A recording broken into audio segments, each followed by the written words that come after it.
Ибрахим Саляхов. Калыма хикәяләре. Фаҗига хроника. Укый Ирек Хафизов. Тыштан солдат, эченнән җәллат. Көрәгендә агу һәм мәкер. Ул йөрәкне күрсә, нейрон чирканыр. Торгвемада кәфенән бөркәнер. Юлбашы. Беренче бүлек.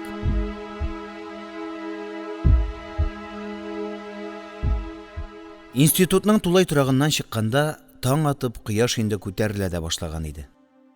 Гадәттә мондый көзге иртәләрдә Казан өстендә Иделне каплап алган куе томан сарыла. Көн җылынып беткәнче, шәһәр шуннан арына алмый, ак чыбылдык астында кала иде. Бүген ул томанда юк, күк йөзе күм-күк. Көн чыгыштан көлтә-көлтә алтын нурлар сибелә. Көн җылы, матур булыр ахырсы. Иртәнге салкын һәм дымсулык мөгаен кичәге яңгырның сулышы гынадыр. Гаҗәп. Югыйсә инде әбиләр чуагы узганга да айдан артык. Бүген октябрьнең 25-е бит инде. Бәйрәмгә дә ерак калмады, 2 атнадан да ким. Быелгы бәйрәм аеруча тантаналы, күңелле булыр. Бийек октябрьгә 20 яшь тулачак. Безнең институтның колоннасын бәйрәм демонстрациясына алып чыгуны ректор быел да миңа тапшырды. Нигенә әйтмә, командир кисәге бит мин. Институтка килеп кергәндә, шинель петлицаларымда чия кызыл өчпочмаклар яна иде. Әле дә өстән хәрби мундир төшми. Ләкин студентларның әзерлеге ташка үлчим. Инде 2 тапкыр җыелдык, саф дигәннең исе дә юк. Сыер көтүе кебек, беребез алда, икенчебез артта. Бигерәк тә кызлар шырык-шырык көлеп теңкәгә тия. Кычкыра, тамагым карлыгы бетте. Ай-хай, бу хәтледә йөгәнсез булыр икән хатын-кыз дигән халык. Дөресен әйткәндә, әле кайсы факультет артыннан кайсы барасы да ачыкланмаган. Беренче җыелуда тарих факультеты алда иде. Икенчесендә маршировка вакытында ректор минем планны бозды да ташлады. Алдан биофак барсын, анда кызлар күп.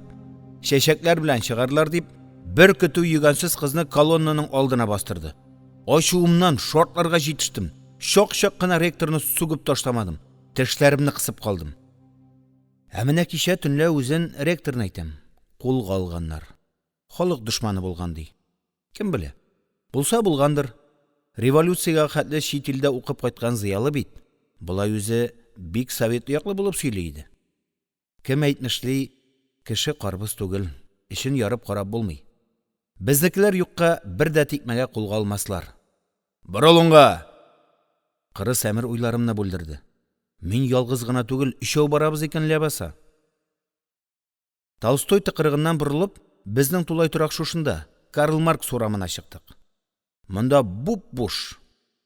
Машиналар да күренми. Әле трамвайлар да шалдыр-шулдыр йөри башламаган. Кала өчен сәер бер тынлык. Асфальт түшәлгән киң урамның 2 ягы буйлап тезелгән 3-4 катлы ташпулатларның тәрәзәләрендә пәрдәләр. Йоклыйлар. Иртәнге тәмле төшләрен күрә-күрә йоклыйлар булыр бу йорттагы казанлылар. Шорт-шорт. Эңгер-меңгердә йокымсырап утырган урам сискәнеп безнең 3 пар дагалы итекнең шакылдавын кабатлый. Шорт-шорт. Уң ягымдагы опервакил ул үзен шулай таныштырды. Буйга миннән аз гына калку, гәүдәгә дә тулырак. Күкрәге киерилеп алга чыккан. Башы югары күтәрелгән, парадта мавзолей яныннан узамыны. Бик тырышып кырынган булуына да карамастан, сакал-мыеклары күгәреп тора. Борыны бөкере, кашлары кап-кара, бергә кушылып эчкә баткан ачулы күзләрен каплап торалар. Зәһәр, усал күренә, сөйләшми. Янындагы яшьрәк егеткә буйрыкны кашлары белән генә бирә. Аларны бер төшерә, бер күтәрә. Янәсе, алып кал. Алып кит минем кагазларны. Хәзер ул яшүсмер солдат сул ягымнан атлый. Тегесе шуны төшенеп, буйрыкны үтәп кенә тора. Ишарәләр белән фәрман бирүгә өйрәнеп беткән күрәсең. Бәлки мондый җаваплы хезмәткәрләр шулай белән генә сөйләшергә тиешләрдер.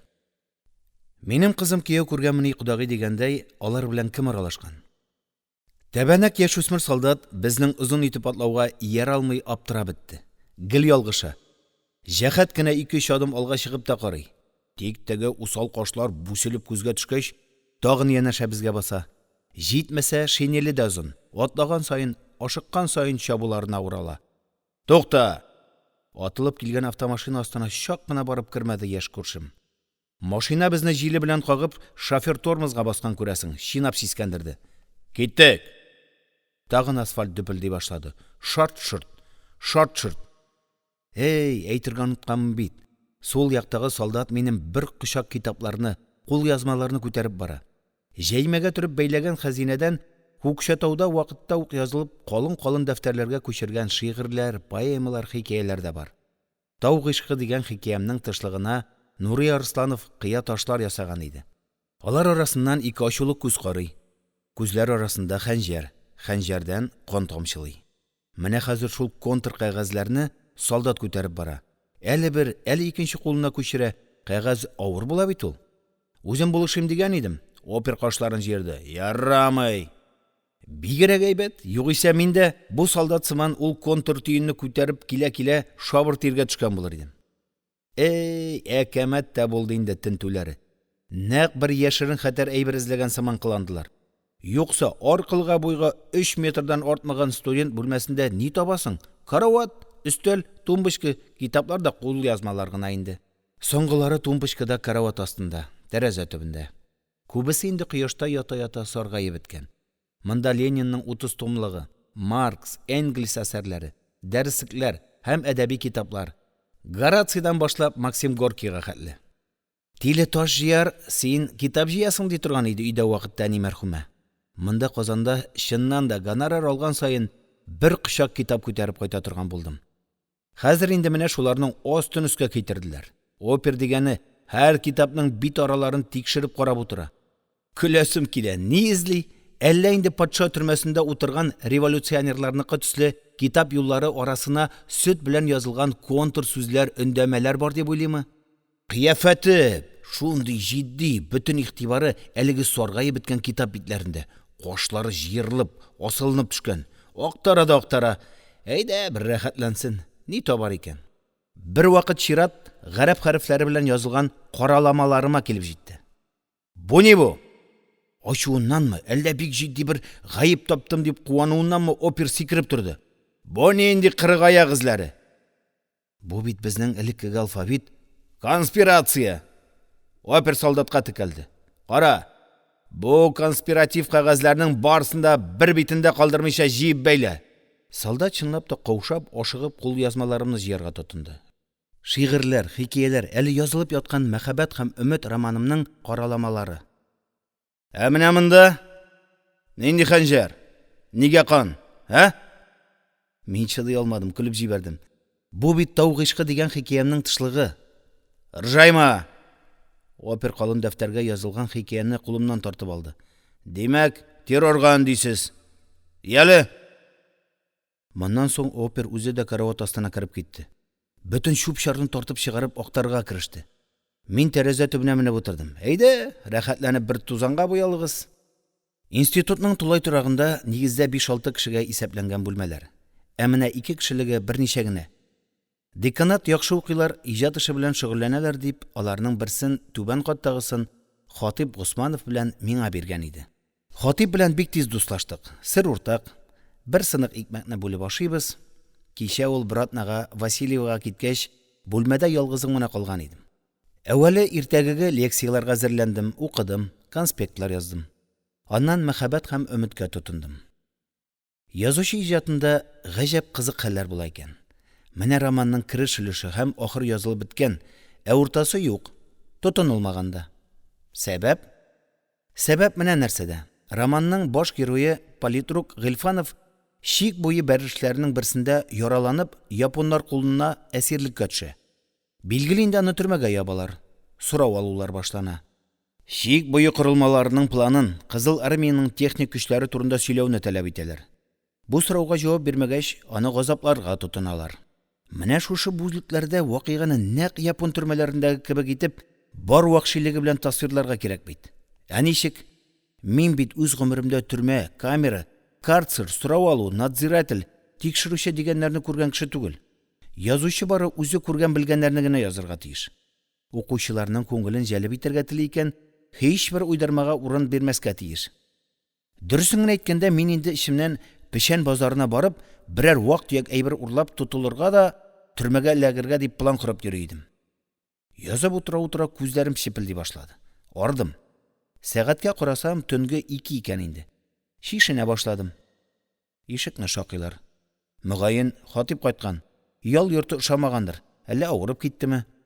Ашыгып ишекне ачсам, менә бу чакырылмаган кунаклар. Башта аптырап киттем. Менә ордер, дип бер кәгазь суздылар. Төшенмәдем, шулай да алдым. Менә хәзер минем барлык кул язмаларны, гарәп хәрефе белән басылган китапларымны зур 2 төргә китеп төреп, үзем белән бергә алып киттеләр. Кая алып баруларын әйтмиләр, барбер беләм. Көтмәгәндә Ходай үзе төрмә капкаларын ачты бит әле. Тик менә төрмәгә кертмичә кайтарып җибәрмәсәләр генә ярар иде. Бар планым җимерлә бит. Роман бетмичә ярты юлда калачак. Hey, мәзәк булды бит әле чыкканда. Бүлмәнең астын өскә китереп туздырып бетергәч, опер үзе дә арды ахырсы. Җитәр, киттек диде. Һәм солдатка төргәкләрне күрсәтеп ымлады. Ал буларны. Мин шинелемне киеп, тумбочкадан бер пачка папирос эләктердем дә ишеккә атладым. Ул ачылгач, ни күзем белән күрим? Зәйтүнә, чәчләре тузгыган, үзе эчке күлмәктән генә. Ибраһим! Ул акырып елап муйнама сарылмакчы иде, опер арабызга кирип басты. Ярамый! Башта үзен сугып егасым килеп, ачуым ташыган иде. Аннан суындым. Чын-чынлап кулга алынгандай булсын инде дип, башымны иеп чыгып киттем. Зәйтүнә бер адым артка чигенде дә караватыма егылды. Үзе һаман үксеп елый. Токта! Баскычка абынып егыла яздым. Алдыбызда бихисап зур ишек. Аның 2 ягында мылтыклы 2 сакчы. Сын төсле катып торалар. Уз! Мин бусагын атлап ишкә үттем. Ишекләр шыгырдап ябылды.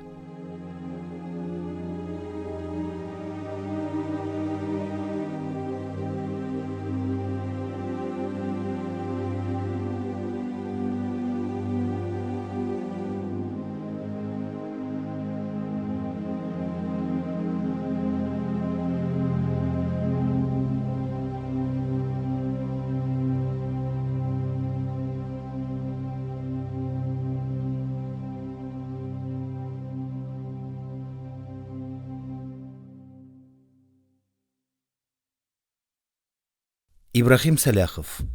Калыма хикәяләре. Фаҗига хроника. 2нче бүлек. Бер йомшак кына пышылдап, яшерен сыр сөйләп, бер ярсып ярларга сугылып чәчри бу дулкыннар. Сихри, илаһи дулкыннар. Менә алар тагын якынлашалар һәм назлы кочаклап, рәхәтлек диңгезендә тирбәтәләр. Нинди гаҗәп мөгъҗиза бу Амур дулкыннары. Гадәттә тикшерүче Бикчәнтаев өенә җыенганда тимер рәшәткәләр белән ныгытылган тәрәзәдәге форточканы шап итеп ябып бикләп куя иде. Бу юлы ашыгудан ачык калдырган. Менә шушы кечкенә форточкадан аның кабинетына кичке салкын һава белән бергә илаһи бер моң агыла. Ширкүл бакчасында тынлы оркестр Амур дулкыннарын уйный. Танцы мәйданчыгы хәзер яшьләр белән шыгырым тулыдыр. Яратам шул ерак Амур буйларын җанландыручы, хыял дулкынларында тибрәтүче вальсны. Зәйтүнә бүген килде микән? Юктырла, кем белә килсен. Мине алып киткәндә ничек үксеп елап калды шул. Өченче көн, чыннан да, аны без гаҗәп күңелле уздырдык. Гомергә истә калырлык ул көн. Институт комсомол комитеты мине Казанка елгасы буендагы урамнарның берсенә яңа Сталин конституциясын, аның совет халкына биргән хокукларын таныттырга, әңгәмәләр оештырырга билгеләгән. Башта факультет секретаре бу хәбәрне әйтүгә пыр тузып ачуландым. Стена газетасын мин чыгар, демонстрациягә колоннаны мин алып бар. Инде йорттан йортка йөрергә. Юк, булмый. Мин институтның кендеге түгел. Миннән башкалар да бар. Аларны да җигәргә вакыт. Жүләр, син анда ялгыз бармыйсың? Секретарь хәйләле елмаеп күз кысты. Биафакның Мадоннасы Зәйтүнә белән. Эридем дә төштем. Балавызмыни. Инде көзнең соңгы көннәре булуга да карамастан, кояш быел җәйге кебек көләч. Кыздырып тора. Якты, матур, һава саф, үтәдән үтә күренә. Казанка буендагы бакчаларда алма агачлары ут булып яна. Ботаклар алмаларын күтәрә алмый сыгылып төшкән. Әшкелтем тәмле алма исе, хуш ис. Менә шул алма бакчалары буеннан тар тыкырыклардан зәйтүнә белән култыклашып алма ашап барабыз. Юл уңайында базарга кирип алган Антоновкалар. Тәмле дә, ачы да, тешләр камаша. Зәйтүнә бер туктаусыз сөйли, көлә. Бигрәк шая, авызына шайтан төкергән хәерсезнең әл-гаязы билләһи, әйттем исә кайттым. Ә менә йортларга кирип халыкны җыйганда, Зәйтүнә авызына су алгандай үнсез кала. Монда инде бар авырлык миңа төшә. Конституциянең барлык статьяларын аңлатып чыгарга кирәк. Ә бүген безнең участокка кем барыр икән? Зәйтүнә үзе генә теләмәс. Ни генә әйтмә каланың чите. Анда әле көндез икәүләп йөргәндә дә куркыныч. Атлаган сайын исерекләр. Ә кичен? Юк, Зәйтүнә бармас. Оркестр бераз тынып торган иде. Хәзер тагын уйный башлады. Моң. Гаҗәп гүзәл моң. Тукта. Бу бит Салих ага Сәйдәшевнең шәрык биюе. Кеше күңелен тирән дулкынландыра торган гали һәм гүзәл моң бит ул. Әйтерсең лә Яман чүлләреннән көмеш кыңгырауларын чыңлатып кәрван килә. Кымнарга бата-бата дөяләр атлый. Күңел дулкынлана. Тулып ташый. Ә музыка, моң, көчәйгәннән-көчәя барып, үзенең тылсымлы канатлары белән мине күтәрә. Мин очам. Күтәр башыңны, контра! Ачулы җикеренү. Кемгә? Шу... Мин калгып барам түгелме? Мин кайда? Ниндидер бер кул җилкәмнән кысып, умырып алып артка тартты. Гимнастеркам чытырдап китте. Мөгаен йыртылды. Аннан теге кул кинәт алга таба этеп куйды. Башым шак итеп диварга бәрелде. Күзләремнән утлар чәчелде. Шайкалып барып стенага ябыштым, әмма тотына алмадым. Тез буыннарым чатнап, бар гәүдәм белән идәнгә уп төштем. Ах, хәшәрәт, инде алдаша да башладыңмы? Авыр дагалы солдат итеге аркамны изә. Әллә инде умырткаларым чатный, сыным катты, тыным кысылды. Мә сиңа халык дошманы! Тагын типкәләү. Тар үләксә! Менә следователь килгәч тагын өстәмә паёк алырсың. Бас аяңа! Инде икенче тәүлек мине шулай стенага каратып, үрә катырып тоталар. Борылырга да, утырырга да бирмиләр. 7-8 сәгать тикшерүче тәңкәгә тия. Аннары чиратлашып сакчылары җәзалый. Мин һаман басып торырга тиеш. Балтырларым итек кунычларына сыя алмый, шортларга җитешеп шишкән. Кургаш булып катканнар. Вакыт-вакыт чатнап, пычак белән чәнчегәндәй авыртып, бөтен тәнне калтыраталар. Сакчы солдатлар тагын күтәреп бастырдылар. Мин диварга сөялеп көчкә торам. Алдымда известь белән акшарланган стена. Ниндидер таплар. Кан таплары. Очкыннар. Стена кинәт чайкалды. Әле бер, әле икенче якка кавышты. Тагын очкыннар чәчрәде. Һәм стена әйләнергә тотынды. Баш чатный. Кысасы килә. Томан. Тагын стена калкып чыкты да зырылдап әйләнә башлады. Шул диварга ябышып, мин дә әйләнәм һәм каядыр упкынга авам. Ниндидер моң. Оркестр уйный. Утлы ком өемнәре арасыннан кызыл кәрваннар килә.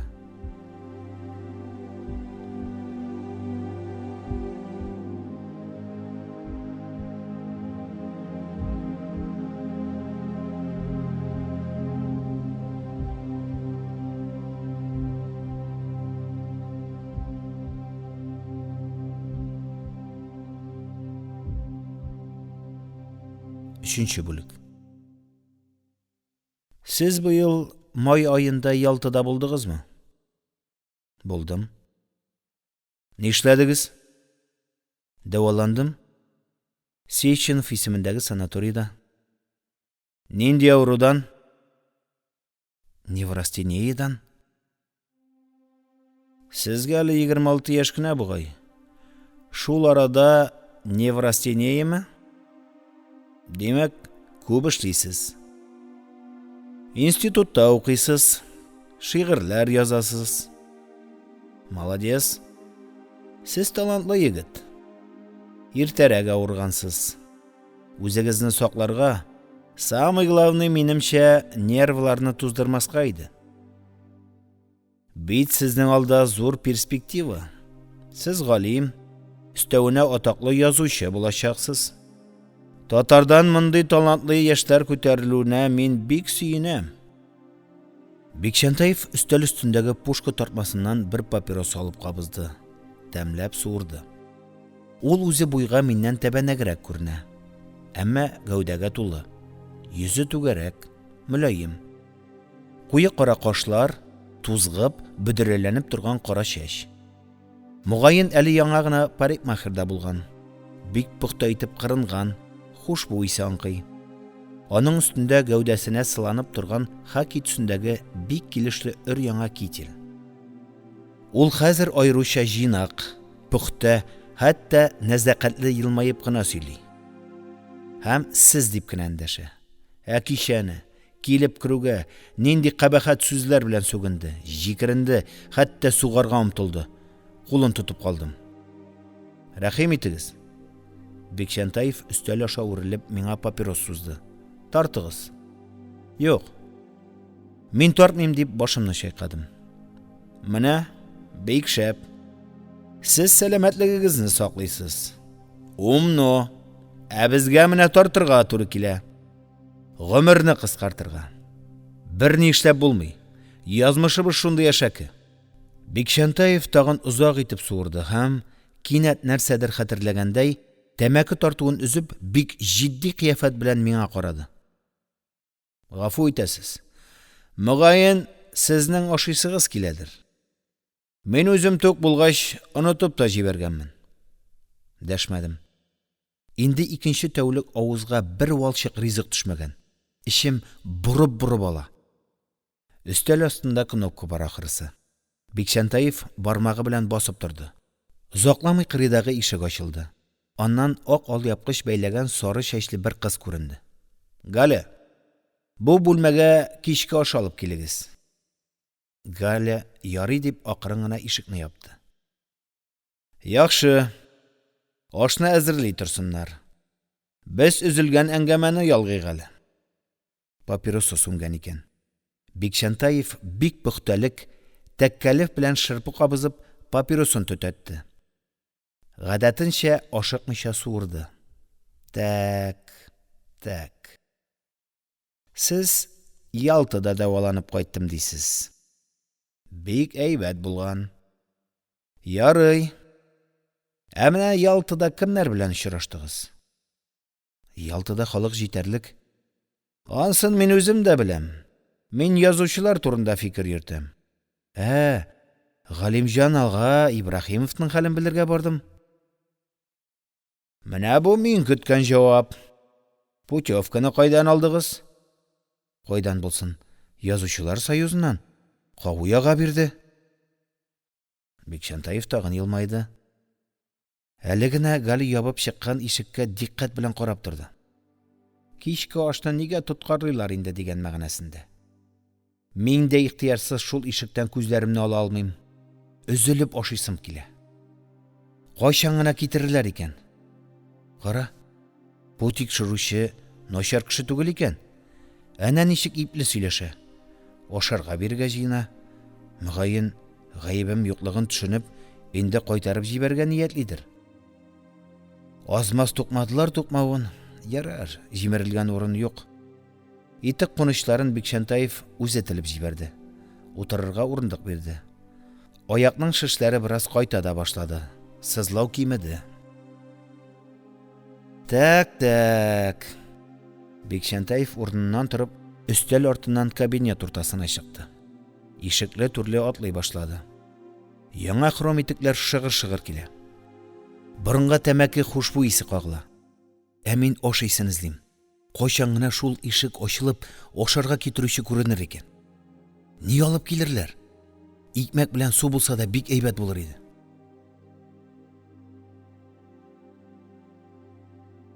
Менә сез Ялтыга барыр өчен путевканы Кавый Нәҗми бирде дидегез. Әйеме? Әйе. Яхшы. Аннан инде сез шул путевка белән Ялтыга барып, Галимҗан Ибраһимов белән очраштыгыз, әйеме? Әйе. Яхшы. Хәзер сез менә мондый логик нәтиҗә ясагыз. Сезгә путевка бирүче Кавый Нәҗми халык дошманы. Хәзер ул төрмәдә утыра. Сез барып күргән Галимҗан Ибраһимов та халык дошманы. Хәзер Пләтән төрмәсендә ята. Булмас. Мин җан тавышым белән кычкырып җибәреп, аягүрә басарга омтылган идем, тора алмадым. Аякларым кузгалмады.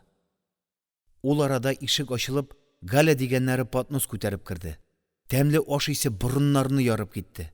Авызымнан сулар килде. Менә монда. Язучы егет алдына куегыз, диде Бикшәнтаев, йомшак кына елмаеп. Җитмәсә, мин тагын кнопкага басармын. Галя өстәлгә зур таш тәлинкә белән итле тукмаш шулпасы, кечкенә тәлинкә белән түбәсеннән тулы дөге боткасы, симез иттән гуляш һәм бер стакан ахак булып янып торган кайнар чәй куйды да тиз генә чыгып китте. Бикшәнтаев киридән өстәл артына, урындыгына килеп утырды. Так, нинди нәтиҗә? Бер халык дошманы сезгә путевка бирә, икенче халык дошманы сезне каршы ала. Нигә? Юк, мин ышанмыйм. Алар икесе дә большевиклар. Галимҗан ага әле 1905 елдан ук революцион хәрәкәттә катнашып, Киев төрмәсендә утырган. Колчак тылында йөргән разведчик ул. Ха-ха-ха! Бикшәнтаев буылып эшен тотып көлә башлады. Кысласыман кызарды. Күзләреннән яшь атылып чыкты. Һаман туктала алмый. Ха-ха-ха! Ха-ха-ха! Әллә инде акылдан шаша дип куркып киттем. Әмма мин гаҗәпләнеп өлгерә алмадым. Следователь сикереп торды. Йөзе агарып күгәреп китте. Кошлары салынды, күзләре акайды. Әйтерсең лә күз алдында күз буып битлек киде. Танымаслык вахши бер җанга үрелде. Син бит хәшәрәт. Алар арасында сезной булгансың. Ну-ка әйт әле. Кавый белән Галимҗан сиңа нинди контрреволюцион йомышлар куштылар? Яле, карталарыңны ач. Кавый белән Галимҗан әллә кайчан инде җинаятьләрен өстәренә алдылар. Синең элемтәче булуыңны расладылар. Признавайся. Аптырап калдым. Нәрсәне танырга? Ул арада Бикшәнтаев йөгер атлый минем янга чыкты. Я, признаваться итәсеңме юкмы? Ул сугарга дип кулын күтәргәндә, күзем өстәлдәге мәрмәр пресс-папиерга төште. Ничек шуңа сузылганымны белмичә дә калдым. Бикшәнтаев сукканчы мәрмәр пресс-папиерны эләктереп алып, аның яңагына бәрдем.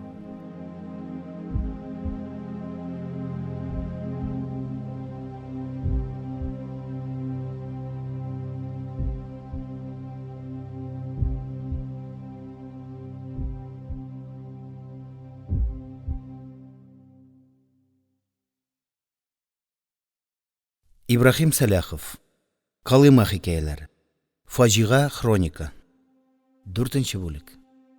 Бу елның 12 мартында Галимҗан Ибраһимовка 50 яшь тулды.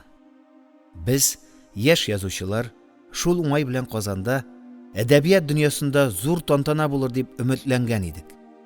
Гаҗәпкә, бу көннәр бик тыныч үтте. Хәтта газета, журнал битләрендә дә гадәттәге тәбрикләүләр, сәламләүләр күренмәде. Аптырадык. Бу ни хәл?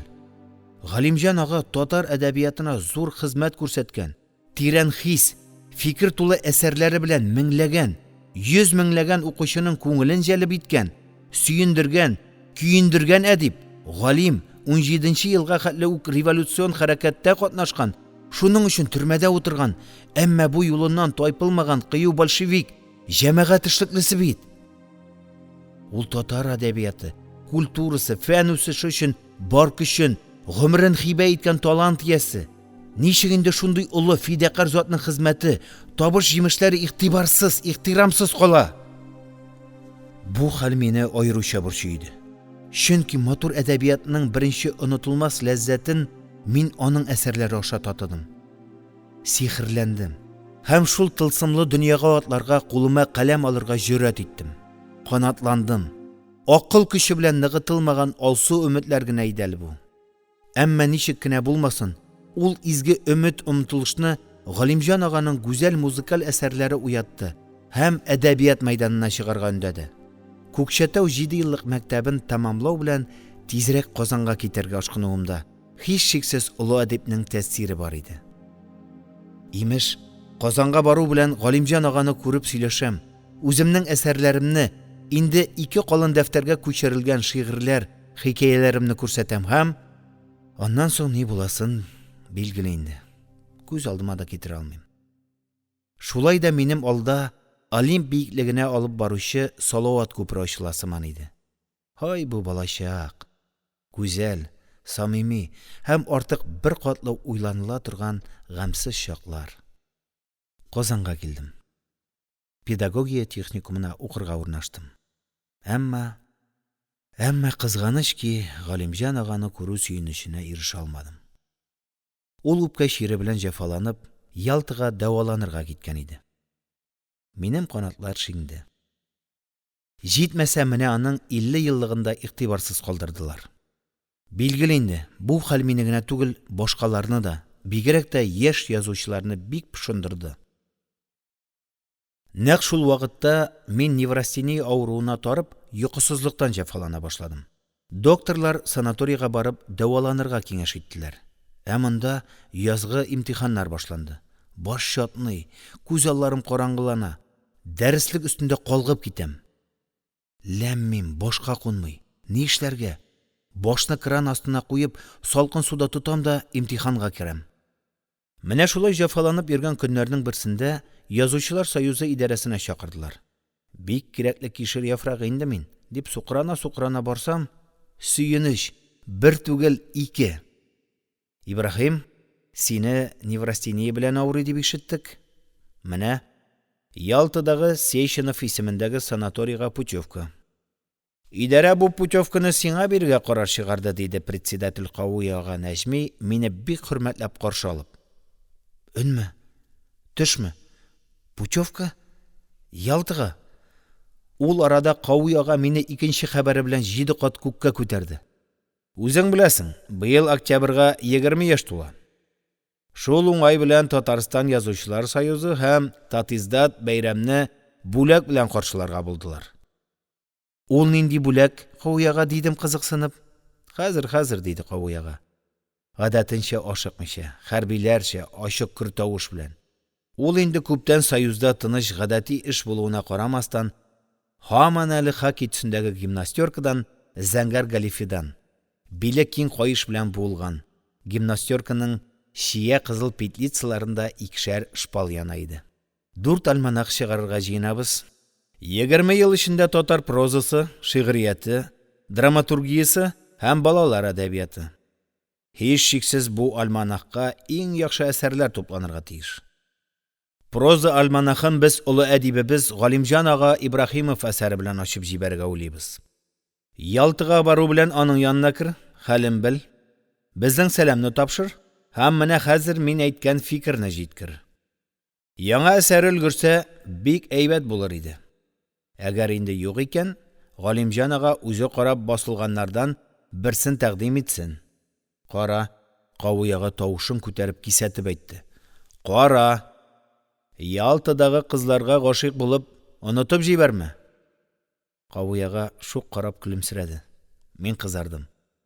Бу бик мөһим һәм ашыгыч эш. Галимҗан агага сәламебезне тапшыр һәм бик нык ихтирам итүебезне белгерт. Без аның тиз арада савыгып, яңадан сафка басуын көтәбез. Ярый, син әдәби фондка кереп путевканы алатыр. Китәр алдыннан тагын бер кереп чыгарсың. Мин Галимҗан ага Ибраһимов янына барам. Мин Ялтыга китәм. Бу көтелмәгән тау хәлле сөенечне кемгә булса да әйтергә, шатлыкны бүлешергә кирәк. Тизрәк. Кабинеттан чыгуга матбугат йортының 3нче катындагы Кызыл яшьләр редакциясенә йөгердем. Баскычта тайып егыла яздым. Кемдер тотып калды. Ул рәхимле бәндәне күрмәдем дә, рәхмәт тә әйтмәдем. Йөгердем. Сөенче. Беренче очраткан кешем яшь шагыйрь, ахират дус Галимҗан Мөхәммәтшин булды. Ул газетаның оттискын укып тикшереп утыра иде. Мин ишекне ачар-ачмас кабалана сөенечемне тизеп киттем. Менә шәп булган. Менә сөенеч. Әйдә, Мөхәммәтшин сөйләп бетерүемне дә көтмичә, җиңемнән өстерәп, әдәби бүлек бүлмәсенә алып кереп китте. Һәм анда миннән көчлерәк ярсып, ташып сөйли башлады. Ура! Ибраһим Ялтыга бара. Әйдәгез, Галимҗан агага тәбрикләү хаты язабыз. Әйдәгез. Мөхәммәтшин шунда ук ишек янындагы озын өстәл янына утырып, алдына кәгазь салып, хатны яза да башлады. Бүлмәдә Ләбиб Гыйльми, Касыйм Шәйхетдинов, Сөббүк Рафиков һәм тагын берничә яшь язучы Кызыл яшьләр газетасының хезмәткәрләре бар иде. Алар да бу тәкъдимне хуплап каршыладылар. Мөхәммәтшин гомумән бик җиңел, хәрәкәтчән кеше иде. Утырып торырга яратмый, шигырьләрен дә аяк өсте йөреп, тавышланып яза иде. Хатны сырлап бетерүгә сикереп торды да, бүлмә буенча арлы-бирле йөреп, кулларын бутап, рухланып укып чыкты. Машинкада басырга әзерләнгән бу бер бит кәгазьгә язылган сәлам хатта Галимҗан аганың әсәрләрен яшьләрнең бик яратып укулары, өйрәнүләре, әдипне 50 еллыгы белән тәбрикләүләре һәм аңа сәламәтлек, озын гомер теләүләре, яңадан яңа әсәрләрен көтеп калулары, ихтирамнары әйтелгән иде. Бүлмәдәге иптәшләр хатны тулаем хуп күрсәләр дә, һәрбер җөмләсен кат-кат укып, җентекләп тикшерделәр, үзгәрттеләр, нидер алып ташладылар, нидер куштылар. Шундый олы әдипкә чиле-пешле хат язарга буламы? Октябрьнең 20 еллык тантанасына Галимҗан аганы кунакка чакырыйк диде, ахырда Сөббүк сүзне очлап. Чакырабыз дидек барыбыз да, бу тәкъдимне хуплап. Инде килегез, кул куегыз диде Мөхәммәтшин. Хатны күчереп язып өстәлгә куйгач, Галимҗан аганы бер сөендерик.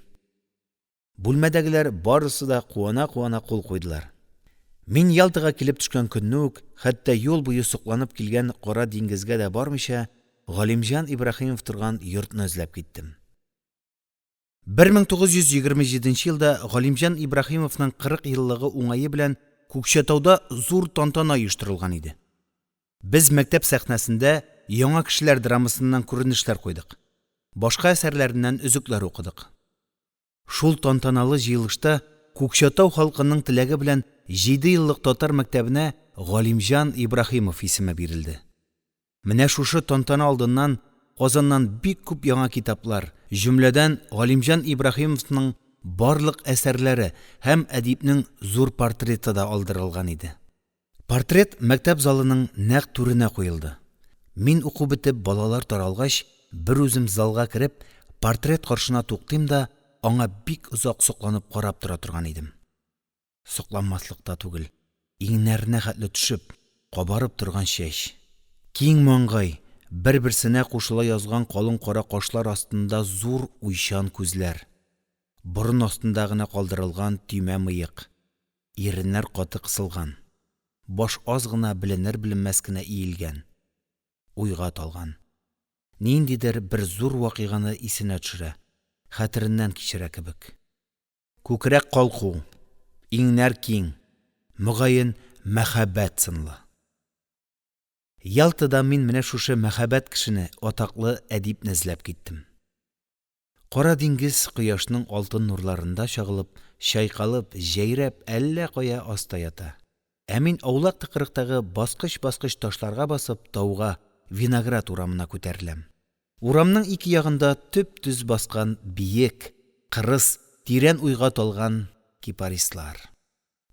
Алар артында зөбәрҗәт йөземлекләр, күз явын алырдай гаҗәп гүзәл нәфис талгөлләр, алтын чәчәкләр. Ниһаять, менә ул мин эзләгән йорт.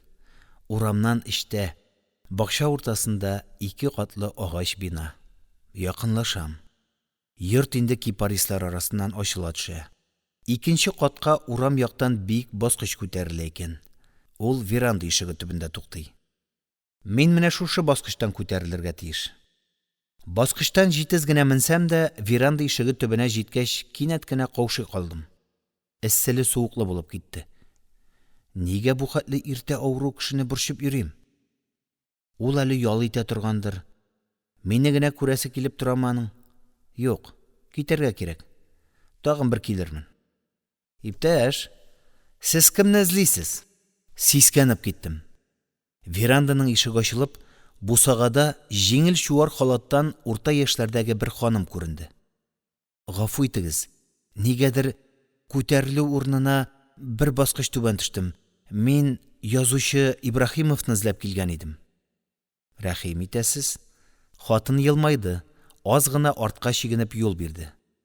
Югары үтегез, без кунакларны яратабыз. Мин чәчәкләр белән тулы ачык верандага кердем. Туфлиләремне салдым. Ашыгып, чак кына егылып китмәдем. Роза гөле утыртылган зур мичкәгә таянып калдым. Ярый әле савып китмәде. Галимҗан, сөенче, сиңа кунак. Мине каршылаган хатын яңгыравык тавыш белән кычкырды һәм түр бүлмәнең ишеген ачты. Узыгыз. Менә агагыз торып та килә. Мин бүлмәгә уздым. Тәрәзә каршында куелган зур язу өстәле янында камыш урындык креслодан Галимҗан ага күтәрелде. Хуш килдегез. Мин аптырап калдым. Тагын каушый башладым. Ул арада Галимҗан ага миңа якынлашып, үзенең озын кан тамырлары күгәреп, калкып чыккан ябык кулларын сузды. Исән сау килдегезме? Узыгыз. Утырыгыз. Менә шунда гына исемә килеп, тирләп, пешеп, Галимҗан аганың сөякчел салкын кулларын кыстым. Җүләр.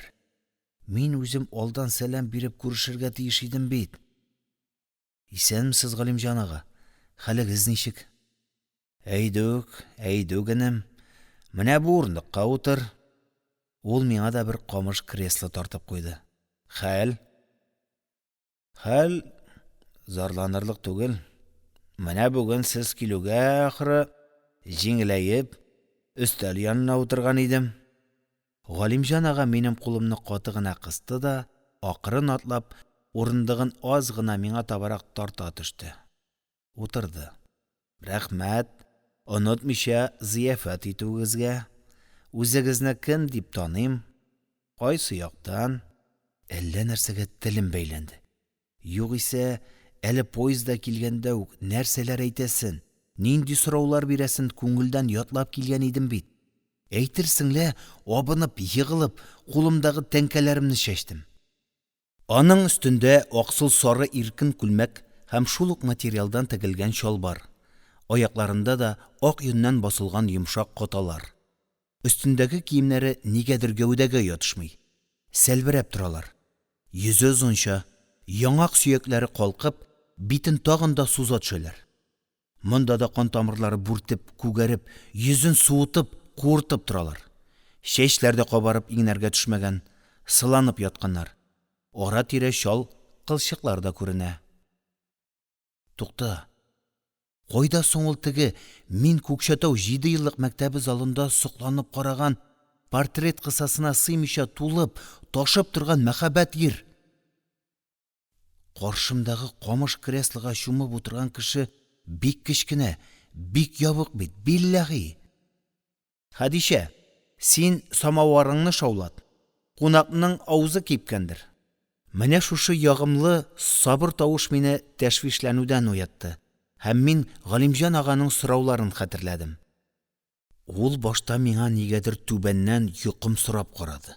Мөгаен, хәбәрләрем аны кызыксындырмыйдыр. Уйларым, фикерләрем чуала башлады. Ул моны сизде ахрысы, башын күтәрде. Гафу итегез. Авыруым бераз борчыды. Шулай приступ булып ала. Хәзер менә үтте. Галимҗан ага ягымлы бер игътибар белән миңа күз сирпеде. Зур сұрғылт күзләре ачылып, шаткыланып киттеләр. Йөзе яктырды.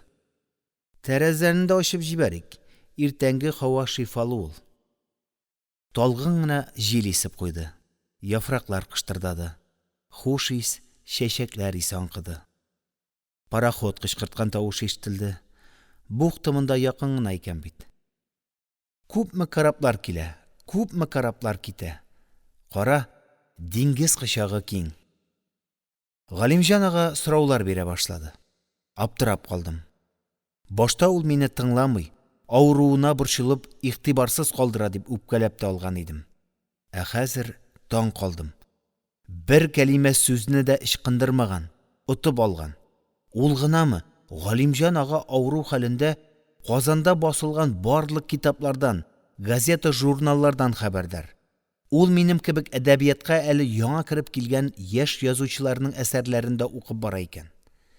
Менә шул яшь каләмнәр хәзер инде нинди әсәрләр өстендә эшлиләр, укыйлармы?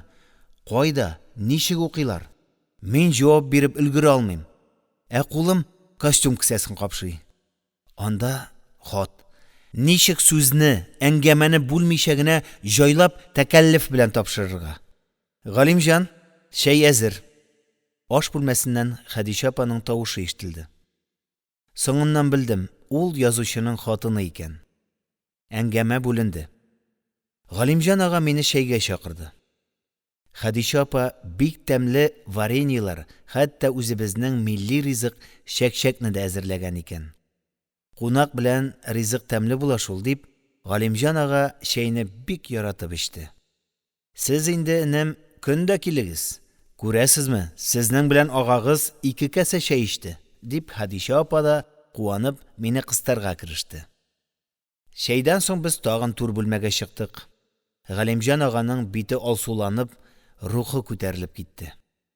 Менә шул уңайдан файдаланып, аңа элек Кавый ага Нәҗминең сәламен, теләген тапшырдым. Аннан ниһаять үзебезнең хатны бирдем.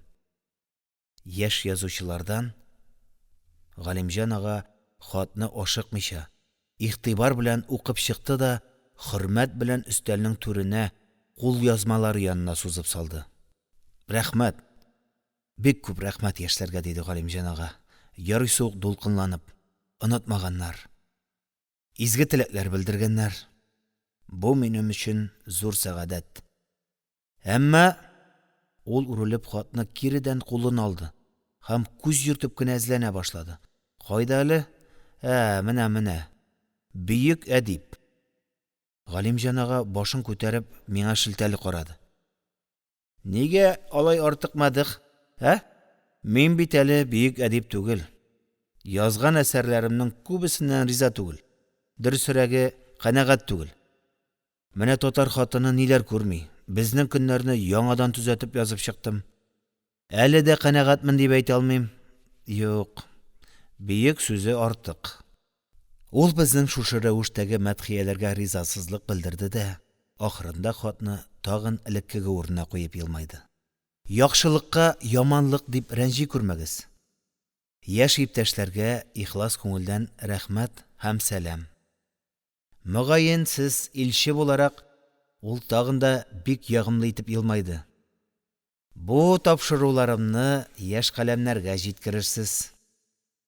Һичшиксез Галимҗан ага. Менә рәхмәт. Тик минем табигатым артык мәдхияне сөйми. Мин бөек түгел, бары тик эшче каләм, иҗат эшчесе. Авыр хезмәт ул каләм эше. Октябрьнең 20 еллыгына 4 альманах чыгарырга әзерләнү хәбәрен Галимҗан ага бик хуплады. Һичшиксез, бу зур һәм зарур мөкафат. Яхшы эш башланган. Алдыбыздагы 20 еллык иң олы бәйрәмнәрнең берсе. Аның хөрмәтенә әзерләнә торган бүләк альманахта катнашуны мин үземә мәртәбә дип саныйм. Адаш, минем исемемне белеп алгач, ул миңа бары шулай, адаш дип кенә эндәшә башлады. Сез әле тиз китмисездер. Июнь башында путевкамның срогы тула. Бик яхшы. Мин үземнең соңгы язмаларымны карап, берсен сайлап куярмын. Сез, адаш, вакытыгыз мөмкинлек бирсә, көн ара килеп торыгыз. Мин дә Хәдичә апаңда кунакны яратабыз. Менә бүген сезнең белән 2 кәсә чәй эчтем. Мин әле утырасым килсә дә, Галимҗан аганың көйсезләнә башлавын, мөгаен үпкәсе шәнчә, сизеп, саубуллашып чыгып киттем. Санаулы көн тиз үтә диләр. Дөрес икән. Сизмичә дә калдым. Китәр вакыт та җитте. Әмма Ялтыда үткән бу 24 көн һәр яктан файдалы, шифалы булды миңа. Көн саен шарко душы, диңгездә коену, яр буенда сәйрән чигүләр барлык чирне кырып юып алды. Рәхәтләнеп йоклыйм. Кай вакытта йокым туймыйча да кала. Торасы килмичә генә торам. Режим. Диңгез кешеләренең барлык кайгыларын юа дип юкка әйтмәгәннәр икән борынгы юнанлылар. Алайда иң файдалысы һәм гомергә хәтердә кала торганы һичшиксез Галимҗан ага белән очрашулар, озак-озак сөйләшеп, әңгәмәләшеп утырулар булды. Бу очрашулар миңа иҗади хезмәтемнең серле ишекләрен ачты. Армый-талмый эшләргә, укырга өйрәнергә кирәклеген төшендерде. Мин бер үпкә белән генә яшәгән Чирле әдипнең һич аруны белмичә, үзен жәлләми, көннәр буена әсәрләре өстендә эшләвен, кабат-кабат кичерүләрен үз күзләрем белән күрдем.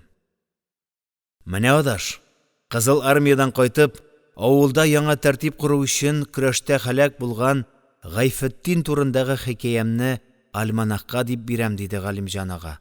Соңгы тапкыр хушлашканда кулымны каты кысып. Кич кырын иде. Ялт өстенә инде күләгә, Айпетри күләгәсе төшкән. Салкынча.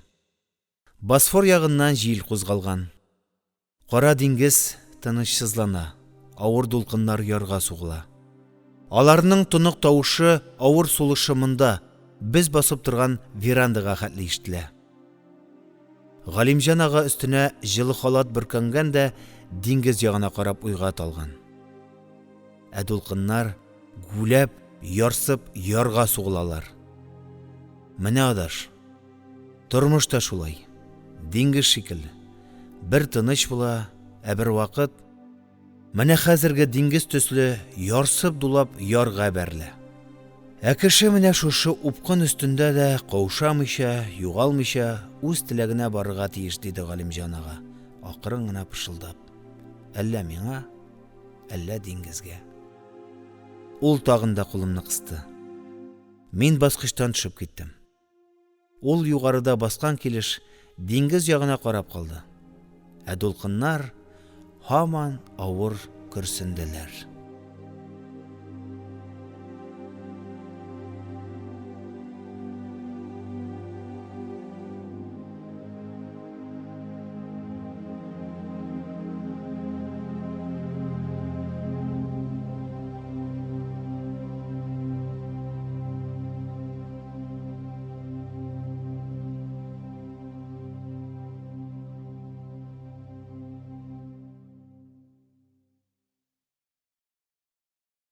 Ибрахим Саляхов. Калыма хикәяләре. Фаҗига хроника. 5-нче бүлек. Патла! Бикшантаев кара киеп урындыгыннан сикереп торды да төкрекләрен шәшә кычкыра башлады. Уң ягындагы аркылы-туркылы ябыштырылган тасма пластырь пресс-папье белән сугуымның тамгасы бер өскә күтәрелә, бер түбән төшә. Сволочь! Мин сиңа халык дошманы Ибраһимовның контрреволюцион йомышлары турында язарга куштым. Син? Ул минем төн буенча тырышып, ихлас күңелдән язылган 5 табак язуны өстәлдән җыеп алды да йырткалап почмактагы чүпчәр әрҗәсенә ташлады. Менә аларның урыны. Иптәш следователь, тик тор. Иптәшләрең Бирән урманнарында нужа чигә. Ул ачуына чыдый алмыйча тыпырдап урындыгын аударды да бүлмә уртасына чыкты һәм арлы-бирле йөренә башлады. Хром итекләре шыгыр-шыгыр килә. Тукта. Мин сиңа әле күрәчәгеңне күрсәтермен. Бу пластырлар бушка китмәс. Кичә камерада егетләр аз биргәннәрдер. Бирүен бирделәр, бөтен тәнем күгәргән. Көчкә күтәрелеп чыктым монда. Бүген тагын өстәрләр. Тагын сугамы? Бас! Мин язуларыма кул куяр өчен генә утырган идем. Аякларымның, тәнемнең сызлавыннан ыңгырашып, чайкалып, көч-хәл белән күтәрелдем. Син, патлы, халык дошманы Ибраһимовның контрреволюцион эш кушуларын в конце концов ачасыңмы юкмы, а? Төкерекләре битемә чәчрәде. Мин бит ихлас күңелдән ха-ха-ха! Тагын гасаби иблис көлү башланды. Кызарды, бүртенде, пластырлар кубып төште. Кара янган тамга арлы-бирле авышты. Ха-ха! Мин синең ихласыңны фәлән итәм. Миңа ихласлык түгел, фаш итүең кирәк. Фаш итүең, төшендеңме? Ул минем янымда йөрмә булып тузынырга, әйләнергә кириште. Син нәрсә бәбәкләреңне шарландырдың? Следствиене бетерергә күптән вакыт. Эшне туктатып торасың, кырткыч. Язасыңмы, юкмы? Нәрсәне? Әйтеп бетерә алмадым, әле генә шыгырдап, үшекләп торган итекләрнең берсе өче белән тез астыма батып китте. Шалкан барып төштем. Дежурный! Ул арада ишек ачылды да, ике солдат йөгереп керде. Камерага! Карцер режимына! Кичә аз биргәнсез. Авызы ачылырлык итеп эшләгез. Алыгыз! Нәрсә катып калдыгыз? Ике солдат ике аягымнан үстерәп алып та киттеләр. Ха-ха! Тагын Бикшантаевның кыргый көлүе кабатланды. Токта! Мин сиңа пресс-папьерны күрсәтермен әле.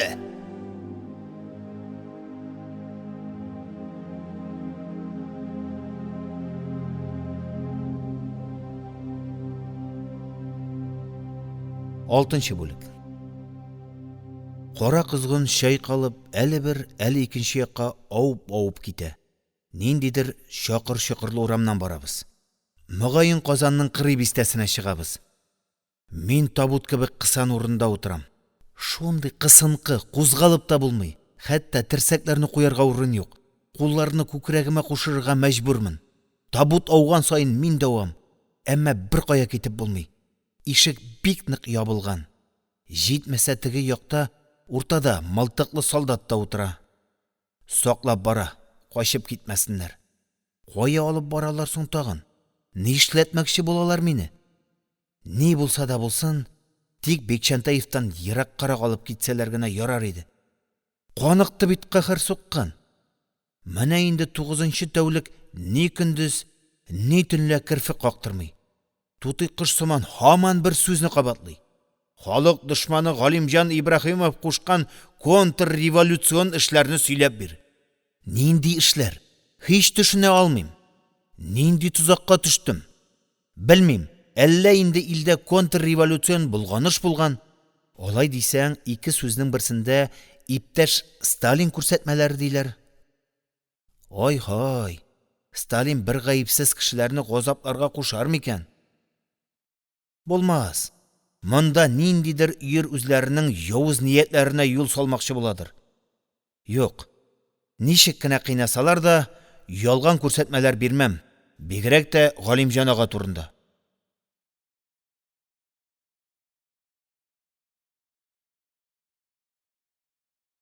Табут тагын кыйшайды. Маңгаем белән ишеккә бәрелдем. Шулай кыйшайганда ичмасам машинасы авып та китмей. Я үләр идем, я качар идем. Тук-тук. Тук-тук. Шу. Сол як стенадан кемдер ширтә кебек. Әнә, тагын тук-тук. Колагымны торгызып тыңлыйм. Кем ширтә? Бу мин. Галимҗан. Тетрәнеп киттем. Галимҗан Ибраһимовмы?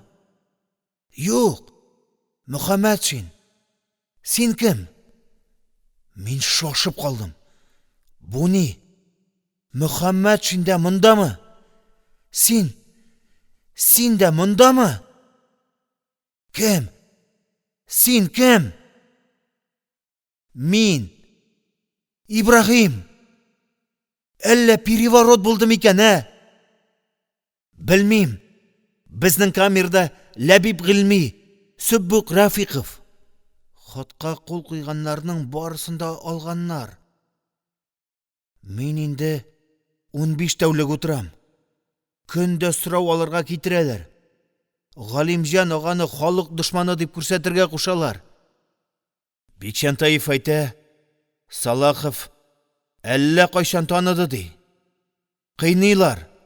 Ул булып йөткерде. Син инде кул куйдыңмы ни? Юк, юк. Үз-үземне онытып кычкырып җибәргәнмен. Күрсәтмә бирмәдем. Пашылдауны туктатыгыз. Сакчы ишеккә приклад белән сукты. Йыланнар. Хашәрәтләр. Мин сезне хәзер үк карцерга. Кара кызгын тагын кыйшайды. Авып китеп чинап туктады. Шыгырдап ниндидер капка ачылды. Машина кузгалып китеп бераз барды да тагын туктады. Капка шыгырдап ябылды. Кемнәрдер арлы-бирле йөгереп үттеләр. Кара козгынның уртасында утырып барган сакчы тимер ишекне ачып, сикереп төште. Кемгәдер рапорт бирде. 8 контрны китердек.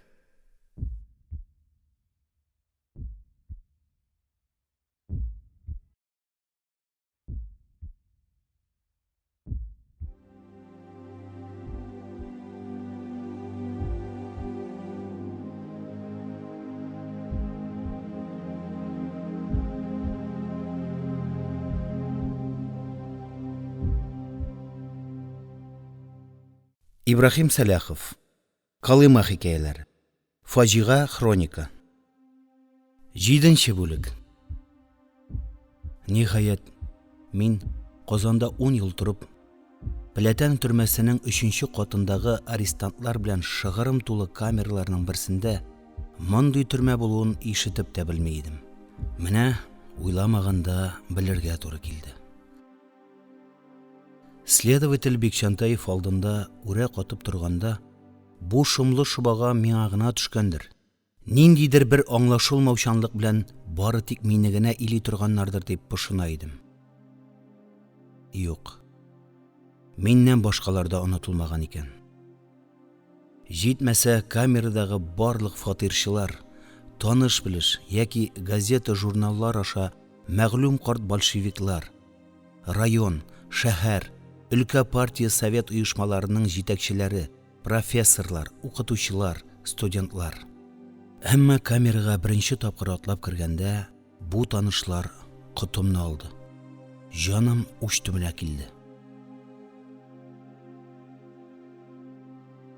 9 тәүлек буена камерада япа-ялгыз ятып, бер кешене күрми, һич кем белән сөйләшми, бары тик тикшерүче Бикчантаев һәм аның чирүе белән көне-төне тартышу-сугышу мине чыгардан чыгара язган иде инде. Тагын да берничә тәүлек бу хәл кабатланса, мөгаен акылдан шашар идем.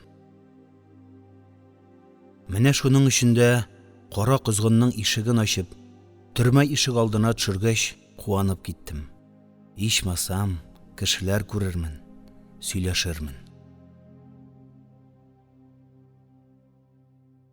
Ул арада кара киемле, караңгы чырайлы, телсез надзирательләр белән генә юллап, мине тар тимер баскычлардан төрмәнең югары катына алып менеп киттеләр.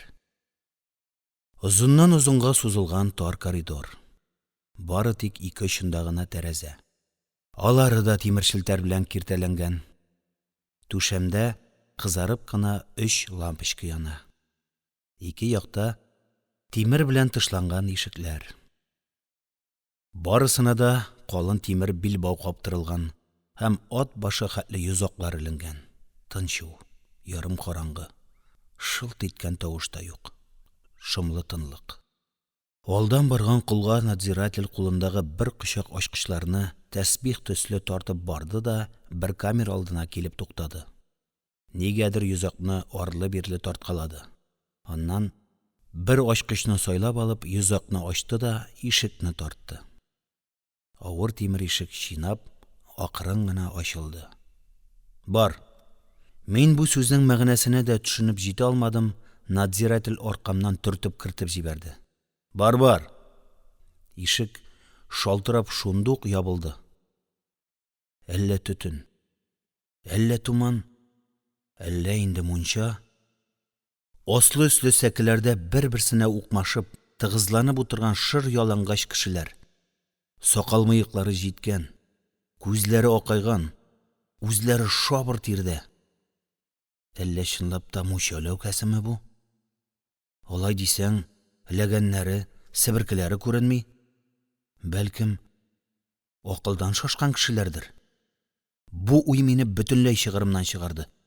Бизгәк тоткандагы кебек туңа дерелди башладым һәм үзем дә сизмичә ишекне аркам белән этеп, аякларым белән тибә башладым. Ачыгыз, мин. Арттан коридордан надзиратель ахыры ишеккә сукты. Шапырт. Карцерга атлыгасың әллә, корчаңгы. Ибрахим. Алдагы сәкедән томан ішіннен кімдір миңа таба үрілді. Ибрахим, бұ сен түгілмі? Именіп кеттім. Алдымда институтның тіл әдәбият факультеті деканы профессор Ғалимжан Ниғмәти. Кафедрға ул һәр вақыт бик шума қырынып, пұхта киініп, галстук тағып келе тұрған еді. Хәзір менің алдымда сап-сары сақаллы, шәшләре тузған, бары тик трусиктан гына қалған бір тұтқын басып тұра. Сені де алдылармыни? Тауышы үзгәрмәгән, нәқ элеккечә йомшак, басынқы, бик яғымлы. Кинәт тынычлана қалдым. Ишеккә тибүдән туктап, хәлсезләнеп шуып төшеп идәнгә утырдым. Кайчан алдылар? Допроста булдыңмы? Газеталарда ни язалар? Амнистия турында сөйләмиләрме? Менә амнистия! Кемдер югары сәндерәдән калын тавыш белән кычкырып көлде. Менә амнистия! Ректор янына студентлар килә башлады. Ташла әле шәйхи иблислегеңне, син бит райком секретаре. Төшерелгән, диде каккахәле тавыш. Тсс! Ишектәге күз ачылды. Бүренекедәй кан баскан бер яман бәбәк карады. Тагын бер тавыш ишетсәм, камераны карцер режимына куям. Ибрахим. Ғалимжан ага Ниғмәти минем яныма идәнгә утырып аркамнан какты. Я, тавышланмыйча гына сөйлә әле. Институтта ни хәл? Тагын кемнәрне кулга алдылар? Мин ниһаять аңыма килеп, белгәннәремне сөйләргә керештем. Бу камерада 4 тоткын утыра торган бүлмә булган. Менә быел урып җыю артык уңышлы баргач, төрмәләрдәге комфортка караватта ятуга чик куелган. Алар чыгарылып ташланган, караватлар урынына камераның буеннан буена 2 катлы сәке сәндерә эшләнгән. Хәзер инде монда 4 түгел, 24 тоткын утыра. Ятканда ян белән генә яталар икән. Сәке башкача сыйдырмый, һава җитми. Шуның өчен мәхбүсләр үзләре тәрәзә өлгеләрен ватып бетергәннәр. Тимер рәшәткәле тәрәзә белән калфак арасында кар. Хәзер аннан ишелеп суык керә. Ә камерада 24 җан. Алар сулый. Менә ни өчен монда тынчу һәм мунчадагы кебек парлы икән.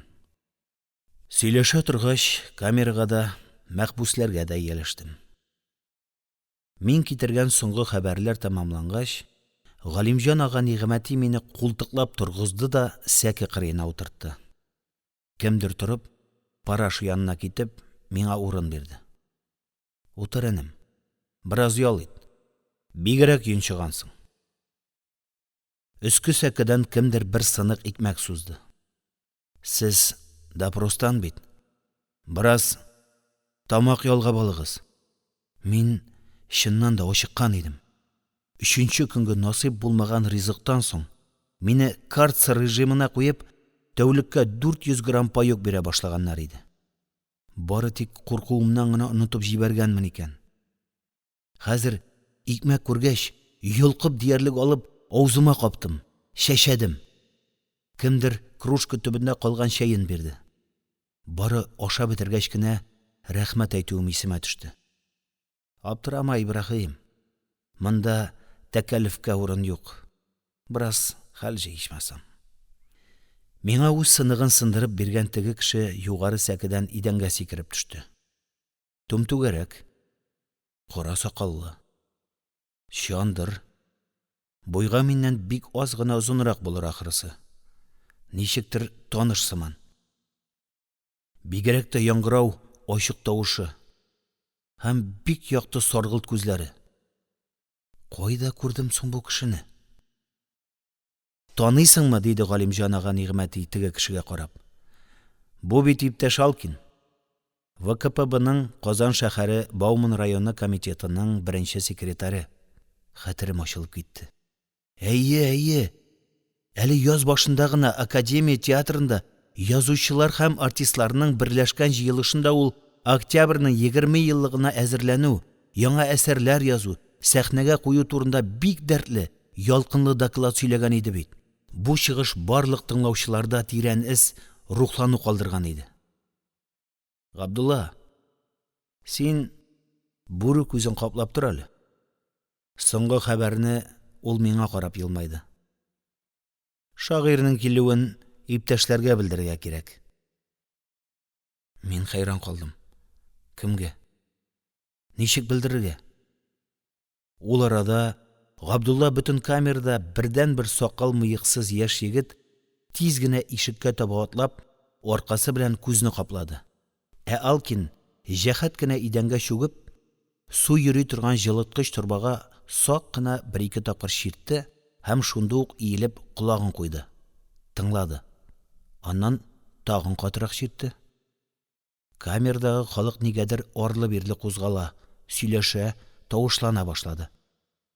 Ә Габдулла кузгалмый, аркасы белән һаман бүре күзен томалап тора.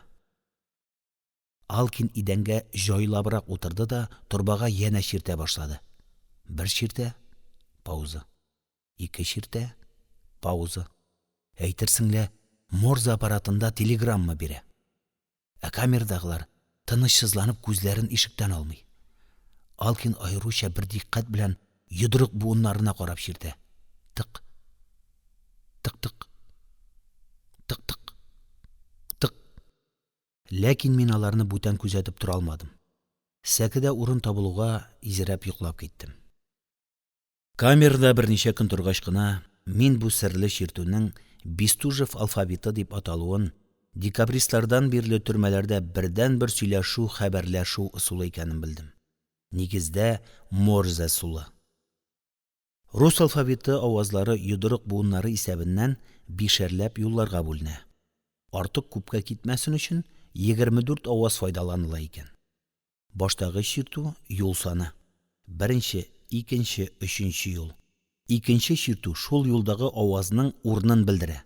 Мәсәлән, А хәрефе булай бирелә. Башта бер чиртү. Беренче юл. Тагын бер чиртү. Беренче юлдан беренче хәреф.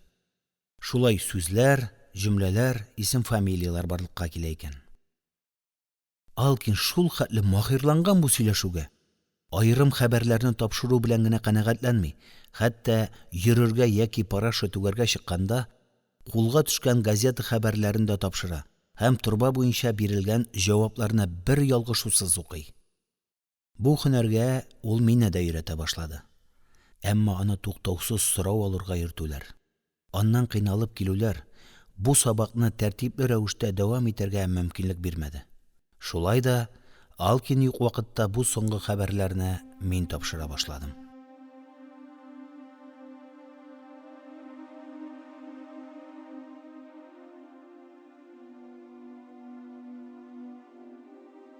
Сигезенче бүлек. Алкин әле яңа гына укырга өйрәнә башлаган бала сыман ижекләп укый. Галимҗан Ибраһимов каты авырый. Бишенче камерага Әбҗәлимовны республиканецны китерделәр. Толымбайский 4нче тәүлек стойкада. Тинчурин.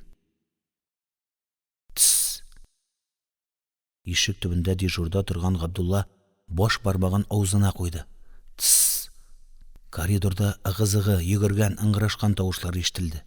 Алкин сикереп торып, сәке кырыена утырды. Ул арада ишектәге йозак шалтырап ачылды. Кемнедер сөйрәп камерага керттеләр. Ишек шыгырдап ябылды. Габдулла белән Алкин идәнгә йыгылган кешене күтәреп алдылар. Урын! Сәкедән 2 кеше сикереп төште. Шул бушаган урынга түбәндәгесенә, теге сорау алудан килгән кешене яткыздылар. Бу бит Мәхмүд Баһаутдинов, диде Алкин, яныма килеп. Комсомолның өлкә комитеты секретаре. Міскін, аңын юғалтқан. Шул қадар қинағаннар. Тағын юзақ шалтырады. Камера тып-тын қалды. Кімнің чираты?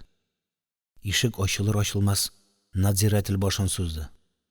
Алкин, допросқа. Камера қолтыранып кеткендей болды. Сулыш үзілді. Алкин, сайранға ғына жиынғандай пальтосын киіп, шляпасын қолын алды. Елмайды. Я, пока. Үстен бір юк түшкендей жеңілейіп кеттік. Болдыр алсаң, текшірушеден карандаш урларға тырыш. Тырышырмын. Алкин тағын диағымлы елмайды да тышқа шығып кетті. Камердағылар ауыр сулап, өз орындарына торала башлағаннар ғына еді, тағын юзақ шалтырады. Әйтірсіңдә электр тогы суқты. Қолтырап туқтап қалдық. Ишік ашылды. Әмма негедір біреуді кірмеді. Бары тек пышылдап қына сөйлешкен тауыш ишетілді. Һәм шунда ғажайып бір хәл болды. Камердағылар барысы да орындарынан тұрып, ишікке таба үрілділер. Йотылып иснәділер. Хуш ис. Шондай тәмле. Тәнге рәхәт беруші хушбу исе бұрынны қытықлый. Камера яқтырып кеткендей болды. Түрме артында тірәліп тұрған, ілік қадірі біленмәген ғади тұрмыш, хәзір уй жетмәс яра гүзәл ирек үзе ишелеп мында кірді. Дөресрәге, түрме ишеге ашылып кетті сыман. Туя алмай, үріліп солайбыз. Рәхәтті, көңілі де, артық ғазаплы да болды бұл көтелмәген ұшырашу. Барлау, ашулы қалын тауыш рәхәт қалғудан уятты. Барыбызда пара шаянна тығызландық. Сыймағаннар үске сәндірәге отырдылар. Ишек кеңірек ашылды. Камераға ашығы батлап түрмә башлығының ярдәмшісі келіп кірді. Ұзын буйлы, атлет гәүдәле яш егет. Үстінде үр яңа, үзенә ятышып сыланып тұрған форма, қиық сырлы қара туқымадан тігілген френч. Галифы шалбар, ялт-ялт етіп тұрған хром итіклер.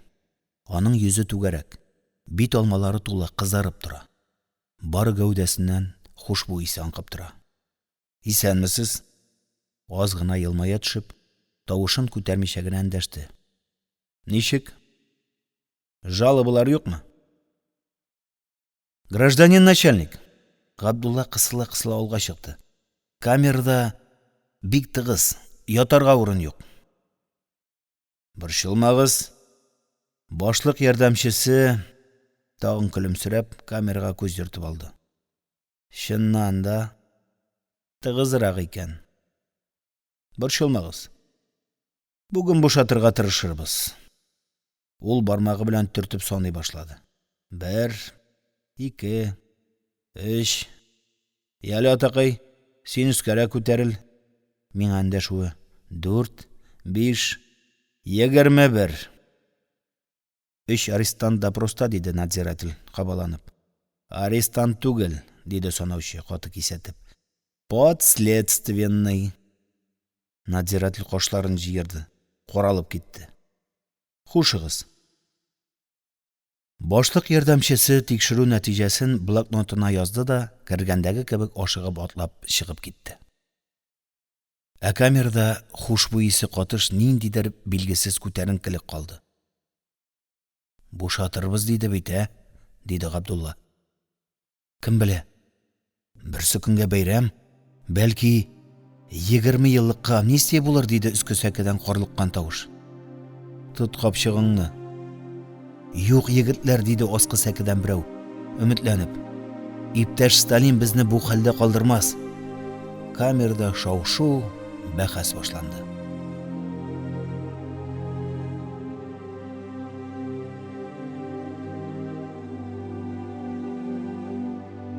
Ибрахим Саляхов. Калыма хикәяләре. Фаҗига хроника. 9-нчы бүлек.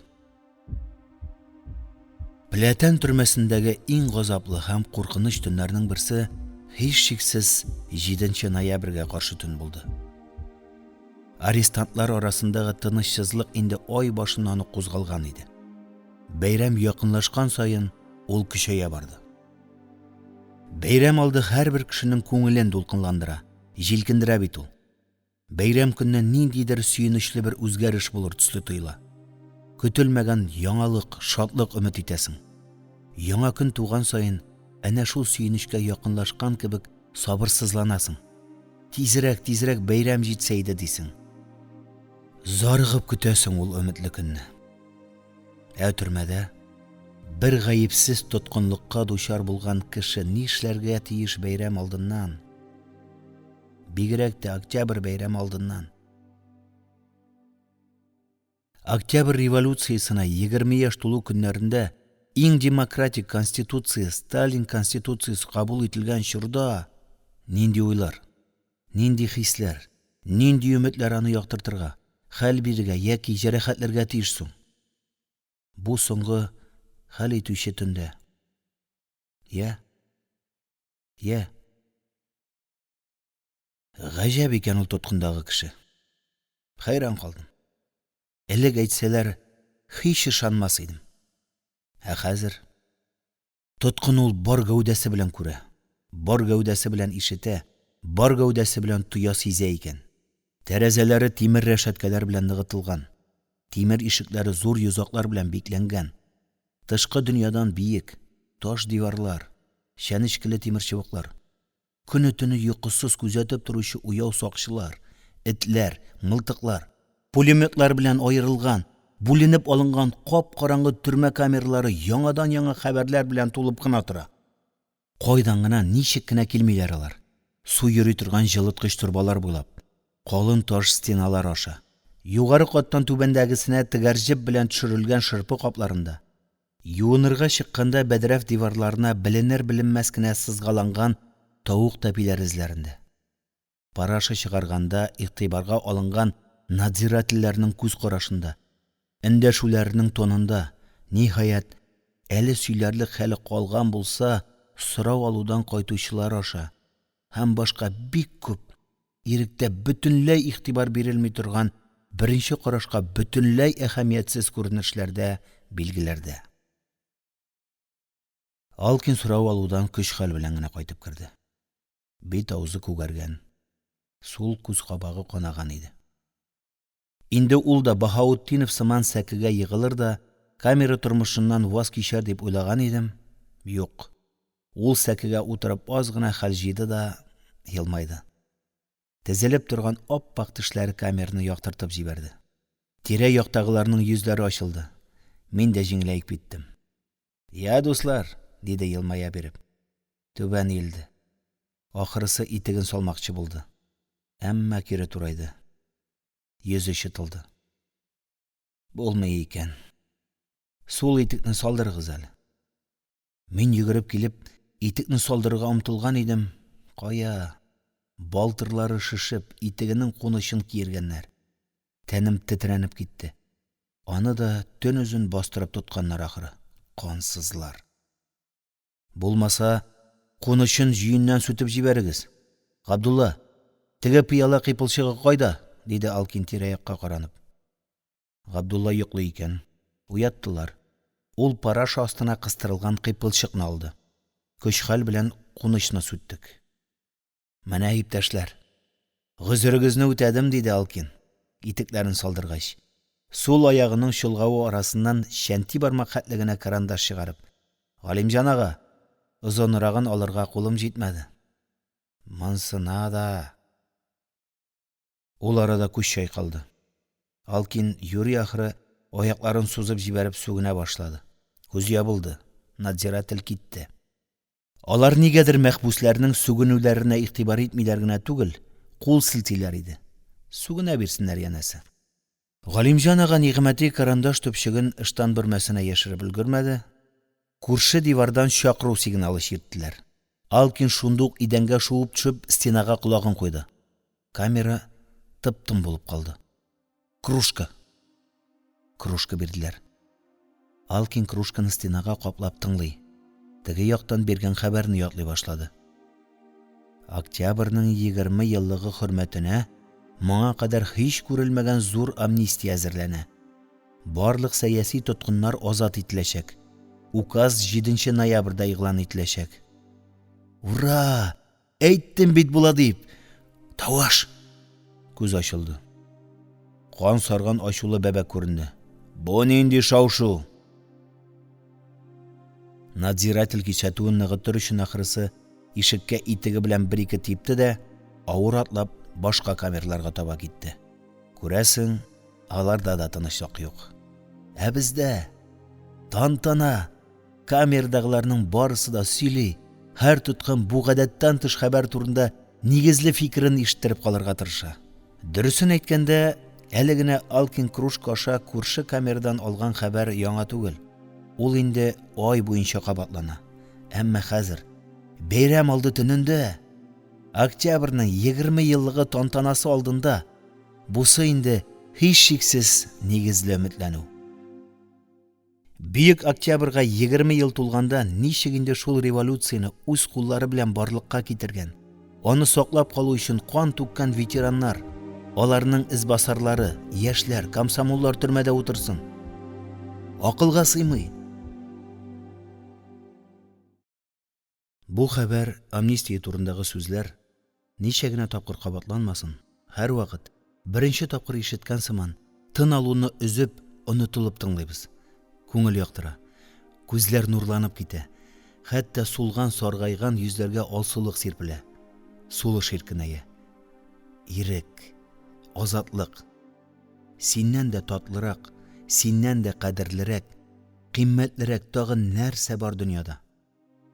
Әмма синең иксез-чиксез киң, җылы, мәрхәмәтле кочагыңда вакытта без кадереңне генә белмибез икән, бөек бәхет. Инде күп калмады. Аз гына. Бик аз гына түзәргә, сабыр итәргә кирәк.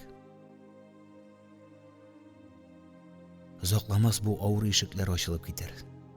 Без тагын да кешелекнең бөек куанышы, азатлык кочагына ташланырбыз һәм туйганчы иркәләнербез. Барыбыз да ул көннең тууына ышана идек. Иманыбыз камил иде. Без бит ят түгел, үги түгел. Барыбыз да Совет иленең тугрылыклы фидакар балалары. Шулай булгач, тиздән.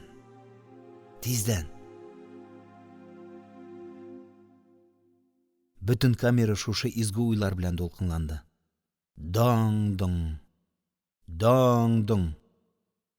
Тоткыннарның йөрәген өшетә торган, нервларын үзәрдә итеп какшата, акылны тумалый торган чаң. Шомлы, кара каргышлы чаң. Бу ни бу? Гадәттә бу чаң кичке чәйдән соң тикшерү алдыннан сугыла иде. Хәзер бит әле сәгать күп булса 5-6 чамасы гынадыр. Даң-дың. Коридорда ыгы-зыгы. Әллә янгынмы? Әллә берәрсе качарга маташканмы? Хәер, тимер рәшәткә, калын тактадан эшләнгән, калфак, таш стена, чәнечкеле тимер чыбык, этләр, сакчылар, мылтык, пулеметлар киртәсе аша мөмкинме бу? Әллә берәрсе хурлыкка чыдый алмый асылынганмы? Бу хәлнең булуы мөмкин түгел. Әмма бер тоткын асылынган өчен бу хәлне ыгы-зыгы тумас. Даңгылдау, туктар-туктамас камерның ишеге ачылып китте. Надзиратель бар тавышын акырды. Торыгыз! Басыгыз! Тикшерү! Тизрәк! Упыр-тупыр бер-беребезне кысып парашы янына йөрелдек. Камерага атылып 2 хәрби кеше керде. Өстләрендә озын соры шинель, яка очларында янып торган берәр шпал. Димәк, майорлар. Башларында өр-яңа колакчын бүрекләр. Икесе дә урта яшьләрдә, тулы гәүдәле, йөзләре суык, күзләре бураулап, ачу белән карый. Әле күптән түгел генә барлау ясаган төрмә башлыгы урынбасары бусага төбендә смирны баскан өлкән түрәләрнең буйрыкларын көтә. Тикшерү, диде майорларның берсе. Камерны сүзеп карап, ачулы тавыш белән. Тизрәк! Берәм-берәм минем алга басыгыз да, исем-фамилиягызны, кулга алынганчы кайда кем булып эшләүегезне әйтеп, сәкеләргә менеп капланып ятыгыз. Кара, монда бүтән карыйсы булмагыз. Я, башладык. Син. Алкин. ВКПБның Казан шәһәре Бауман районы комитетының бірінші секретары. Марш, син! Галимҗан Нигъмәти, профессор. Марш, син! Сөббүк Рафиқов, шагыйрь. Син! Иманкулов Зариф, бірінші татар полк комиссары. Син! Түбәндәге сәкедән озын буйлы, таза гәүдәле кеше күтәрелде. Майор сискәнеп артка чигенде. Күрәсең, сугып җибәрер дип курыкты һәм икенче тапкыр бу юлы инде акрын гына эндәште. Сез. Камай Гыйльми, профессор. Владимир Ильич Ульянов Ленин исемендәге Казан дәүләт университеты ректоры. Майор тагын артка чигенде. Стенага карап басыгыз. Следующий. Салах Хатнагулов, профессор. Өскә, син. Баһаутдинов Мәхмүд, комсомолның Татарстан өлкә комитеты секретаре. Өскә, менә алмыйм, аякларым шишкән. Ярар. Алайса дип, майор нәфрәтле караш ташлады. Ярар. Түбәнгә ят, син. Акимов Николай Васильевич, татпросвет секретаре. Син. Нижегородцев Ардалион Михайлович, өлкә комсомол комитетының бүлек мөдире. Ә син нәрсәндә менеп кунакладың, төш. Өске сәкедән җиңел генә сикереп, атлет гәүдәле берәү төште. Шанышев. Әле һаман артта басып торып, килүчеләрне блокнотына язып торган майор, кинәт блокнотын төшереп җибәрә язып, кабаланып алга атлады. Якуб? Юк, ул минем абыем. Ул комдив. Мин җайдаклар эскадроны командиры. Өскә. Алда торган майор кашларын җыерды. Йөзен чытты. Барыгызда Елан Тухачевскийның койрыклары. Шанышев нәрсәдер әйтергә дип авызын ачкан иде. Бусагада басып торган төрмә башлыгы ярдәмчесе бармак янады. Тсс, молчать. Шанышев башын чайкады да, бер сикереп иң өске сәндерәгә менеп китте. Син, Гомәргали, әдәбиятчы, редактор. Ә син Чулак. Мыскылламагыз дип Николай Чулак кулын селкеп алды. Тумыштан. Безгә барбер, фамилияң тизрәк. Барциковский Николай, Казан педагогия институты студенты. Син, Шайхетдинов Касым, Кызыл яшьләр газетасы редакторы. Ильясов Гали, Татар академия театры режиссеры. Син нәрсә аптырап торасың? Параш янында басып торган Габдулла сискәнеп китте. Мин бит комсомол райкомы секретаре. Мин... Ярар. Майор әйтеп бетергә бирмәде, бүлде. Фамилияң? Әхмәдуллин Габдулла. Аннан соң 2 укытучы, 1 прокурор, 1 ВКПБның авыл райкомы секретары аваз бирде. Сәкедә урын булмагач, аларны стенага каратып бастырдылар. Мин дә шулар рәтенә эләктем. Башкалар әле сорау алудан кайтмаган иде. Гадәттә, барлауда саныйлар да чыгалар иде. Булай мәсхәрәләп яткырмыйлар. Стенага терәмиләр иде бит.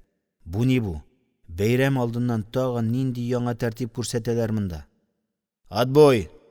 Ятыгыз! Тавышланмагыз! Диде алдагы майор. Тикшерүне төгәлләп, тагын бер тапкыр камераны сүзеп карап. Ә кичке аш? Кемдер югары сәкедән кычкырды. Бүген ансы юк! Диде дә башлык ярдәмчесе ишекне япты. Йозакны юри ахрысы шалтыр-шалтыр китереп бикләде. Уйны уйга сузып, учларын бәйли алмыйча җәфаланганда, тагын ишек ачылды. Ашыгып надзиратель керде. Йылан төсле пышылдады. А хәрефенә кем бар? Бусага төбенә 3 тоткын килеп фамилияларын әйттеләр. Алкин. Кирәкми. Акимов. Кирәкми. Атнагулов. Сәләх ага булай да ябык, озын, әз генә шадра кеше. Хәзер бөтенләй караңгыланып, хәлсезләнеп китте. Ул әле иртән генә сорау алудан ватылып, көч-хәл белән кайткан иде. Б хәрефенә надзиратель әйтеп тә бетермәде. Өске сәндерәдән Николай сикереп тә төште. Надзиратель шак тайпылып калды.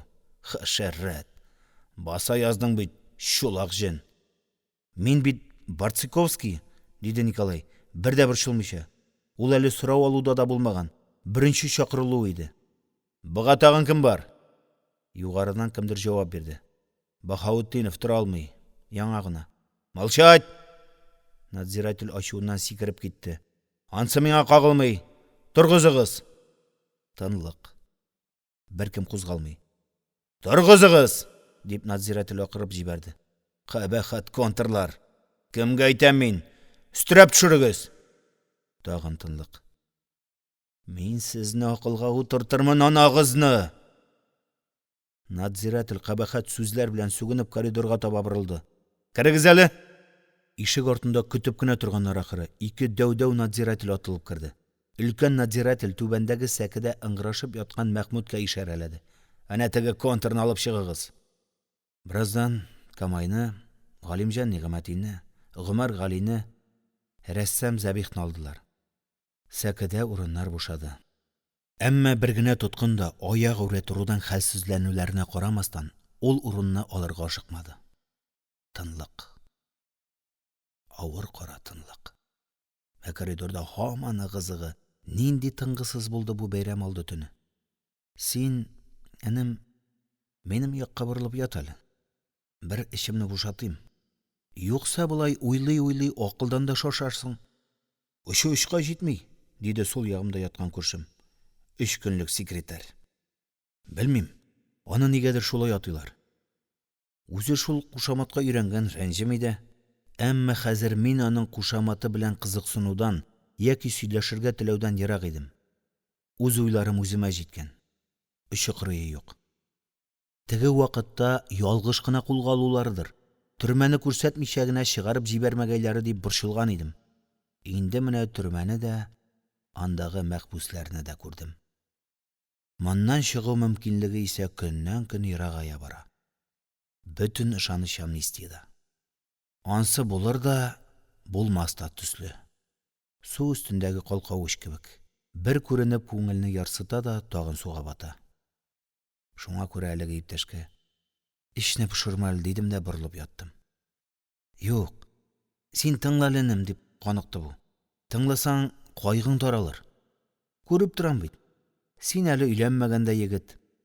Институтта сөйгәнең дә калгандыр. Ни өчен мине 3 көнлек секретарь дип атыйлар? Шуны сөйлим әле. Син шагыйрь бит.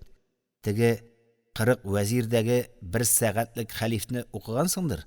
Нәкъ шуның сыман. Алай бик кызык булгач сөйлә инде.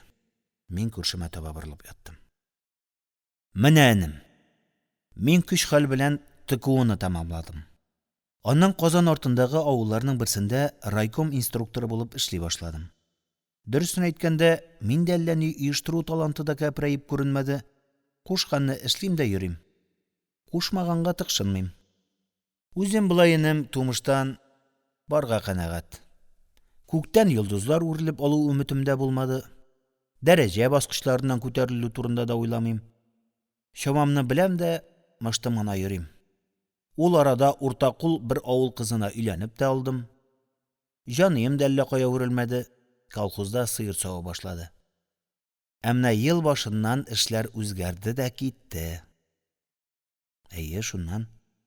Кызык әле алданым. Менә бит. Язгы чәчү алдыннан гына безнең беренче секретарьне һәм минем турыдан-туры башлык агитпроп мөдирен бер төндә алдылар да куйдылар. Обкомнан килгән вәкил алар халык дошманнары дигәч, ышанасы да килмәде.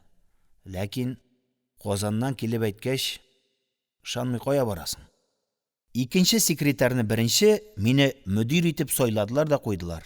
Җаваплы эшне кабул итәргә дә өлгермәдем, бер төндә теге икенче секретарьне алдылар. Аны да дошман булган, астыртын корткычлык эшләгән диделәр. Өченче секретарь авырып больницада ята иде. Обком вәкиле тотты да мине беренче секретарь итеп тәкъдим итте. Ис китте. Сайламаслар дигән идем. Бюро членнарының берсе дә каршы кул күтәрмәде.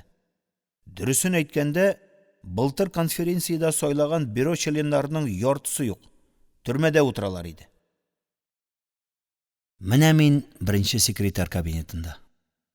Ул арада Казаннан тагын вәкилләр килеп тулды. Район оешмаларында корткычлар утыра. Хәзер үк аппаратны алардан тазартырга кирәк. Менә исемлек диделәр. Аптырадым.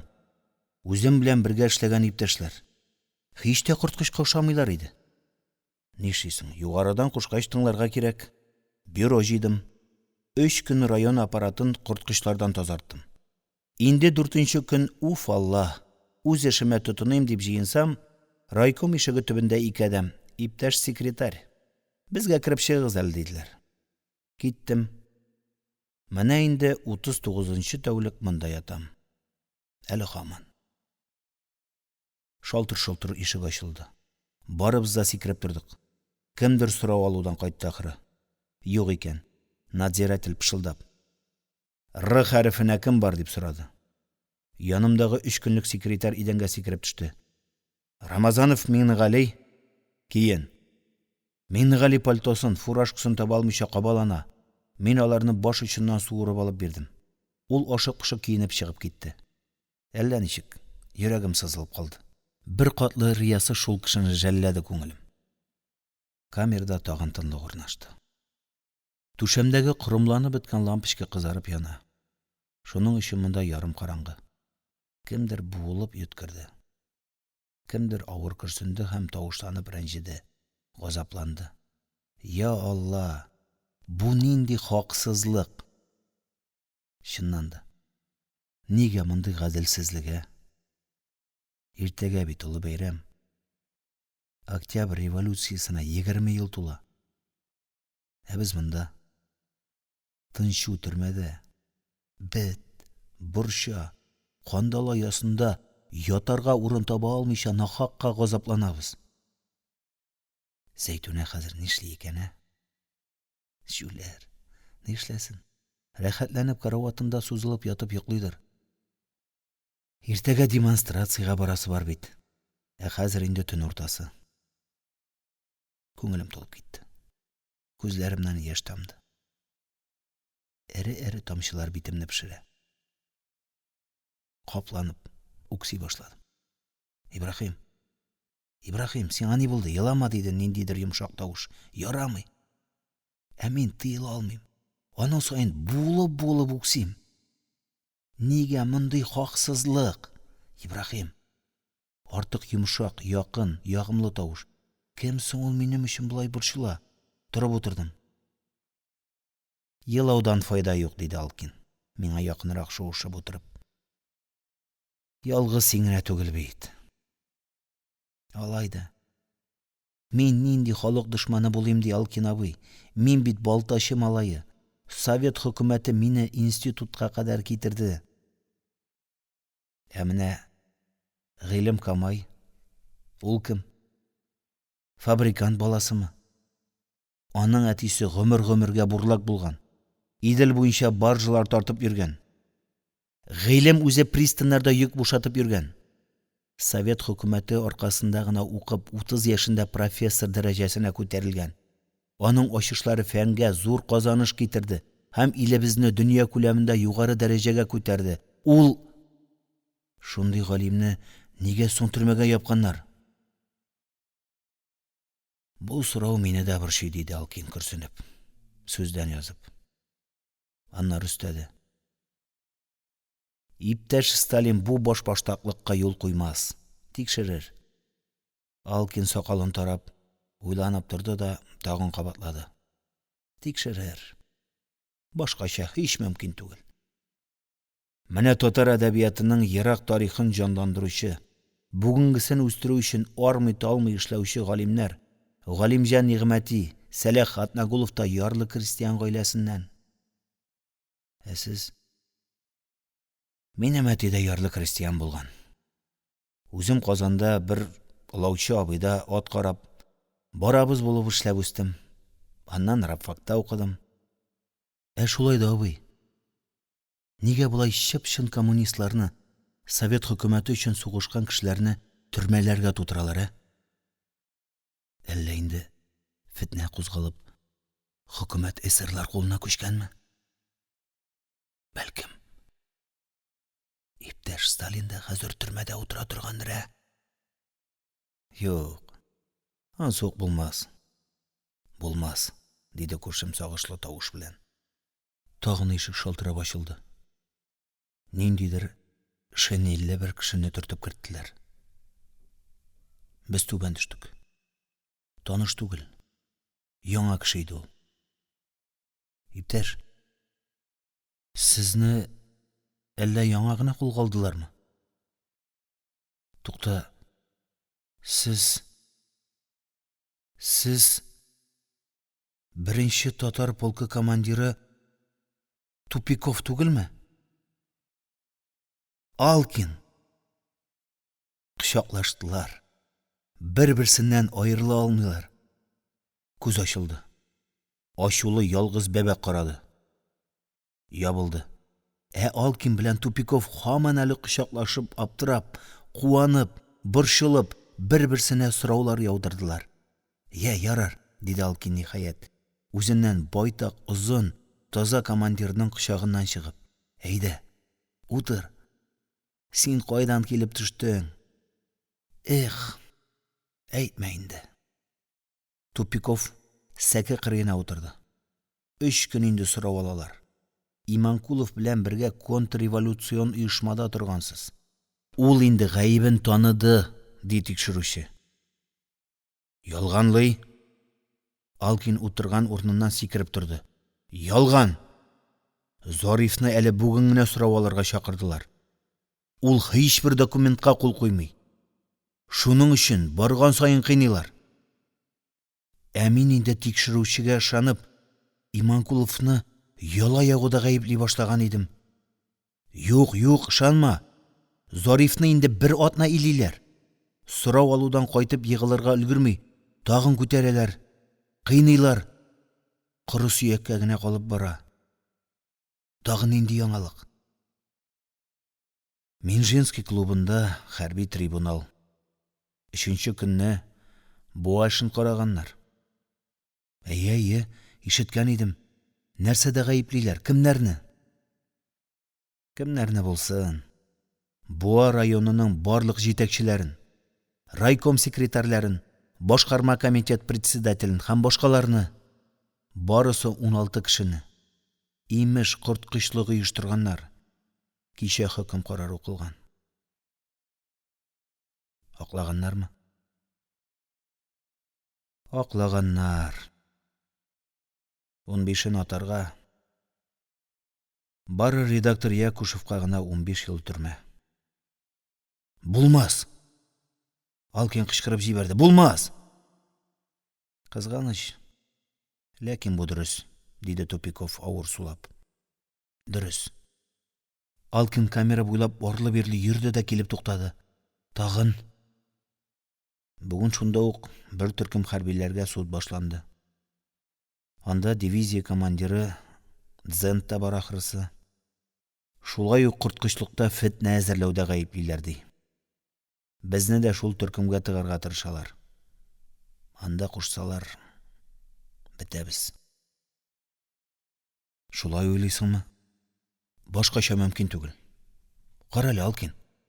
Тупиков тавышын баса төште. Исемдә вакытта әйтеп калыйм. Зариф кайтса, былай диген. Кинәт камераның ишек ачылып китте. Алҗыган, мышнаган надзиратель башын тыкты. Тупиков мондамы? Монда? Уф, Алла. Надзиратель гыжылдап сулап ишекне ачып җибәрде. Син сволочны коридор бетереп эзләп йөрим. Үз камераңны белмисеңме ни? Үзең керттең лабаса. Үзең. Сез монда төрмә тулы. Ә мин бер ялгызым. Әйдә тор, чык. Хушыгыз. Тупиков кулларыбызны каты итеп кысты да чыгып китте. Тимер ишек шап итеп ябылды. Алкин түбәндәге сәкегә сузылып ятты. Мин 2нче катка менеп киттем. Күзләремне йомдым. Әмма йокы юк. Уйлар. Бал курты төсле мыжылдыйлар. Бу ни хәле? Армиядан кайтуыма әле 4 елда юк. Мин 3 ел Казанда 1нче татар полкында хезмәт иттем. Полкның командиры Тупиков, комиссары Иманкулов иде. Мин аларга сокланып карый идем. Алар икесе дә гражданнар сугышында катнашкан. Каннарын, җаннарын аямыйча Совет хөкүмәте өчен сугышкан кешеләр. Иманкулов Зарифның күкрәгендә Кызыл байрак ордены. Аны Реввоенсовет председателе иптәш Фрунзе үзе бүләкләгән. Төркстанда басмачылар белән сугышта күрсәткән батырлыклары өчен. Ә хәзер алар икесе дә төрмәдә. Нигә? Неге? Артык арылган ахырсы. Күзләрем йомылып китте. Зәйтүнә белән көймәдә Кабан күлендә yüзә идек. Мин мандолинда уйныйм. Зәйтүнә җырлый. Агыйдел көйне. Минем шигырьне җырлый. Агыйдел алкын икән, сулары салкын икән. Агыйделкәй кызларының йөрәге ялкын икән. Зәйтүнә кинәт җырны бүлә дә миңа карый. Бармак яный. Ә син каян беләсең? Нәрсәне? Аптырап, ишүемнән туктыйм, төшенмим. Зәйтүнә бик җитди. Ник? Үзең язгансың бит. Агыйдел кызларының йөрәге ялкын икән дип. Кем әйтте? Җавап бир әле. Мин көләм. Кем булсын? Синең йөрәк. Бүре кызының йөрәге. Үзем ишкәкләремне ташлап, аның иреннәренә үрләм. Шул чак көймәбез чайкалып китте. Ниндидер шау-шудан сискәнеп, күзләремне ачтым. Камерадагылар барысы да торып утырганнар. Үрелеп тыңлыйлар. Алкин ишек төбендә колагын ишек ярыгына куйган. Мин дә торып утырдым. Коридорда тагын ниндидер ыгы-зыгы. Ашыгып атлап, коридорны дер селкетеп, әле бер, әле икенче якка узалар.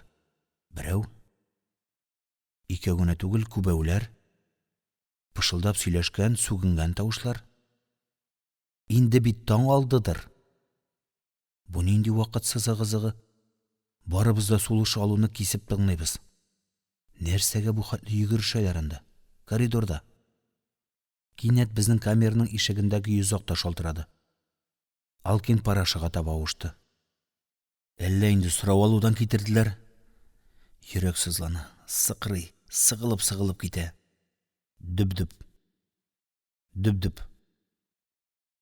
Бу нинди тавыш? Дөп-дөп. Бу бит минем үз йөрәгем шулай тавышланып суга. Тынычсызлана. Ярсый. Әйтерсеңлә, менә ниндидер коточкыч фаҗига булырга тиеш. Йозак тагын шалтырады. Ишек тартылды. Берничә дагалы итек дупылдап килеп туктады. Китерделәр. Мөгаен сорау алуда изгәннәр. Култыклап китерделәр. Пышылдау. Ишек каты итеп этилде. Дагалы итекләр дөп-дөп итеп алдагы камераларга таба уздылар. Алкин тагын ишек төбенә чүгәләде. Каршыдагы камера ачылды ди ул. 1, 2, 3. 3 кешене алып чыктылар. Ишек шыгырдап ябылды. Йозак шалтырады. 6 аяк адымы түбәндәге катка төшә торган баскычка таба кузгалды. Дөп-дөп. Пышылдау. Кинәт күз ачылып китте. Акайган бәбәк кодалып карады да акырып җибәрде. Ятыгыз, контрлар. Ишеккә 2 тапкыр типтеләр. Тагын теге карлыккан тавыш кулакны тондырды. Ятыгыз дим, этләр, ятыгыз. Барыбыз да сәкегә сузылдык. Аяк тавышлары ераклашты. Коридор тып-тын булып калды. Без дә тынычлана башладык. Әмма игътибарыбыз әле һаман ишектә. Күз ачылды да ябылды. Алкин әле һаман бусагага чүккән килеш тыңлый. Тынлык.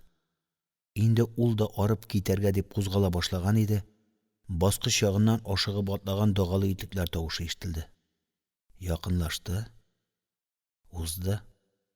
Туктады. Сизәсезме? Диде Алкин. Үлем камерасына килделәр. Барыбыз да сикереп торып утырдык. Сулыш киселде.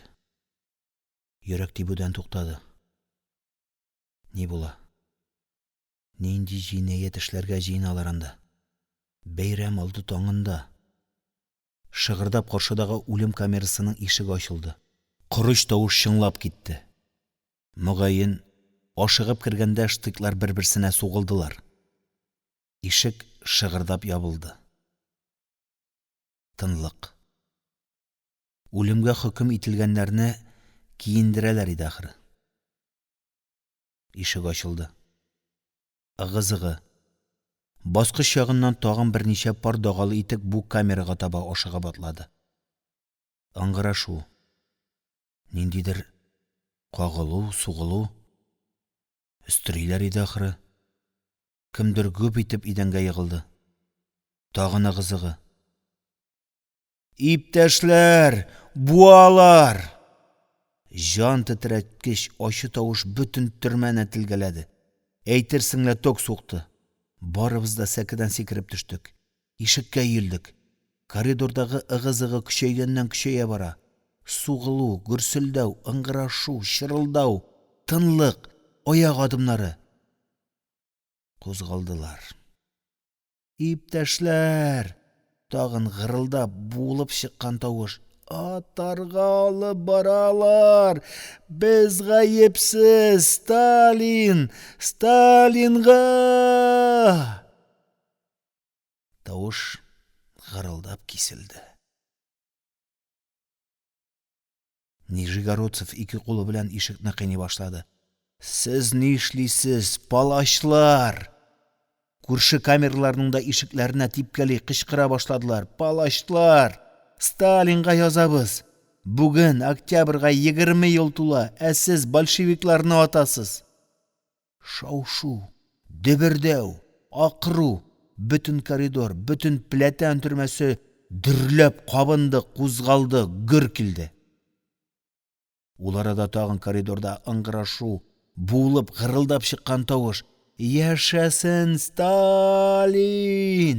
Суг аузына! Кытычкыч ыңгырашу, аузына чүпрәк тыгыгыз. Тагын ыгы-зыгы. Берничә кеше тартышып барып идәнгә егылды күрәсең. Коридор селкенеп киткәндәй булды. Төрмә артында мылтык аткан тавыш ишетелде. Этләр булып өрә башладылар. Без барыбыз да ишеккә барып ябырылдык.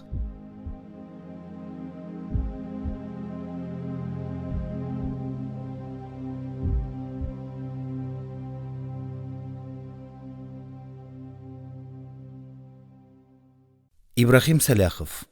Калыма хикәяләре. Фаҗига хроника. 10-нчы бүлек. Ниһаять, зарыгып, сабырсызланып, өметләнеп көткән бәйрәм көне. Октябрь революциясының 20 еллык тантанасы көне 7 ноябрь. Бүген иртәдән беренче сюрприз. Безнең камераны иртәнге баландадан мәхрүм итү булды. Үткән кичкә баланданы бирмәүне дә оныта алмый идек әле. Менә сиңа кирәк булса, бәйрәм бүләге. Булай да буш корсаклар тагын кысылды һәм быкырдап кычкырып ашарга сорады. Ә баланда мичкәсе бүген безнең камера янында тукта алмады. Сәбәбе дә аның әллә ничек, ак күңеллелектән, бер катлылыктан килеп чыкты. Гадәттәгечә, бүген иртә белән дә йокыдан торырга кем йоклады икән бу фаҗигалы төндә? Шаң суктылар. Даң-доң. Даң-доң. Без әле урыннардан сикереп торырга өлгермәдек, ишек ачылды. Ашыгып, төрмә башлыгының ярдәмчесе килеп керде. Ул көндәгечә бик пөхтә киенгән. Киеменең бер җирендә җыерчык юк. Җиңел, шат, күркәм, рәхимле, мөгаен бәйрәм тәсирендәдер. Без дә җиңеләеп киттек. Камера яктыргандай булды. Мин үземнең бер катлылыгым белән ул әле безне бүгенге улы бәйрәм, октябрьнең 20 еллыгы белән тәбрик итәр дип өметләнгән идем. Ансук булмады. Алай да ул бүген башка вакыттагы кебек ачулы кычкырмады. Елмаеп кына эндәште. Әйдәгез, барлашып алыйк. Без өйрәнгән гадәт белән параша янына кысылдык. Кияз түрә бармагы белән һәрберебезнең күкрәгенә төртеп санады. Сәкегә чыгарды. 1, 2, 3, 16. Башкалар сорау алуда, гражданин начальник, дип рапорт бирде камера старосты Салкин. Бик яхшы, диде ул елмаеп. Кесәсеннән блокнотын алды. Язарга омтылды. карандашы юк. Әле бер, әле икенче кесәсен актарды. Борчылды. Ах, шайтан алгыры. Кабинетта онытып калдырганмын. Ул үтүнү белән безгә карады. Бәлки, берәрегездә карандаш кисәге бардыр. Әле генә сорау алудан кайткан Галимҗан ага Нигъмәти аның янында тора иде. Ул карашны үзенә кабул итте. Уңайсыз хәлдә калган түрәгә ярдәм күрсәтергә ашыкты. Миндә бер бик кечкенә генә карандаш кисәге бар иде. Бу сүзләрне ишетүгә Алкин калтыранып китте. Күзләре белән Нигъмәтигә нинди ишарәләр ясады. Әмма Нигъмәти аңа игътибар итмәде. Менә. Көяз түрә хәтта иелә төште. Йылмаюдан бите балкып китте. Без дә йылмайдык. Нинди әйбәт үз кеше. Миңа кечкенә булса да ярый. Галимҗан ага Нигъмәти чалбарын ычкындырып ыштан бөрмәсеннән кичә Алкин алып кайтып биргән карандаш сыныгын алып бирде. Рәхмәт. Коткардыгыз. Түрә блокнотына барлау санын язды да, теге карандаш сыныгын кесәсенә салып куйды. Гражданин начальник, Галимҗан ага хәтта кулын сузды. Сез ялгыштыгыз. Юк, диде түрә рәсми һәм корыгына. Шундук йөзе дә гарып, суынып китте. Бу карандаш монда урлап алып киленгән. Аны миңа тапшыруыгыз өчен, профессор әфәнде, сезгә күп рәхмәт. Ә камера тәртипне бозган өчен карцер режимына куела. Надзиратель, әмерне алырсыз. Пока иртәнге ашны бу камерага бирмәгез. Ул кергәндәге кебек үк ашыгып атлап чыгып китте. Ишек ябылды. Камерада хушбу исе һәм тирән ачыну калды. Сволочь! Сорау алудан кайтуга, аскы сәкедә керпе төсле бөгәрләнеп ятып, камерадагылар белән ләм-мим сөйләшми торган тәбәнәк юан кеше, район прокуроры. Кемдер үзен тибеп җибәргәндәй чәчрәп сикереп торды да, Галимҗан агага сугарга кизәнде. Синең аркаңда ач калдым! Акырын, якында гына торган Сөббүк Рафиков тегенең кулын тотып калды, этеп җибәрде. Син генә түгел, барыбыз да ач калды. Галимҗан ага нә үзе дә нишләргә белми. Чыннан да, Галимҗан ага битен ике кул белән каплап, бөгелеп төшкән иде. Син, малай, миңа кул сузма! Прокурор тагын әтәчләнә башлады. Кул сузу түгел, Сөббүк кызарынып, бүртенеп аңа таба үрелде. Бу ташлармын! Каравыл! Прокурор акырып ишеккә ташланды. Каравыл! Ишекне ачыгыз! Күз чайкалды. Аннан акайган сыңар бәбәк карады. Ишек ачылды. Нигә акырасың? Үтерәләр! Ха-ха-ха! Надзиратель кычкырып көлә башлады. Юк, үтергәндә булай кычкырмыйлар, прокурор әфәнде.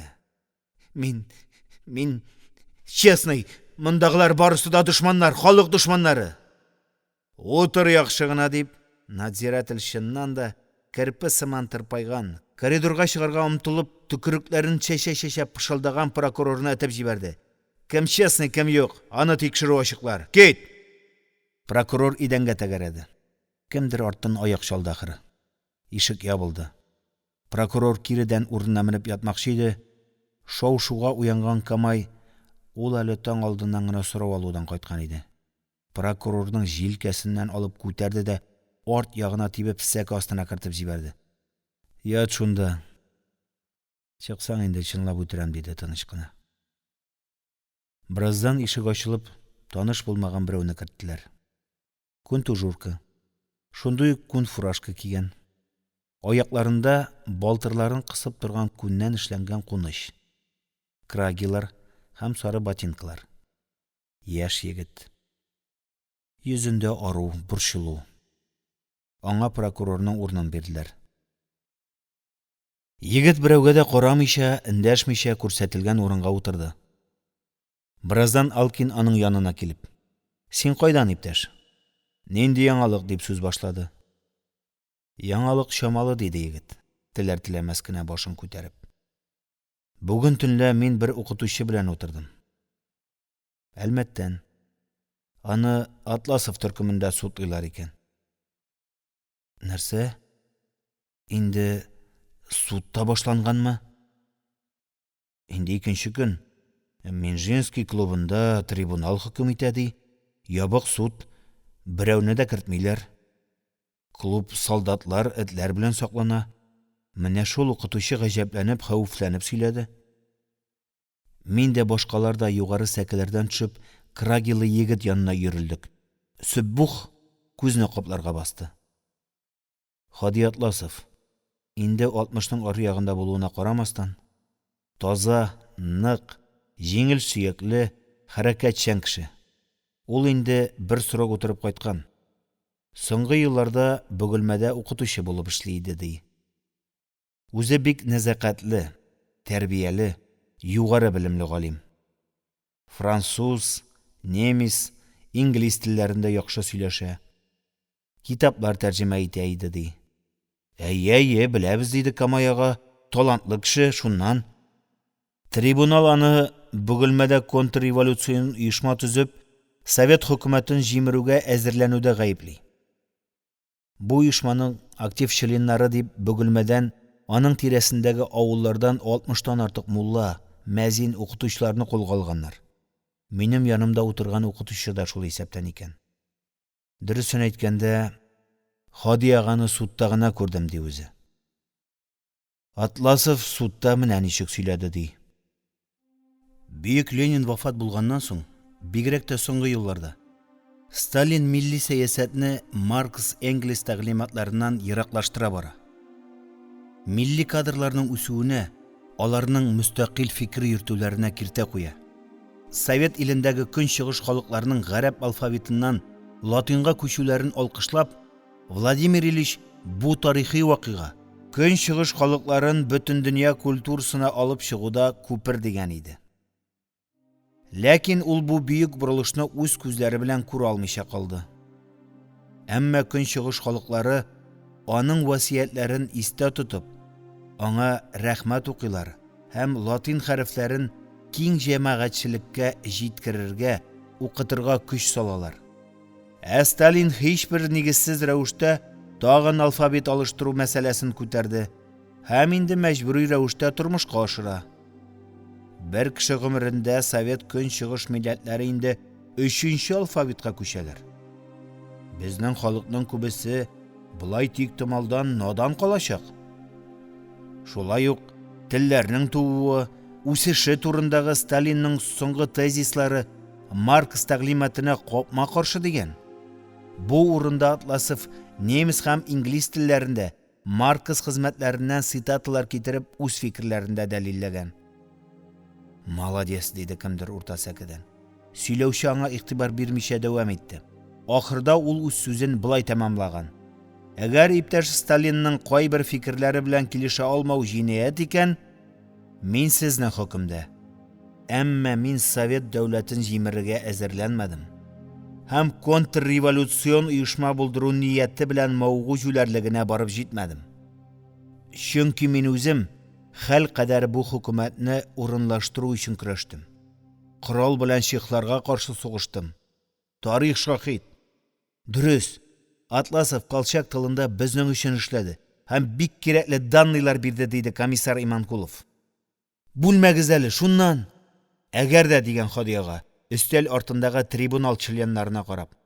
Әгәр дә уйдырма гаепләү актыгызда күрсәтелгәнчә, мин контрреволюцион оешма торгызырга, Совет хөкүмәтен җимерергә уйлаган булсам, тагын кабатлыйм.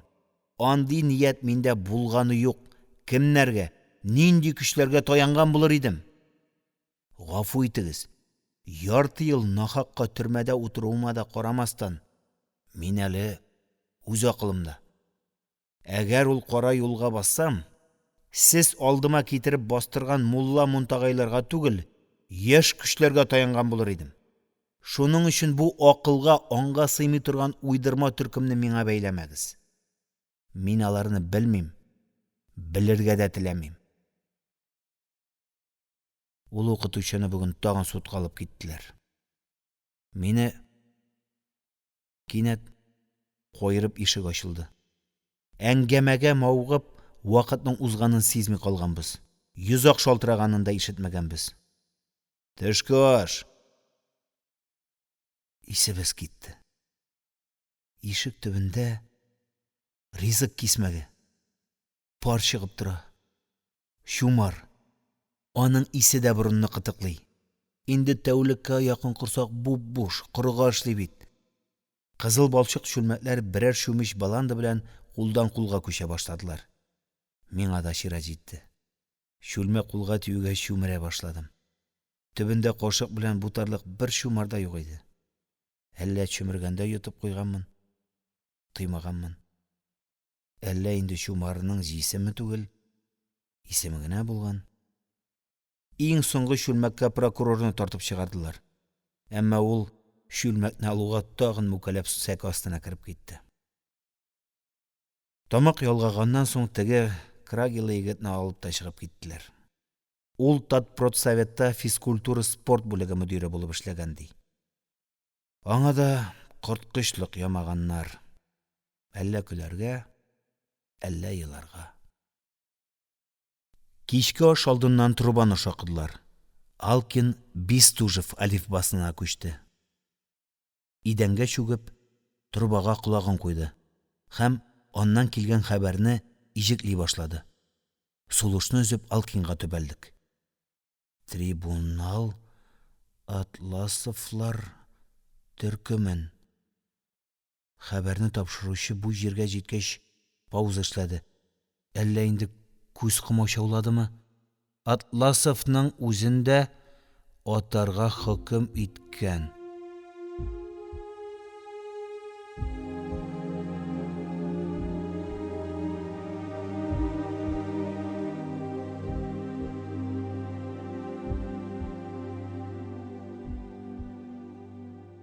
Алкин хәбәрне әйтеп бетерер-бетермәс идәнгә утырды. Электр тогы суккандай катып калдык. Күз шайкалды. Ачылды. Кан баскан ачулы бәбәк карый. Йөрәк тибүдән туктады сыман. Күзләремә яшь килеп тыгылды. Я Алла. Бу нинди бәйрәм бу? Сабырсызланып, өметләнеп, соңгы ышанычларны бәйләп, 4 күз белән көткән бөек бәйрәм. Октябрьнең 20 еллык тантанасы үтте дә китте. Ашыгыч процесслар, атулар, көне-төне туктаусыз сорау алулар, кыйнаулар, гарипләндерүләр, мәсхәрәләүләр белән узды. Ә без көткән, ышанып көткән амнистия телгә дә алынмады. Киресенчә, бәйрәм көннәрендә камерага яңадан-яңа арестантларны тыгызлап тутыра башладылар. Булар инде 3нче дулкын кагылганнары. 3нче секретарь, 3нче председатель, 3нче зав, 3нче редактор, 3нче директорлар. Алар әле үзләре башкарасы эшнең эчтәлеге, юнәлеше белән танышы түгел, яңа кабинетларының нинди булуын хәтерләп калырга да өлгермәгәннәр. Тукта. Юкка зарланам бит. Бәйрәмнең өче, ризыгы соңга калып булса да, безнең камерага да җитте ич. Бу сөенечле хәл 10 ноябрь көнне кичкә таба булды. Камерда аеруча авыр бер тынлык иде. Кайсы ятып, кайсы утырып кагылып уйга чумган. Пыяла күзләре ватылган рәшәткәле тәрәзәдән суык җилерә. Калфакка карыя. Хәзер инде камерада ялангач берәү дә юк.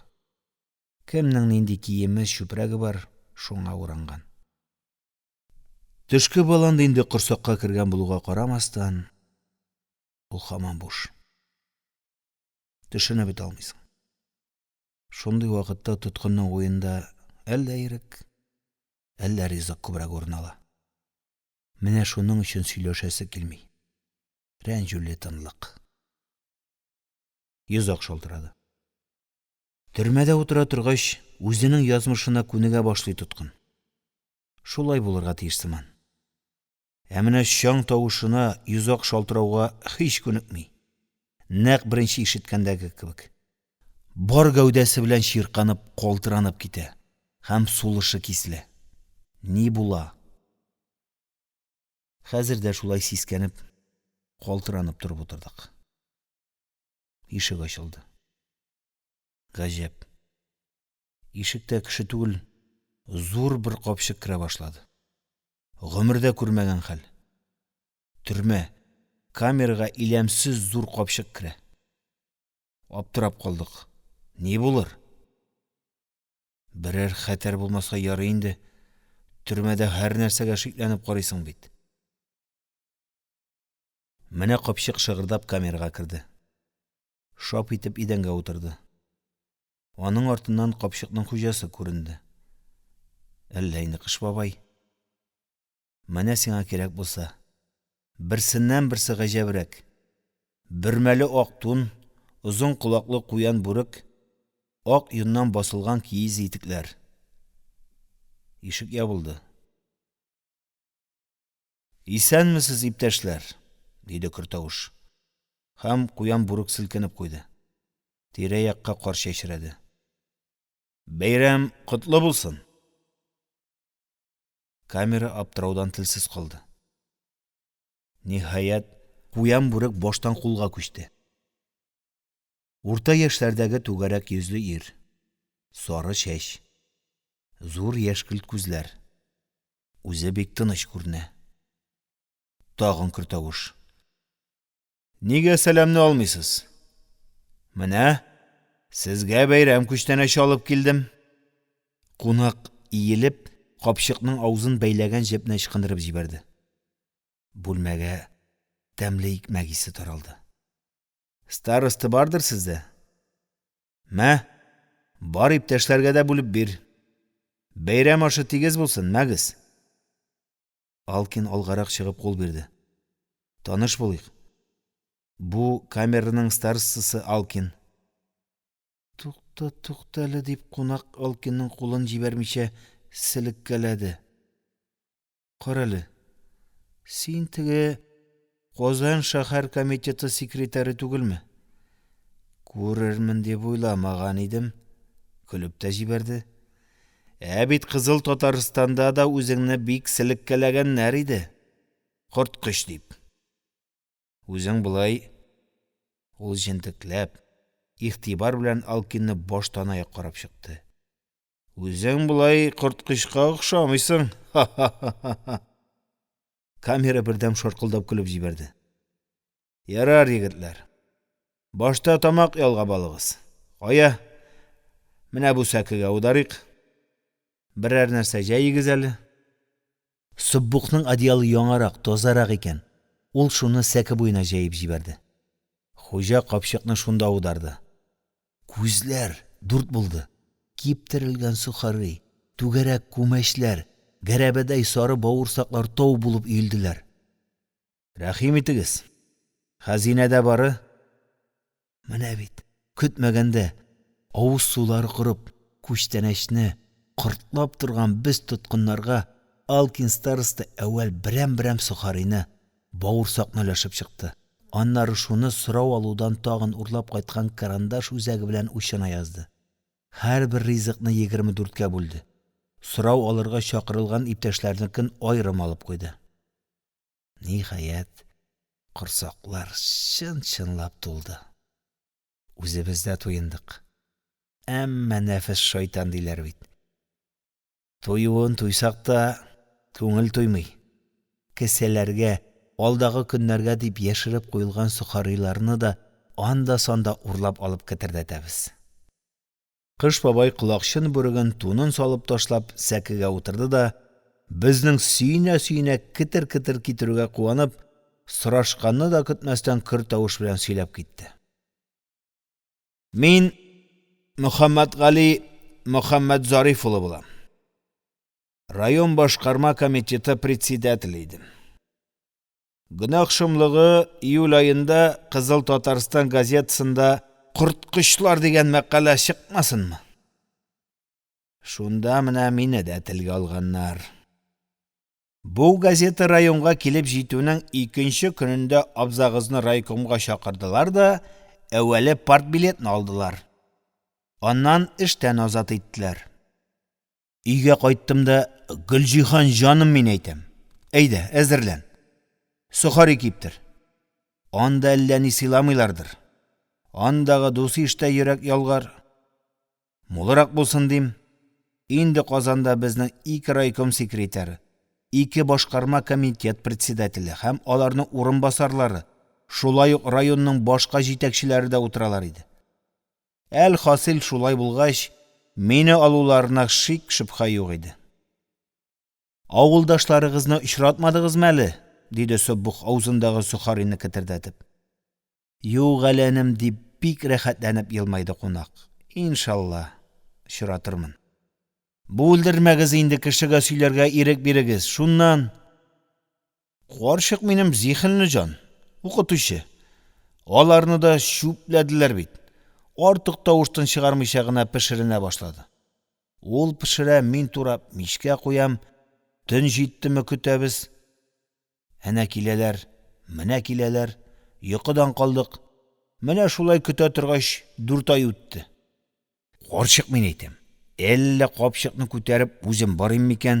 Бик зарыктырдылар дип омтылып та куйгалыйм. Китҗүләр өйдә утыру туйдырдымы? Бәлки синең бәхетеңә безнең бәхеткә кулгалулар туктар ди. Шулай итеп тынычландык.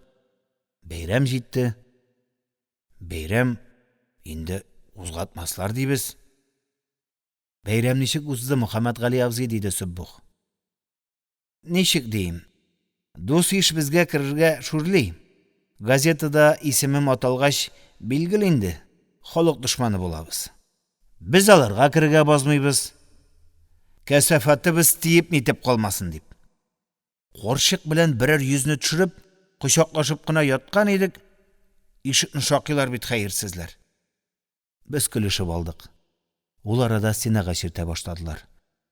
Мөхәммәд Зариф улы Мөхәммәд Галинең әңгәмәсе өзелде. Алкин кружкасын алып телефонга күчте. Галимҗан Ибраһимов каты авырый.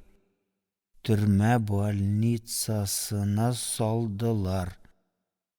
Вольфович ялган показанияләр бирә.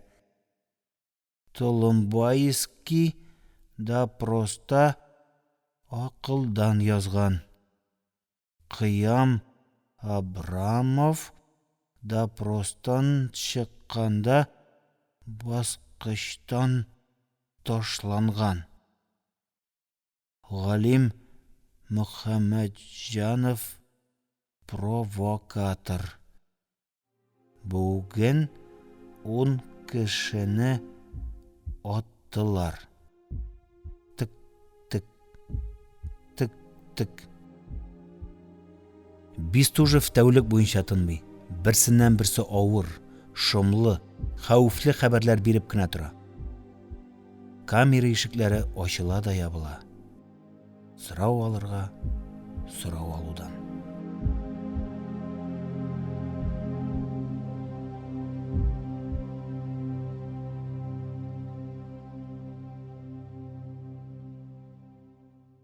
Ибраһим Сәләхов. Калыма хикәяләре. Фаҗига хроника. 11-нче бүлек. Яңа ел алды төне. Ниндидер серле, тылсымлы ул. Кем генә булмасын, иреме, хатын-кызмы, яшьме, картмы, һич шиксез бу төндә ул кинәт тукталып кала. Уйлана, хыяллана, өметләнә. Алдагы туасы 12 айда, алай гына да түгел. Нәкъ менә шушы төн уртасында, яңа ел туган минутларда ниндидер бер мөгъҗиза пәйда булыр. Күк капусы ачылыр да, барлык теләкләр кабул булыр төсле. Бер кешегә генә түгел, күп кешегә, бар адәм баласына, бөтен җиһанга, галәмгә. Шуның өчен һәрбер кеше бу төндә бигрәк тә сәгать уклары 12-гә якынлашканда дулкынлана, каушый һәм әле булмаган, әмма булачак, һич шиксез булачак сөенеч өчен елмая. Тиздән 1938 ел туачак. Бөтен камерлар, Бүтін түрме хәзер шушы тантаналы, тылсымлы мизгел алдында. Тиздән 37 ел капкалар ябылып, яңа елга аяк басачакбыз. Тиздән. 37 ел бүтін ниятләрне туздырып ташлады. Барлык якты өметләрне туплап, ашкынып, ашыгып көткән бәйрәм октябрьнең 20 еллыгы тантанасы да узып китте. Өмет üzülде. Юк. Üzülмәй икән ул тоткан өмете. Аның бүгенге көне нинди генә авыр, фаҗигале булмасын, ул әле иртәгә якты сибеләсенә ышана. Нигә? Бу сорауга һичбер тоткын җавап бирә алмый. Чөнки аның ышандырып, инандырып әйтерлек дәлилләре юк. Әмма ул ышана, күңеле белән, җаны тәне белән инана, өметләнә. Ул көн килер. Ирек, азатлык килер, һич шиксез. Менә бу туасы елда, яңа елда. Тиздән Кремль куранты даң-доң итеп 12 тапкыр сугар да, Советлар Союзы гимны яңгырар. Иректәге кешеләр бу мизгелдә шатланып, шәраб тулы бокалларын күтәрделәр һәм бер-берсенә бәхет теләрләр. Йозак шалтырады. Шыгырдап чинап ишек ачылды. Һәм кемдер камера эченә йозак шалтырады. Шыгырдап чинап ишек ачылды. Һәм кемнедер камера эченә этеп кертеп җибәрделәр. Ул идәнгә капланып төште. Мин үзем дә сизмичә сикереп төшеп, идәндәге кешене күтәреп сәкегә утырттым. Мәхмүд, бу синме? Нижегородцев йөгереп килде. Икәүләп күтәреп аны урынга салдык. Мәхмүд Баһаутдинов нәрсәдер әйтергә теләп авызын ачкан иде, авызыннан кара кан атылды. Бераздан тагын ишек ачылды. Көчкә атлап, Алкин керде. Бу камерага килгәннән бирле мин аны беренче тапкыр шундый хәлсез, ватылган хәлдә күрәм. Күз төпләре кара янган. Мөхәммәтҗанов белән 100 китереп сорау алдылар, диде Алкин. Бераз утырып исен җыйгач. Ул күзен дә йоммыйча, ни язсалар шуңа кул куй. Оешма исемлегенә кешеләрне күбрәк язарга тырыш. Ни хәтле күп кешене бутасак, шул хәтле тизрәк тикшерерләр, ди хаин. Үзем утырган урындыкны алып башына соктым. Шуның өчен мине изделәр. Су. Бирегез әле. Камерада нинди су? Мин ишекне кыйный башладым. Рәхимле бер надзиратель икән. Бер кружка су бирде. Алкин 1-2 йотты. Калган су белән Мәхмүднең битен юып, аның биразын авызына тамыздык. Тәрәзә артыннан ерактан Кремль сәгатенең сукканы ишетелде. Бираздан Лебедев Кумачның нинди иркен минем туган илем җыры яңгырады. Я другой такой страны не знаю, где так вольно дышит человек.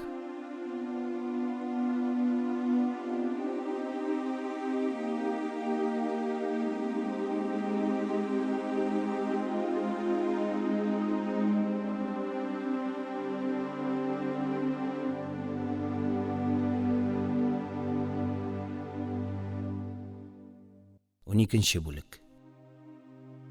Башта бу камерага кергәннең беренче көннәрендә мондагы тоткыннар барысы да бер төсле. Авыр язмышларын бердәй кичерәләр, хафаланалар дип уйлаган идем. Алай түгел икән. Әйтик менә Алкин.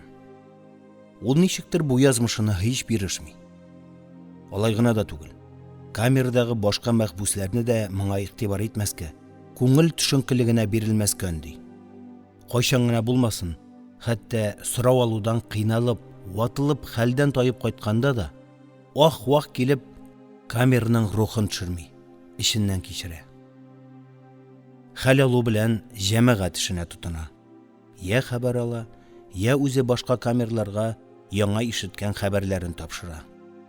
Я балык ауларга тотына. Папирос кәгазенә берәр хәбәр яки берәр сорау язып, шырпы кабына сала да, җеп белән тәрәзәдән түбән камера калфагына төшерә. Яки шундый ук почтаны ала. Ул эштә бетсә, мәзәк сөйли башлый. Грузин, әрмән, яһуд, украин акцентлары белән. Көлә-көлә эчең ката. Ибраһим, ашыкма, сабыр ит. Сабыр төбе саф алтын дип борынгылар белмичә әйтмәгән, ди Галимҗан ага Нигъмәти, бик акрын пышылдап кына. Нәкъ кафедрдагы кебек тыныч һәм ягымлы итеп. Ул урыныннан тормыйча ятып, күзләрен йомып уйланырга ярата. Нәрсә уйлый торгандыр инде ул көне-төне? Тәбәнәк, шандыр, әммә хәрәкәтчән Гомәргали, юк, бу һич мөмкин түгел. Монда бер корткычлык бар. Моны иптәш Сталинга җиткерергә кирәк дип, көннәр буе ишек төбендә надзирательләрдән кәгазь карандаш сорый. Миңа иптәш Сталинга язырга кирәк ди ул ишек ачылуга. Аны киретәләр. Кәгазь карандашны следовательдән сора. Гыйлем Камай, егетләр, вакыт әрәм үтмәсен. Мин фән дөньясыннан бер-ике кызыклы мисал китерим дип, химия яңалыклары белән мавыктыра. Онытылып тыңлыйбыз. Мәхмүд Баһаутдинов капланып ята да үз-үзе белән сөйләшә. Кайда ялгыштым? Кайда? Әтеге прокурор бер кешегә дә кушылмый. Сөйләшми, сәке астында посып утыра да, берәр төрмә хезмәткәре керсә, гражданин начальник, монда барысы да халык дошманнары. Мине монда ялгыш утыртканнар. Башка камерага күчерегез ди. Йылый, сүгенә, ишек кага. Аны инде 2 тапкыр ризыктан мәхрүм иттеләр. Тик ул һаман үз эшендә. Ардалион Михайлович Нижегородцев туктаусыз елый һәм зарлана. Сез төшенмисез. Төрмәгә алыныр алдыннан гына өйләнгән идем. Минем инде балам булырга тиеш. Ә мин аны күрмим. Нигә? Юк, мин бит үз баламны күрергә хаклы. Нинди гаделсезлек бу? Әхмәт авыз эченнән генә җырлый, сызгыра. Инде берничә тапкыр карцер белән куркыттылар. Ә ул һаман җырлый. Карурманнан чыккан чакта кисеп алдым пар кайын. Яңа ел үтте. Җил давыллы февраль килде. Сорау алулар көчәйде. Киткәннәрнең күбесе кайтмый. Әллә шулай узак бастырып тоталар, әллә башка камераларга күчерәләр, әллә... Менә инде Мәхмүд Баһаутдинов та юк. Гыйлем Камай 3нче тәүлек күренми. Безне бәйрәм күчтәнәче белән сыйлаган теге кыш бабайны шул ук төнне алганнар иде, әле күренми. Әллә инде безне сөендерер өчен генә килгән хозур булды микән ул? Чыбыксыз телефон һаман тик-тик итеп берсеннән-берсе хәвефле хәбәрләр бирә. Галимҗан Ибраһимов төрмә больницасында үлде. Кәрим Тинчурин ачлык игълан итте. 5нче көн паёктан баш тарта. Мәхмүд Баһаутдинов акылдан шашкан. Үткән төндә 27 кешене атканнар. Барысы да хәрбиләр. Газеталарда ирекле, ирексез дошманнар дигән яңа фразалар очрый башлады. Яз килде. Зәңгәр күзле күлләр, елгалар белән, аллы гөлле чәчәкләр, хуш исле болыннар белән, зөбәрҗәт урманнар, сандугачлы таңнар белән яз килде. 1938 елның язы. Ә төрмәләр, камералар, мәхбүсләр, тимер рәшәткәләр, биек калын таш стеналар, шәнечкеле тимер чыбыклар, мылтыгын тотып, бер туктаусыз әйләнеп йөргән сакчылар, туктаусыз улап өргән этләр белән уратылып алынган төрмәнең бет, борча, кандала тулы тынчу, сасы камераларда тилмереп утырган гаепсездән гаепле мәхбүсләр өчен дә язмы? Алар да яз хисләре белән дулкынланалар микән? Ерактан, Иделислан ягыннан пароходларның бер-берсе белән очрашып, сәламләшү, хушлашу гудоклары. Анда-санда ишетелеп, озак яңгырап, күңелләргә сагыш, моң өсти. Ышынып, шаярып очкан чыпчыклар тәрәзә калфагына килеп куналар да, чык-чык дип тоткыннарны үчекләп китәләр. Кай көннәрдә җылы яңгыр, ләйсән яңгыр явып үтә. Камердагы тынчу һава алышынып, Күкрәкләр, үпкәләр җиңеләя. Күңел ярсый. Тыпырчына, канатлана һәм оча. Иреккә, Иделгә, өзелеп сагынган изге мәхәббәт кочагына. Бүген инде 11 май. Былтыргы 5 ноябрьдән бирле мин менә шушы Пләтән төрмәсендә. 3нче каттагы тар камерада. Бер тапкырда төрмә ишек алдына атлап чыкканым юк. Әллә оныттылар инде. Сорау алырга да чакырмыйлар. Камердагы мәхбүсләр дә алышынды. Мин кергән вакытта утырган тоткыннарның берсе дә юк. Китәләр, кайтмыйлар. Алар урынына башкаларны, яшерәкләрне 1938 елгы наборны китерәләр. Камерда мин инде карт арестант, староста. Шулайда. Нигә мине сорау алырга чакырмыйлар икән? Нигә? Йөзәк шалтырады. Ишек ачылды. С хәрефенә кем? Сәләхов Ибрахим Низамович. Әйберләреңне алачык. Әйбер дигәннәре итек кунычыма кыстырылган китек агач кашык. Хушыгыз, иптәшләр. Камердагылар ашыгып кулымны кысалар. Хәере белән. Бәлки, иреккәдер.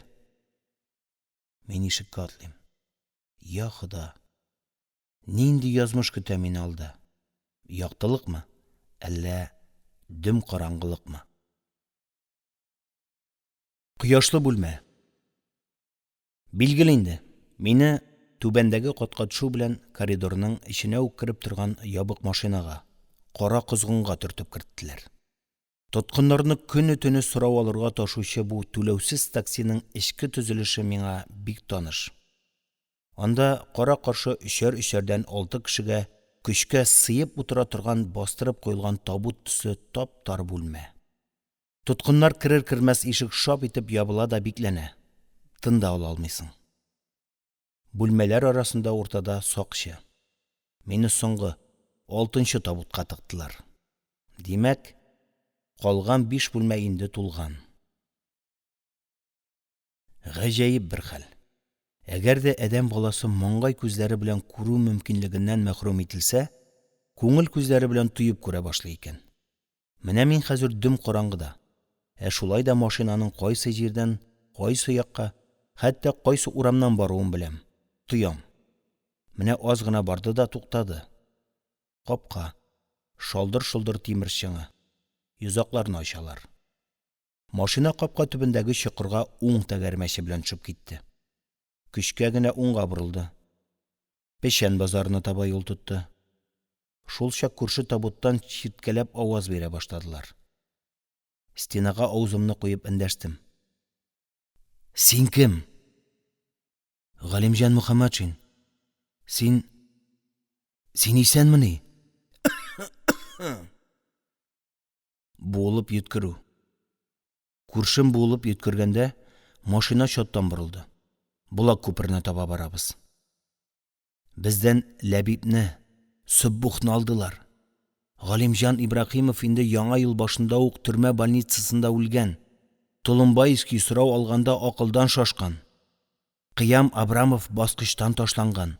Галимҗан Нигъмәти, шыш контрлар! Ишеккә приклад белән суктылар. Башым чыңлап китте. Йыланнар, монда да пышылдаша башладыгызмы? Күрше табут ишегенә дә приклад төште. Кызгын чинап улап күтәрелә башлады. Бауман урамын үтеп, тауга, Чернышевский урамына күтәреләбез. Аннары кинәт ашыгып җилдерде. Түбән төшәбез. Хәзер машина туктарга тиеш. Шыгыр-шыгыр капка ачылды. Уздык. Шейх Җафа. Конвой табутның ишеген ачты. Төш, контрик. Узынлыгы 3, киңлеге 2 метр чамасындагы камера. Тәрәзәсе юк. Җир астында ул. Түшәмдә шелтәр эчендә кечкенә бер лампочка яна. Цемент идәнгә беркетелгән карават. Аның өстендә киез. Сары одеял. Аппак җәймә. Ак тышлы мендәр. Аптырап калдым. 8 ай буе Пләтән төрмәсендә тыгыз камераның идәнендә ятырга урын таба алмый, күп төннәрне ишек төбендә яки параш өстендә калгып үткәргән тоткынга бу урын җир оҗмах көрсие булып күренде. Караватка утырдым. Тордым. Тагын утырдым. Сузылып ятып карадым. Нинди рәхәт. Бер кеше кысмый, этмей, сүгенмей, теләгәнчә сузыл. Йозак шалтырады. Ишек ачылды. Надзиратель белән бергә камерага ак халат кигән берәү керде. Врач. Ялгыштым. Халатлының кулында чәч алу машинкасы. 8 ай буена бритва күрмәгән сакал мыек. Гәрчә үзем күрмәсәм дә, 1 ел мәгарәдә ятып чыккан Әбүгали Синаныкыннан калышырлык түгел иде мөгаен. Сакал мыекны алдырып, җиңеләеп, кәефләнеп утыра гына идем, тагын ишек ачылды. Чык дип ымлады надзиратель. Матур гына яшь егет. Мөгаен, әле күптән түгел генә эчке гаскәр сафына алынган солдат.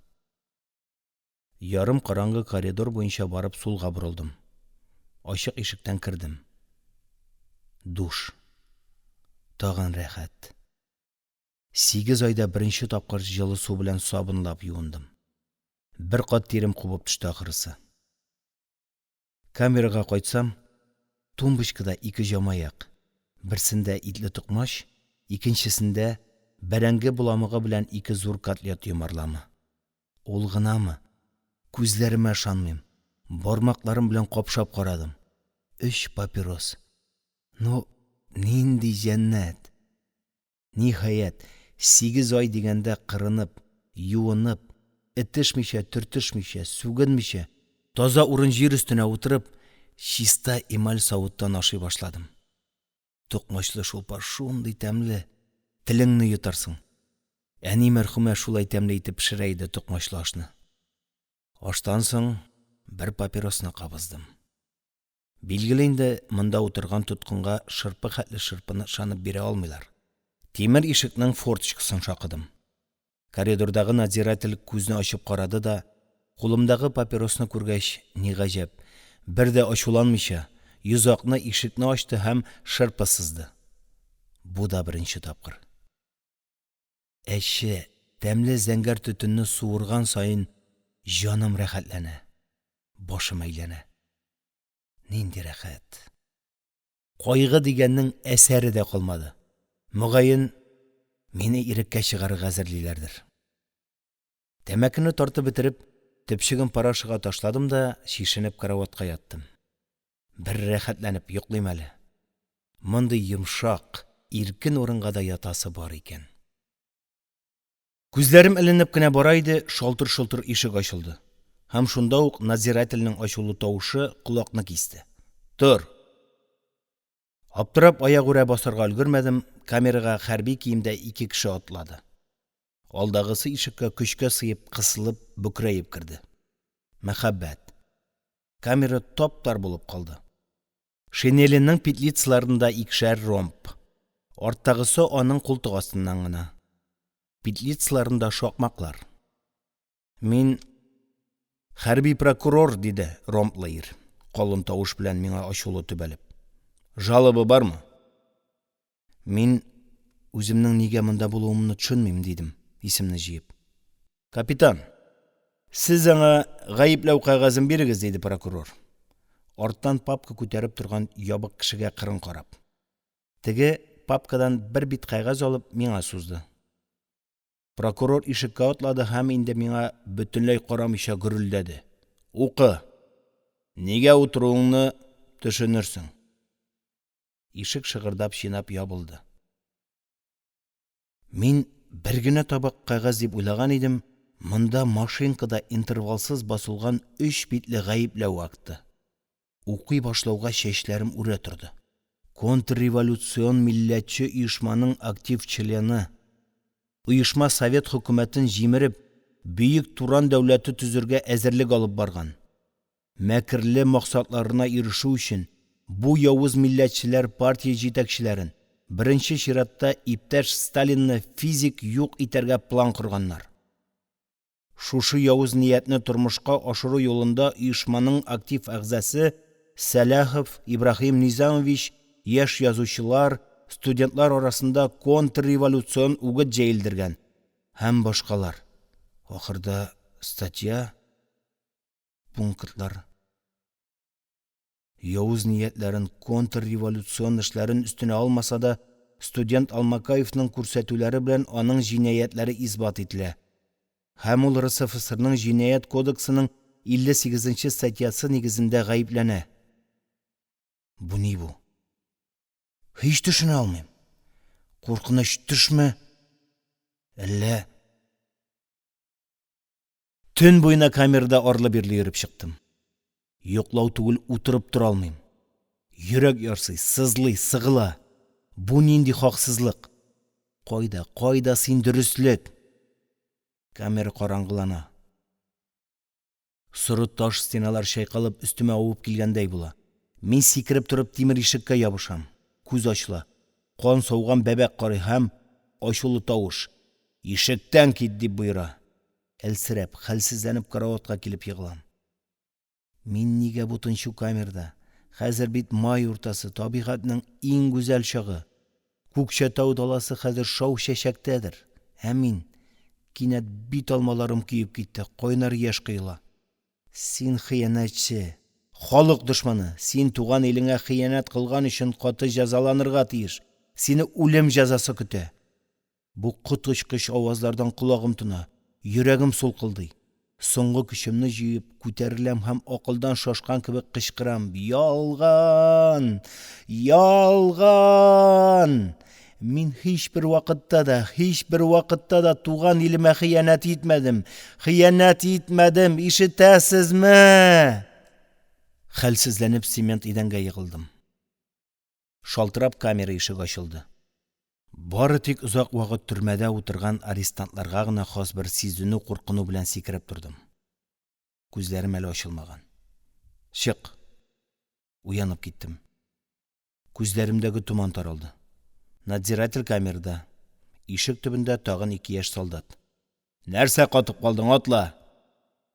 Ниһаять исемә килеп камерадан коридорга чыктым. Бер конвоир алга чыкты. Икенчесе артта. Атла. Атлыйм. Тар гына коридор. Бер якта тимер ишекләр, икенче якта таш стена. Уңга борыл. Борылдым. Тар гына таш баскыч өскә күтәрелә. Алга марш. Тагын борылдык. Тагын күтәрелдек. Туры алга. Тирә-якка каранмаска. Тавышланмаска. Нәрсәгәдер сүртендем. Шундук мәсхәрәле тавыш. Корсаклы хатын, тизрәк. Бер-ике борылып күтәрелгәч, озыннан-озынга сузылган коридорга чыктык. Идәндә йомшак палас. Коридорның 2 ягында ниндидер кечкенә ишекләр. Мөгаен кием шкафлары. Алдан барган конвоир кинәт туктап, шул ишекләрнең берсен ачты. Кер. Мин бу сүзгә төшенеп тә җитмәдем. Артымнан килгән конвоир кулындагы мылтыгының приклады белән итеп җибәрде. Мин сүртенеп шкаф эченә кердем. Ишек ябылды. Бу ни бу? Табутмы?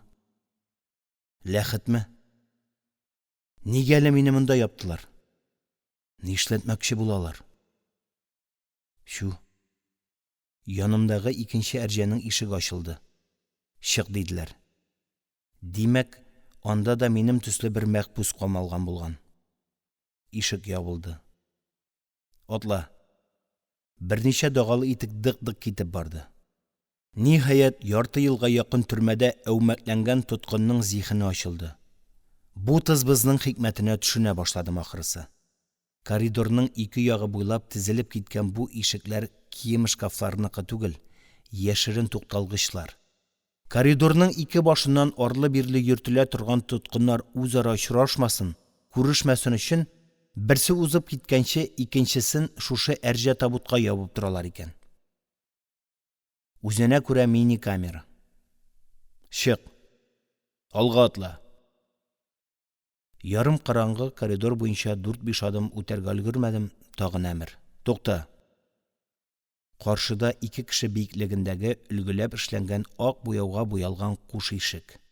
Алдан барган конвоир аларны ачып җибәрде. Кір. Бусагадан атлауга күзләрем чагылып, шайкалып киттем. Егыла яздым. Ишек яңагына тотынып калдым. Тизрәк. Бик зур бүлмә.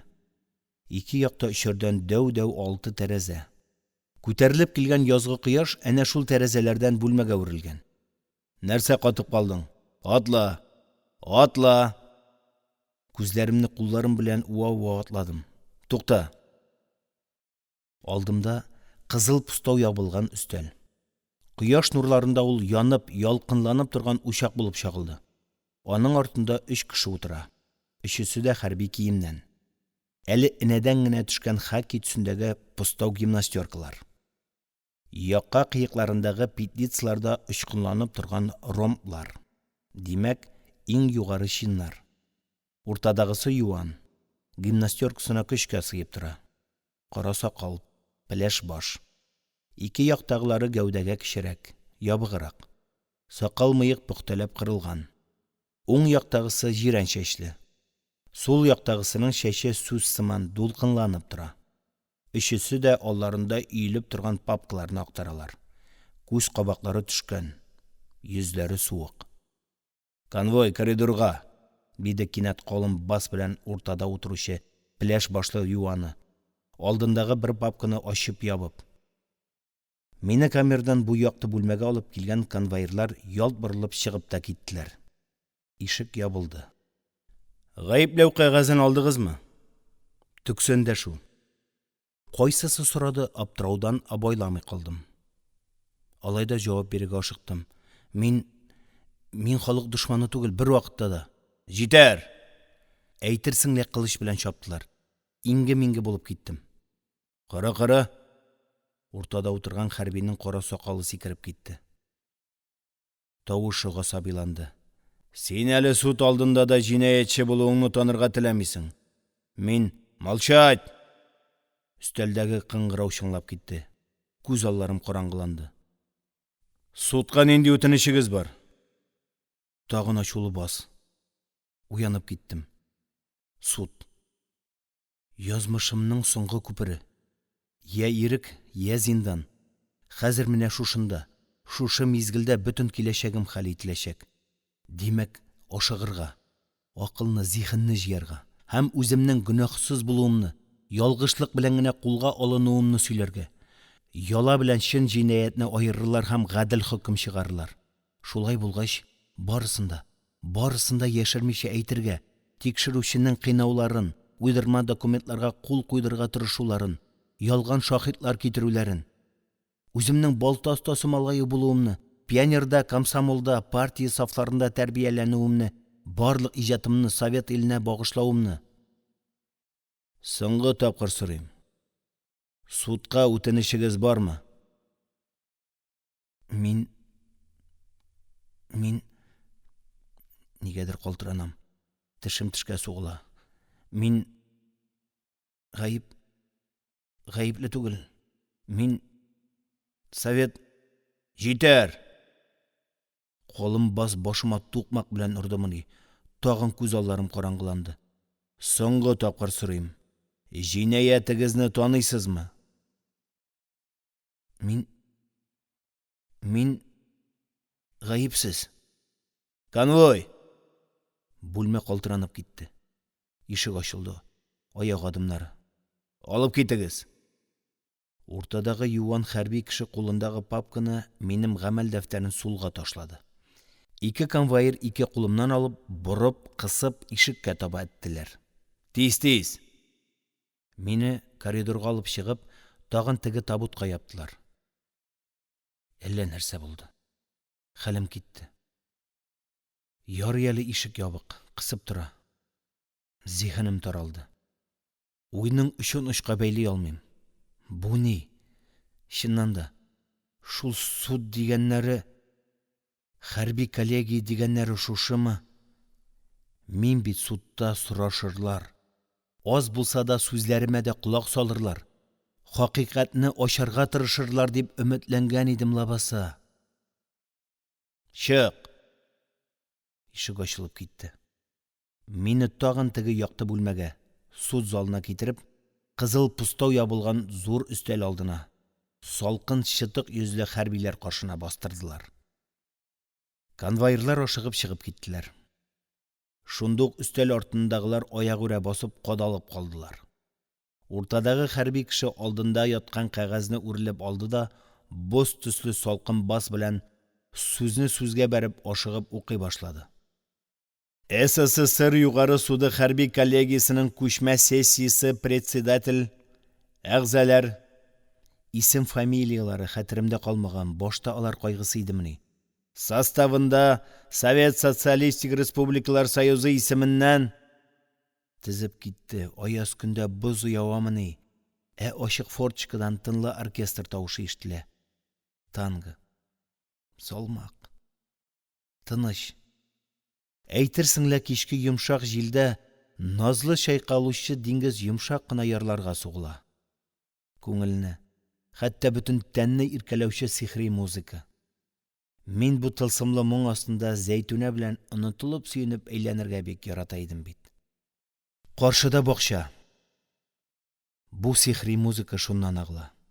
Мөгаен, бүген ял көне. Кырдашлар илаһи моң астында берсен-берсе кычып, гамсез тирбәләләрдер. Гүзәл танго. Иркәләүче назлы ритмнар. Анда минем кырдашларым. Нигә мин алар белән бергә рәхәт диңгезендә тирбәлмим? Нигә? Музыка тынды. Мин айнып киттем. Суд рәисе һаман борнын тарта-тарта укый. 58-нче статьяның 1-нче, 7-нче, 8-нче, 10-нче, 11-нче, 17-нче пунктлары буенча гаепләнеп, 10 ел айрым режимдагы төрмәгә ябылу һәм төрмә срогын тутырганнан соң 5 елга барлык гражданлык хокукларыннан мәхрүм калдыруга хөкем ителә.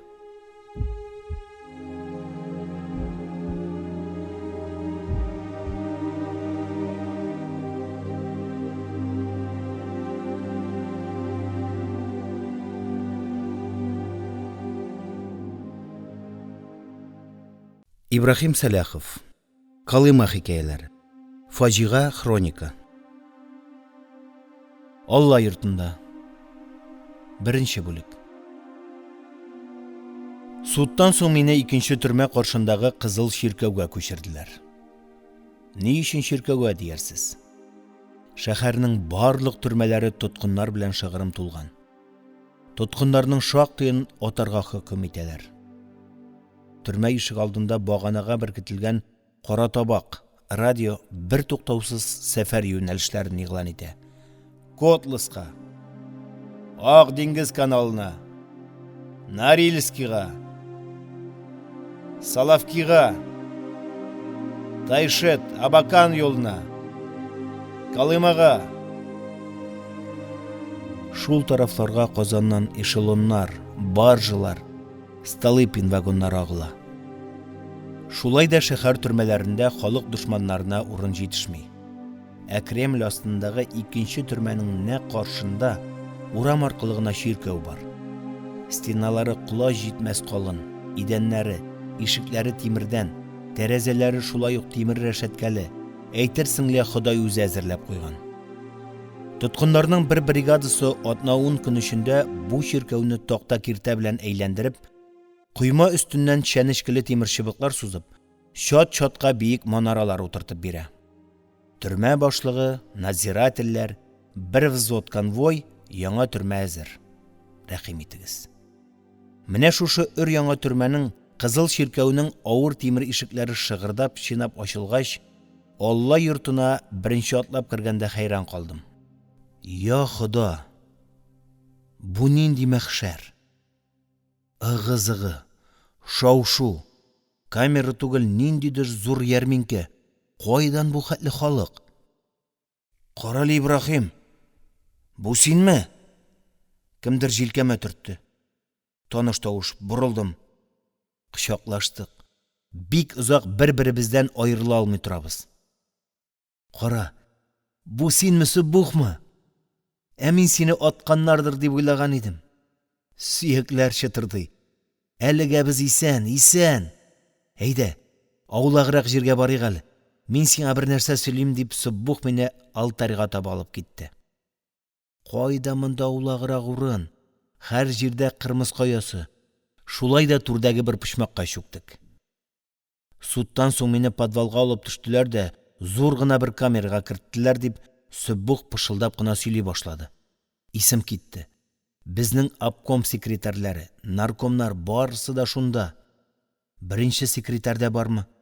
Ул да, Лепа да, Разумов та, безнең Ләбиб, Фатих ага Казанлы, Шамил Усманов, тагын әллә кемнәр.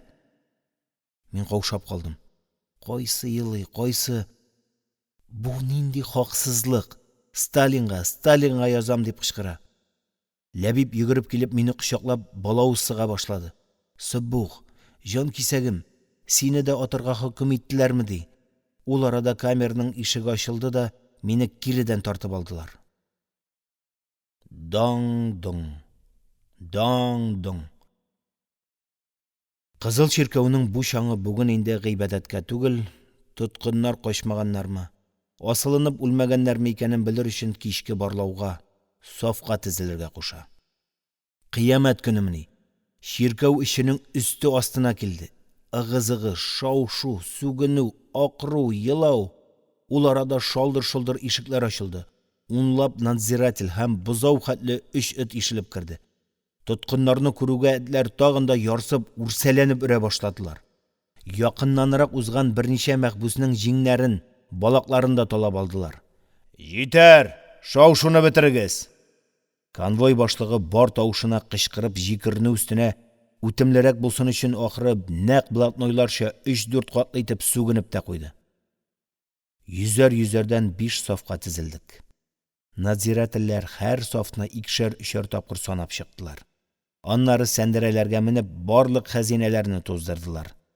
Берничә капчыктан карта, энә, 5 тиенлек бакыр акчадан кисеп шомартып эшләнгән бритва, көзге кебек чүп-чарны казып чыгардылар. Конвой башлыгы: "Төрмә тәртибен бузган өчен иртәгә барыгызны да прогулкадан мәхрүм итәм. Әгәр дә кәгазь-карандаш табылса, карцер режимына куям" дип каты гына кисәтте һәм тагын бер кат сүгенде дә командасын алып чыгып китте. Этләр үрүне онытып алдан атылдылар. Күрәсең, камердагы һаваларга ошамады. Чиркәү кинәт чайкалып киткәндәй булды. 500 мәхбүс бер юлы кузгалып, һәр кайсы алданрак урын алып калырга тырышып сәкеләргә үрмәләде. Тагын ыгы-зыгы, сүгенү, этү-төртү китте. Ул арада берәүне 5нче кат сәндерәдән атып та бәрделәр. Тимер идәнгә кан җәелде. Ишек ачылды. Тагын этләр, надзирательләр. Теге мәетне алып чыгып, бераз шау-шу тынгач, Суббух минем янга килеп: "Ә без кая ятырбыз икән?" диде. Чиркәүне йөреп чыктык. Бер буш урын юк. Әйдә, булмаса сәке астына, идәнгә ятыйк, салкынчырак та булыр. Суббухның биштәрендә бер җәймә кисәге дә бар икән.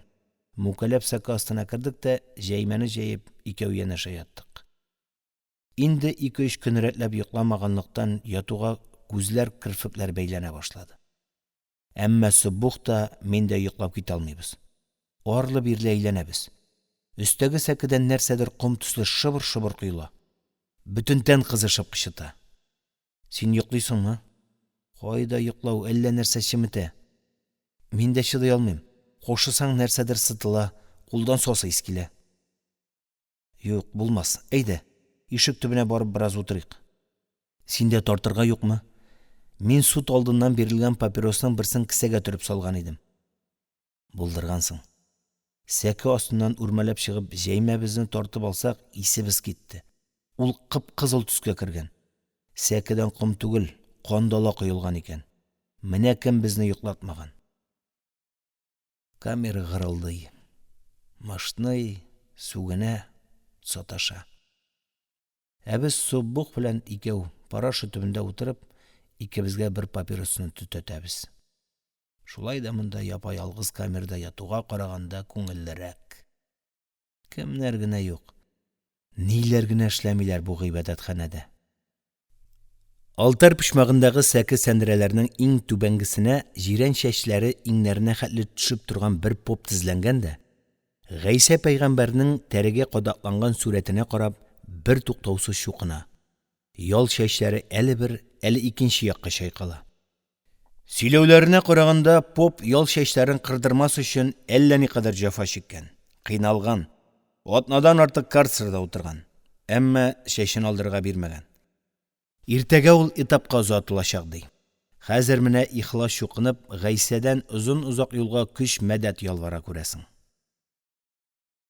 Язмышның мыскыллап көлүеме, нәкъ менә шул поп чукынып яткан сәке өстендәге сәндерәдә ап-пак сакаллы бер татар карты тастымалын намазлык итеп җәеп утырган да, кулларын күкрәгенә кушырып, күзләрен йома төшеп, бу дөнья шау-шуыннан китеп, пышылдап кына дуга укый.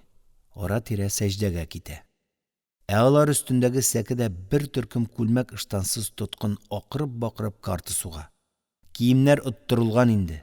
Чиратта 10-15 көн алда биреләчәк паёк баландылар. Каршыдагы бер сәкедә карт партизан үзенең гражданнар сугышындагы маҗараларын сөйли. Берәүләр йоклый, икенчеләр елый, өченчеләр тыела алмый көлә, кайсы акылдан язган, һич төшенерлек түгел. Алтар каршындагы мәйданда алыш-биреш, сәүдә. Ни генә сатмыйлар. Тәүлеккә бирелә торган 500 граммлы паёк икмәк, кибән башы дисеңме? Суынган арыш чумары, баланды дисеңме?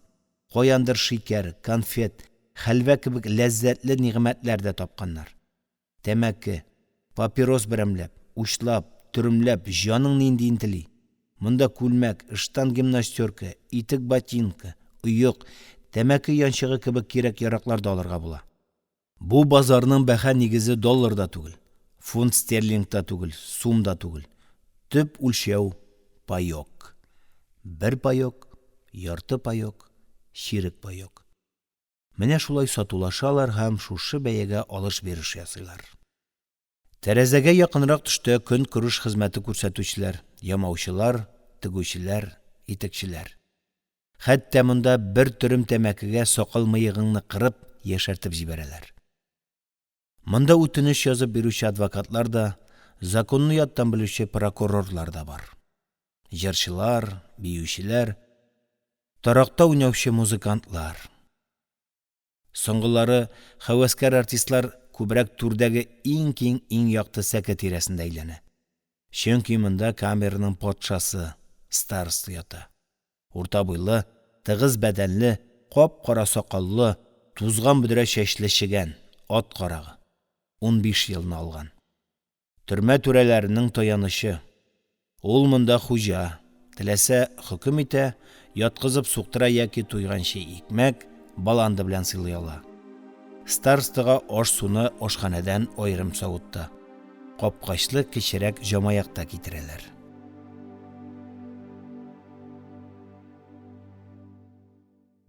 Икенче бүлек. Сагыну. Татлы да, ачы да син сагышлы сагыну. Синнән качам, сине онытырга тырышам.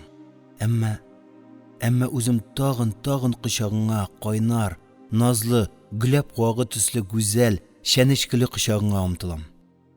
Көнбагыш чәчәге төсле сокландыргыч син сары сагыну. Синдә кояш чаткылары һәм әремтәме. Сәкедән берәр арестант төшеп, урны бушады исә, мин тиз генә аны урынына менеп ятам да, пальтом белән тумаланып, уранып күзләремне йомам. 500 тоткынлы камерада былай да тынчу, чиркәүнең гыйбадәт үзәгендә. Уранып яткач тын кысыла. Сулыш ала алмый башлыйм. Шабыр тиргә батам. Алай да битемне ачмыйм. Уранып яткач тыныч. Камера андагы ыгы-зыгы ераклаша, югала. Үземне кеше юк аулак бер җирдә хис итәм. Рәхәт. Тылсымлы бер дөньяга күчәм һәм сине күз алдына китерәм. Исәнме, Зәйтүнә? Я, сөйлә әле. Зачетлар ничек бара? Койрыклар юкмы?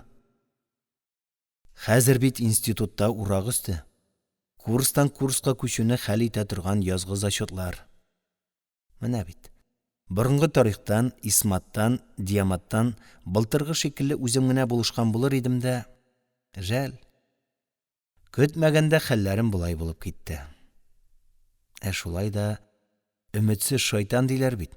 Бу караңгы төн мәңгелек булмас әле. Хәтерлисеңме, Зәйтүнгелем?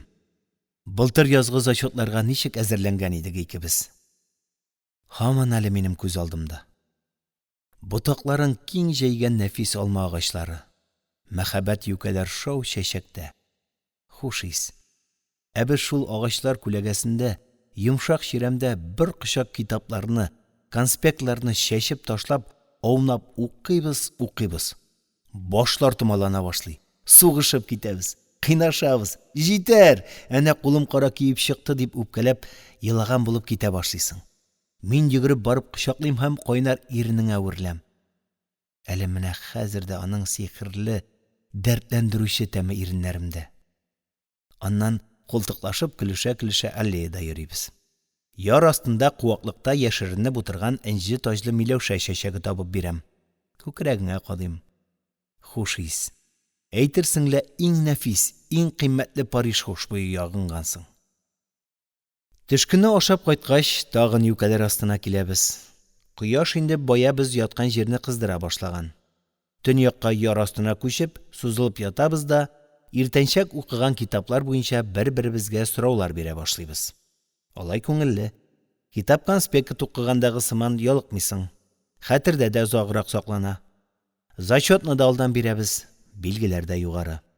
Башка студентлар безгә соклана. Кайберәүләре хәтта көнләшә дә иде бит. Әйеме? Бигрәк тә Фазыл. Ул гел безнең тирәдә чуала. Әйтерсең, паркның башка җирендә аңа урын юк. Берәр сәбәп табып яныбызга килә. Ашка тарыккан булып төшә. Я китабы юк имеш, я конспекты югалган. Үзе һаман турсайган була. Ышанасыңмы, Зәйтүнә? Менә шул дус булып йөргән Фазыл турсайып кына калмаган, өстемнән доносларда язып торган. Чын. Кул язмаларын, әллә хатларын үз күзләрем белән күрдем. Аның кулын әллә кайдан таныйм. Кәкре-бөкре шайтан таяклары. Тикшерүче күрсәтте. Нәрсәләр язган бит әле? Имеш, мин контрреволюцион оешмада член булганмын. Имеш, аны да шул оешмага керергә өндәгәнмен. Менә бит нинди җаһил. Ничек инде дөньяда юкны язарга? Үзенең иптәшенә яла ягырга кирәк. Ятсыз, вөҗдансыз. Мөгаен анда вөҗдан булмаганда. Менә ул ни өчен турсайган, кара киеп йөргән. Син, Зәйтүнә, аның белән сөйләшмә. Ул хаин. Ышанма.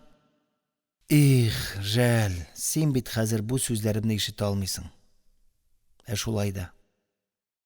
Шулай да тоярсың, сизәрсең. Бер-берсен бик яраткан кешеләрнең йөрәкләре бер ритмда тибә. Бер-берсенең күңел авазларын ерактан да ишетәләр икән ди, бөек Фирдәүси үзенең рубагыйларында. Мөгаен, син дә ишетерсең бу кисәтүче, сине бәлә-казадан сакларга тырышучы авазымны. Ишетерсең бит. Белсәң иде. Шундый сагындым үзеңне. Бәгырьләрем өзелә. Сызла күңелем. Сызла бер туктамыйча. Сызла айлар, сызла еллар. Сызла төн йокламыйча, дип Сәгыйть Рәмиевнең сагышлы юлларын кабатлыйм. Син, Зәйтүнә, син дә сагынасыңмы мине? Әллә? Юк, әйттем исә кайттым, әл-гаязы биллаһи. Без бит ахирәт дуслар, ахирәт җаннар. Даң-доң. Ширкәү диварлары барлык аллалары, фәрештәләре, изгеләре белән чайкалып китте. Минем дә иң кыйммәтле, иң изге уйларым шәлпәрәмә килде. Ыгы-зыгы, шау-шу. 500 мәхбүс бер юлы сәке сәндерәләреннән чуен плитә идәнгә сикерделәр. Мин дә. Барлаудан соң түрдәге сәкеләрнең берсе астына чүктем дә, монда ишек төбе, парашы янындагы кебек мәхшәр түгел, тынычрак. Тагын уйланып бетмәгән уйларымны ачарга тотындым. Бәй, син монда качкансың ич, эт белән эзләп тә таба алмассың. Чык әле, bir şiғыр яздым деп, Сүббүк мені тартып, йолқып өзі янына шығарды. Әрәм қалды ойларым. Қойдан тапты хайырсыз. Міне тыңла. Исім кетті. 4 юллық қына шиғыр оқыды. Тирә-яқ яқтырып кетті. Иділ, ақ құш кебек ақ пароходлар һәм жыр. Маяк яндыручы қызның кимәдәге жыры. Син, қоралы, миннән нигә қашасың? Диде Сүббүк шиғырын оқып бетергәч, миңа үпкәләп қарап. Ялғанлый алмыйм. Сиремне ачтым. Зәйтүнәне сагынуымны әйттем. Әйдә, бүген икәү парашы чыгарыйк. Бүгенге баш дежурный безнең авыл егете. Мин аннан Зәйтүнәне институттан телефон аша чакыртып, иртәгә күрешү оештыруны үтенермен, диде Сүббүк, бер дә көтмәгәндә мине канатландырып. Май кап, дип сикереп тордым. Әйдә, тизрәк старостага барыйк. Парашыны башкаларга биреп куймасын тагын. 3-нче бүлек. Әйтерсеңлә ширкәүнең барлык эреле-ваклы кыңгырауларын кактылар. Казан Кремле астындагы зур ширкәү 500 тоткын утырган төрмә жу итте. Хәбәр яшын тизлеге белән телдән телгә, сәкедән сәндерәгә күчте. Күрешү, очрашу рөхсәт иткәннәр. Хайран калмаслык та түгел бит. Бу ширкәү төрмәгә әйләнгәннән бирле мондый хәлне һич булганы юк. Булуы да мөмкин түгел.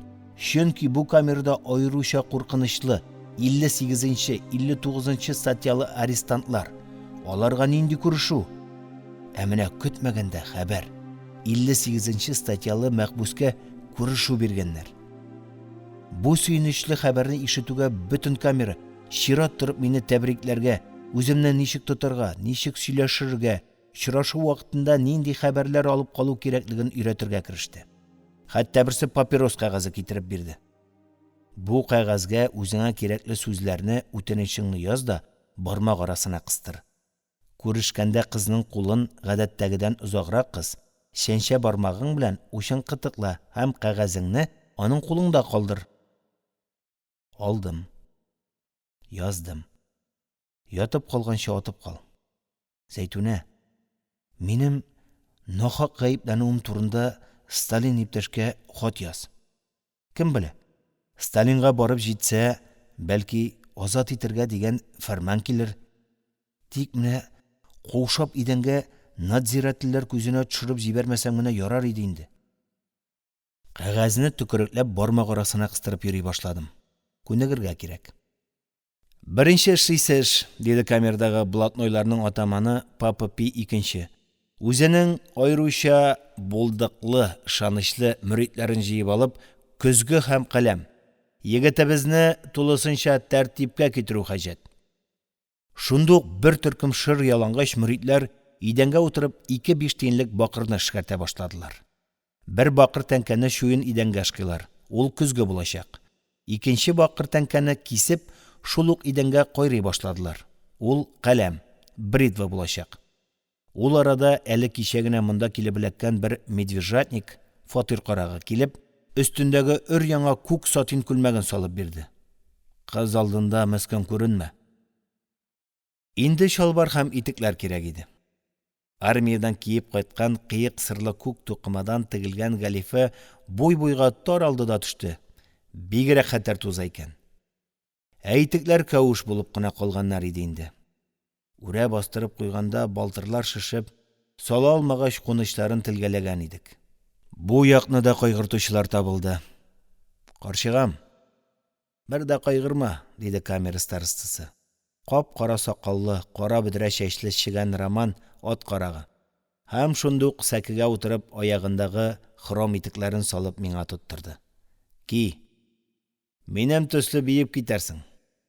Шалбар да жәл түгел, ләкин үзең күрәсең. Бу шалбарга син башың белән кирип чумасың. Эй, петушок дип, ул яныбыздан узып барган ярдәмчесен, минем шамалы блатной егетне туктатты һәм аны ярминкәдә ат сайлаган сыман әйләндереп тулгандырып карады да, күгәрченем. Яле, сол шалбарың диде. Мин, диде петушок аптырап, минем трусик та юк ич. Ярамаган тагын. Монда кызлар юк. Біраз желләрсің. Ул минем трусикны аңа бирде дә, қора пустау шалбарны миңа кидерде һәм сақалын дірілдәтә күлде. Менә қаршығам, бөтенләй бүтән құшқа оқшадың. Даң-дың. Барлау. Камерға хау-хаулап этләр. Алар артыннан сақшы солдатлар кірді. Барлаудан соң Папа Пи икенченең шәхси чәчтарашы Шикерткә мине тулы тәртипкә китерә. Сақал мыекны кыра, чәчне кырка башлады. Эш байтак узакка сузылды. Бер-ике сыздырып алган сайын каләмне идәнгә кайрарга туры килде. Юкса битнең тиресен кайызлый башлый. Шикерткә дөресен әйтергә кирәк, хәленнән килгәнчә авырттырмыйча, шума итеп төкләрне калдырмый кырырга тырышты һәм нигездә бу теләгенә иреште дә бугай. Биттә борын астында әллә ни күзгә шекерәйеп торган кылчыклар күренми. Минем кулда әле генә барлыкка килгән көзгө, шуп-шума, ялтырап торган 5 тиенлек бакыр тәңкә. Аны эш барышын күреп, тикшереп торыр өчен Шикерткә үзе бирде. Билгеле, биттә ияк астында, муенда кәгазь өстенә кәгазь ябыштырылган ямаулар барлыкка килде. Әшетә, сызлый. Шулай да кыяфәт яхшы якка үзгәрде. Ямаулар иртәгә хәтле бөтәеп рәтләнер. Папа Пи икенче үзе килеп тикшереп, Шикерткәнең эшен яхшы дип тапты. Аннан соң староста баш надзиратель белән сөйләшеп, бер чиләк су алдырды. Ул кичләрен аяк-кулларын юып ята торган иде. Бу юлда шул максат беләндер дип уйласам, мине чакырды. Карчыгам, кызың янына хуш исле булып бар. Мә, бер чиләк су яхшылап юын. Кемдер сабын белән мунчалада китерде. Суд алдыннан бер юындырганнар иде, шуннан бирле тән су күрмәгән. Юыну түгел, эчәргә дә җитми бит су. Ә монда мөлдерәмә тулы бер чиләк. Кичке аш вакытында староста миңа үз хәзинәсеннән, аерым җамаяктан, өстәмә рәвештә бер өлеш баланды, бер өлеш галушки бирде. Аша бетерүгә тагын бер сюрприз. Кил карчыгам монда дип, ул үзе янында гына йоклата торган петушокны куып төшерде дә, миңа шул урынны күрсәтте. Ят рәхәтләнеп. Аяк сузып йокла. Кыз белән күрешер алдыннан сине идәндә унатып булмас. Мин чиркәү турындагы изге такта түшәккә менеп, аягымны сузып яттым.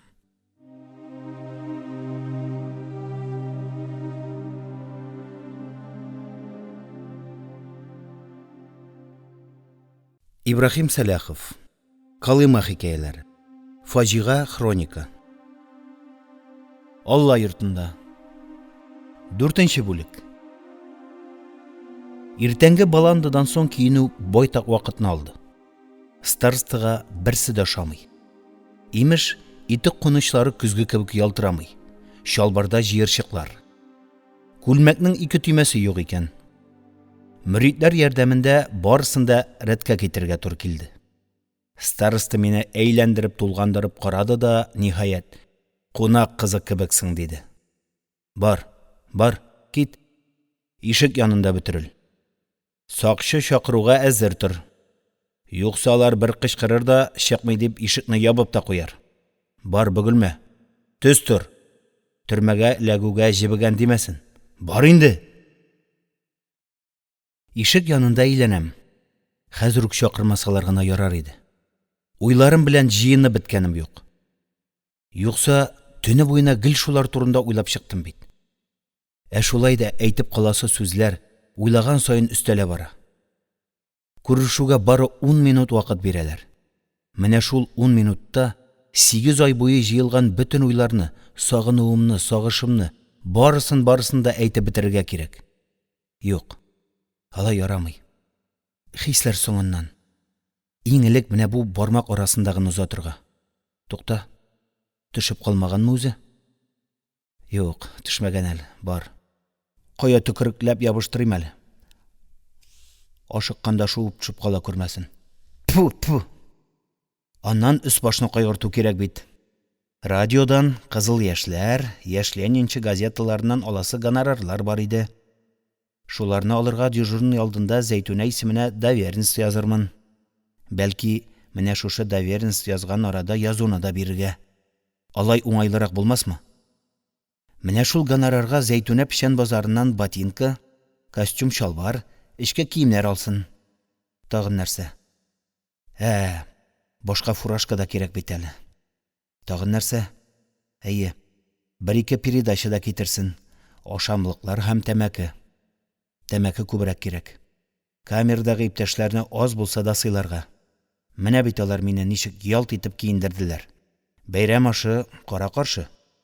Аннары әле бит институт хәлләрен сорашмадым. Хатип Госмановның хәле ничек? Аны кулга алмадылар микән? Тагын нәрсә турында? Күкшетаудан әтиләрдән хат юк микән? 160 шалтыраталар. Ачалар. Тукта. Иң алдан нәрсәне әйтергә булдым әле? Эй, шайтан алгыры, онытып та өлгердем бит. Хат. Ишек ачылуга дежурный йөгереп керде дә мине этеп җибәрде. Кит моннан. Тыңлагыз. Фамилия саталганнар әйберләрен алып ишек алдына. Староста, монда кил. Билге ясап тор. Иванов Иван Петрович. Мин. Рамазанов Сабир. Мин.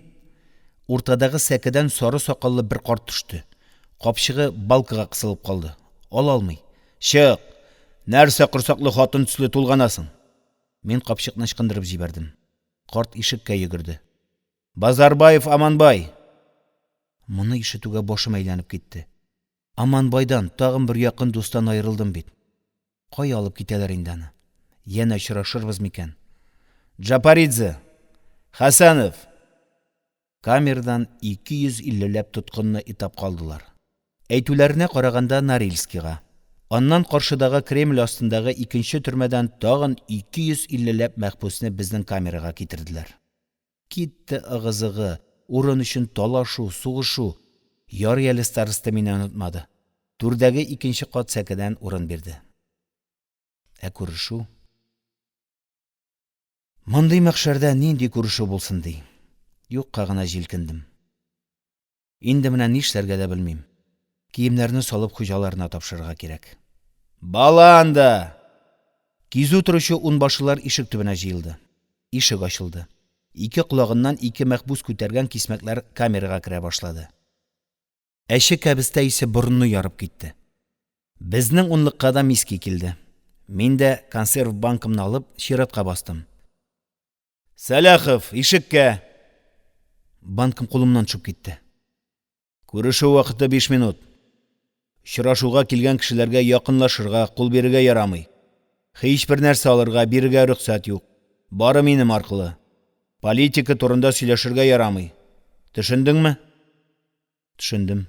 Атла. Кузгалдым. Тез буыннарым калтырый. Я Алла, өнемме, төшемме? Чыннан да хәзер мин аны күрерменме? Зәйтүнә. Ни хәтле әйтелмәгән сүзләр, хисләр. Йөрәктә шуңа кырды, ул дөп-дөп итә. Юк, каушамыйм.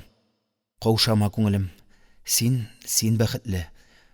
Ул саф мәхәббәт, керсез изге мәхәббәт бу ишек артында бит. Ул мөгаен минем кочагыма ташланыр.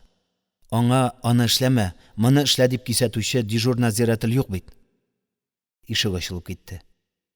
Мин бусагадан атладым да сын булып катып калдым. Бу ни бу? Әллә инде күзләрем була? Нинди ятсызлык бу, нинди мәсхәрә? Нигә ул монда дип кычкырып җибәрдем. Ачуымнан, әрнүемнән калтыранып. Зәйтүнә минем хатыным, диде Фазыл, күзләрен тузландырып. Аның янында басып торган Зәйтүнә башын иде. Булмас. Бер-ике адым алга атладым да бизгәк тоткандагы кебек туңып, чирканып дирелди башладым. Ул хаин. Ул минем өстән ялган әләк язган. Хатыным алдында хурлама, диде Фазыл кара киеп. Хурламамы? Бүлмә уртасында миңа утырга куелган табуретканы күтәреп алып, Фазылның башына сугарга омтылган идем. Надзиратель йөгереп килеп кулымнан тотып калды. Зәйтүнә кычкырып елап җибәрде. Күрешү тәмамланды, диде дежур надзиратель табуретканы идәнгә куеп. Очрашу бүлмәсеннән мине туп-туры карцерга алып киттеләр. 5-нче бүлек. Зәйтүнә белән вафасыз күрешүдән соң 5 тәүлекне карцерда уздырдым. Аннан чыгаргач, тагын шушы йортка китерделәр. Бердән ачлык, икенчедән сөйгән кызымның хыянәте мине ярыйсук йончыткан иде. Ашыйсым килә. Уйдан гәрләнүдән баш ятмый. Кайда? Кемгә зарны түгәргә? Аптырагач, бердән бер дус Сөббухны эзләп киттем.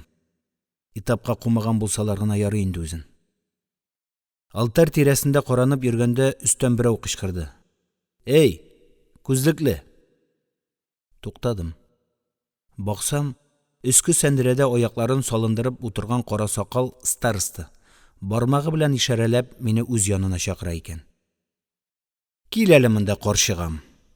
Хәлләр ничек? Ярый шунда. Яраса, кил, утыр.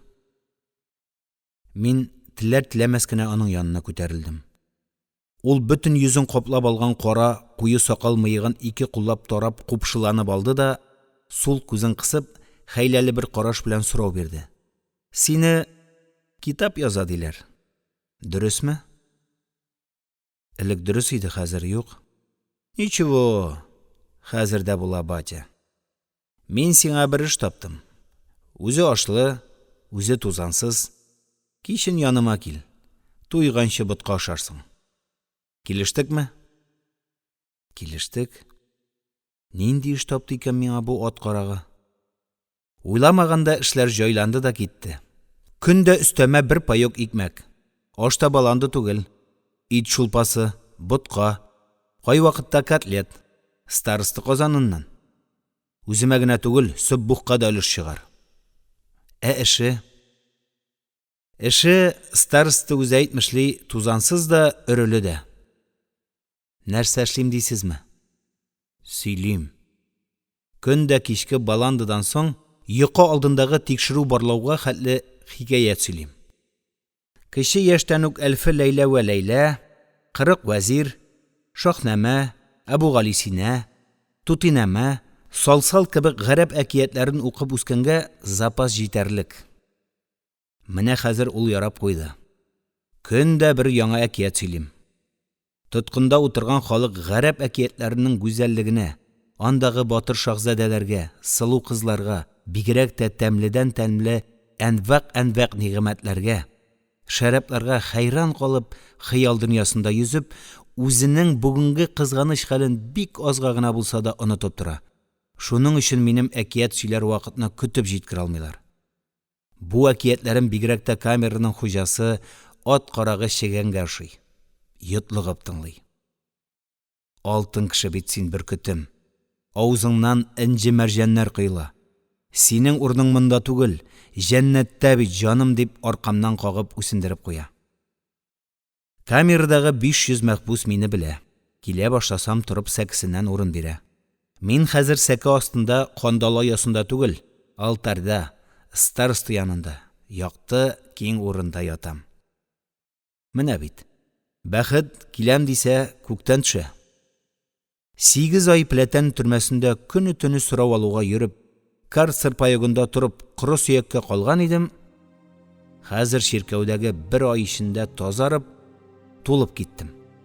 Сөбханалла, ди Сөббух. Әллә көлеп, әллә инде чынлап. Син көннән-көн матураясың. Ахрысы, Сөббух күз тидерде. Бер төнне мине уяттылар да, ашыгыч рәвештә каршыдагы 2нче төрмәгә алып киттеләр. Нәрсәгә? Билгесез.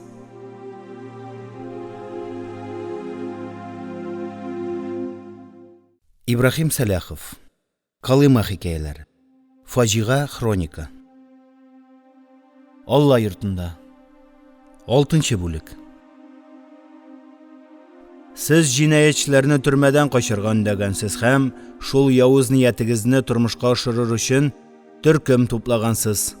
Ширкәү идәне астыннан Казанка елгасына таба подкоп ясарга әзерләнгәнсез. Бу җинаятегезне таныйсызмы? Гражданин тикшерүче. Үстел артында ниндидер бір папка ачып кагаз актарган күзлекле кешегә аптырап карадым. Әллә инде башка берәү белән бутый? Гафу итәсез, мин бер нәрсә дә белмим. Нинди подкоп? Молчать! Тикшерүче берәү энә-чәнчеп алгандай кинәт чәчрәп торып кычкырып җибәрде. Папкадан бер табак язылган кагаз алды. Менә гаебең. Сез берәү дә сизми дип уйлагансыздыр. Безнең күз җир астыннан да күрә. Номерыгыз барып чыкмады. Яндыгыз. Соңгы тапкыр сорыйм. Җинаятыгызны таныйсызмы, юкмы?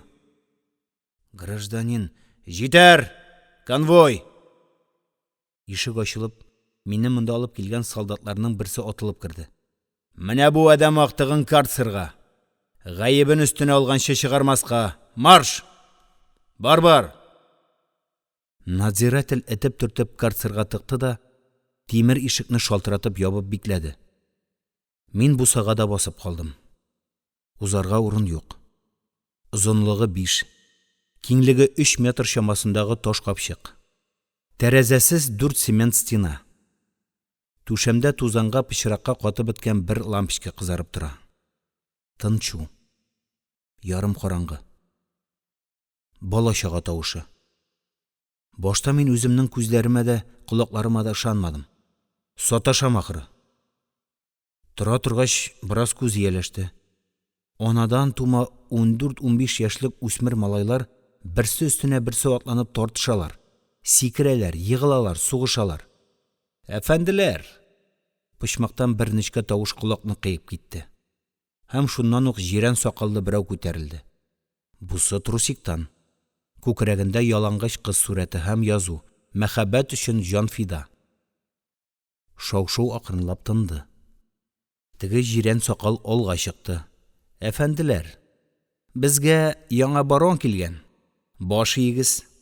Җирән сакал алдымда яртылай сыгылып төште. Барон, диде теге җирән сакал, иелгән килеш. Безне гафу итегез. Киләсегезне белмәгән идек. Артта берсе кычкырып җибәрде. Баронга көзгө кирәк, үзең күрәсе килә. Ул арада минем алда басып торган бер пумала башлы малай ялт борылып, нәкъ минем борын төбендә туңкайды. Музыка. Теге туңкайга малай шатыр-шатыр җил чыгара башлады. Ха-ха-ха-ха. Акылдан шашкан кебек акыру, хихылдау, кычкыру. Мин нишләргә белми аптырап торганда, теге җирән сакал тагын команда бирде. Парад! Ул әйтеп тә бетермәде, әле генә минем алда туңкайып торган малай сикереп җилгә мәменеп утырды. Башкалар аның артыннан тезелделәр. Шага, марш! Әмер ишетүгә җилкәмдәге бала аяклары белән күкрәгемә тибеп кузгалырга боерды. 1-2. Мин теге пумала башны күтәргән килеш алдан, калганнары арттан. Ходаем, патшаны сакла! Җилкәгә атланган малай нечкә кызлар тавышы белән патша дәүләте гимнын башлады. Башкалар күтәреп алдылар. Алар улый, ә минем тыным кысыла. Җилкәмдәге пумала баш үзе албасты сыман авыр. Җитмәсә ботлары белән муенны кысып, үкшәләре белән күкрәгемә тибеп куя. Тизрәк! Кайда тизрәк? Мин абына сөртенә камераны 2 тапкыр әйләндемме, юкмы, әлсерәп егылдым. Арттагылар барысы да минем өскә ауды. Шаркылдап, хихылдап, көлү, акыру. Ә мин изелеп, ватылып, инде хуштан язам дигәндә генә тагын әмер яңгырады. Җитәр! Баронны өйләндерергә вакыт. Өстемдәгеләр итешә-төртешә тордылар. Ә мин кузгала алмыйм. Кияү егет, теге җирән сакал алдыма тезләнеп мыскыллап көлә башлады. Поп сине кем дип чукындырган иде? Минем телем дә әйләнми. Күсе, туктале. Җилкәмә атланып йөргән пумалабаш миңа карап торды да кычкырып җибәрде. Бу бит чиркәүдәге әкиятче. Син каян беләсең? Күсе чыннан да күсе сыман сузылып пыяла күзләре белән карады. Бәлки ул түгелдер. Үткән атнада мин үзем тыңладым. Менә дигән әкиятләр белә. Ул баш бармагын күтәреп телен шартлатты. Да, ул язучы, яңа таныдым. Писерме? Юкла, китаплар язган.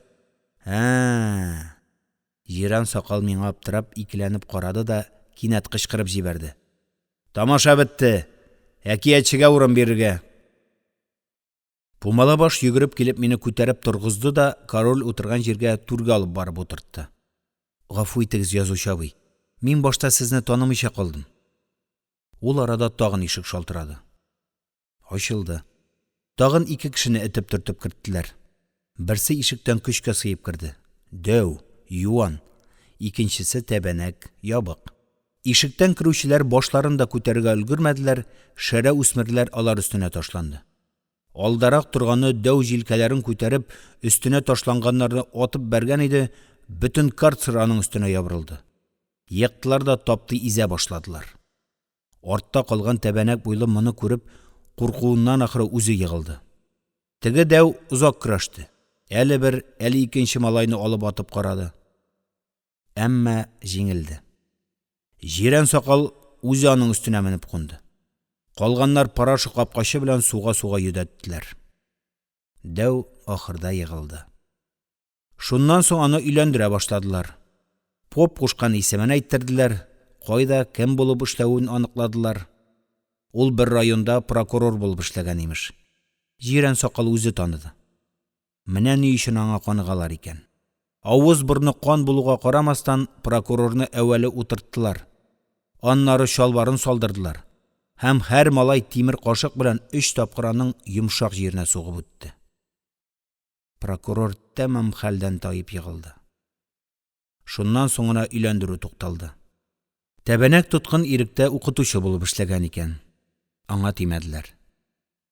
Менә сиңа кадак, прокурор әфәнде, дип, король параш өстендә көчкә утырган дәүгә зур бер кадак сузды. Пумалабаш кадакны алып прокурорның борнына төртте. Теге башын күтәрмичә генә алды. Карышырга җөрәт итмәде ахрысы.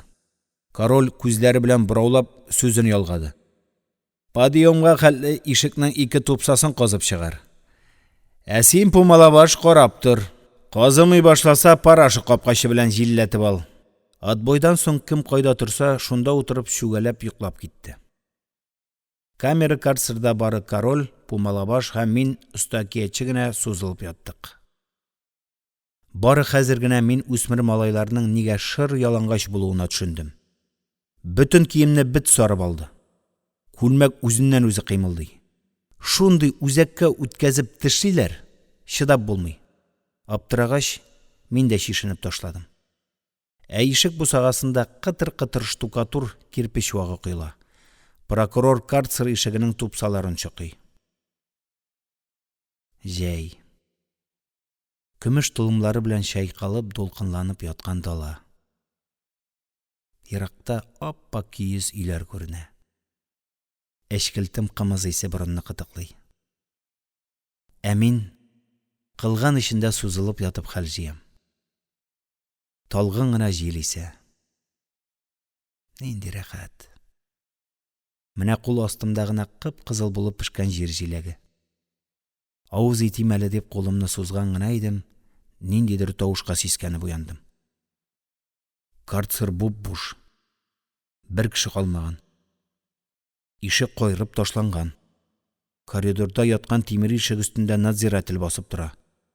Күзләре акайган. Әле бер, әле икенче якка карый. Эй, мондагы тоткыннар кайда? Мин аптырап сикереп тордым да, ялангач икәнемне тоеп, яңадан чүктем. Белмим. Ничек белмисең? Ишекне кем җимерде? Ул арада тагын берничә надзиратель йөгереп килде дә, сүгенә-сүгенә кире борылды. Алдан килгән надзиратель аптыраудан ахры идәндә яткан ишекне бераз күтәреп торды да, ташлады һәм мине кисәтте. Эй син, кара, бер кая да китмә. Мин киенә башладым. Төрмә ишек алдында шау-шу, этләр үрә. 2 тапкыр мылтыктан аттылар. Бираздан төрмәнең столяр цехында эшләүчеләр килеп, кайрылып ташланган ишекне киридән урынына куя, симентлап ныгыта башладылар. Алар миңа надзиратель күрмәгәндә бер паёк икмәк, 3-4 төрümлек махорка бирделәр. Узакламый карцердан качкан яшүсмерләрне берәм-берәм өстерәп кыйнап китерә башладылар. Прокурор белән укытучыны бәйләп бәдрәфкә ташлаган булганнар икән. Аларны да китерделәр. Ишек урынына куелып тагын ябылды. Аркылы тимер билбау болт белән кысылып бикләнде. Карцер тагын тулды. Бары тик король белән Пумала башкына күренмәде. Әллә инде алар төрмәдән качып өлгерделәр, әллә инде аларны башка җиргә яптылар. Кире китерелгән үсмерләрнең барысының да диярлек кул-аяклары яраланган, тәннәре кара көйгән иде. Әмма берсе дә еламый, бары тик сүгенәләр, ишекне кагалар. Ул арада карцерның түшәмендәге люк ачылды да, шлангтан су сиптерә башладылар. Озакламый су билдән булды. Төн үзен бил тиңентен суда тоттылар. Каты кыйналудан җәрәхәтләнгән, хәлсезләнгән 3 малай басып та тора алмыйлар. Аларны иптәшләре алмаш-тилмәш стенага сөяп күтәреп тордылар. Тора-бара минем аякларымда көзән җыера башлады. Тагын бераз су эчендә калсам, егыла идем. Ниһаять, подъемга чаң какканнан соң, карцерның ишеген ачтылар. Су буа ярылгандай коридорга җәелде. Җиңеләеп киттек. Надзирательләр мине алырга килгәннәр икән. Шул юеш, өстән су саркып торган килеш төрмә кәнсәсенә алып киттеләр. 3 тимер капка ачылып ябылды. Ниһаять, тәрәзә рәшәткәсе күгәреп беткән озынча бүлмә. Ярым караңгы. Өстәл. Кәгазьгә төртелгән күзлекле тикшерүче башын да күтәрмәй миңа. Ничек? Җинаятыгызны таныйсызмы дип эндәште. Нинди җинаят? Күзлекле урыныннан сикереп торды да акырды. Конвой! Алып китегез, карцерда чересен. Хәзер җәйнең иң матур чагы. Июль уртасы. Мондый чакта кемнең генә күңеле табигатькә талпынмый.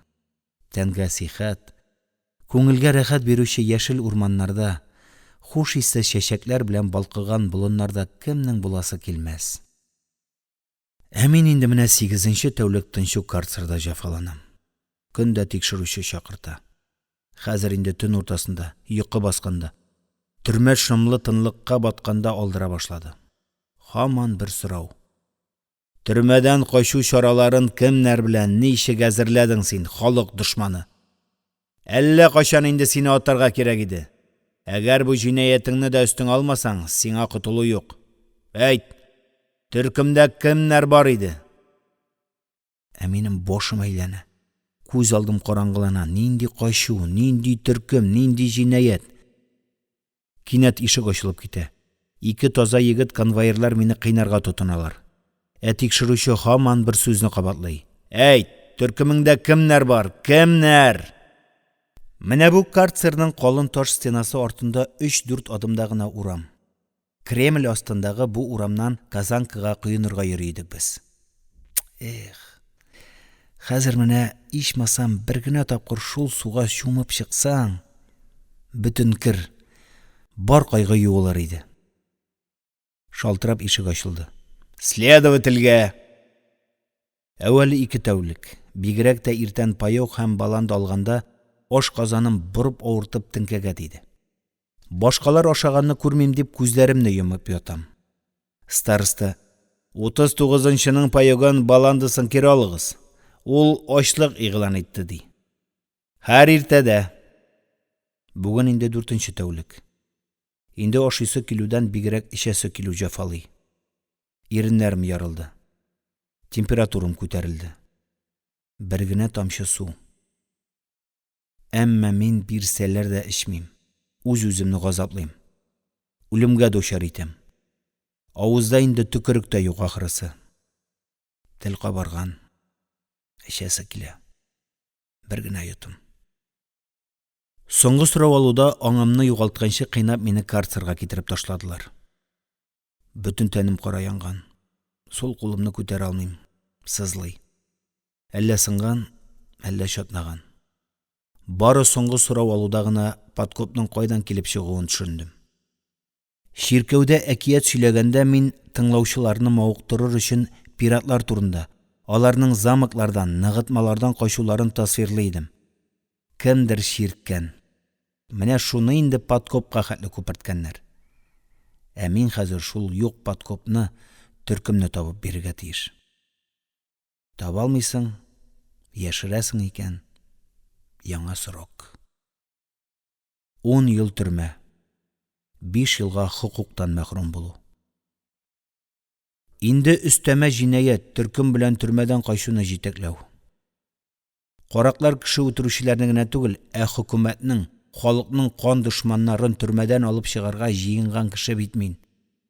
Бу җинаять тагын кимендә 10 ел төрмә өстәячәк миңа. Булмаса, ату.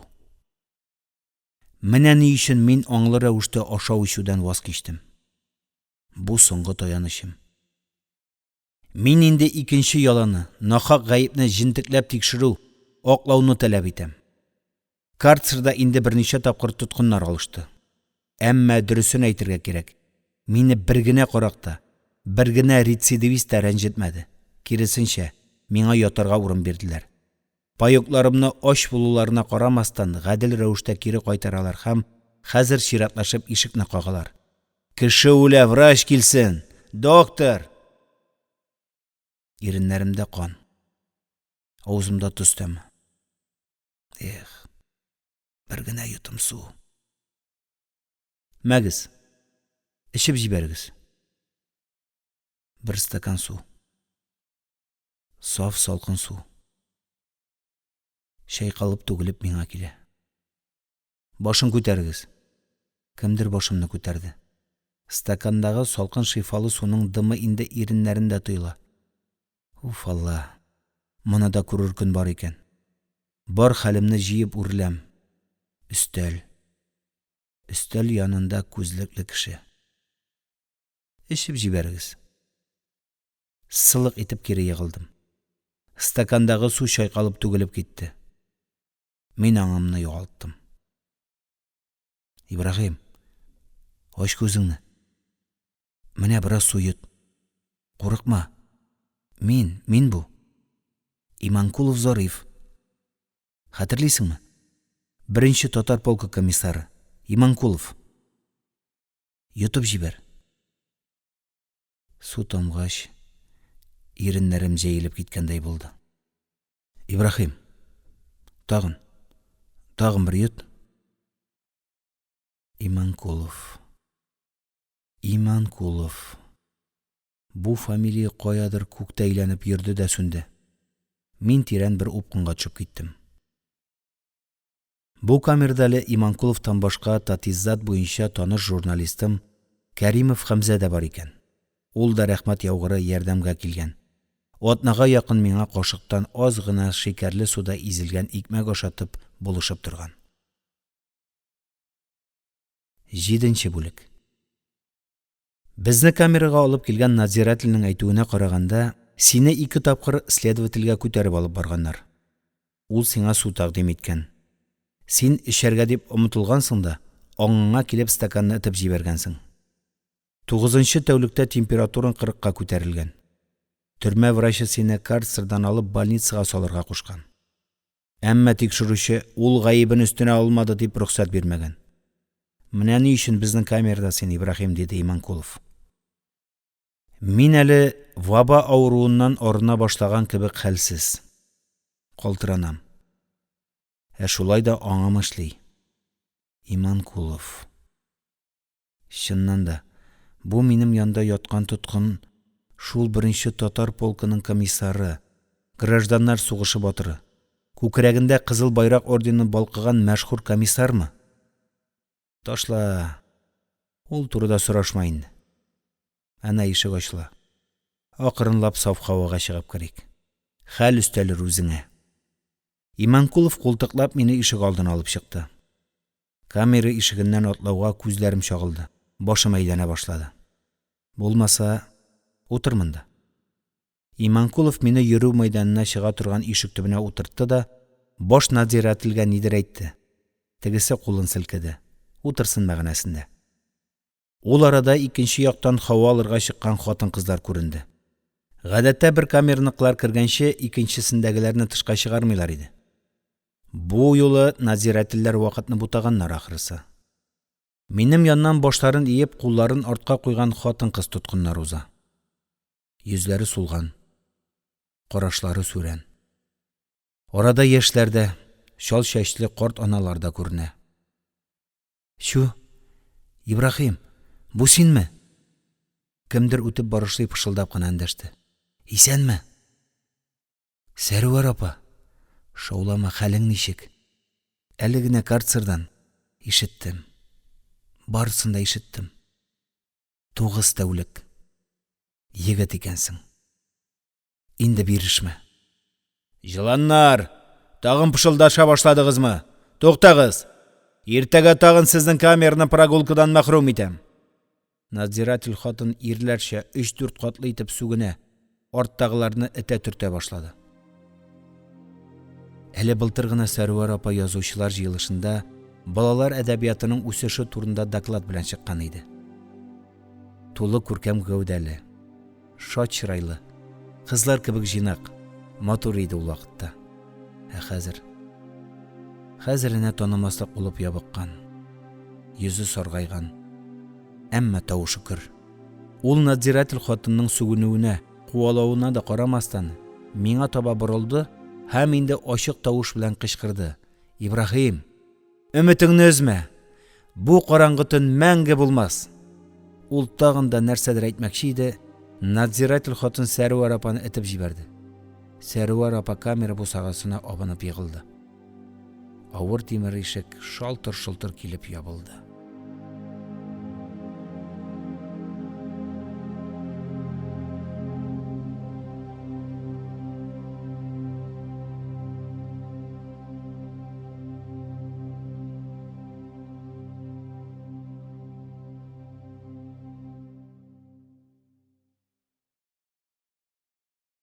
Ибраһим Сәләхов. Калыма хикәяләре. Фаҗига хроника. Ана тавышы. Бу фаҗигале вакыйгадан соң инде 40 елга якын вакыт үтте. Әмма ул йөрәк өзгүч тавыш, шигән хатынының баласын эзләп, зарлап елавы әле хәзердә колагымда чыңлый. Кай вакыт баласын кочаклап перронда унаган шул шигән хатыны төшемә керә. Кара тиргә батып куркып уянам. 1938 елның июне. Уфа. Тимер юл вокзалы. Перрон. Ул шомлы кичтә безне бер төркем халык душманнарын, күп газаплар күреп, ниһаять Уфа төрмәсенә килеп ләккән тоткыннарны тагын каядыр узатырга дип вокзалга китерделәр. Билгеле инде кара козгын читлекләрендә. Шуның өчен дә юлда кем белән килүебезне белмәдек. Безне перронда каядыр китәргә торган ниндидер поезд янына китереп төшерделәр һәм шундук бер Столыпин вагоны алдына тезләндерделәр. Бу юлы төркем кичкенә, 20ләп кенә мәхбус иде. Яңа гына яңгыр явып үткән. Перрон пычрак. Җитмәсә безне нәкъ пычракның күзенә тезләндерделәр. Чалбарлар шундук лышмасы булды. Әмма аңа бер тоткында игътибар итми. Уфаның тоткыннар белән шыгырым тулы тынчу төрмәсеннән соң мондый саф һавада булу, иркенләп сулыш алу көтелмәгән рәхәт бит. Дөрес, вокзал перрон һавасында төтен аралаш күмер май исе сизелә. Әмма инде бу һаваны камерныкы белән чагыштырып булмый. Белмәгәнбез генә икән иректә вакытта. Вокзалның һавасы да, тынгысыз ыгы-зыгысы да күңелгә ятышлы. Әнә ничек кайнап тора ул. Берәүләр чемоданнарын, капчыкларын, әрҗәләрен күтәреп, водокачка ягына таба абына сөртенә йөгерә. Икенчеләре нәкъ шулай тирләп пешеп аларга каршы чаба. Барысы да ашыга. Тик без генә, тоткыннар гына сүлпән. Әйтерсең лә теге дөнья кешеләре.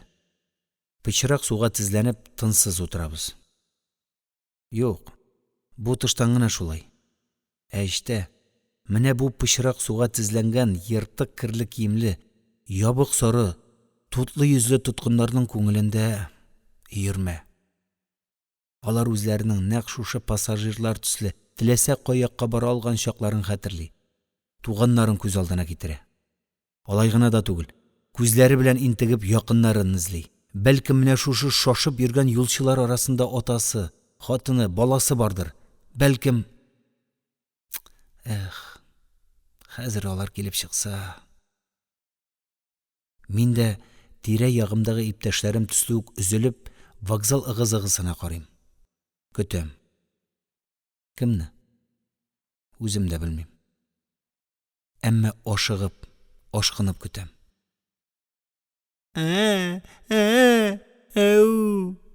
Дірт етіп кеттім. Яқында ғына бір яш бала қышқырып елап жіберді. Нинди нарасый? Қойда? Біз енді әрбіріміз елдан артық тұтқында, ғаиләдән айрылған. Шуның үшін бу тавыш, сабый бала тавышы сәйірді, яқында, ғазаплыда. Бала елый. Әу, әу. Қойда? Кім баласы? Мен бошымны артқа бұрдым. Гәүдә белән бұрылырға ярамый. Конвой һәр хәрәкәтне качарга әзерләнү дип исәпли һәм шунда ук ата. Артта, кырыйда, безнең кебек үк тезләнеп бер чигән хатын утыра. Ялан баш, чәчләре тузгыган, ялан аяк. Өстендә кирле, йыртылып беткән кат-кат күлмәк һәм инде төсе уңган зур шәл. Ул шәлен иңенә салып уранган. Шул шәл эчендә кечкенә сабый күзләр. Шымырт күзләр елтырый. Хатын шәлен бераз бушатты да, якасын ачып җибәреп, сабыйга имчәген каптырды. Елау басылды. Сабый шуп-шуп итеп тәмләп имә башлады. Күзләр йомылды. Паровоз кычкыртты. Буферлар бер-берсенә сугылып чыңладылар. Торыгыз! Конвой башлыгының ачулы тавышы колакны йыртып китте. Ул үзе кечкенә, чандыр. Борныннан кыссаң җаны чыгар. Мондый ачы тавыш кай җиреннән чыгадыр? Басыгыз! Тезелегез! Тикшерү! Безне төрмә конвоеннан юлныкына тапшыру башланды. Төрмә конвойы башлыгы озын буйлы, тулы гәүдәле, җәенке битле. Кысык күзле башкорт егете. Янәшәсендәге солдатка күтәреп килгән зур күн сумкасын җиргә куярга боерды. Куйдылар. Ачтылар. Аннан зур-зур папкалар чыгара башладылар. Тоткынның формулярын, гамәл дәфтәренә язылган хөкем карарын һәм башка кәгазьләрен. Иванов, бер адым алга чыгып бас. Уң яктагы ак сакаллы карт профессор әмерне үтәде һәм исемен, туган елын, ничә елга, нинди статья белән хөкем ителгәнен әйтте. Юл конвойы башлыгы формулярны алып, тоткынның әйткәннәрен тикшереп, формулярдагы язмалар белән чагыштырып тора. Без барыбыз да бу гадәти инде ел буена бер төрмәдән икенчесенә йөри-йөри күнеге беткән Сират күпереннән үтеп, Столыпин вагон алдына бастык. Иң соңга булып чигән хатыны калды. Бая борылып караганда абайламаганмын икән. Беренчедән, анда мин күбрәк игътибарны сабый балага биргән идем. Икенчедән, хатын бөгелеп баласын имезә иде. Менә ул хәзер торып баскан. Имәнеп киттем. Әллә инде Проспер Мерименның мәшһүр Кармены басып тора? Төс. Зифа буй. Матур килешле гәүдә.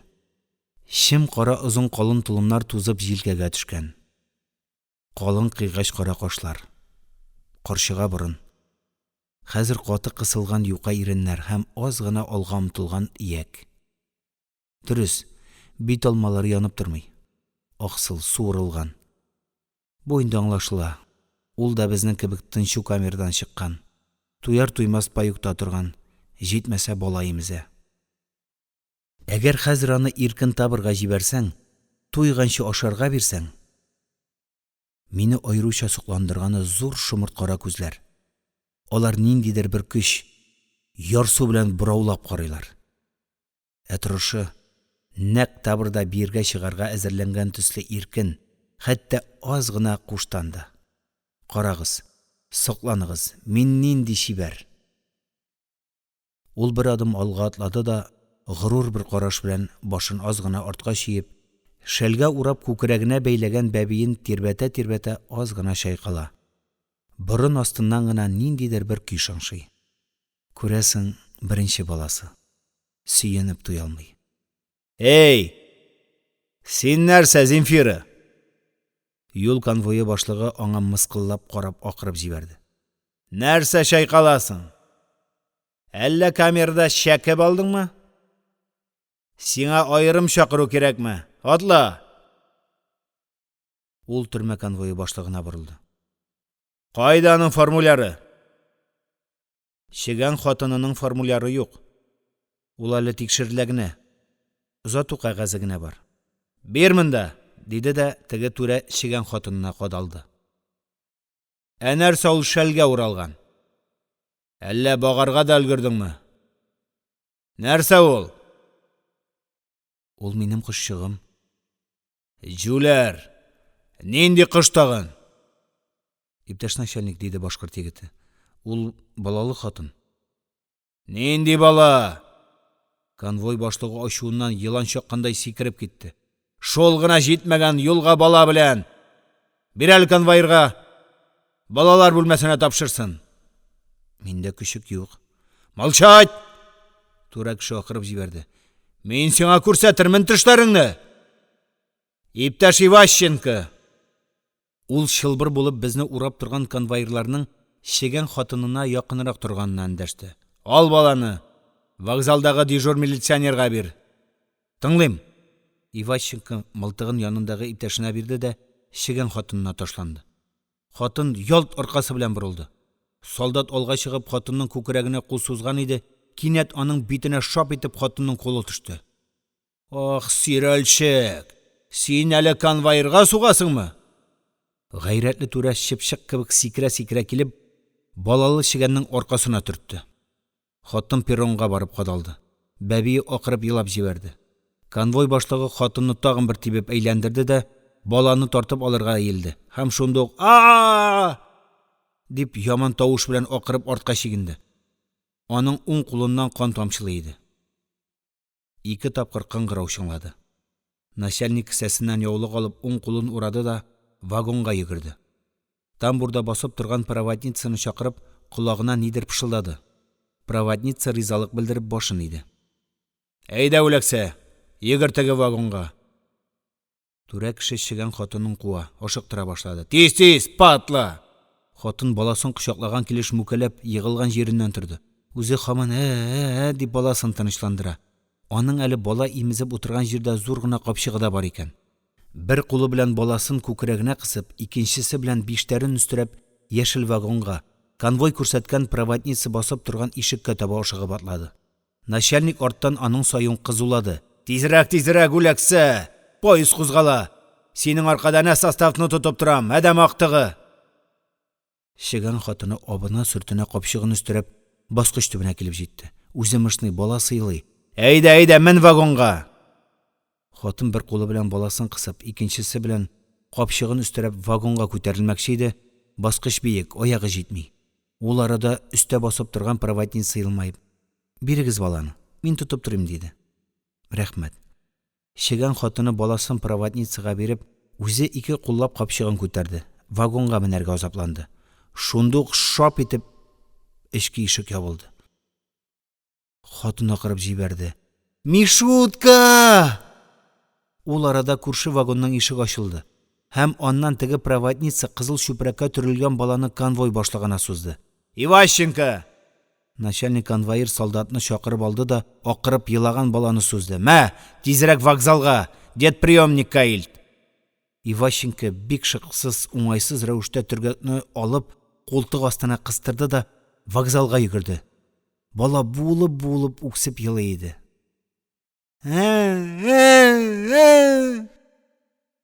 Паровоз соңгы гудоган бирде. Безне тиз генә этеп төртеп вагонга керттеләр. Поезд кузгалды. Столыпин вагонында тоткыннар өчендә комфорт җитәрлек. Купылы вагоннардагы кебек. Айырым-айырым бүлмәләр. Бары тик тәрәзәләре, көзгеләре, радиосы, вентиляциясы гына юк. Аның каравы ашау-ичү өчен ресторанга барып йөрисе юк. Китереп торалар. Бу купе камераның истәлекле күзгә ташланып торган җиһазы ишек. Ул тимер белән тышланган. Югары өлешендә ачыла-ябыла торган тимер рәшәткәле форточкасы бар. Ә форточкада сәгать телендәге сыман түгәрәк тимер кисәге. Медаль асылынып тора. Бу күз. Коридорда кизүдә торучы конвоир һәр вакыт күз янында. Ул аны түргә үткәндә дә, ишеккә атлаганда да ачып карый.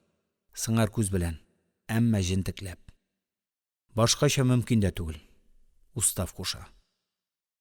Купе камерага бикләнгән җинаятьчеләрдән теләсә нинди баш китәрлек эшләр көтәргә була. Мәсәлән, идәнне, түшәмне, стенаны тишеп качу, я хат-мазар төшереп калдыру, яки асылыну. Шуның өчен күз һәр минут ачылып ябылып тора. Менә шундый купе камераның берсендә без 8 Яныбыздагы кырый камерага теге чегән хатынын япкан булганнар икән. Ул бер туктаусыз ишеккә суга. Тибә, кычкыра. Ачыгыз, ачыгыз дим җен пәриләр. Кайда минем улым? Кайда минем Мишуткам? Ачыгыз, ачыгыз. Ишетәсезме, йырткычлар? Ишетәсезме? Жүләр, кычкырма. Уфа инде әллә кайда калды ди, кизүдәге Иващенко. Форточканы шарт-шырт ачып ябып. Улымны кая куйдыгыз? Йөрәк өзгеч тавыш һәм акырып елау. Бөтен вагон бузардан, елау каргаудан тетрәнә. Йөрәк әрни, ташый, түгелә. Әчегән хатыны һаман ишекне шакый, тырный, суга, тибә һәм яман тавыш белән кычкыра. Улымны, Мишуткамны, кырчыгымны кая куйдыгыз? Бирегез, бирегез! Бер сәгатьтән соң күрше вагонда баручы конвой башлыгының тавышы ишетелде. Ниндидер буйрыклар бирде. Һәм кизү туручы солдатның чегән хатыны турындагы рапортына тыныч кына. Еласын. Тамагы карлыккач туктар әле диде. Түрә чыгып китте. Форточка ачылды. Безгә берәр селедка 300 грамм ипи бирделәр. Кичке аш. Тамак ялгарга утырдык. Әмма ни хәтле аш булмыйк. Ризык бугаздан үтми. Тыгыла. Чөнки кулакта чегән хатынының зарлы тавышы, ләгънәте ялваруы. 3-4 сәгатьтән ишеккә сугу, тибу тукталды. Тавыш та кырынлады. Хәзер шыңшып елау. Үксү һәм зар. Мишутка, бәгырем, җаным, кышчыгым. Инде карның ачкандыр. Имәсен киләдер. Менә имиләремә сөт төште. Сызлый. Мишутка. Ах. Буферлар бер-берсенә сугылып шыңшый. Тәгәрмәчләр, рельслар башына сугылып бер туктаусыз шак-шык итә. Анда-санда паровоз кычкыртып куя. Туктый. Перронда шау-шу, кыңгырау. Буферлар сугыла. Тагын шак-шык. Поезд каядыр ашыга. Кая? Безгә билгесез. Нинди язмыш, нинди яңа михнәтләр, газаплар көтә безне. Шак-шык. Кырфекләр эленә. Яман бер тавышка сискәнеп уянды. Мишутка, улым, син кайда? Әйтерсеңлә, йөрәкне телгәләп туз сибәләр. Ул әрни, сызлый, сыгыла. Мишутка! Карлыккан тавыш тагын тузлы күз яшенә тыгылып ялварды. Төн. Шак-шык. Һәм кизүдәге конвойчының аяк адымнары. Аннан тагын күрше купының ишегендә акыру, елау, шаку, тибу, теш шыгырдату һәм ләгънәтләү. Паровоз бөтен даланы яңгыратып кычкырта чаба бирә. Җеннәр, пәриләр, кая куйдыгыз минем газиз улымны? Бирегез! Инде тавыш акрын, гырылдап чыга. Ниһаять, таң алдыннан күрше камердагы тавыш тынды. Бишара хатын. Йоклап китте ахырсы, диде авыр сулап күрше Мәхмүд Әбҗәлимов. Арыгандыр инде мескен. Әйдә, без дә йоклап алыйк, ул уянганчы, дидем дә борылып яттым. Күзләремне йомдым. Коридорда пыш-пыш сөйләшү. Арлы-бирле йөгерүгә уянып торып утырдык. Бар игътибарыбыз коридорда. Нәрсә? Менә вагонның тышкы ишеге шарт итеп ябылды. Конвой башлыгының ачулы тавышы яңгырады. Не булды? Иптәш начальник. Үлгән. Кем үлгән? Тагын кизүдәге конвоирның хәвефле пышылдау тавышы. Чегән хатын, иптәш начальник. Асылынган.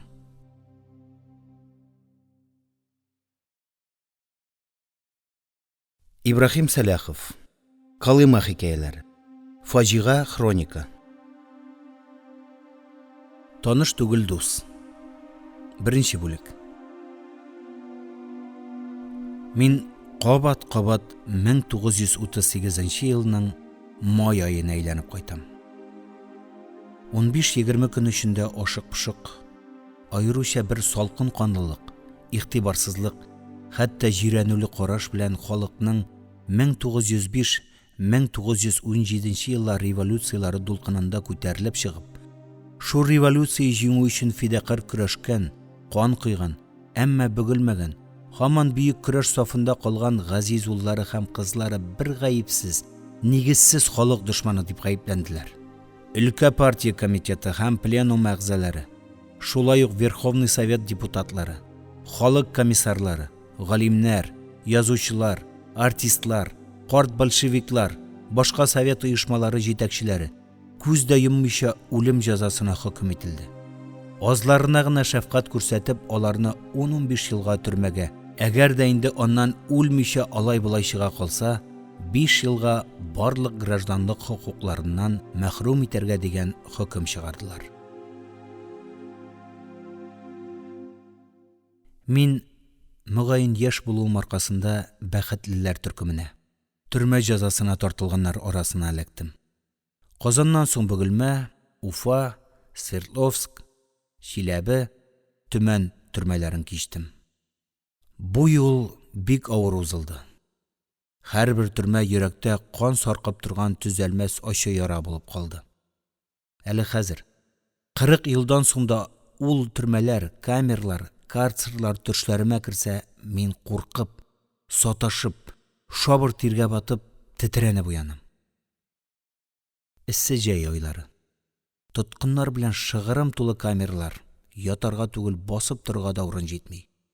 Парашылар тулы бага. Сасыйс бугазны буа. Ашарга корупа юк. Су юк. Төрмәдән төрмәгә Столыпин вагоннарының кысырык камера бүлмәләрендә күчерәләр. Анда да бар ризык балык. Анда да тәүлегенә бер кружка су. Казан төрмәсеннән бу юлны без айрыша куркыныч 5 җинаятьче бергә башладык. Беренчебез яңак сөякләре калкып торган зур кара күзле, калын кара чәчле Мәхмүд Әбҗәлимов. Һич борын төшерми, кайгырмый, нинди дә булса бер кызык уен сүз табып кына тора. Икенчебез Мәхмүдкә капма каршы, тәбәнәк, юан, әмма гаҗәеп матур сынлы Гений Измайлович республиканец. Казанда Владимир Ильич Ленин музейын оештыручы, аның беренче директоры. Өченчебез атлет гәүдәле Николай Васильевич Акимов. Дүртенчебез Ардальон Михайлович Нижегородцев. Киптерелгән балык төсле ябык. Сары чәчле, зур пиялалы күзлектән. Гел хәвефләнеп, тынычсызланып тора. Бишенчебез үзем. Алда бер әйткән идем инде. Мәхмүд тә, Николай да, Ардальон да бу хәлләр килеп чыкканчы комсомол җитәкчеләре булып эшләгән егетләр. Без беренче тапкыр 1938 елның көзендә Казан вокзалындагы Столыпин вагонының бер караңгы тар камерасында очраштык. Менә шуннан башлап бик күп еллар бергә булдык. Уртак камерада утырдык. Бер кашыктан ашадык. Ахырында Колыма приискаларына кадәр барып җиттек. Икенче бүлек. Поезд Төмән станциясына килеп туктады. Мөгаен безне монда төшерерләр. Иртәгә октябрьнең 21 еллыгы бит, диде Мәхмүд, тимер рәшәткәгә колагын куеп тыңлап. Әнә, овчарка чиный. Алырга килүләре анык. Әйтеп тә өлгермәде, конвой башлыгы йөгереп килеп, безнең камера купаның йозагын ача башлады. Чыгыгыз, әйберләрегез белән тизрәк! Атылып бәрелеп тамбурга чыгуыбыз булды, күзләребез чагылды. Перрон аппак, беренче күбек кар төшкән. Хуш ис, кар исе. Тынчу камерадан соң сулап туя алмыйбыз. Төшегез! Аппак кар түшәлгән перронга төшәргә өлгермәдек, тагын буйрык. Тезләнегез, кыбырсымагыз! Мондый әмерләргә без инде күнегеп беткән. Вагоннан төшкәндә, вагонга менәргә әзерләнгәндә, тоткын җиргә тезләнергә тиеш. Яңгыр явып, перрон измәп чыракка әйләнгәнме, хәзерге кебек тездән кармы, конвойның эше юк. Тезлән. Бу юлы да карга чумып тезләндек. Бер генә кат чалбардан суык бутларны чеметеп алды. Дерелди башладык. Паровоз сузып кычкырды да, пошкырды, поезд китте. Басыгыз! Берәм-берәм, марш! Без 5 тоткын. Безне каравыллап төрмәгә алып барга 6 конвоир һәм бузау хәтле бер эт килгән. Бигрәк зур илтифат. Төрмә капкасы янына җиткәч, конвой башлыгы безне туктатты да, конвоирларга пышылдап кына ниндидер бер буйрык биргәч, вахтага керде. Без стенага таба ялыштык. Алло! Алло! Карлыккан тавышлы конвой башлыгының телефоннан сөйләшкәне ишетелде. Иптәш начальник, аеруча хәтерләрне алып килдек. Кая алактырырга? Без кычкырып көлеп җибәрдек. Конвой башлыгы шашып калды. Сез нәрсә? Сез! Акылдан шаштыгызмы әллә? Аннан гадәти әмерләрен бирделәр. Тезләнегез, контр кисәкләре! Тагын карга батып, көрткә тезләндек. Үзебез елмаябыз. Инде 2нче ел төрмәдә утырабыз. Һәрберебезгә зинданны шәп-шәпәгәннәр. Ләкин һаман әле үзебезнең бу хәлгә, арестант булуыбызга, бигрәк тә аеруча куркынычлы җинаятьче, халык дошманы булуыбызга ияләшеп бетә алмыйбыз. Менә ни өчен конвой башлыгы аеруча хәтәр дигәч, без пырык итеп көлеп җибәрдек. Әмма бу көлүебез хәерлегә булмады. Кар эчендә тезләнеп, сәгатьтән артык көтәргә туры килде. Тешләр тешкә сугылып, шакылдап, калтырап, туңып, күгәреп беттек. Тагын бераз булай кар эчендә утырсак, бөтенләй катып кала идек. Ниһаять безне тургызып, иң әшәке сүзләр белән сүгә-сүгә төрмә ишек алдына керттеләр. Аннан приклад белән суга төртә карцер бинасына әйдәделәр. Төрмә капкасы алдында булай озак утыруыбызның сәбәбен соңыннан гына белдек. Аеруча хәтерләрне урнаштырыр өчен төрмәнең карцерын ашыгыч рәвештә бушатырга туры килгән икән. Кара козгын чайкалып кузгалды. Без тагын киттек. Кая? Билгесез. Уйла, борчыл. Газаплан. Вакыт җитәрлек сиңа, арестант. 10 еллык юлың башланды гына бит әле. Әвәл ярыйсы гына иде төсле монда. Әмма бара торгач тын кысыла. Баш чатный башлады. Өстә форточка булган. Ләкин хәзер ул пузланып каткан. Тыштан һава кирә алмый. Узакламый сару кайнарга тотынды. Ачыгыз. Һава җитми. Һава, һава дип кычкыра башлаган идек, ишекләргә шат-шорт приклад белән сугарга тотындылар. Өнегез чыкмасын. Дөмекмәссез. Кызгын каядыр түбән төшеп китте. Чайкалды. Үпкәм бугазыма тыгылгандай булды. Чыдый алмадым. Укшып кысып җибәрдем. Дерелдәп туңып күзләремне ачсам, кар өстендә ятам. Тирә-якта минем кебек үк сузылып иптәшләрем ята. Кемдер арт яктан килеп башыма типте. Тәре! Карасам, конвой башлыгы. Бәрән тиресеннән тегелгән колакчын бүректән. Тиздән түбән төшеп торган бөрмә билле туннан. Ак пыймалардан. Арлы-бирле атлап, кар өстендә аунап яткан тоткыннарның хәлен тикшерә. Типкәләп уза. Ул тагын бер әйләнде дә, авызындагы папиросын төкереп ташлап әмер бирде. Июләр сатуны туктатыгыз. Торыгыз. Конвоирлар йөгереп килеп тарта юлык кылый башлады. Әйдә, кыланма. Мин торырга дип кузгалган идем, икенче якка уып киттем. Аяклар җансыз. Конвой башлыгы ашыгып килеп билемә типте. Кара син контрның назлануын. Бер төн, бер көн сугылып авырып, үлә язып, икенче тәүлек иртәсендә генә Тубул төрмәсенә килеп егылдык. Кара кызгын төрмәнең ишек алдына коридорна ук килеп туктаган. Шуның өчен без шәһәрне дә, хәтта үзебез утырачак төрмәне дә тышкы яктан күрә алмадык. Кара кызгыннан аңгы-минге көч-хәл белән чыгуга беренче әмер шишенегез булды. Суык ишек алдында шыр ялангач калып шишендек тә, бузланып каткан симет идәнгә бастык. Алып килүче конвой башлыгы кулындагы папкадан безнең гамәл дәфтәрен чыгарып, фамилияны әйтә башлады.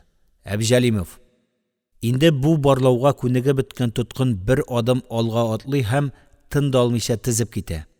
Әбҗәлимов Мәхмүд 1913 елда Казанда туган. 10 ел төрмә, 5 ел мәхрүмлек, 58 статья, фәлән пунктлар. Кулларыңны күтәр. Култык астын карыйлар. Колаклар. Колак тишекләрен карыйлар. Бөгел. Шулай берәм-берәм һәрберебезнең бар җирен тикшереп карыйлар. Катып, туңы беттек.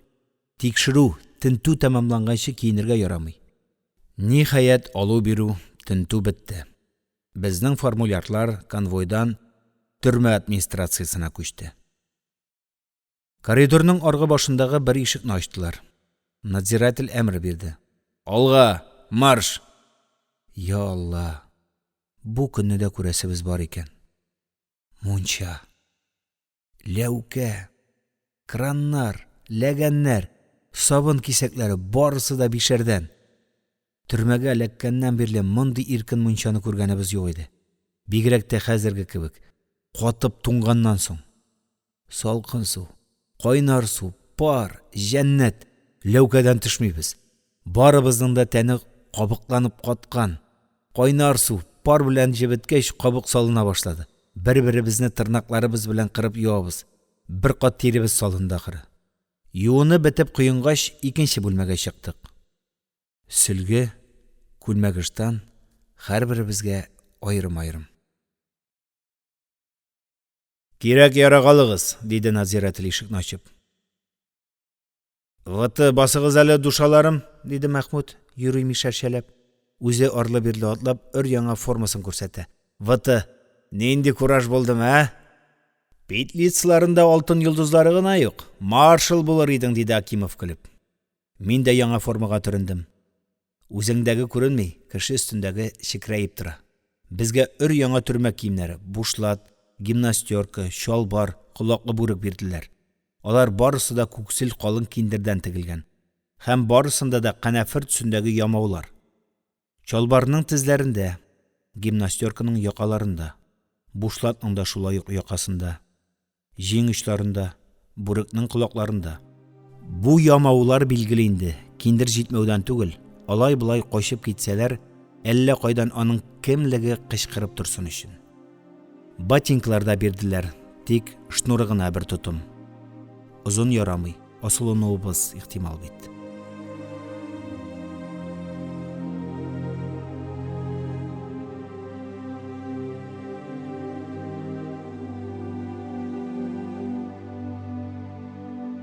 Üçüncü бүлек.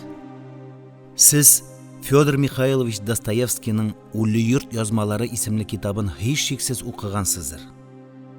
Нинди фаҗигале күренешләр, нинди газаплар, вахшәтләр күз алдыннан үтми аны укыганда. Йөрәк тетри, әрни, котышкыч ул Тубыл төрмәсенә багышланган бу китап. Икенче тапкыр кулга алырга да куркасың аны, җаның ышый.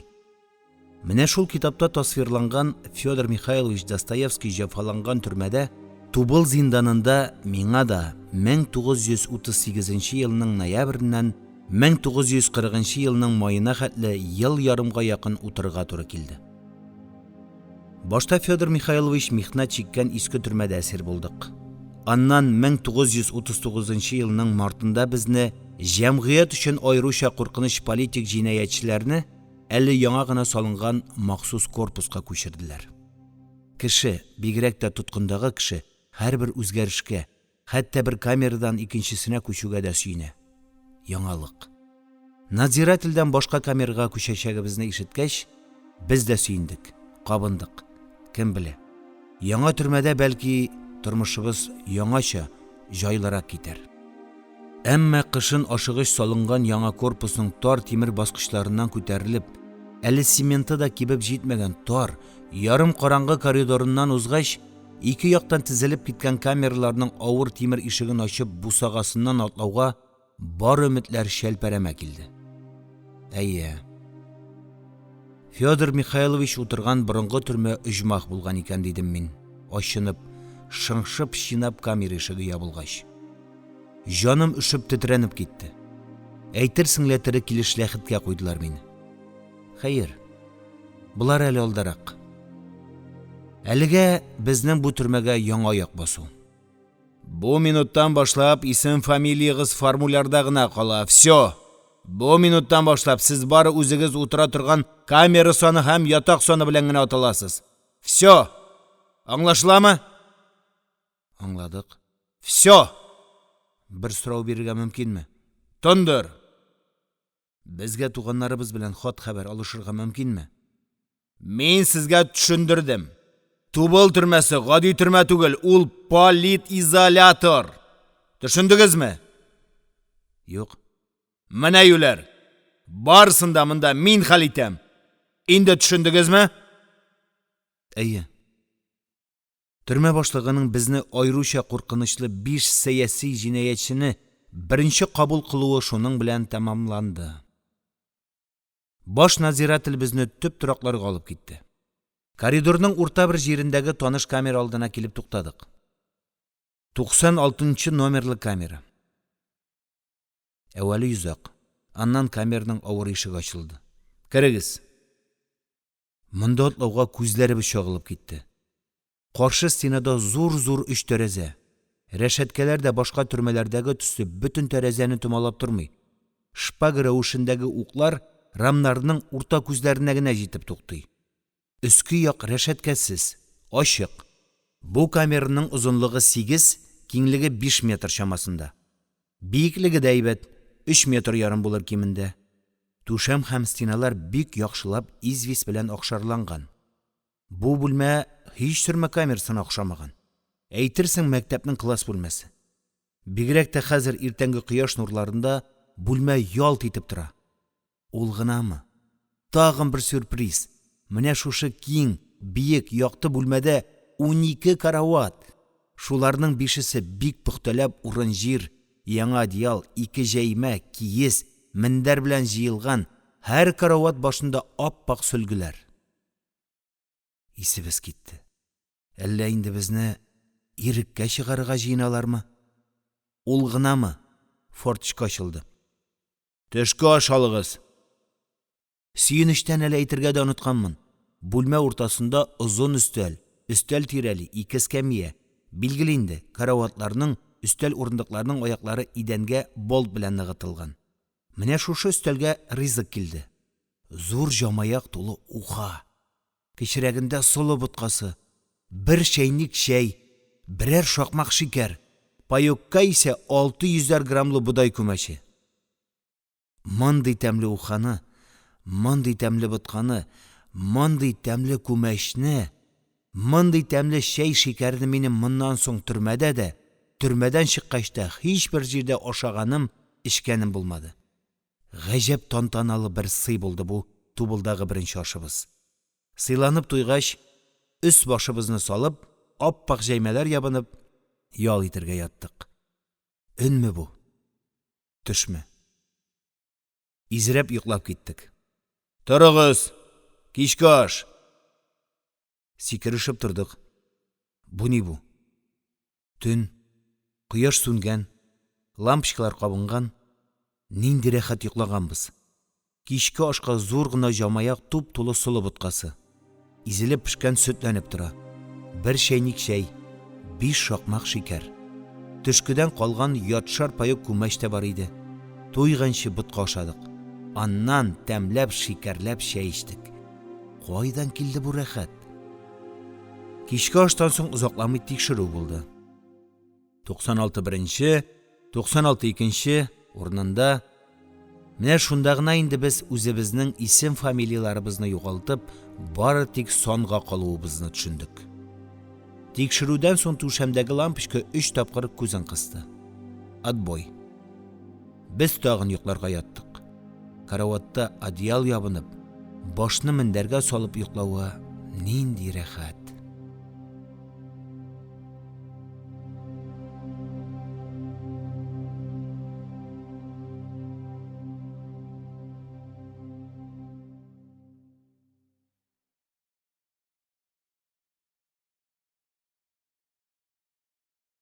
Ибрахим Сәләхов. Калыма хикәяләре. Фаҗига хроника. Таныш түгел дус. 4-нче бүлек. Гений Измайлович икенче көнне иртәнге чәйдән соң чират буенча кружкаларны юып, өстәлне сөрткәч, бик җитди кыяфәт белән: "Беләсезме, егетләр", диде. "Минем башта бер дахи план туып килә. Көне буе монда бот күтәреп яту эш түгел. Әйдәгез, егетләр", дип яткан урыннан Николай сикереп торды. "Хәзер начальниктан чаңгылар сорап алыйк та, иртә шартына походка китик." Кемдер көлә башлаган иде, Гений күзгә күрсәтеп бармак янады. "Тс, тик тормаган телдә бәлә бар ди. Көләбез дип, карцер режимына эләкмик." "Үзең башладың", Ардальон кызарып бүртенеп ачуланырга кереште. "Синең дахи планыңнан башка да сару кайный." "Поход киләчәк эше", диде Гений, Николайга карап. Ардальонны ишетмәгәнгә салышып. "Ансы да булыр, ә хәзергә мондый план. Расписание тәкъдим итәм. Тыңлагыз." "Әйдә инде сузмыйча гына сөйлә. Ә сез бүлдермәгез. План мондый. Һәр иртәдә физзарядка. Аштан соң дәрес." "Менә бусы дахиларча. Инде мәктәпкә йөри башлыйбыз", диде Ардальон мыскыллы көлеп. "Йөрмәскә дә була. Менә шушы бүлмәдә." "Укытучылар", диде Ардальон һаман каныгып. "Беренче укытучы син, физикадан. Ибрахим шагыйрь, әдәбияттан. Николай математикадан. Мәхмүд тарихтан. Ә мин культура тарихыннан лекциялар укый алам." Чыннан да, план гениальный.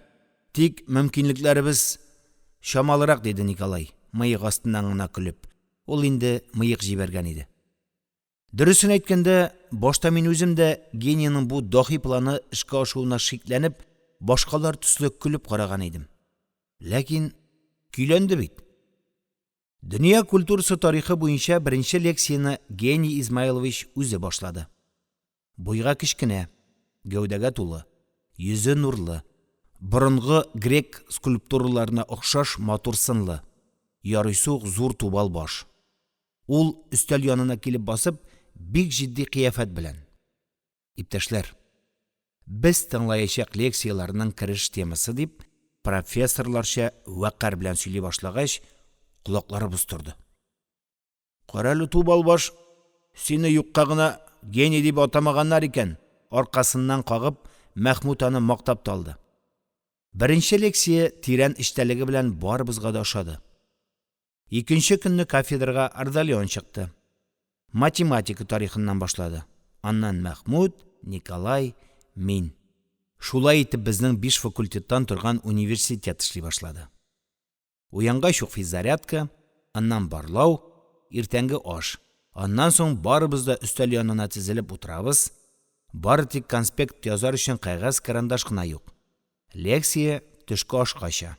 Аннан соң ирекле уеннар. Мәхмүд ипидән бик матур итеп шахмат сыннары эшләде. Уеннан соң уку. Төрмә китапханәсе бик бай икән. Барлык классиклар да бар. Кичкә ашка хәтле һәр кеше үзе яздырып алган китапны укый. Аштан соң әңгәмә. Башта һәркем чират белән үзе укыган китабының кыскача эчтәлеген сөйләп чыга. Аннан соң истәлекләр кичәсе. Кем нәрсә сөйли? Монда инде беренче мәхәббәт тә, беренче өметләр дә, мәзәкләр дә, җаның ни тели, барысы да. Ассортимент киң. Сезнең җәйге таңда сандугач сайраганын тыңлаганыгыз бармы? Гаҗәп бит ул. Ни кадәр моң, ни кадәр виртуоз маһирлык. Йөрәгри. Күңел дулкынлана, ташый. Онытыласың. Илаһи бер диңгездә yüзәсең. Барлык кайгыларың онытыла. Шатлык били сине. Менә шундый сихерле моң ул таң алдындагы сандугач сайравы. Минем Зифам да шулай җырлый. Сандугач булып сайрый. Менә нинди җырчы ул минем Гөлзифам. Бераз арттырмыйсыңмы? Ардальон әйтеп тә бетермәде, Гений аның колак төбенә шап бар көченә. Селедка Ардальон шунда ук авып китте. Без ни әйтергә, нәрсә эшләргә дә белмичә калдык. Кайсын әрләп, кайсын якларга. Гений кызарып, еларга җитешеп урыныннан торды да тәрәзә янына барып басты. Генка, гафу ит. Мин бит шаярып кына. Зифа Басырованың чыгышларында мин булдым. Яхшы җырлый. Ә син шунда ук кулакка. Әле дә урта. Ардальон кып-кызыл булган кулагын сул кулы белән каплап, уң кулын республиканецка сузды. Әйдә, килешик. Бигрәк кызуканлы икәнсең. Республиканец кулын бирмәде. Кискен бер хәрәкәт белән борылып, ашыгып атлап камераның икенче башына китте. Үзе мыш-мыш килә. Мөгъҗиза булмый диләр. Юк. Була икән. Үзем күрдем, ышандым. Менә үзегез чамалап карагыз әле. Бу хәл мөгъҗиза түгелме? Нәкъ менә шул төнне изрәп йоклап киткән генә идем, кемдер тарткалый. Тур әле. Тур тизрәк. Әнә ишетәсеңме, ул җырлый. Кем? Кайда? Җылый? Юләр, җыламый, җырлый, тур инде. Турып утырдым.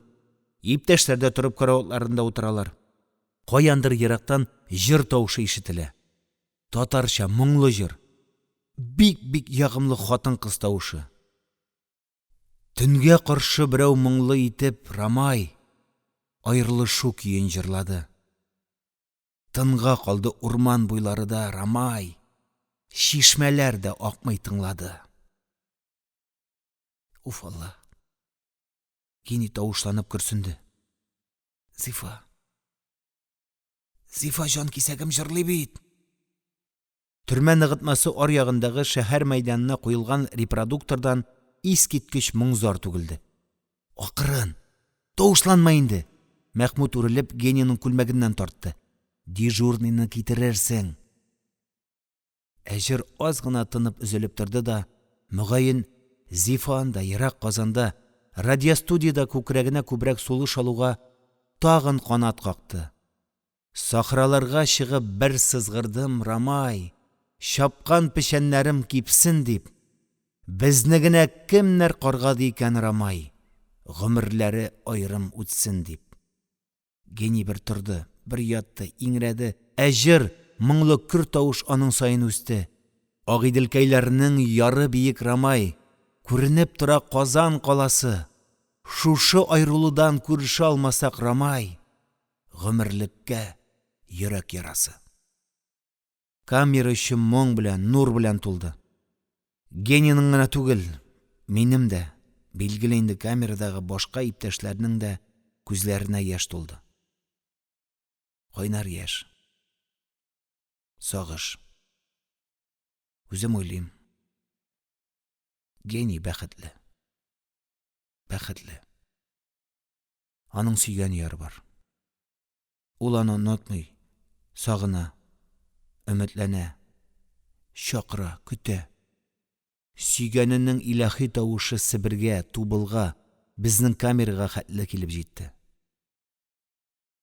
Ә минем кемем бар? Бердән бер ышанычым Зәйтүнә хәзер мине чаккан йылан кочагында. Гений иңрәп идәнгә төште. Җыр өзелде. Йөзак шалтырады. Шинап камераның авыр тимер ишеге ачылды. Бусагада баш надзиратель һәм дежурный. Йөзләрендә кан әсәре юк. Иреннәре дерелди. Бу нинди фетнә? Гражданин надзиратель. Гений ишек төбенә килеп басты. Тотлыкты. Гражданин начальник. Минем хатыным җырчы. Ишеттегезме? Камера 3 тәүлеккә карцер режимына утыртыла, диде баш надзиратель. Бар тавышына акырып, иртәнгә ашны бирмәгез. Ишек шалтырап ябылды. Гений иңрәп үксеп урынына егылды. 5-нче бүлек. Башта кизү туручы надзиратель әйткәндә, бу хәбәргә ышанырга да, ышанмаска да белми аптыраган идек. Хәзер менә бишебез дә өстәл янында утырабыз. Һәрберебезнең алдында бер табак ап-ак кәгазь һәм карандаш. Инде елдан артык кулларыбызга тотканыбыз юк иде төрмә өчен куркыныч бу коралны. Камера эче тып-тын. Хәтта бер-беребезнең сулыш алуында ишетәбез. Кул дерелди. Башта уйлар. Ничек башлап китәргә? Нәрсә язарга? Нәрсәне калдырып торырга? Рәхәтләнеп күңелне бір ашып җибәрәсе, анда җыелган барлык ак зарны түгәсе иде. Ярамый. Нәрсә турында гына язарга соң алай булгач? Әнием әле мин бала чакта ук үлде. Шуның өчен хатны әтигә язам. Менә инде 2 ел дигәндә беренче хат. Бу хатны алуга ничек куаныр әткәем. Барлык туганнарга йөгереп йөреп хатны күрсәтер. Бер көн эчендә бөтен Күкчатау исән калуымны ишетеп сөенер. Ибраһим, кара әле. Мәхмүд хатын язып бетереп миңа борылды. Син ничек уйлыйсың? Бу хат Казанга ничә көндә барып җитәр икән, ә? Апама яздым. Әнкәем күптән үлде бит. Ничек әйтергә? Минемчә, берәр атна үтәр. Нигә бер атна? Ардальон хатын борын төбенә китереп, ул начар күрә. Калын пиялалы күзлек киеп йөри. Кабат укый сүзгә катышты. Нигә атна? Атна озак, әйтик, Тобылдан Төмәнгә бер көн, аннан поезд белән. Жүләр, Николай язудан туктап башын күтәрде. Син әле һаман иректәге сыман уйлыйсың. Бу төрмәдә бер генә камера түгел. Безнең камера гына 96-нчы. Исәпләп кара. Син, Николай, артык пессимист. Ардальон хатын өстәлгә куеп, кызып бәхәскә ташланды.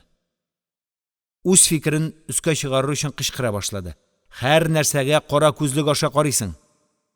Ә син ал күзлектән, әйеме?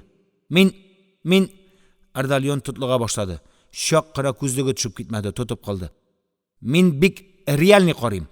Бу хатлар 5-6 көндә адресатлар кулында булачак. Нигә дисезме? Бу төрмәдә хатны камерлар чират буенча язалар. Без мөгаен иң соңгылардан. Форточка ачылды. Хатларны, карандашларны бирегез. Николай хатының шитенә 1-2 сүз язды да надзирательгә сузды. Мин дә хатны, карандашны бирдем. Республиканец алпан-тилпән килеп дежурныйга хатын сузды да кире тартып алды. Гафу итегез, улыма сәлам язырга онытканмын. Җитәр. Вакытыгыз тулды. Сәламны киләсе айда әйтерсез. Надзиратель карандашларны санап, кисеп алып кыскартмаганнармы дип тикшереп, бер-берсенә куеп үлчәп алды да форточканы шап иттереп япты. Беләсезме, егетләр? Мин Гөлзифага үткән төндә радиодан аның тавышын, моңлы җырын ишетүемне яздым. Барыбыздан да рәхмәт дидем. Булдыргансың. Ардальон генияның кулын кысты. Шәп иткәнсең. Зифа чыннан да сандугач икән. Аның гүзәл тавышы әле дә колагымда. 6-нчы бүлек. Белмим нигәдер. Яңа ел якынлашкан саен күңел иләс-миләс килә. Әллә ниләр уйлыйсың. Әллә никадәр өметләр ясаң аңа. 1938 ел туар алдыннан Пләтән төрмәсендә дә күңел шулай җилкенгән иде бит. Нигә начарга юрарга? Кем белә? 1939 ел кинәт өр-яңа якты, сөенечле ел булыр. Бәлкем, иптәш Сталин яңа ел котлавында безнең илдә нахакка төрмәдә утыручылар булырга тиеш түгел, тикшерегез дияр. Һәм 1939 елда барча гаепсез мәхбүсләр иреккә чыгарлар. Ниһаять, хакыйкать өстенлек алыр, явызлык, ялган ялалар җимерелер. Өметләнәбез, укыйбыз. Яңа ел кичәсенә номерлар әзерлибез. Мәхмүд җыр, Гений шигырь, Ардальон мәзәк, Николай чуваш җыры. Ә мин яңа бер шигырь чыгарырга тиешмен. Күңелле булырга тиеш ул яңа ел алды кичәсе. Нәкъ 31 көнне иртәнге чәйдән соң камерның ишеге ачылып, 3 надзиратель килеп керде дә, 96-нчы, тиз киен, коридорга чык дип боерды. Аптырап калдык. Йоклыйсыңмы әллә, тизрәк? Мәхмүд киенеп һәрберебезнең кулын кысты, ишеккә атлады. Хушыгыз, иптәшләр. Мәхмүд артыннан карават соннары буенча бер-бер артлы Ардальон Нижегородцев, Гений республиканец, Николай Акимов күрешеп чыгып киттеләр. Кая? Билгесез. Төрмәдәге иң газаплы җәза мөгаен менә шушы билгесезлек. Алып чыгалар, алып китәләр. Кая икәнен әйтмиләр. Мәхбүс телгәләнә. Нинди язмыш алда. Менә бу юлда елдан артык бергә булган, үзләренә бер туган сыман ияләшкән 4 дустымны кинәт каядыр алып киттеләр. Тагын күрешербезме, юкмы? Күрешсәк, кайда? Нинди авыр газап бу билгесезлек. Шалтырап, шинап ишек ачылды. 96-5-нче чык. Соңгы тапкыр зур, якты камерада бушап, үксезләнеп калган 5 караватка карадым да, күзләремә яшь тулды. 7-нче бүлек. Озынлыгы 3, киңлеге 2 метр чамасындагы камера. Тәрәзә юк. Тәрәзә урнына югары почмакта түшәм кырыенда форточка хәтлегенә бер күз. Иченә тимер чыбык челтәр калдырып куелган соргылт пыяла. Аннан кояш нурлары да үтеп төшә алмый. Бары тик соргылт бер шәүлә генә төсмерләнә. Камераның сул почмагында цементтан катырылган берсе биек, берсе тәбәнәк тумба. Биек өстәл, тәбәнәге урындык. Ишек төбендә парашы. Ятагы кайда соң бу хуҗраның? Каранам. Уң як стенаның түбәнге өлешендә ниндидер уем һәм тимер ятмәләр. Кинәт түшәмдәге электр лампасы 3 тапкыр күзен кысты. Теге уем ишендәге ятмәләр сикереп идәнгә төште. Ятак пайда булды. Өстендә киез, мендәр, одеял. Шунда ук ишектәге форточка ачылды. Надзиратель: "Йокла. Башыңны ачык калдырып, шалкан ят. Кагыйдәне бозучы карцерга ябыла. 3 яктылык сигналы бирелгәч тор. Тиз тор. Карават автомат рәвештә җыела. Ят!" дип акырды. Мин тиз генә чишенеп, яңа урынга яттым. Арылган. Көне буе әле бер камерага, әле икенчесенә кертеп, озак-озак тотып тинтерәткәннәр иде.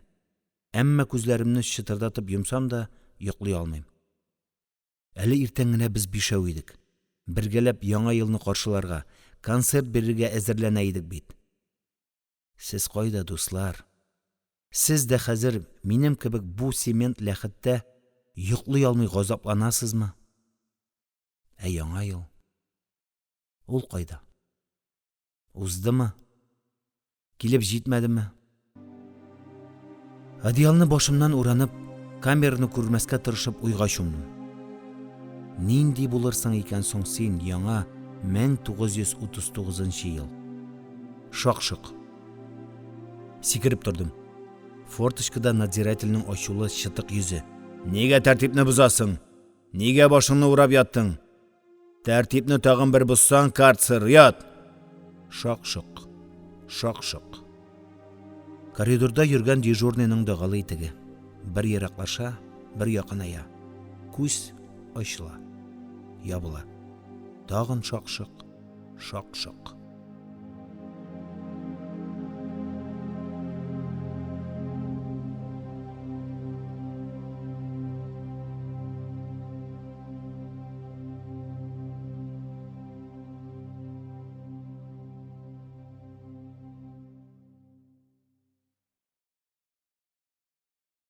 Ибрахим Саляхов. Калыма хикәяләре. Фаҗига хроника. Таныш түгел дус. 8-нче бүлек. 4 якта да сары таш стена. Кояш нурлары төшми. Иптәшләр дә юк. Таш капчык. Мин япа-ялгыз. Ни эшләргә? Аптырагач, авыз эчемнән генә җырлыйм. Уйлый күңелем, уйлый күңелем. Уйлый күңелем барысында. Уйлама күңелем барысында. Син уйлап шашарсың да. Чыннан да булай беркемне күрми, беркем белән сөйләшми, көне-төне япа-ялгыз утыра, уйлана торгач, акылдан язу да ерак түгел. Ни эшләргә? Аптырагач, ишекле түрле йөри башлыйм. 4 адым алга, 4 адым артка. Шулай баш әйләнгәнче. Күз аллары караңгылана башлый. Тумбочкага утырам. Карават стенадагы уем эчендә. Ул үзенең расписаниесен бозмый. Кичен төшә, иртән күтәрелә дә стена эченә кереп ябыла. Көн буена 18 сәгать тумбочкада утырырга кирәк. Утырасың. Әллә көн, әллә түн. Түшәмдәге лампочка гел шикерәеп тора. Каршыда темир ишек. Анда форточка һәм күз. Форточка тәүлегенә 3 тапкыр иртәнге, төшке, кичке ашны баланданы биргәндә ачыла. Тагын арлы-бирле атлый башлыйм. Хат барып җитте микән, ә? Куанганнардыр. Куанмыйча, мин бит әтинең бердән-бер улы. Улым, инде син укы. Тырыш. Кеше бул дигән иде ул. Мин Күкшәтаудан Казанга укырга киткәндә. Тырыштым. Казан педтехникумына кердем. Иске мыска киеп, ачлы-туклы йөрсәм дә лекцияларны калдырмадым. Мин әле техникум комсомол комитетының 1000-нән артык комсомол секретаре итеп тә сайладылар. Ул эшне дә кулдан килгән кадәр тырышып алып бардым. Алдыңгы тырыш комсомол дип партия сафларын алдылар. Әвәлегедән дә җәһәтрәк йөгерә эшли укый башладым. Техникум бетүгә өлкә комсомол комитеты мине беренче секретаре бичара Мәхмүд Баһаутдинов иде. Акташ районына иптәш Сталинның уңышлардан баш әйләнү мәкаләсе чыкканнан соң ялгышларны төзәтергә колхоз оештырырга җибәрде. Илтән Бута авылында балалар укыттым һәм колхоз оештырдым. Кулаклар мәктәпне яндырдылар. Төнлә тәрәзәдән аттылар. Шак кына үлемнән калдым. Тагын Казан, Яшь Ленинче, Кызыл яшьләр, Пионер каләме редакцияләре, шигырьләр, хикәяләр. Беренче китап, икенче китап басылып чыкты. Кызыл армия, пединститут. Әти җаным, мин нәкъ син әйткәнчә кеше булырга тырыштым. Көннән-көн күтәрелә, үсә бара идем бит. Эй, балыкчы! Форточка ачылгач, сискәнеп аяк үрә бастым. Балык тотайдыңмы? Туры утыр. Форточка шап итеп ябылды. Уйларым таралды. Тагын утырдым. Стенадагы уемга ябылган урын җирдән бер җеп асылынып тора. Аптырагач, шул җепне тарта башладым. Сузыла. Тагын тартам, сузыла. Кызык. Теге җепне бармакка урый башладым. Күз ачылды да ябылды. Мин һаман теге җепне тартып бармакка урыйм. Бираздан күз тагын тиз генә ачылып ябылды. Бираздан форточка ачылды. Надзиратель бармагы белән ишарәләп мине үзенә чакырды. Пышылдады. Нишисең? Бер нәрсә дә эшләмим. Ничек бер нәрсә дә? Яле, бармакларыңны күрсәт әле. Ике кулымны да суздым. Җеп тартып бармакка урап утырганымны онытканмын да. Надзиратель кинәт бал корты чаккандай сикереп китте. Тавышланып кычкырды. Әбу, бу нәрсә? Форточка шап итеп ябылды. Бер 15 минуттан шыгырдап чинап тимер ишек ачылды. Гаҗәп. Ул иртә кичен генә ачыла иде. Киен. Бушлатны бурыкны кидем. Чык. Кулларыңны артка куй, марш. Караңгы коридор буенча бераз атлагач, яңа әмер. Тукта. Туктадым. Алда баскыч. Бер надзиратель минем алга төште. Бу соклык чарасы. Мин баскычтан ташланмасын өчен. Марш! Аска! 9-нчы бүлек. Күзләремне озак-озак итеп йомып ачып карадым. Берәр нәрсә күренмәс микән? Юк. Тышкан күзе хәтле дә яктылык шәйләнми. Дөм караңгы. Шулай да тикшереп карарга кирәк. Мин нинди капчыкта? Стена буйлап капшанып, аякларны акрын гына шудырып алга таба үрләм. Үзем куркам. Алда су тулып баз булып төшеп китмим. Кем белән нинди мәкерле карцерга китереп тыгуларын. Уйлап та өлгермәдем. Сол аягым каядыр төшеп китә язды. Тартып алдым. Йөрәк дөп-дөп итә. Тез буыннарым калтырый башлады. Бераз артка чигенеп хәл җыйдым. Аннан тагын сәяхәтне башладым. Бая төшеп китә язганым бер чокыр гына икән. Аны уздым. Каршы стена. Ниһаять монда бераз торып тынычлангач, идәнгә бөгелдем. Берәр утыргыч юк микән? Йөри арылган. Өстәвенә күңел тынычсызлыгы. Идән буз. Карцер идәнен тезләнеп йөреп чыктым. Урындык юк. Бастым. Ни эшләргә? Утырасы иде. Тагын капшана башладым. Чу, бу нәрсә? Ике кулым белән капшап тикшерә башладым. Карцерның тур почмагында түбәндә уентык. Утыргыч. Ниһаять утырдым. Инде бер тынычлап ял итим. Каяндыр җил өрә сыман. Üşüтә башлады. Бер дә кеше утырмаганга суыктыр. Цемент бит. Утырам. Утыргыч бер дә җылынырга уйламый. Üşüткәннән üşüтә генә бара. Өрә, җил өрә. Кайдан? Тирә-якны капшыйм. Берәр ярык тишек юкмы? Юк. Җил өрә. Аптырагач торып урындыкны капшый башладым. Тишек. Стенада нәкъ утыргыч турысында турба сыман тишек. Менә кайдан җил өрә икән. Әйе, яңа төшендем бу хикмәткә. Бик акыллы эшләнгән. Урындык бар. Утыра алмыйсың. Җил суык. Бу тишектә төрмә хезмәткәрләренең бер яңалыгыдыр. Артык арыган, йончыган булсам да, суык җил утыргычтан куып торгызды. Дер-дер киләм. Тұрып карцер буенча арлы-бирле әйләнә башладым. Башта йөр-йөр уйлар, ұшы да кырые да юк. Саташып авыргандагы кебек куркыныч уйлар. Хәтта күз алдында ниндидер хәшәрәт күләгәләр авыша кебек. Юк, ничек тә бу уйлардан арынырга кирәк. Әллә күпкә, әллә бик озакка, ахыры мәңге оныта алмамын Тамбов урманнары уртасында усак яфраклары шаулавын. Күңелдән әз генә пышылдап Такташның Мукамай шигырын сөйли башладым. Тынычланып киттем. Уйлар таралды. Тагын Такташны исемә төшерәм. Белмим, күп вакыт үткәндер, телем әйләнми башлады.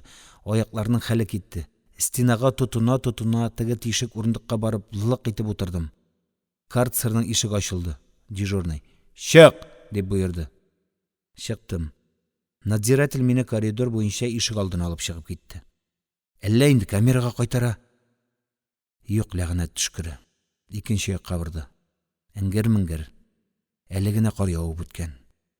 Хуш ис. Яңа кар исе. Рәхәтләнеп сулыйм. Тукта! Туктадым. Каршыда карцер корпусының бер як стенасына бастырып төреп куйган табутлар. Булай да өшеп торган тән чымырдап китте. Нигә дип бу табутлар янына китерде соң мине дежурный? Буйрык: «Менә шуларның берсен күтәр дә камерага». Читтәге бер табутка килеп тотындым. Ярыйсы ук авыр, калын, чи тактадан эшләнгән. Каһәр төшкеренә көч-хәл белән карцерга өстерәп керүгә ишек ябылды. «Отбой! Йокларга!» Аска да, өскә дә, баш астына да бер бушлат.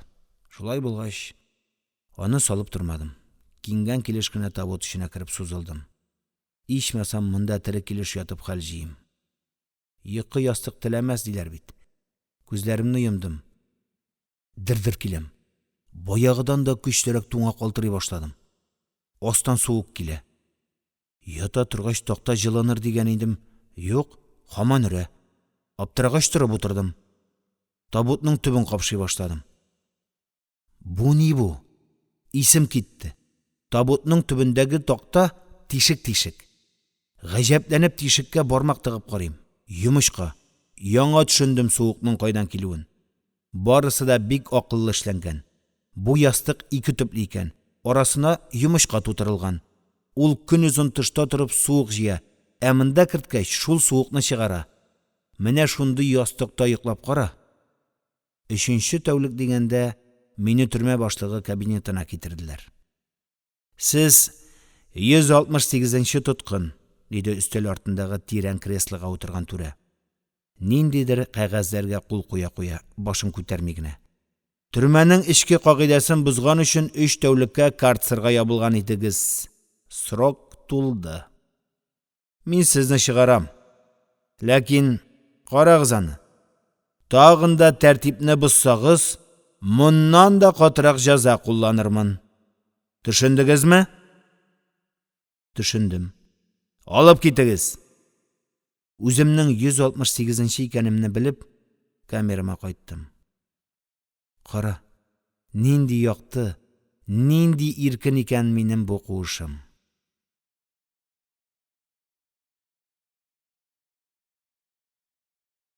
10-нчы бүлек. Иртәнге чәйдән соң Шәфкать туташы күренә башлады. Билгеле инде ул ялгыз гына түгел. Йөзен чыткан надзиратель янында күләгә булып басып тора. Форточка нибары 2-3 минутка гына ачыла. Менә шушы минутлар хәзер минем өчен иң кадерле, иң сөенечле минутлар. Бу минутларда мин барлык кайгы хәсрәтемне, хәтта үземнең төрмәдә икәнемне дә онытам. Камерам кинәт яктырып балкып китә. Изге минутлар. Форточка ачыла да ябыла.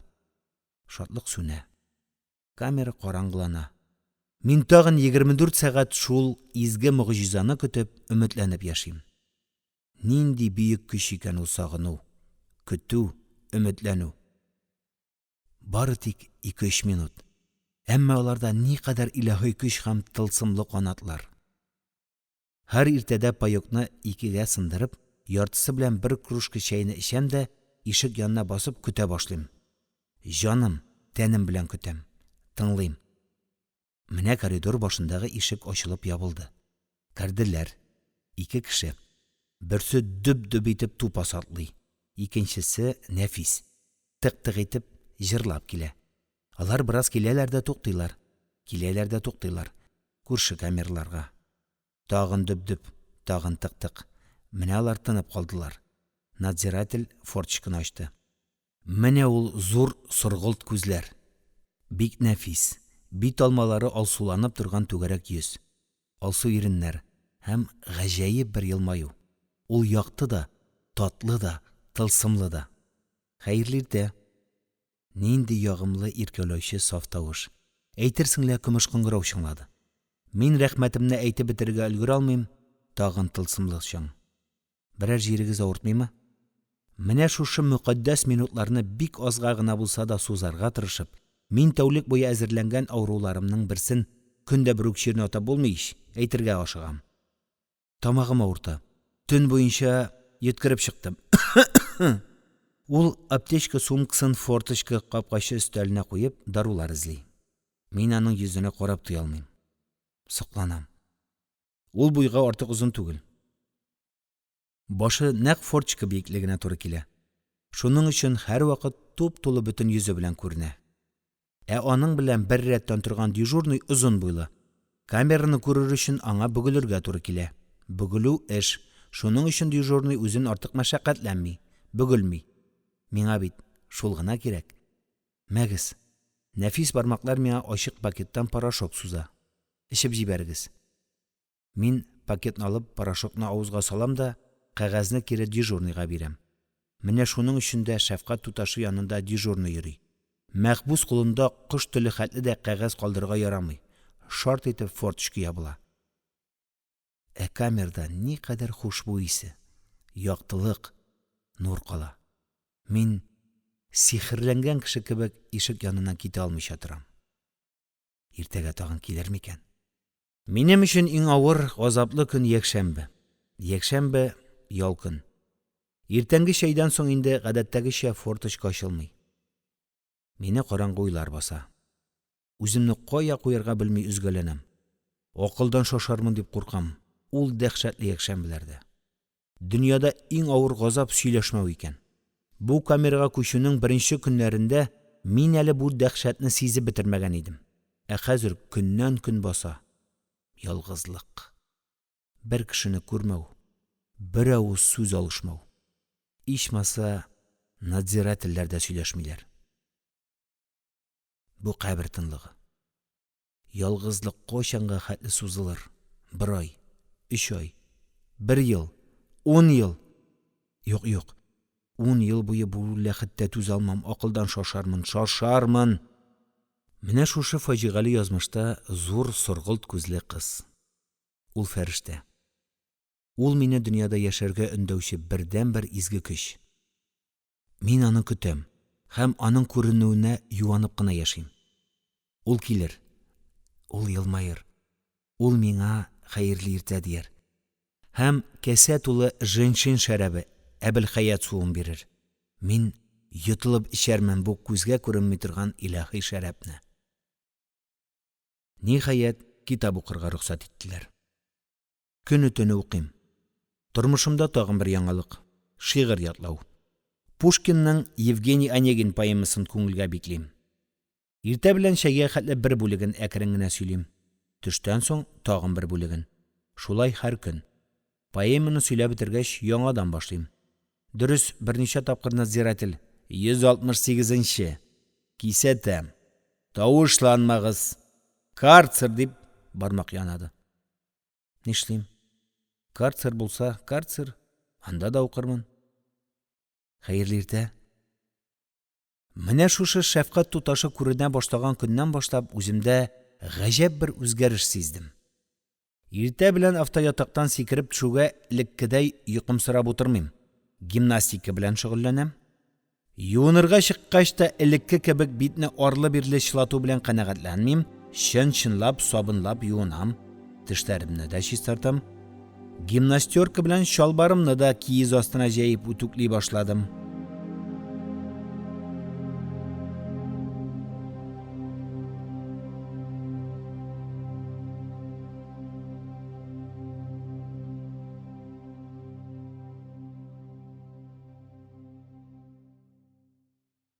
Ибрахим Сәләхов. Калыма хикәяләре. Фаҗига хроника. Таныш түгел дус. 11-нче бүлек. Көтмәгәндә тагын бер бәхетсезлек. Бар таянышым, юанышым китап иде. Аннан да аерылдым. Бүген бәхетсезлегемә катырак йоклап киткәнмен. Лампочка күз кысканны сизмичә калганмын. Нигә ятасың дип надзирательнең акыруына атылып бәрелеп тордым да, тумбочка өстендәге шалбарны алмакчы булып күзлегемне цемент идәнгә төшереп җибәрдем. Шәлпәрәмә. Хәзер күзләрем кызарып китте. Уку түгел күтәрелеп тә карый алмыйм. Яшь ага. Хәерле иртә. Рәхмәт. Сезгә ни булды? Һаман түбән карыйсыз. Ялгыш.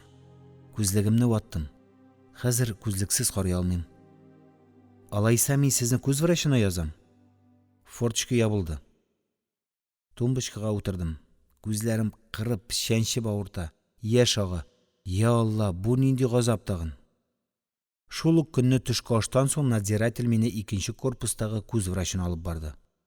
Врач күзләремне карап, күзлек алырга рецепт язды да кырыскына: "Счетыгызда акчагыз бармы?" диде. Юк дидем аптырап һәм борчылып. Һәрбер арестантка күзлек алып бирергә төрмә приют түгел. Врач маңгаенда янып торган ялгыз күзен салып, ачу белән эндәште.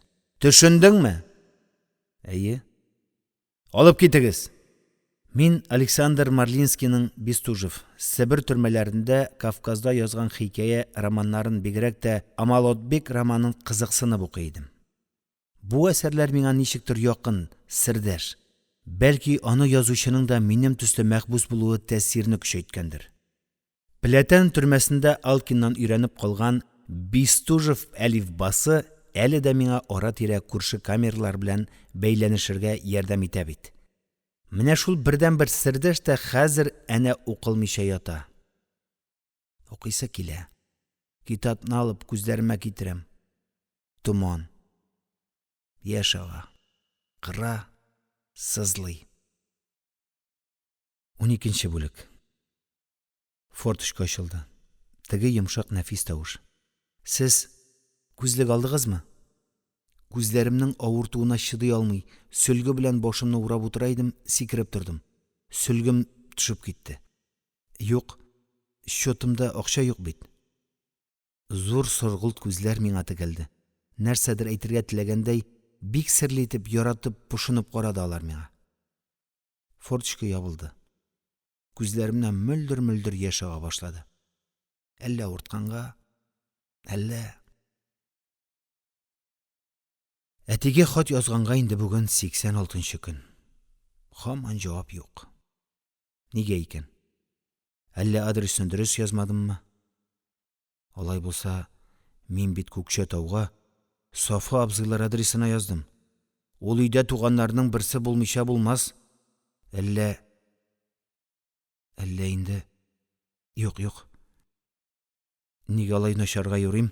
Бәлки, инде хат килгәндер, түрмә өстәлендә алганны көтеп ята торгандыр. Хат белән бәлки азмас акча да җибәргәннәрдер. Күзлек алырга. Менә әйбәт булыр иде. Шулай бер көнне төшке аштан соң форточка ачылды да, баш надзиратель миңа ниндидер кәгазь сузды. Мөгаен хат. Сөенечемнән егылып китә яздым. Сезнең лицевой счетка 50 сум акча килде. Әгәр эчке тәртипне бозмасагыз, айына 10 сумлык ашамлык тәмәке алдыра аласыз.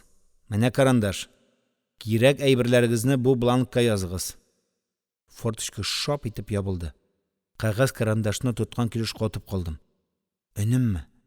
Төшемме? Тагын форточка ачылды. Нәрсә карачкысыман басып торасың? Бир бланкны, карандашны. Шунда гына исемә килеп бер генә сүз яздым да, бланкны, карандашны надзирательгә кайтарып бирдем. Я Алла, теләгем кабул булган. Хатым барып җиткән. Камера буенча әйләнәм, йөгерәм, сикерәм. 168-нче, тәртипне бозмагыз. Юк, зинһар, мине заказымнан мәхрүм итмәгез. Мин шатлыгымнан. Утыр. Утырдым. Тында алмыйм. 13-нче бүлек. Күзлекне бер киям, бер салам. Әле ишеккә, әле түшәмгә, лампочкага карыйм.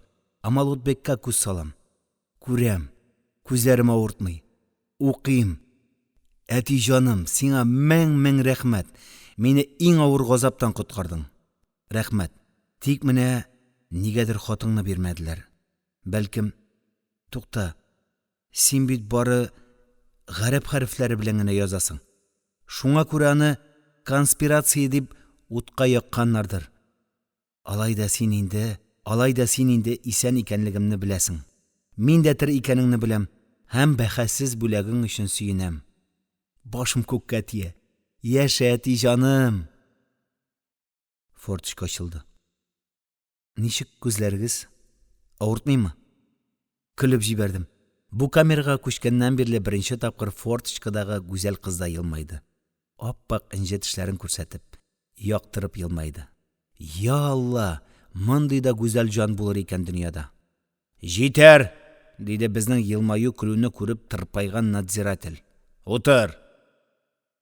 Форточка ябылды. Камерада яктылык, көләч елмаю калды. Нинди илаһи кыз бу шәфкать туташы. Үзе сылу, күзләре сылу, иреннәре сылу, күңеле сылу. Әнә күз врачы. Ул да медицина хәле. Ә үзе аю кебек акырып тора. Сүзләре ук. Ә бу кызның һәр сүзе, һәр бер авазы кәсә тулы терек суы. Аның хәерле итә дигән бер генә сүзе дә тәүлек буена көч, егәр, өмет өсти. Исеме кем икән? Вера. Надежда. Любовь. Ничек кенә булса да, аның исеме җисеменә хас матур. Яңгырашлы булырга тиеш. Һич шиксез шулай. Яшә Вера. Яшә Надежда. Яшә Любовь. Мин сиңа бәхет, сәгадәт телим. Язмышың якты, бик якты булсын. Бәхет кошы сине бер вакытта да ташламасын. Нигә? Нигә синең сыргылт күзләр күзләремә булай багалар? Нинди көчләр, сөйлә, әй аппагым, керфек очларыңнан тамалар. Хөрмәтле Хадый абый. Син инде мине гафу ит. Шигыреңне аз гына үзгәрттем. Синең урман кызың Әминәң кара күзле булган. Минем өметем сыргылт күзле. Шуның өчен мин кара күзләрне сыргылт иттем. Бар юанучым да шул гына бит. Ачуланма инде, Токташ абый. 14-нче бүлек. Хәерле иртә. Үзегезне ничек хис итәсез? Тагын сагынып көтелгән көмеш кыңгырау чыңлады. Якты, изге күзләр. Чу, алар нигәдер йомылып алдылар төсле. Сул каш нәрсәгәдер ишарәләп сикереп алды түгелме? Кайчандыр кызлар шулай кашлар, кирфекләр белән сөйләшә иделәр түгелме? Бәлкем, хәзердә шәфкать туташы өметем форточканың нәкъ каршына баскан. Ул үзенең нурлы, мөлаем йөзе белән миңа карый. надзиратель кырыйда. Аның усал күзләре бары тик миндә, күршесенә игътибар итми.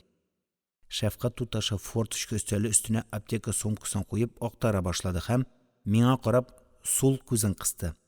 Әле дә башыгыз авыртамы? Инде 3нче төн йоклый алмыйм. Яхшы. Хәзер мин сезгә аналгин бирәм. Нәфис бармаклар сумкадан кәгазь пакетка төрелгән порошок алдылар. Мәгез. Сул күз тагын кысылып, баш әз генә иелеп талды. Тиз генә йотып җибәрегез. Гадәттә кагыйдә буларак порошок кабы ачык килеш бирелә. Мәхбус порошокны шундук ичеп йотып, кәгазен дежурныйга кайтарырга тиеш. Бу юлы да порошок миңа ачык килеш бирелде. Тоткын сизгер була бит ул. Порошок пакетын алуга бармакларым туйды. Кәгазь 2 кат. Кыз юри ахыры дежурныйга нидер әйтте. Игътибарын миннән алды. Шул вакыт мин порошокның аскы кәгазен төшереп җибәрдем. Порошокны авызыма салдым, калган капны дежурныйга бирдем. Форточка шап итеп ябылды. Аяк тавышлары ераклашуга идәнгә иелдем. Порошок кәгазен алдым. Язу. Ишекнең төбенә утырып, күз ачыла калса, кулымдагы кәгазь күренмәсен дип, дулкынланып укый башладым. Вак кына хәрефләр. Буйыкмагыз. Үз-үзегезне саклагыз. Хаклык килер. Адымнар. Кәгазьгә тагын бер кат күз йөртеп чыктым да, авызыма каптым. Нишләп торасың? Парашыга чыгам. Күз ябылды. Мин изге кәгазьне чәйнәп йотып җибәрдем. Буйыкмагыз. Үз-үзегезне саклагыз. Хаклык килер. Килер. Килер. Килер. Нәрсә? Акылдан шашасыңмы? Мин елмайдым. Бөтен тәнем җиңеләеп китте. 15нче бүлек. Яшьлек күксел таулар төсле. Киткән саен матур ягымлы. Томаннарга төренер яшьлегемне мин онытмам кайнар чагымны. Әллә кайчан инде. Күкчәтауда вакытта язган шигыремнән бу бер куплетны соңгы көннәрдә кат-кат кабатлый башладым. Сагынам. Ярсыйм. Дулкынланам. Миңа инде 28 яшь. Иптәшләрем инде укуларын тамамлап, өйләнеп, балалар тәрбиялидер. Әмин. Киен дә чык. Ишек ачылып, дежурныйның камерага керүендә сизмичә калганмын. Зур якты бүлмә. 4 өстәл. Һәр өстәл артында аппак халат кигән кешеләр утыра. Барысы да ирләр. Мине кырыйдагы өстәл янына китереп бастырдылар. Өстәлдә бик күп папка формулярлар. Күзлек кигән урта яшьләрдәге кеше бер папканы ачып, миңа карамыйча гына сораулар бирә башлады. Исем, фамилия, әтиең исеме, туган ел, статья, пунктлар, срок. Барысын әйткәч папка ябылды. Мине күрше өстәлләргә күчерә башладылар. Нәкъ армиягә алгандагы кебек, анадан тума калдырып тикшерә башладылар. Үпкәне, йөрәкне, күзләрне, колакларны. Берсе-бер сөйләшми, әйтерсең лә чукраклар. Карыйлар да язалар. Ниндидер карточка бланок тутыралар.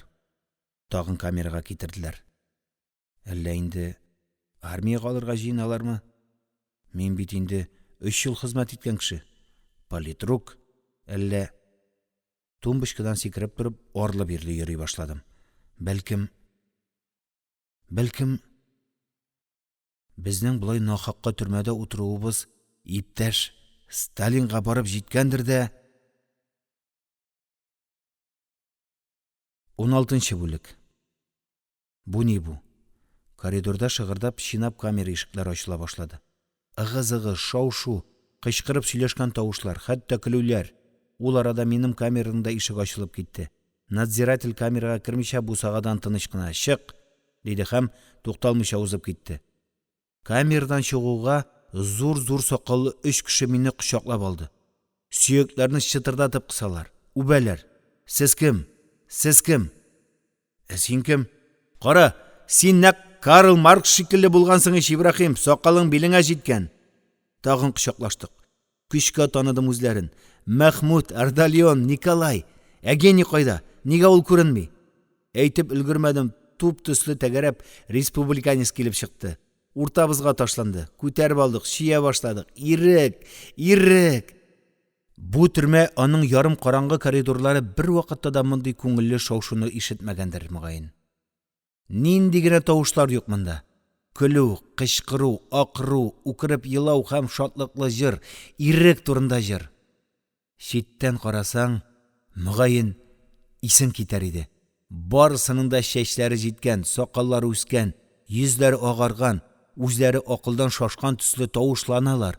Коридорның әле бер, әле икенче ягына чабалар, егылалар, кочаклашалар. Беренче ташкын, сөенү ташкыны. Монда әле акыл баш була алмый. Монда әле йөгәнсез, тезгенсез хисләр. Башкача мөмкин дә түгел бит.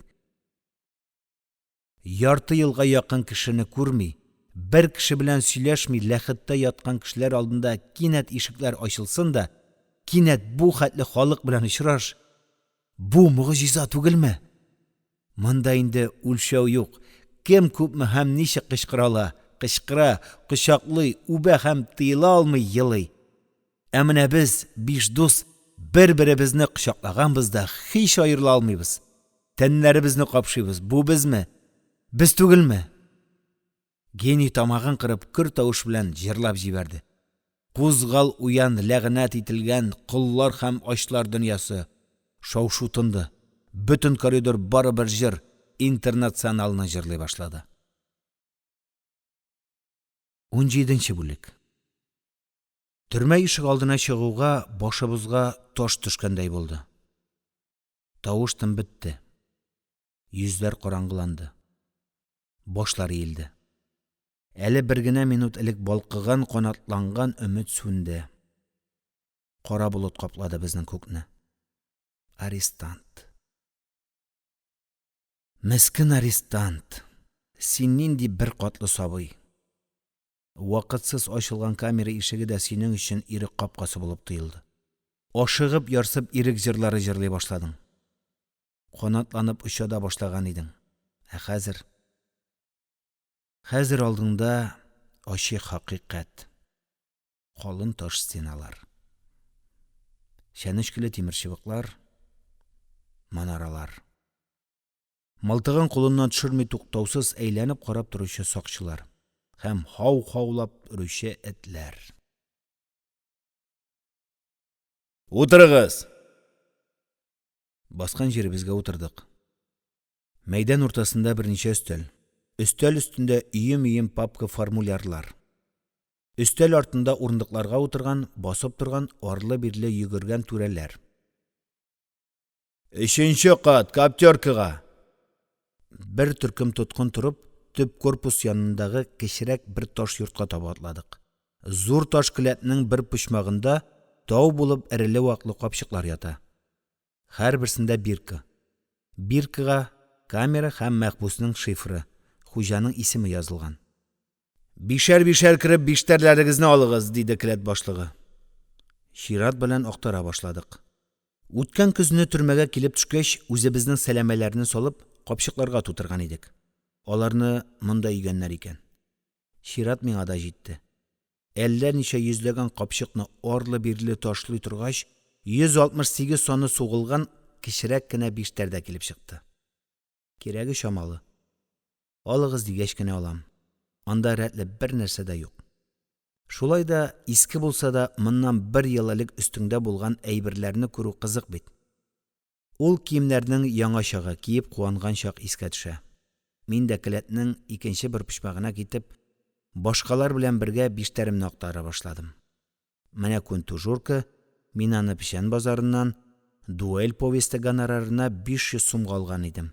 Ул сап-сары, ялт итеп тора иде. Аны беренче тапкыр күргәч, Зәйтүнә, бу тужурка сиңа бик килешә дигән иде. Нигә аны искә алам? Хәерсез. Гимнастерка чалбар сатып алынмаган, гаскәрдә узган еллар истәлеге. Әйтик, нинди әйбәт хром кунычлы иде. Солдат итеген сүттереп яңадан тектергән идем. Үзе аякларга таман, кысмый да, буш та түгел. Галифе шалбар белән бик килешәйде. Зәйтүнә белән тансыга йөргәндә бигрәк тә. Фу, тагын Зәйтүнә. Хәзер итекнең кунычлары җәйлеп ята. Үрә бастырып тотканда, балтырлар шешкәч, телеп алганнар иде бит. Шул итекләр içендә ниндидер кәгазьләр. Берсен күтәреп селкедем. Теге кәгазьләр коелды. Хатлар. Мөгаен, өйдән килгәннәрдер. Бирергә өлгермәгән булганнардыр. Куанып ашыгып беренче хатны кулга алып, адресын карауга, хәлсезләнеп идәнгә чүктем. Үземнең хат. Әтигә язган хат. Ашыгып икенче итекне селкәләдем. Аннан да хатлар төште. Минем хатлар. Кыш буенча язылган, җавап китергә тиешле хатлар. Ибрахим, каралы. Синең биштәрдә хатлар бармы? Диде артымда капчыгын актарып маташкан гений. Мин Зифадан хат көтәм. Ул арада башка иптәшләр дә биштәрләрен күтәреп килделәр. Чырайлары сытылган. Ичмасам, яндырсалар белмәс идек. Көтәр идек. Ә монда иң әшәке рәвештә мыскыл итеп, үз хатыңны 1 елдан соң кулыңа тоттыралар, диде Мәхмүд ярсып. 18-нче бүлек. Башта гомуми камерларга ябылган мәхбүсләрне 20-шәр кешедән машиналарга утыртып озата башладылар. Кая? Билгесез. Әмма тоткын туя, монда, төрмә мәйданында, барысы да диярлек яшь таза халык. Димәк, каядыр эшкә җибәрәләр. Бер кешелек таш капчыкта утырганнан җир казыганым артык, диде Мәхмүд итап икәнен сизгәч. Мин дә башкалар да бу фикергә кушылдык. Чыннан да, 4 стена арасында тилмерүгә караганда, саф һавада кешеләр белән бергә эшләүгә ни җитә? Әйдә, җәһәннәм чокырына җибәрсәләр дә җибәрсеннәр. Тик кире ялгыза камерасына гына бикләмәсеннәр. Төшке баландыдан соң одиночникларны төйи башладылар. Безгә аеруча хөрмәт. Кара козгын машинасы. Ичмасам киткәндә Тубыл шәһәрен күреп калырбыз дигән идек, ул өмет төзелде. Июнь башы иде. Сибәләп кенә яңгыр явып бетте. Бераз чыландык. Әмма яңгырдан соң кояш чыкты. Һава юылып, яктырып китте. Саф һава. Бигрәк тә тынчу камердан соң ул безгә җуфар исле.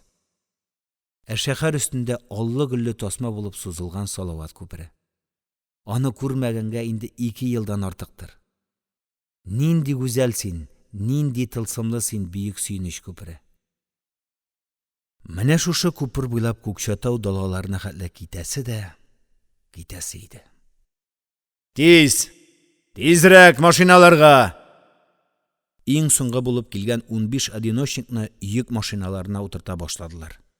Мөгаен, безгә кара козгын җитмәгән. Аңа үпкәләмәдек.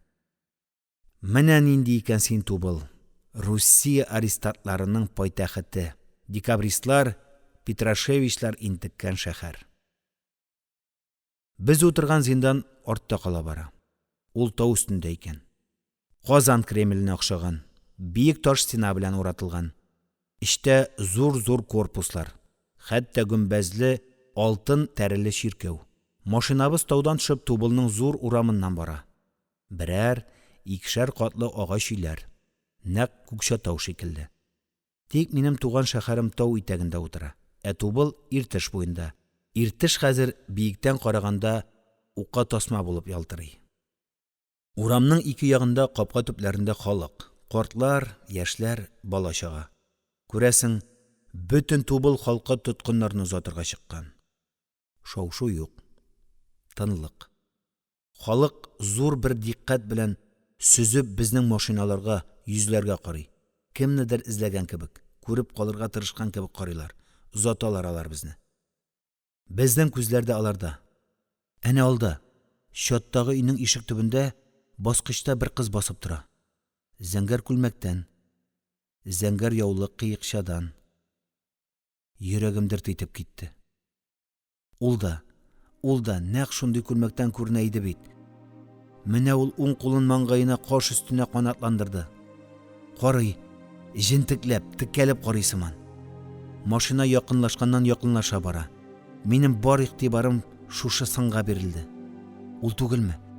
Ул, я Алла, шак кына кычкырып җибәрмәдем. Хуш дип. Менә безнең карашлар очрашты. Кыз башындагы зәңгәр кыйыкчасын йолкып алып селкеде.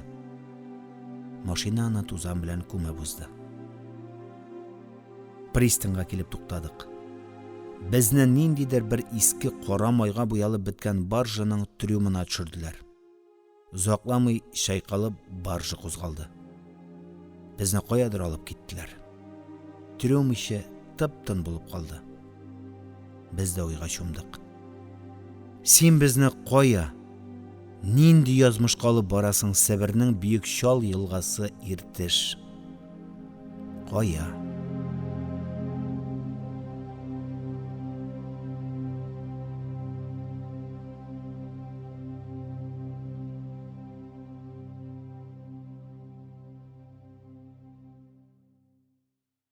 Ибрахим Саляхов. Калыма хикәяләре. Фаҗига хроника. Кояш баеганда. Кай вакытында шәлпәрәмә килеп кыйралган Салават күперенең хәрабәләре балкый. Кай вакыт ниндидер бихисап зур тылсымлы кала ялкынланып ала. Кай вакыт ничек кенә булмасын, һәр көнне кояш үзенә хас бер тантана белән байый. Әмма бу тантанада һәр вакыт ниндидер олы бер сагышның шәүләсе ята. Нинди сагыш икән ул? Мөгаен, аерылышудыр. Һич шиксез шулайдыр. Чыннан да, аерылышудан да газаплырак сагыш бармы икән бу дөньяда? Бармы икән? Кояш көннезен иркен күктә йөзеп, җир шарын яктырта, җылыта, аны зүбәрҗәт яшел үсемлекләр белән, аллы-гөлле чәчәкләр белән бизи. Аннары ул җир шарын ташлап, каядыр еракка, уфуклар артындагы мөхиткә китә. Бата, югала. Менә шуның өчен ахырсы кояш уфукларга якынлашкан саен, аерылышу минутлары җитә барган саен сүрәнләнә, моңаеп кызара башлый. Шәфәк елый. Хәерлегә генә булсын ди торган иде мәрхүм әнкәм. Кояш байыган якка карап дуга укый. Мин үзем дә бала чактан ук кояшны озатып калырга яратам. Узак, бик озак торам мин ул сагышлы тантананы карап. Уйга чумам. Бигрәк тә нахак рәвештә тоткынга эләккәч, кояш белән бергә байыган, еракта калган гомер искә төшә. Һәм иштән генә зәңгәр шәл көен шыңшыйм. Кычкырып җырларга тавышым юк. Ал яулык зәңгәр шәл, үтә гомерем бигрәк жәл.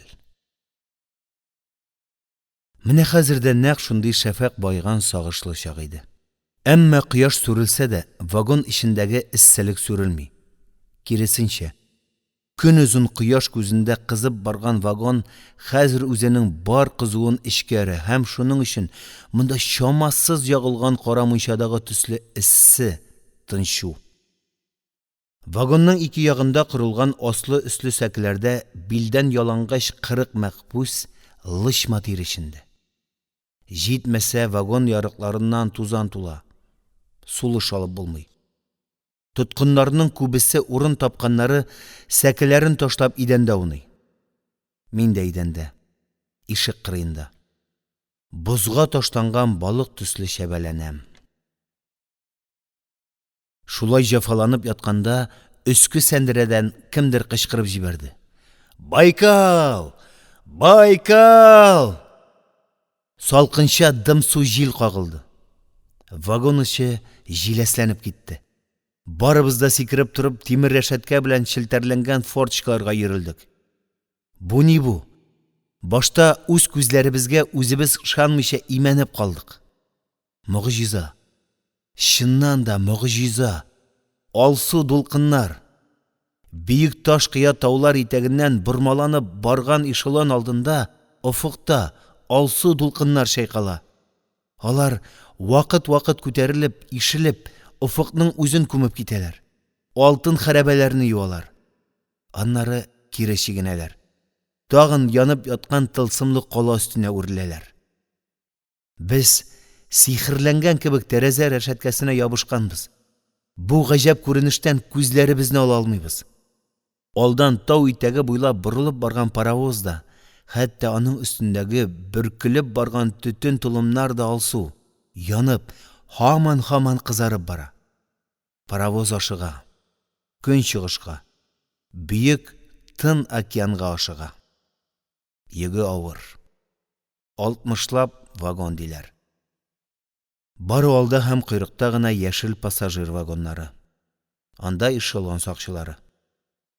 Уртада ишекләре зур-зур йозак белән бикләнгән, тәрәзәләре шәнечкеле тимерчыбыклар белән капланган, мал туар ташый торган кызыл вагоннар. Ул вагоннарның һәрберсендә 40лап тоткын. Менә шушы җанлы йөкне паровоз ашыгып Владивостокка таба тарта һәм канлы уфыкка керә бара. Паровоз сузып кычкыртты. Байкал өсте шыңлап китте. Бираздан гудок тавышы кире кайтты. Тутут!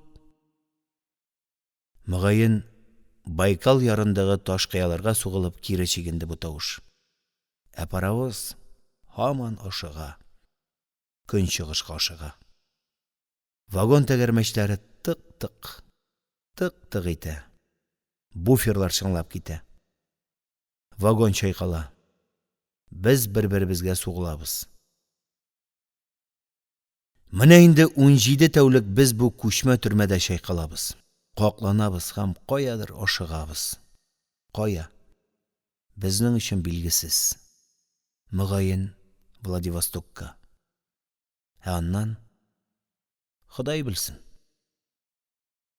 Безне тубылдан сойлап алынган яшьләрне, тазаларны иске бер баржа трюмына тутырдылар да, Иртеш буйлап Омскига китерделәр.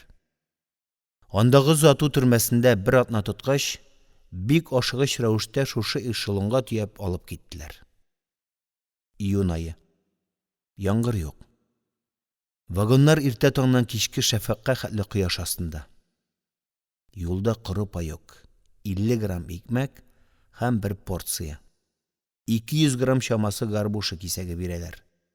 Бу балык үзе чи тоз. Ашыйсы килүгә түз алмыйча алуга кимереп куясың. Аннан соң ул су сорый башлый. Эшелон зур станцияларда гына туктый. Конвой башлыгының кәефе яхшы булса, һәр вагоннан 2 кеше төшереп, 2шәр чиләк су алдыра. Ә инде аның кәефе кырылган булса, вагон ишекләре ачылмый. Сусау түгел, җаның чыксын. Менә шуның өчен суга эләксәң аерыла алмыйсың. Кайнаганмы, кайнамаганмы аны уйларга вакыт юк. Соңыннан дизентерия башлана. Бикле вагонда дизентерияны күз алдына китереп карагыз. По диким степям Забайкалья, где золото роют в горах, бродяга, судьбу проклиная, тащился с умой на плечах. Йомшак баритон тавыш. Йөрәк тавышы. Ул акрын. Бик акрын башланды. Бер урыннан икенче урынга күчү. Тәрәзә кырые өчен тавышланы сугыну кинәт тукталды. Вагон içi тып-тын булып калды. Анда бар моң, йөрәктән тулып ташыган сагыну моңы, сагыш дулкынланды. Бежал из тюрьмы темной ночью, в тюрьме он за правду страдал. Идти дальше нет уже мочи, пред ним расстилался Байкал. Бу Василь Шевченко җырлый. Гаҗәп киң, көр тавышлы егет ул. Байып барган шәфәккә, Байкал күленең алсу дулкыннарына тәрәзә кырыеннан караганда моңлана. Мин аның белән баржада, Тубылдан Омскига күчкәндә таныштым. Карар күзгә бик килешле, баһадир бәндәле егет. Киң җилкәле, тулы гәүдәле. Ашыкмыйча, акрын, ышанычлы адымнар белән атлап йөри. Холкы да кыяфәтенә тиң. Тыныч салмак, бер вакытта да кызып китми. Үлчәп кенә сөйләшә. Ачуланмый да. Үзе миңа кордаш. Срогы да минеке төсле. 1 катушка, 5 тагылма. 10 ел төрмә, 5 ел мәхрүмлек. Арестка хәтле Украинада комсомол өлкә комитеты секретаре булып эшләгән идем, ди. Күңеле ташыган чакта ачылып китеп. Үзем инде ничек тә түзәм. Күпчелек белән бергә. Ә менә Әнкәй, ул бу кайгыга, бу мәсхәрәгә түзә алмас. Бердән-бер улы халык дошманы. Васил авыр сулый. Ул үзе Постышев белән бергә подпольеда эшләгән революционерка. Әти гражданнар сугышында хәлак булды. Ярар. Кинәт ул уянып киткәндәй башын чайкый. Авыр уйларны чәйшеп ташларга тырыша ахрысы. Җырга күчә. Әйдә. Булмаса, комсомол көннәрне искә төшереп алыйк. Бүген дә Наталка Полтавка аресыннан үзенең иң яраткан комсомол җыры саубуллашуга күчте. Аны башкалар да күтәреп алды. Бу вагонда барыбыз да диярлек яшьләр, комсомолистлар. Уходили, расставались, покидая тихий край. Ты мне что-нибудь, родная, на прощание пожелай. Җыр үсте, күтәрелде, канатланды. Бу җыр тәсиреннән үзебезнең арестант икәнебезне дә, бикләнгән тимер чыбыклар белән уратылган вагонда билгесе җиргә баруыбызны да оныттык. Яңадан үзебезнең дәртле комсомол чагыбызга кайттык. Бер тавыштан җырны гөрләттек. И родная отвечала: я желаю всей душой, если смерти, то мгновенной, если раны небольшой. Без күп булсак та барыбызның тавышын күмеп, Василнең көчле баритоны яңгырый. Ул канатланып күтәрелә, үсә һәм йөрәкләрне дерелдәтеп, еракка сузыла. Сүнеп барган шафакка, Байкалның алсу дулкыннарына үрелә. Бу җыр яңгыраган минутлар Васил өчен дә, башкалар өчен дә иң изге минутлар. Барлык кайгы хәсрәтләр онытыла. Бары тик җыр, бары тик аның тылсымлы канатлары. Алар безне еракта калган яшьлеккә, комсомол учакларына алып очалар. Тактык. Ике яклап ике кайын чукмар белән вагон стеналарына суга башладылар. Без җырга мавыгып, поездның станциягә килеп туктаганын да сизмәгәнбез. Беренче чукмар сугуына җыр ышламыйча өзелде. Шунда ук ишек ачылып китте. Вагонга Чепчык сикереп менде. Ул бу эшелонны озата баручы конвой башлыгы. Тәбәнәк, ябык, әмма шундый җитез, Чепчык кебек очып кунып кына йөри. Хәзер ул очып түгел, атылып менде. Нечкә иреннәре каты кысылган, күгәргән, чырае сытылган, күзләре ялт-йолт итә. Уңга! Без уң як сәкегә йөрелдек. Сулга! Без ашыгып бер-беребезне тапты изә, сул сәкегә тыгызландык. Тиз! Чепчык кулындагы резина таяк белән кырыйда калганнарны яра башлады. Өскә! Өстә инде урын юк. Менгән берсе авып төшә. Резина камчы һаман чаш-чыш килә. Күзлегем! Ардальон елап кычкырып идәнгә ташланды. Мә сиңа күзлек! Чепчык сикереп күзлек өстенә басты. Пияла шәлпәрәмә килде. Контр! Камчы Ардальонның аркасына төште. Ул сыгылып идәнгә ауды. Уңга! Сулга! Тиз, контр еланнар! Чепчык безне шулай бер уңга, бер сулга куып, бик озак азаплады. Үзе кызарды, карлыкты, тиргә батты. Ахырда күгәреп, сөйли алмас хәлгә килде. Ә без инде бөтенләй хәлдән тайдык. Кузгалырлык чама калмады. Тагын арлы-бирле кумаса гына ярар иде. Шәп җырлыйсыз. Байкал шыңлап торды. Без аптырап калдык. Әллә мактый, әллә сүгенә. Нигә бу иблис шекелү? Җырны башлаушы кем? Тавышы бик әйбәт икән. Вагон шыптынды. Бу инде хәтәр сорау иде. Мондый мактауга җавап бирмәү хәерлерәк булыр. Гражданин начальник, безнең арада Иркутск төрмәсеннән кушылган бер бурят егете бар иде. Ул елмаеп алга басты. О, безнең староста булдыра. Опера артистыннан һич тә ким түгел. Мен өзем дә шулай уйлыйм, диде Чыпчык. Шак кына авызын кыйшайтып һәм шундук елан булып ысылдады. Яле, опера артисты. Монда кил әле. Мине әйтәсезме, гражданин начальник? Сине. Ишеккә якынрак кил әле. Хау-хаулап этергән тавыш ишетелде. Ул арада эт җитәкләгән 2 солдат конвоир безнең вагон каршына килеп туктады. 2 тапкыр кыңгырау чыңлады. Тиз бул, староста.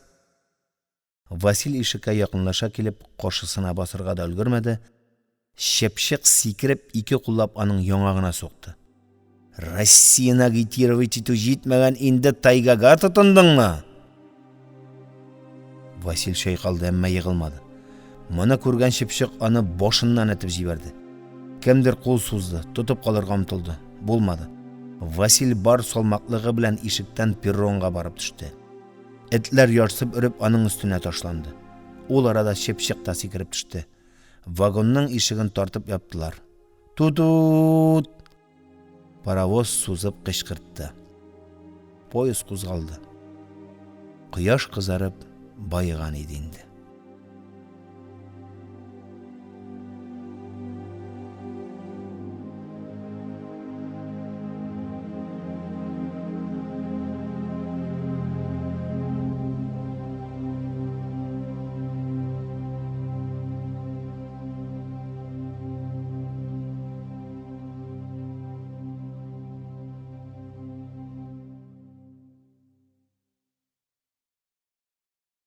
Ибрахим Саляхов. Калыма хикәяләре. Фаҗига хроника. Бер йотым су. Даңдың. Вакыты каршындагы баганага элеп куелган рельс кисәгенә сугалар. Даңдың. Уянырга. Сикереп тордым. Ник кенә күзләремне ачыйм. Аңгы минге киләм. Башым сыгылып китә.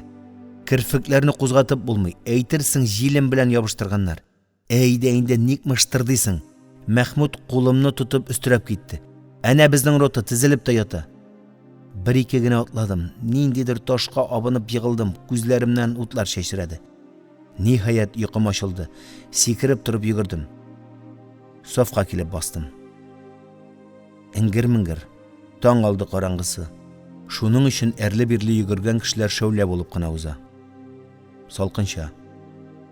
Тора торгач телгә килдем. Мәхмүд, нигә бу хәтле иртә торгыздылар? Монда күпме ятырга була? Юлга? Кая? Кая булсын? Алтын казырга? Димәк, Калымага? Шәп. Мәхмүд тамагын кырып куйды. Тынычсызлана. Мин төшенмәдем. Нигә бу җәһәннәм уясыннан ычкынуга куанмый? Владивосток шәһәренең 2нче елга районындагы озату лагерына килүебезгә инде 3 ай тула бит. Лагерда ашау да яхшырак булыр. Булыр. Мәхмүд тагын тамагын кырды. Баргач күрерсең. Капка алдында зур майдан. Менә шунда рота тезелгән мәхбүсләрнең кайсы бире җилкәсенә 5 тә раскан. Кайсысы чемодан, әрҗә күтәргән. Юлга әзерләнәләр. Бөтен мәйдан лык тулган. Бер шурын калмаган. Әйтерсең походка әзерләнгән гаскәр. Тик киемнәр генә шуар. Кайсы пальтодан, кайсы костюмнан, кайсы күлмәкчән. Ара-тирә хәрби кием кигәннәр дә күренә. Тик якаларындагы петлицалар гына сүтеп алынган. Урыннары яшәреп, гимнастеркаларның элеккеге төсләрен әйтеп торалар. Хәзер инде алар уңган, билгесез төскә кергән. Башка төрмә лагерьларда колонна дип атыйлар иде. Мында Владивосток узату пунктында нигәдер хәрби бүленеш рота отряд. Паёк өләшер өчен җайлаганнардыр бәлки. Ротада 200, отрядта 1000 тоткын. Ә монда хәзер ничә отряд? Хода үзе белсен. Һәр көн алмашыну бара. Берничә отряд төньякка китсә, эчке Россиядән яңалар өстәлеп тора. Ә бүген ниндидер бихисап зур кәрван җыйнала. Лагерьнең яртысыннан артыгы кузгалгандыр мөгаен. Шак-шык. Нәрсәдер шакылдый дип борылсам, Мәхмүд чакма белән ут эзли икән. Шак-шык. Булды. Кулга ут кабынды. Кирәт. Мин дә бушлат кесәсенә үк яшерелгән кәҗә сыйрагын ипләп алып, төзәтеп кирәттем, суырдым. Нигәдер шәшәдем, йөткерә башладым. Мә, Мәхмүд әйтеп бетергәнне дә көтмәде, кәҗә сыйрагын ашыгып аузына капты. Башкалар түземсезлек белән аңа үрелделәр. Тәмәке төтене исни башладылар. Өстәлләр дә җитәрлек иде, өстәл артындагы түрәләр дә аз түгел иде. Әмма меңләп тоткынны шишендереп, аның сәләмәләрен капшап, формулярын дөресләп тикшереп лагерьдан конвойга тапшырганчы, кояш түбәгә күтәрелде. Инде август ахыры иде. Кояш сүрәнләнер вакыт. Әмма монда ерак көнчыгышта кояш якын икән. Нәкъ бездәге җәй кояшы төсле кыздыра, пешерә. Башта без моңа сөенгән идек. Чөнки төн салкынча булып, яхшы ук калтыратты. Беренче нурларда рәхәтләнеп җылындык. Ә соңрак өстәвенә тагын бер җафа. Лагерь администрациясе безне юлга чыгучы мәхбүсләрне тукланудан төшергән. Ә яңа түрә конвой башлыгы бер урыннан алып барып япканчы тоткыннарның ашау-эчүе белән кызыксынмый. Ә соң без кая барабыз? Безне кая дыңгычлап тутыралар? Әйтмиләр. Шулай да тоткын төпченә, иснәнә һәм ахырында ни дә булса сизә. Менә безнең арада да хәбәр таралды. Имеш, портта Джурма исемле бик зур океан корабы тора ди. Безне шул корабка төяп алып китәчәкләр. Кая? Берәүләр Сахалинга ди, икенчеләр әйтүенчә Камчаткага, димәк, ни булса да диңгезгә, океанга. Ичмасам, бер рәхәтләнеп дөнья гизәбез икән. Минем бит әле океан корабларында йөзгәнем юк. Нинди икән ул? Бөек тын океан. Шулай да ашыйсы килә. Эш бурып-бурып ала, кычкырып куя.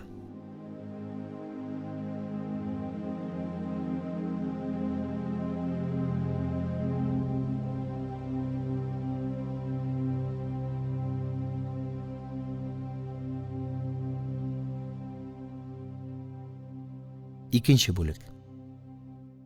Лагерь үзенең вышкалары шәнечкеле тимерчыбыкка уралган биек коймалары белән артта калды. Колонна 10,000 тоткын, эреле-ваклы сопкалар арасындагы тар юлдан портка таба агыла. Очы-кырые юк. Тирә-якта җәяүле, атлы конвой, этләр. Алда һәм колоннаның артында ачык йөк машиналарында пулеметлар. Таралмагыз! Сөйләшмәгез! Тизрәк атла йылкыш! Ак сакаллы, күзлекле, бик зыялы чырайлы бер карт чемодан күтәргән үзе аксый. Ул башта бездән алда иде. Инде кала-кала артка чыкты. Элеккегә караганда да ныгырак аксый башлады. Тизрәк бул, кемгә әйтәм, картлаш! Конвоир арттан килеп мылтыгының приклады белән төртеп кычкырды. Атла, контр! Карт абынып барып егылды. Кулыннан чемоданы ычкынып тәгәрәде. Ачылды. Китаплар шешелде. Тиз! Без үрдән түбән төшеп киттек. Кояш кыздыра. Шабыр тиргә баттык. Ярый әле бездә чемодан, авыр капчыклар юк. Юкса... Ибрахим, карал. Нәрсәне? Әнә юл читенә кара, диярде Алён. Әрәм калган дөнья. Чыннан да, юл кырые шуп-шуар, чемоданнар, капчыклар, әрҗәләр, кием салым, одеял, кружка, чәйнекләр. Ташлыйлар. Кояш кыздырганнан кыздыра бара. Бөркү, тузан, эчәсе килә. Тел авызга сыймый. Иреннәр чатнаган. Ичмасам төкерек тә җыелмый. Эчәсе килә. Инде юл читендә чемоданнар арасында егылып калган тоткыннар да очрый башлады. Аларны этләр сөйри. Әле менеп, әле төшеп сопкалар арасыннан бара торгач, кинәт бер урамга килеп чыктык. Агачтан салынган бер катлы өйләр. Белмим, әллә инде бу Владивостокның бер бистәсе, әллә шәһәргә якын бер поселок. Хәзер бөтен халык карты яше урамда, капка төбендә, ачык өй алдына чыгып басканнар. Бала-чагалар кыйма өстендә. Кайбер батырраклары өй түбәсенә, морҗа янына урнашканнар. Безне күзәтәләр. Тып-тын. Бер тавыш юк. Яшьләр кызыксынып, картыраклар борчылып жәлләп карый. Урамга килеп күргә конвой атлары безне ике яклап кысрыклый башлады. Җәяүле конвойлар атарга әзерләнеп мылтыкларын кулга алды. Кояш инде ерак сопкалар артына тәгәри башласа да, кызу кимеми. Урамга кергәч, тузан тагы да артты. Бигрәк тә атлы конвой бер туктаусыз әле алга, әле артка чаба. Тынчу. Сулыш алып булмый. Инде тәндә тирләрлек тир дә калмады ахры. Аркада аппак туз, авызда, иреннәрдә туз. Аяклар көчкә-көчкә атлый. Тиз-тиз! Хау-хау үреп этләр өскә ташлана. Капка төпләрендә җыелган халык колонна якынлашуга хәрәкәткә килде. Кайсы күмәч, кайсы колбаса, кайсы алма ташлый. Сафлар бузылды. Кемдер алга чыкты, кемдер иелеп аста калды. Бах! Бух-бух! Бер-ике тапкыр мылтыктан аттылар. Мөгаен халыкны куркытыр өчен һавага. Атлы конвой шашынып чаба башлады. Кемнедер кагып егып, кемнедер таптап уздылар. Тагын бах-бух. Ә мин төштәге кебек кенә киләм. Күрәм дә, күрмим дә, ишетәм дә, ишетмим дә. Күз алдымдагы су елга булып ташый, я күл булып чайкала. Мин шуларга омтылам. Якынлашуга алар юк була. Су. Бер генә йотым су. Иреннәрне генә чылатсаң да хәл керер иде. Күпме килдек. Тагын күпме барасы бар. Кайда ул шомлы Джурма? Беркем белми. Тиз-тиз сузылмагыз! Хау-хау! Мин саф кырыенда барам. Конвой нигәдер арттарак калды. Алда мин барган якта почмакта ике катлы йорт. Ялды сарыга буялган. Аның баскычында кызыл кыйыкча бөркәнгән бер хатын басып тора. Узучыларны бик җентекләп карый. Кемнедер эзләгән сыман. Менә аның карашы миңа төште. Күзләребез очрашты. Мин соңгы көчемне җыеп башымны күтәрдем. Авызымны ачтым һәм кулым белән ишарәләп ишетелер-ишетелмәс эндәштем. Су. Су. Хатын башын иде дә ялдының ачык ишегеннән йөгереп эчкә кереп китте. Без инде бу өйне узып барабыз. Бу хатын чыкмас. Чыкса да өлгермәс дип пошынган идем. Нәк ялды турысыннан атлаганда теге хатын йөгереп чыгып, миңа бер чүмеч мөлдер тулы су сузды. Салкын су. Мөлдер су. Бүтән тәнем рәхәтләнеп китте. Егәрләнеп кулымны суздым. Бер чүмеч су минем кулымда. Туйганчы. Туйганчы. Чүмечне авызыма китерергә дә өлгермәдем. Аркама приклад белән китереп тондырдылар. Теге хатын акырып елап, ишектән кирип югалды. Чүмеч кулымнан очып китте. Мин баскыч төбендәге ташка барып мәтәлдем.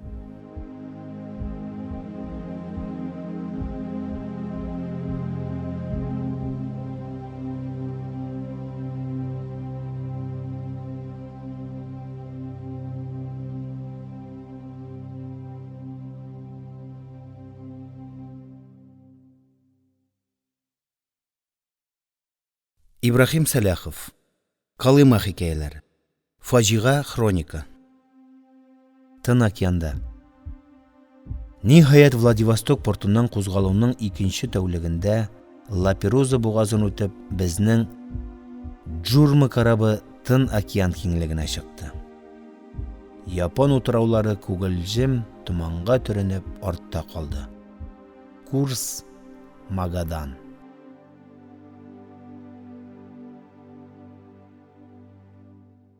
Гаҗәп икән ул океан. Очы да юк, кырые да юк. Әллә кая офыкка барып тоташа да юк була. Айырып та булмый. Әллә күк ишелеп океан өстенә төшкән, әллә инде океан үзе 7 кат күккә күтәрелгән.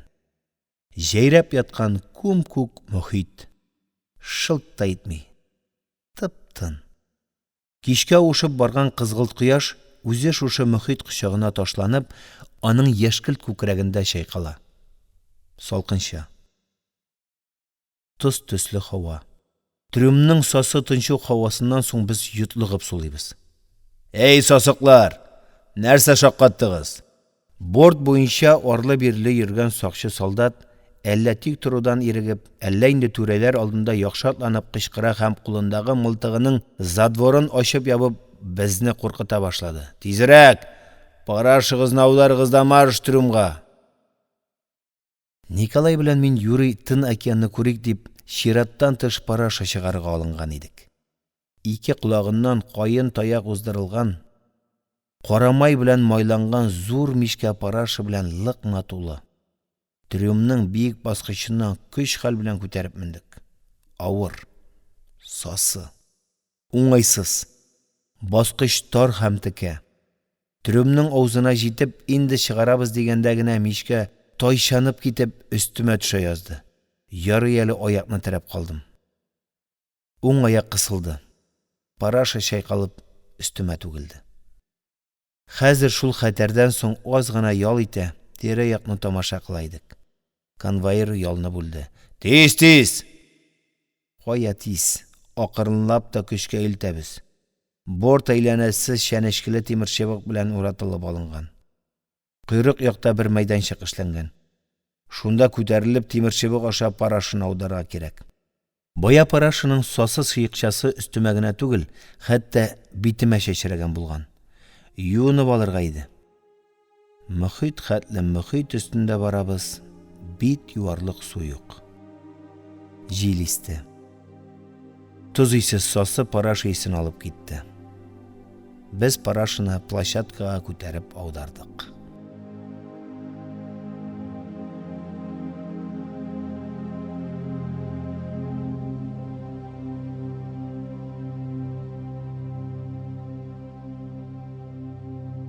Икенче бүлек.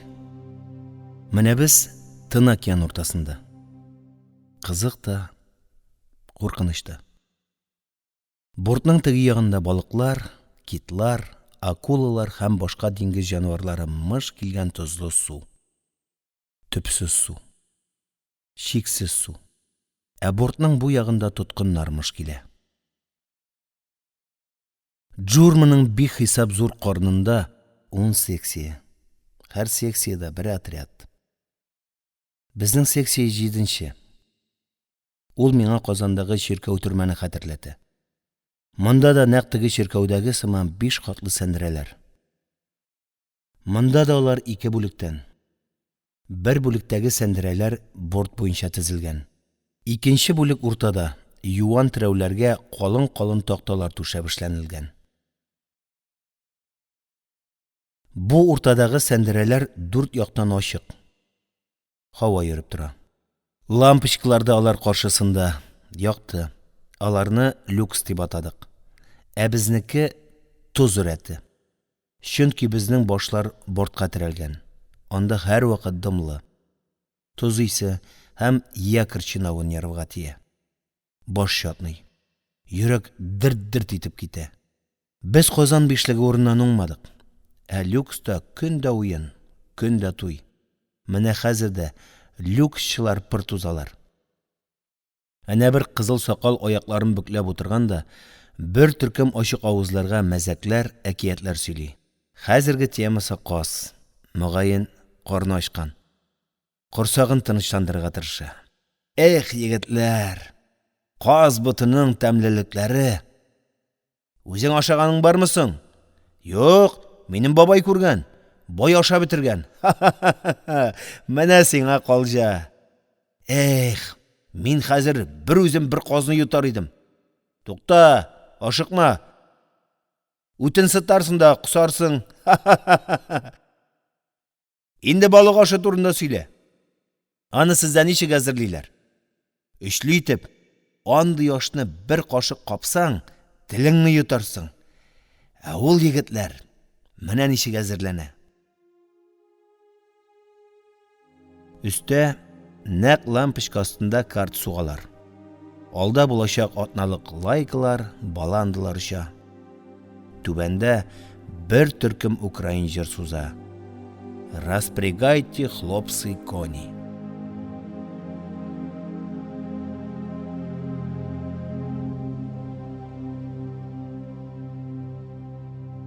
Үшінші бөлік.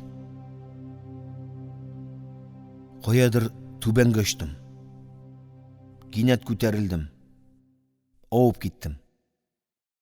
Бұ ненде яман түш. Еқар алаш уйлап, рәнжіп тә үлгірмәдім, башым білән бортқа келіп соғылдым. Көзімнен утлар шәшілді. Уяндым. Әммә, хеш не түшінмем. Бұ не хәл? Неге мәтәлшік атам? Әйтерсің лә мені зур бір президентқа солғаннар да орлы-бирлі бәргәлейлер. Аш қазаным буғазыма келе, оқшим. Тағын тәгәрәтәләр. Тағын башым білән бортқа келіп тірәлдім. Башым шатнап, ярылып кеткендей болды. Аңымны юғалттым. Тағын қоядыр ітіп жіберділер. Күш хал білән көзләремні аштым. Бір нәрсә көрмейм. Әллә өзідім қараңғы, әллә көзләрім көрмей.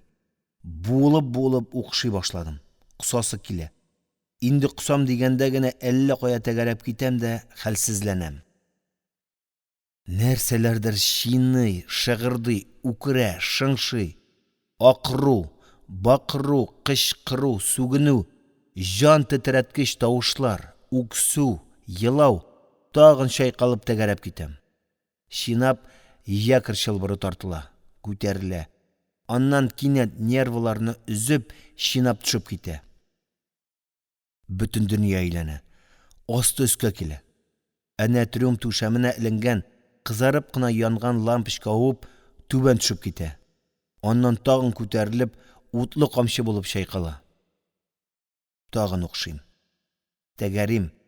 Қаршыдағы люка шығырда біздің өскә келе. Балкыларға тірәлі.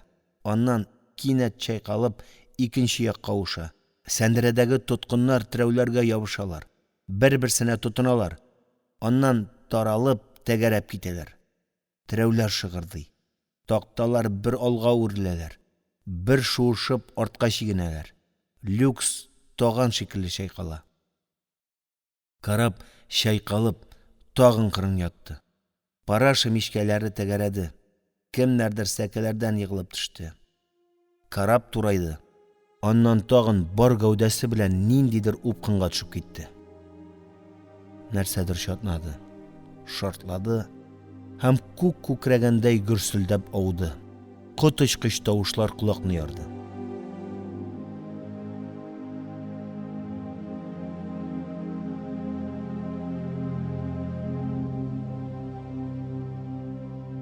Дүртенче бүлек. Ниһаят, күзләремне ачтым. Бүтін тән утта яна. Баш шатный. Ауызда тәмсіз тәм. Қузғалырға тырышам булмый. Әйтерсең лә әғзалар таралған. Жиып ала алмыйм. Қойда соң мен? Қопшанам. Астымда су. Пішірақ су. Мығайын парашы түгілген. Аңғырашқан, ләғінәтлі сүгінген тауышлар. Шулай да мен қойда ятам соң? Қопшанам. Тимір идән. Тимір стена. Карап шайқалмый. Неге шайқалмый ол? Кинәт юғарыдан яқты түшті. Мығайын люкны аштылар. Басқыштан кімнәрдір түшә, сөйләшәләр. Барысында палубыға. Қоя? Балкыларны, тақталарны котельныға. Әүлілерні баран яғына бірәмләп ташлагыз. Әуәл формулярлар белән тикшерергә кирәк. Яралыларны Джурма бит кызыл хач карабы түгел, ята бирсеннәр. Параша мичкәләре җимерелеп беткән. Трёмны чистарткач, складтан икенче мичкәләр алырсыз. Яйда, ауган терәүләрне күтәрә башлагыз. Башымны кыстыгыз. Әйдә тарт. Кулым. Тагын акыру, бакыру, сүгенү, елау башланды. Палубадан төшүчеләр терәүләрне, такталарны суыра, кайра, күтәрә башладылар. Аякны сындырдыгыз. Кабахәтләр. Тиз. Яңа төшендем. Мин сәке астында, идәндә, трюм төбендә ятам икән. Шторм тынган. Люкс яңа күрдем. Люкс юк. Андагы тоткыннар да юк. Люкс орнында аркылы-торкылы өелгән, ишелгән терәүләр, такталар, изелгән, кысылган, асылынып калган мәетләр. Ыңгырашу, акыру, сүгенү һәм команда. Әйдә, такталарны палубага! Көч-хәл белән кузгалып, сәке кырыена хәтле шуышып килдем. Кемдер торырга булышты. Син тереме? Бер кулыңны. Кемдер сәке өстенә тартып алды. Кичкә таба без тагын Мәхмүд белән бу юлы инде чират буенча палубага параш алып чыктык. Тик инде яңа мичкә. Карамай белән майланырга да өлгермәгән, колаклары да юк. Төбеннән сүз бау белән элмәкләнгән. Күтәргә җайсыз. Әле бер, әле икенче якка уша. Түгелә. Хәл дә юк. Баскычка куя көчкә алып чыктык. Тып-тын. Биек океан җәйрәп ята. Йокымсырый.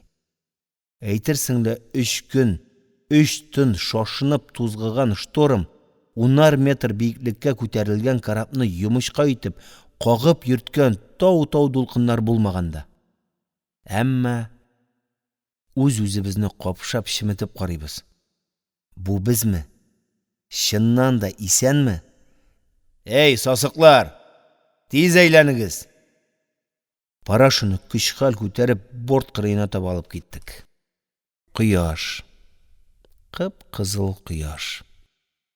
Тын океан эченә төшеп бара. Ә безнең Джурма үз артыннан ак күбекле койрык калдырып төньякка ашыга. Курс Магадан.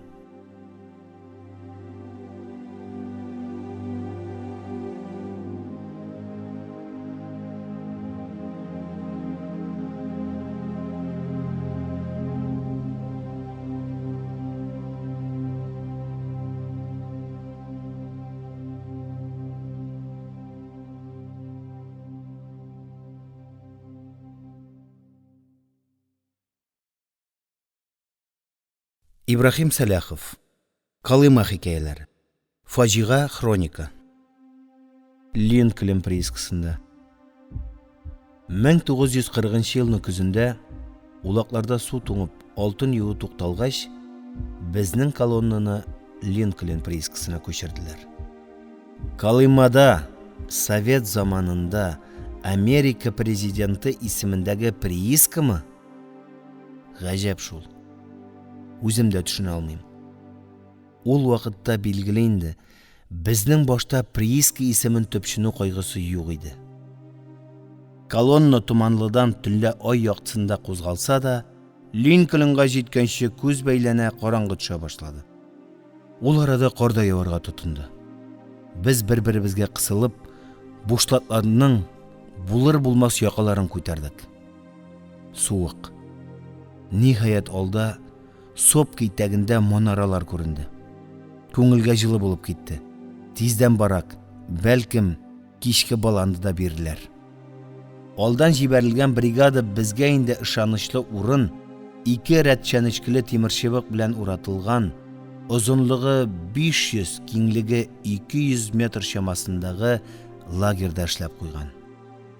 4 почмакта һәм 2 як урталыкта манаралары да бар. Анда инде зур ак толыпларга уранып, мылтыкларын безгә таба төбәгән сакчылар да басып тора. Лагер ішінде бір-бірсіне қаршы салынған 4 барак. Әмма негедір аларның қабырғаларына қор үйіп қойғандар.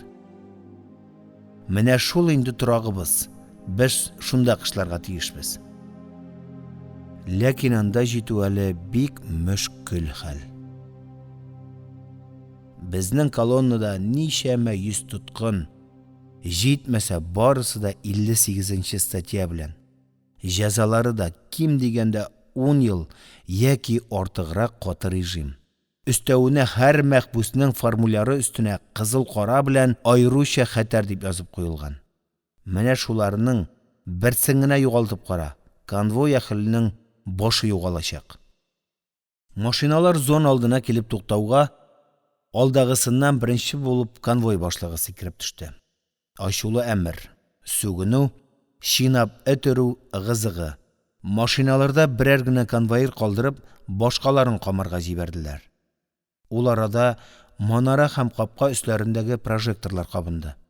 Конвой башлыгының тавышы яңгырады. Тыңлагыз! Машиналардан төшеп, унардан сафка тезелеп, тезләнергә буйрам. Бер адым читкә атлаучылар качарга омтылучы исәпләнеп атылачак. Тиз-тиз төшегез. Кузгалдык. Көне буенча кысылып, кузгалмыйча утырудан, суыктан аяклар агач булып каткан. Капылт кузгалып, алга омтылуга атлый алмыйча бер-беребез өстенә аудык. Машиналарның бортларын ачтылар. Карга мәтәлдек. Уф, аягым. Минем кырыйда гына берәү җан тавышы белән кычкырып җибәрде. Борылдым. Скульптор карт Алексей Николаевич икән. Кар өстендә мүкәли тора алмый. Күтәрим дип бөгелгән идем, җиргә сеңеп китә яздым. Аркага приклад төште. Урыныңа бар. Гадәттәге процедура башланды. А хәрефләре өстәл янына. Тоткыннар машиналарга фамилияларының баш хәрефләре буенча төркемләп утыртылган иде. Беренче машинадагылар турып өстәлгә якынлаштылар да тагын тезләнделәр. Беренче номер, өстәл янына кил, тиз.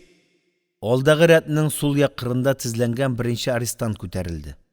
Озын, ябык, әйтерсең лә кулга. Аркасында нәни генә биштәр. Ул абына сөртенә өстәлгә җитеп, үзенең паролен кычкыра башлады. Александров Александр Андреевич, 1917 елда туган, 15 ел төрмә. Конвой башлыгы кулындагы формулярны лагерь вәкиленә бирде. Капка төбендә тоткынны 2 конвоир көтә. Тенту. Бушат биштәреңне. Капчык шишелә. Кар өстенә үзе эшләгән агач кашык, консерв банкасы, котелок, иске мускыч чүпрәкләр чәчелә.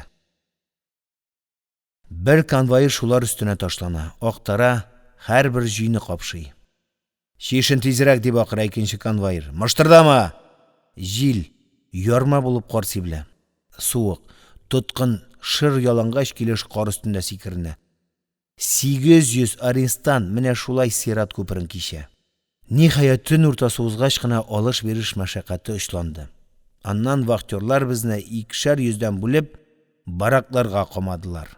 Инде ичмасам бераз җыланырбыз дип, атылып бәрелеп керсәк, ис китте. Барак дигәнебез киндер чатыр булып чыкты. Тышкы як стеналарга кар йып чыгуның хикмәтенә дә менә шунда гына төшендек. Җылы булсын өчен икән. Әмма бу чатырда җылы дигәннең торуы шамалы иде. Идән җир, стеналар, түшәм түбә киндер. 2 як стена буенда 2-шәр катлы сәкеләр. Такта урынында урталай ярылган кайын бүрәнәләр түшәлгән. Сәкеләр арасында урталыкта, ишек каршында һәм түрдә таш өстенә куелган 2 тимер мичкә. Алар мич хезмәтен башкарачак икән. Өстә морҗасы, алда утын тыга торган тишеге бар. Вахтер һәрбер мичкәгә берәр кычак утын бирде. Ягып җибәрдек. Узакламый мичләр пешерелгән кысла кебек кызарды. Менә кайда икән ул дөньяның рәхәте, җылынып туя алмыйбыз. Әле ал, әле арт белән әйләнәбез. Бияләйләрдән, бүрекләрдән күйек исе чыга башлады. Яныннан һич китәсе килми. Ләкин бу рәхәт узакка сузылмады. Өстән тамчы тама башлады. Мишләр шырш-пыж итә. Коралып китә. Бу күтәрелә. Әйтерсеңлә беренче тапкыр ягылган кышкы кара мунча. Миш кызган сайын палата түбәсе өстендәге кар күбрәк ери. Тамчы шыбырдый гына. Өске сәкеләрдән түбәндәгеләргә күчтек. Ләкин анда да шакланыр урын юк. Тышта буран, палатка эчендә яңгыр. Тып-тып тама.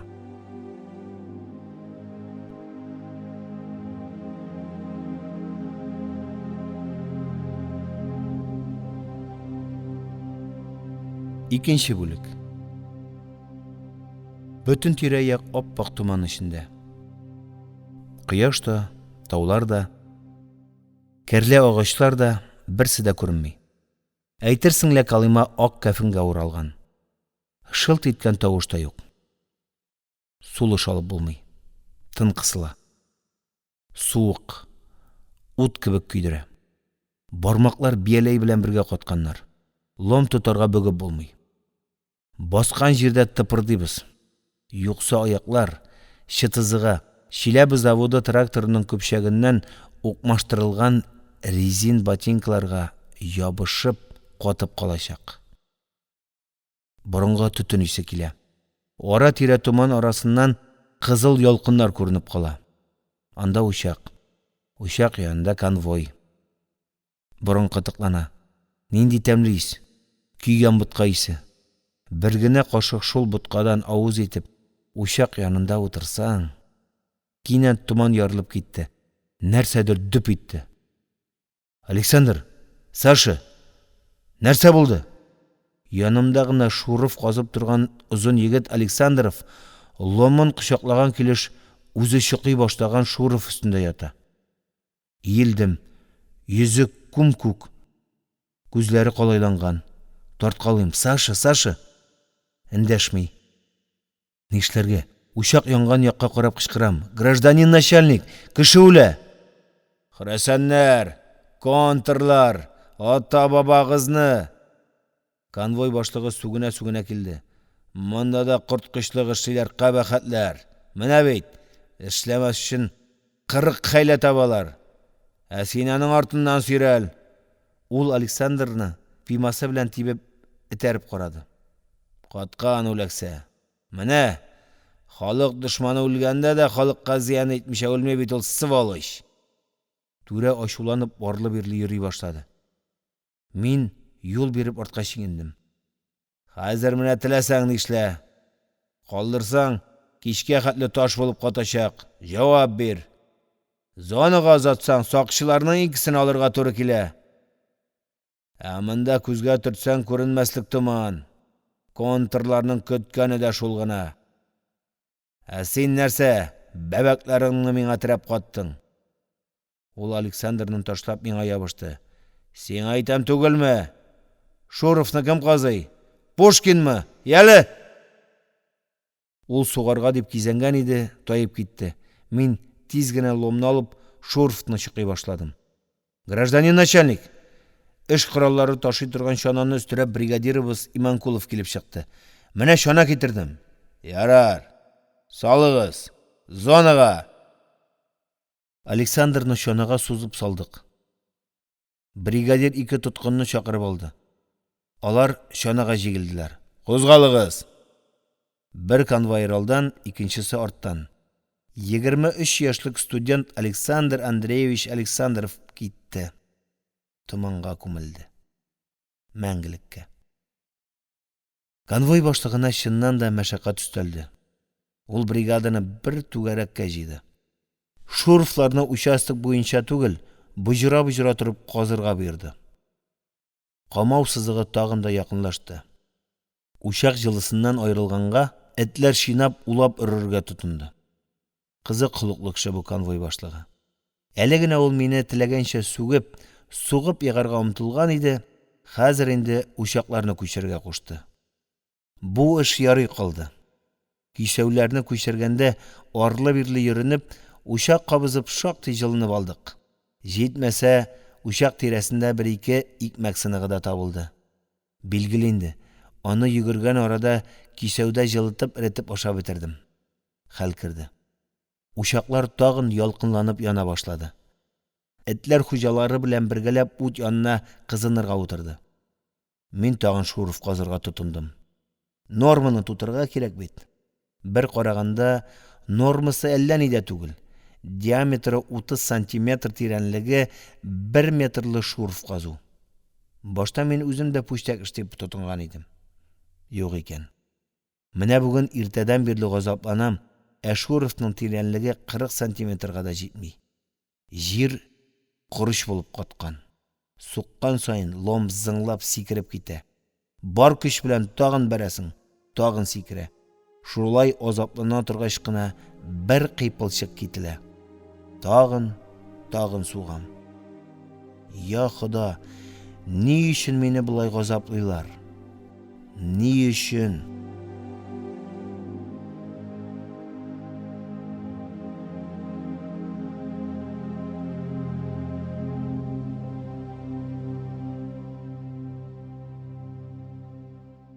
Ибрахим Саляхов. Колыма хикәяләре. Фаҗига хроника. Линкольн приискасында. 3нче бүлек. Белмим. Әллә инде түрәләрнең рәхиме килде, әллә инде кеше җитешмәү, мине ипподромга күчерделәр. Монда да кинәнерлек әллә ни юк. Шулай да Шуров казгандагы кебек смена буенча бер җирдә кадалып тормыйсың. Колыма шартларында бу инде ярыйсы ук җиңеллек. Грунт никадәр генә каты булмасын, тоткын Шуровны тиешле тирәнлеккә җиткерергә мәҗбүр. Карцер, паёктан мәхрүм итү, уру, сугу һәр хәлдә тәэсирсез калмый. Мәхбүс я үлә, егыла, я Шуровны 1 метр тирәнлеккә төшерә. Шуннан соң бу бригаданы башка участокка, тагын Шуров чокыр казырга күчерәләр. Тегендә шартлатучылар килә. Җир калтыранып китә. Күк күкрәгән сыман гөрселдәү ишетелә. Аннан җир чайкалып, шәл-пәрәмә килеп күккә атыла. Менә шушы тармар ителгән грунтны бер кыйпылчыгын да калдырмыйча җыеп, читкә илтеп йөрергә кирәк. Шунда гына бу участок алтын юу сезонына тулаем әзерләнгән булачак. Грунтны ташыр өчен махсус чаналар эшләнә. Аларның табаннары бүрәнә. Аркылы агачлар да шул табанлыктан кисеп куелган һәм болтлар белән беркетелгән. Чана өстендә 3-4 кубометр җир сыешлы әрҗә куела. Ул да калын кайын такталарыннан җыелган һәм кыршаулар белән тарттырылып, ныгытылган. Менә шушы әрҗәле чана Колымашка дип атала. Грунт шартлатылган участоктан өемгә хәтле боз юл. Аның озынлыгы 2-3 чакрымга җитә. Бу үзәк юл. Аңа төрле яктагы участоклардан казылып, чокырланып беткән кушма юллар килә. Безнең участок исә бу үзәк юлның урта бер җирендә. Шулай булгач, безгә Колымашканы 2-3 чакрымга түгел, аның яртысына гына илтергә туры килә. Бу да ярыйсы ук отыш. Һәр Колымашкада 5 тоткын. 3 аркалыкларга җигелеп алдан тарта, 2 арттан этеп бара. Менә шулай Колымашкага җигелеп җир ташу ипподромда эшләү була инде. Бүген көн аяз, болытсыз, тумансыз. Тәбәнәк соргылт күктә 3 кояш. Өчесе дә кызгылт боҗралар эчендә. Бу кояшлар гадәттәге кояш кебек балкып нур чәчми. Бик сүрән кызарып кына торалар. Шунлыктан көн әле иртә булуга да карамастан, әйләнә-тирә эңгер-меңгер, кояш тотылгандагы кебек шумлы. Үзе булай чатнама суык түгел. 40-45 градуслар тирәсендә генә булыр. Колыма өчен бу күпмени? Безнең бишлектә гел яшьләр. Кулга алынганчы комсомолның җитәкче оешмаларында эшләгән егетләр. Шуның өчен безне кайберәүләр комсомоллар звеносы дип татый. Звено башлыгы Әбҗәлимов Мәхмүд. Аның ярдәмчесе Николай Васильевич Акимов. Ул Мәхмүдкә караганда шактый таза. Имән төбе сыман юантык. Лагерданы поддубный дип йөртәләр. Әйтерлеге дә бар. Берничә тапкыр егетләр көрәшеп карады, ләкин Николайны егучы булмады. Бу бит әле ачлы-туклы йөргән хәлендә. Әгәр туйганчы ашатсаң... Звеноның 3нче әгъзасы Ардальон Михайлович Нижегородцев. Буйсыны белән Николайга капма каршы. Озын, ябык, коры сөяк. Сөякләренең таралып китмичә укмашып йөрүенә ис китә. 4нчебез Гений Измайлович республиканец. Гәүдәгә тәбәнәк. Юантык булса да йөзгә чибәр. Киң маңгай, тирән утырган зур соргылт күзләр, туры борын, юка иреннәр, түгәрәк матур ияк.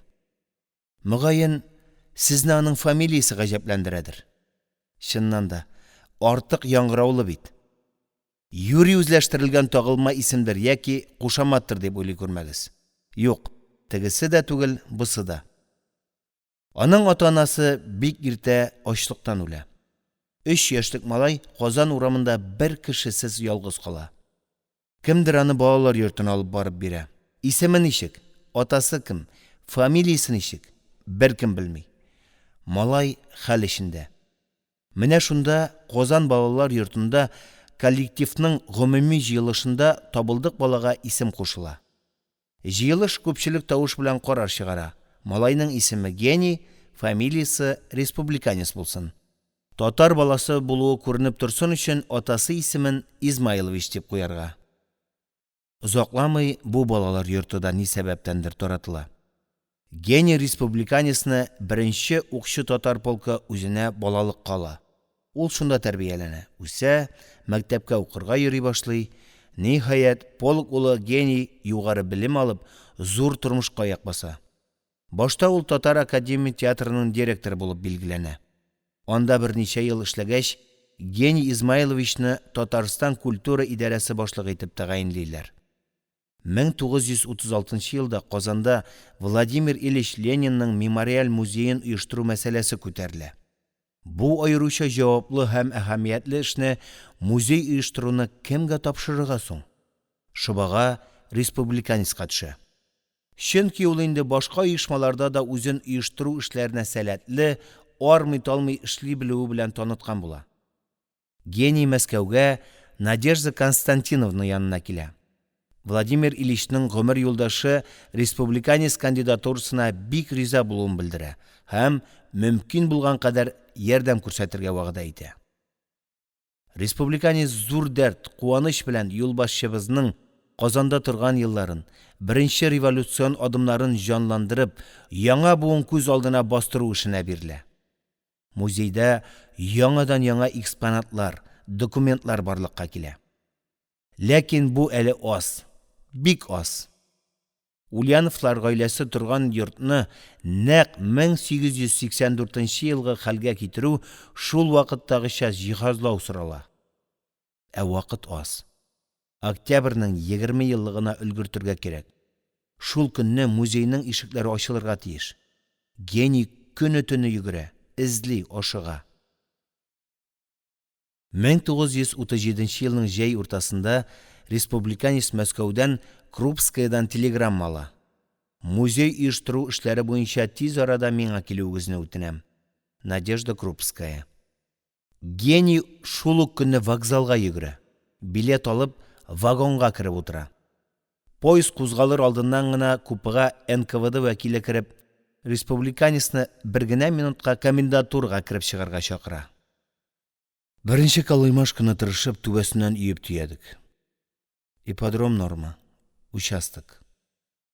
Менә шушындагы тармар ителгән грунтны җыеп, тазартып, өемгә ташып бетергә кирәк.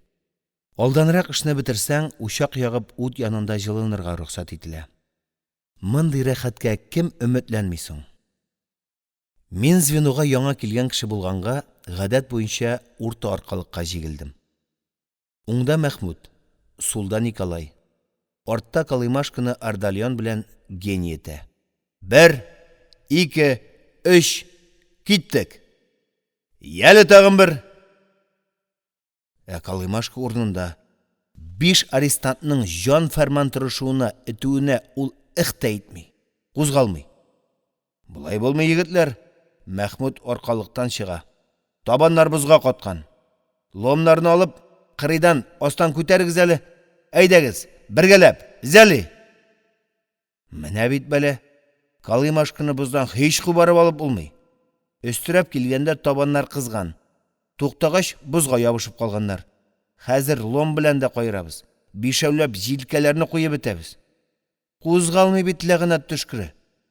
Ахырда бик узак азаплана торгач кына чана кузгалды. Аркалыкларга җигелеп тартып киттек. Калыймашка чинап, сыкырап, көчкә генә бара. Иң читене менә шушы тыкырыктан чыгу. Төп юлга ләксәң, боздан җиңелрәк шуа. Чыктык. Ыгызыгы. Шәһәр урамындагы сыман. Уң яктан грунт тиялгән калыймашкаларны өемгә этеп тартып баралар. Сул яктан буш калыймашкалар кире кайта. Кычкыру, сүгенү, мәхшәр. Үзәк боз юл. Барган сайын сөзәкләнеп үргә күтәрелә. Ишына барып җиткәндә син инде биек ясалма тау өстендә буласың. Аста яр. Менә шунда җиткәч калыймашканы кырые белән борып, йөкне аударасың. Тотып калмасаң, чана үзеңне дә өстөрәп алып төшеп китәчәк. Инде түбәндә җәһәннәм чокыры. Юл туктаусыз үргә менә. Шуның өчен монда гел арттан этеп, сакланып барырга кирәк. Югыйсә калыймашка ычкынса, туктатам дип уйлама. Ул үз авырлыгы белән басып, түбәнгә очачак. Безнең аяктагы чытызлар бузланып каткан. Тимер аякта кебек шуа. Бер урында басып торып булмый. Без алга омтылабыз, аяклар артка китә. Бер урында таптанабыз шулай. Аптырагач, бүтәннәргә юл биреп, калыймашканы читкә чыгарып туктаттык. Чытызларны лом белән суккалап, бузларны ватып, җиңеләйтеп алдык. Тагын юлга төштек. Аяклар инде таймый, бар көч белән тартабыз. Бара. Тизрәк. Ашыгабыз. Участокны тазартып бетергә кирәк бит. Учак янында җылынуы, нинди рәхәт. Кинәт өем янында шау-шу күтәрелде. Кычкырулар, сүгенү, нәрсә булган? Күтәрелеп карарга өлгермәдек. Алдыбыздан барган калыймашка бар грунты белән чигенеп килеп безнең калыймашкага бәрелде. 4нче бүлек. Кайбер кешеләрне бәхет дигәнең үзе эзләп таба. Менә архитектор Алексей Николаевичны алыйк. Линкольнга килгән көнне ул машинадан егылып аягын сындырган иде. Шуның аркасында кышның иң зәһәр сугында 3 ай рәхәтләнеп авырулар чатырында ятты. Инде аннан чыккан гына иде, безнең палаткага кизү итеп куйдылар. Моңа кадәр калыймада ишетелмәгән, булмаган хәл бит. 58нче статьялы кизү булсын имеш. Иң шәп вазифа иш була гирдә. Аны бары чын җинаятьчеләр генә башкара. Бүтәнчә булуы да мөмкин түгел. Кизү турышы тәүлегенә 3 тапкыр конвойсыз гына гомуми зонага чыгала. Мәсәлән, иртә белән ул чатырдагы тоткыннар саны буенча паёк алып кайта. Ничек кенә әйтмә, икмәк тураган җирдә сынык-санык төшмичә, валчык кыелмыйча калмый. Кизү менә шуларны җыеп ашый ала. Төш вакытында ул ашханәгә баландыга бара. Буларны безгә караганда яхшырак ашаталар. Аларның өстәлендә балык башлары, эше бетерелмәгән баланды да кала. Аларында җыеп ашарга була бит. Кич белән тагын ашханәгә. Кизүнең эше дә оҗмах рәхәте. Тышта 50-60 градус суык, ә ул чатырда, мич янында. Без җилкәгә салып ташыган утынны яга. Төнлә инде аяк киемнәрен чолгаулатына киптерә. Көндезен иске мыскыны ямый. Пима, чытызларны төпли, яки чүпрәк тапса бияләйтегә. Бияләйне сатып, өстемә бер паёк яки 1-2 төрем тәмәк алырга була. Тоткыннарга тагын нәрсә кирәк? Дөрес, бу урында Алексей Николаевич түгел. Башка берәү булса, аны пучмакка кысып яки айрым бүлеккә чагып, күздән җуярлар иде. Алексей Николаевичка һич бер арестант үчекми. Аны барысы да ярата. Ул үзе булай буйсыны белән әллә ни күзгә ташланырлык кеше түгел. Тәбәнәк, ябык, Жетмәсә, аз гына бөкресе дә бар. Бите озынча. Аны тагын да озынайта төшеп, ап-пак кәҗә сакал сузылып төшкән. Яше 70ләр тирәсендә булыр. Әмма ул шуңа карамастан бик хәрәкәтчән, тыңгысыз карт. Ул һич тик тормый, һәр вакыт үзенә бер эш таба. Чатырда берәр тоткын авырый икән, аның янында һич шиксез Алексей Николаевич. Компресс куя, яфраклар кайнатып чәй эчерә. Берәү өметсезлеккә бирелеп баш күтәрми ята башласа, безнең карт аңа да җитешә. Көлә-көлә эчен катырлык мәзәкләр сөйли. Яки 30 ел төрмә кыюда утырган атаклы испан язучысы Сервантес һәм бүтәннәр турында гап башлый. Мәхбүс үзе дә сизмичә күтәрелә, тернәкләнеп китә. Күптән түгел ул бөтен баракны шаккатырды. Хайран калдык. Эштән кайтсак, аш өстәлендә ак һәм кара шахмат фигурлары партадагы сыман кара-каршы тезелешеп торалар. Менә кызык. Буш вакытларда чиратлашып уйный башладык. Күңелле. Уен кызыгына бирелеп, кайда икәнеңне дә онытасың.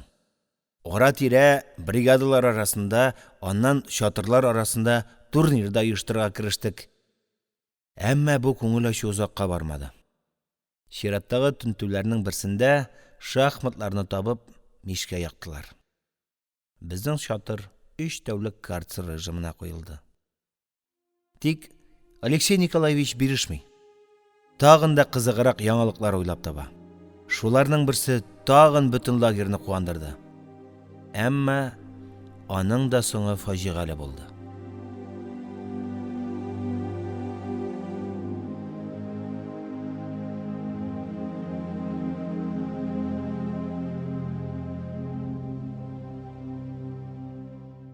Ибрахим Саляхов. Колыма хикәяләре. Фаҗига хроника. Линкольн приискасында. 5нче бүлек. Сезнең йолдызлар тавышын ишеткәнегез бармы? Мөгаен, юктыр. Чөнки аларның сөйләшкән тавышлары бары төньякта гына ишетелә бит. Тыңлап карагыз әле. Алар хәзер менә минем янда сөйләшәләр. Тып-тып. Тып-тып. Ишеттегезме? Ә бит минем янда беркем юк. Күктә калтырап торган йолдызлар һәм ярты ай.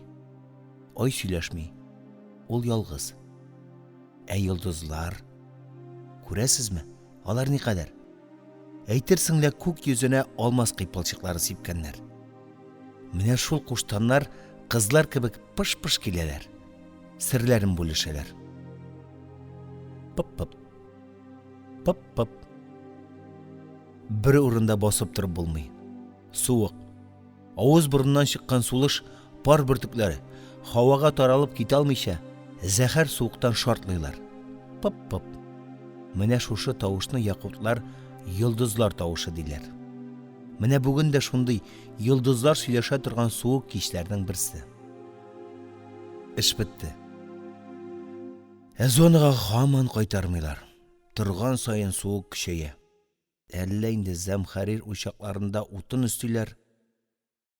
Ялкыннары бөтен тәнне ялап көйдереп ала. Бер урында сикерәбез. Ниһаять, тилмереп көткән буйрык. Тезелегез! Зонага йөгерәбез. Ян яктан этләр дә юырта, өрмиләр. Колаклары салынып төшкән. Баскан саен кар шыгырдап китә.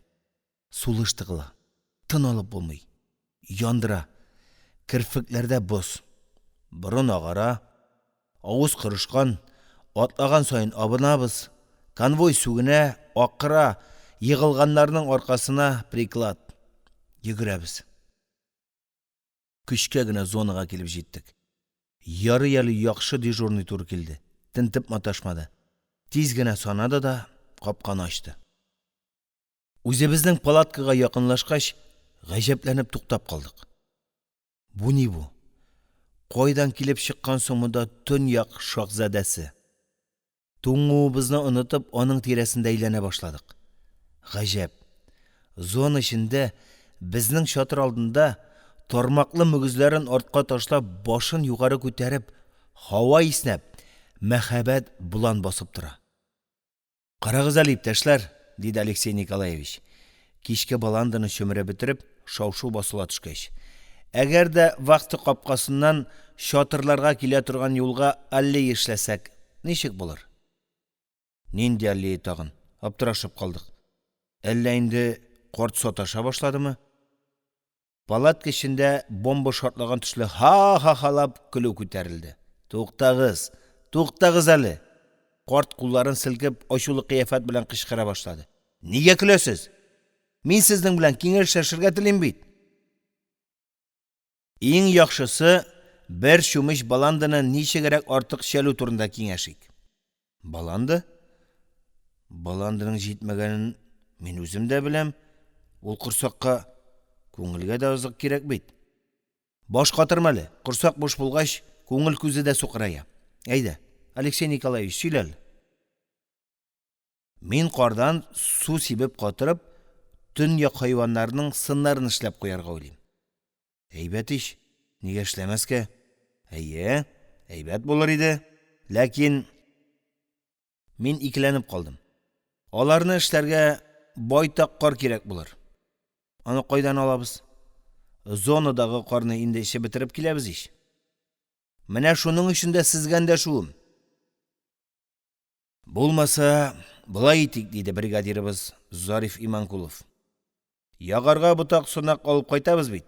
Икенче култыкка кар босқантары кыстырыйк. Бу эшкә күрше чатыр тоткыннары да кушылды. Зона бер, урам бер. Алия да бер булачак бит. Иманкулов бу турда лагерь һәм конвой башлыкларына әйтеп рөхсәт алды. Алар өчен дә кызык бит. Зонада жануарлар алиесе. Шулай итеп, кич белән эштән кайтканда, җилкәгә бутак санак күтәрсәк, култык астына кар яки боз йомарламын кыстыра торган булдык. Ил төкерсә, күл була диләр бит. Аз-азлап ташысак та, чатырыбыз алдында кар боз йөме көннән-көн үсә башлады. Алексей Николаевич эшкә тотынды. Төнлә ул кизү вазифасын башкара, мишкә яга, аяк киемнәрен, чолгауларны, бияләйләрне киптерә, ә көндезен палатканы тиз генә себереп тазартып чыга да, сын эшләргә керешә.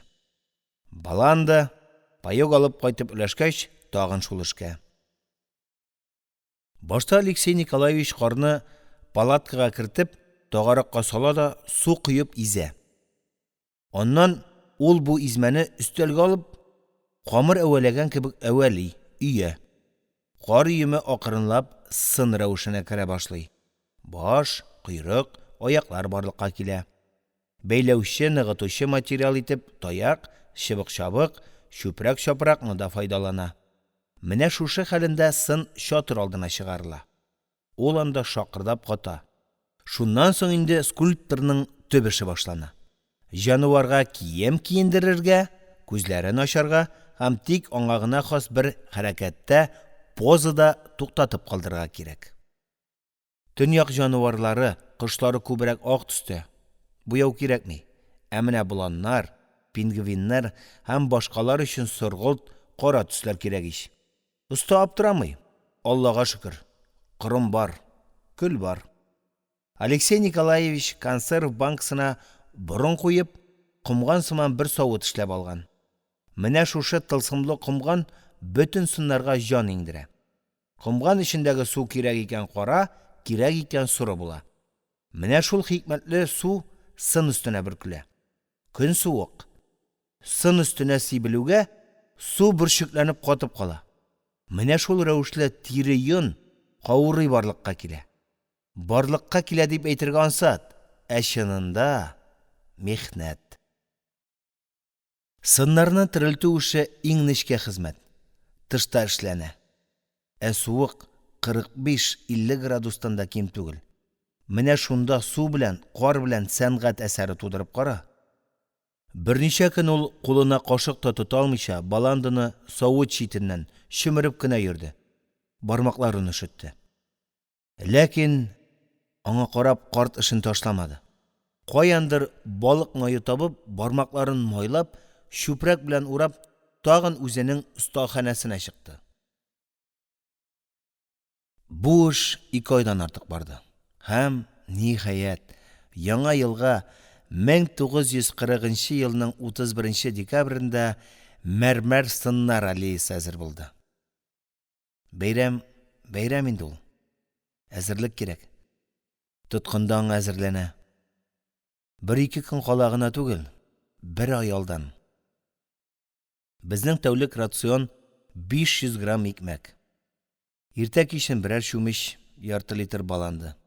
Төшкегә баланды һәм ярты чүмеч арыш камырыннан чумар. Чумары ләксә бик яхшы. Күбрәк чумар суыгына була.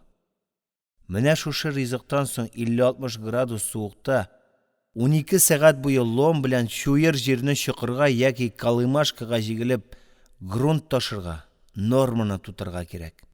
Паёкны тилмереп көтәсең. Инде кулыңа тигәч, ашаганыңны тоймый да каласың. Әллә булды, әллә юк. Корсак һаман буш, һаман сорый. Тагын көт. Менә шушы паёктан бәйрәм өлешендә чыгарга кирәк. Бәйрәмдә, яңа елны каршылаганда, ичмасам бер туйганчы ашарга. Ничек булса да. Декабрь башлану белән без авызыбыздан үзеп берәр кыйпылчыкны үзебездән яшерә башладык. Кая яшерергә? Ул икмәк кыйпылчыкларын чатырда калдыру һич мөмкин түгел. Аны шундук сугалар. Кая? Кечкенә янчыкка саласың да, күзне йомып, бушлат кесәсенең иң төбенә төшереп җибәрәсең. Юкса кул калтырый. Күз йотып алырга тора. Шулай итеп, янчык иң ышанычлы җирдә, кесәдә. Йөргәндә, утырганда, бүгелгәндә шул тәнгә бәрелеп кытыклый. Авызга су килә. Бер генә бөртек, бер генә валчыкны ал инде, рәхәтләнеп китәрсең. Хәл керер, ди шайтан нәфес вәсвәсәли. Кай вакытта үз кулыңны үз кесәңдә бурлыкта тотасың. Кулны тартып аласың да, ачудан сикереп торып, калымашкага җигеләсең. Яңа елга әзерлектә мин башкалардан уздыра төштем. Әйтмәгәнем булсын. Конвой башлыгы ничектер миңа рәхимнерәк карый. Анда-монда йөгерергә, чыбык-чабык җыярга, учак ягырга булса, миңа куша. Мин инде хәл кадәренчә җитез йөгереп эшлим. Учакта тиз кабына. Утында ярыйсы була. Менә шул чыбык җыйган арада куаклыкта яфраклар очрый. Мин аларны кесәгә. Палаткага кайткач киптерәм. Менә дигән шәй. 31 декабрьдә эштән кайту белән безнең чатырларның ишегенә йозак салдылар. Этләрне зона эченә җибәрделәр. Саклык. Кем белә? Монда гел 58ләр ич. Яңа ел алдыннан аларның әллә нинди усаллык эшләүләре дә мөмкин. Төн. Барак тирән тынлыкка чумды.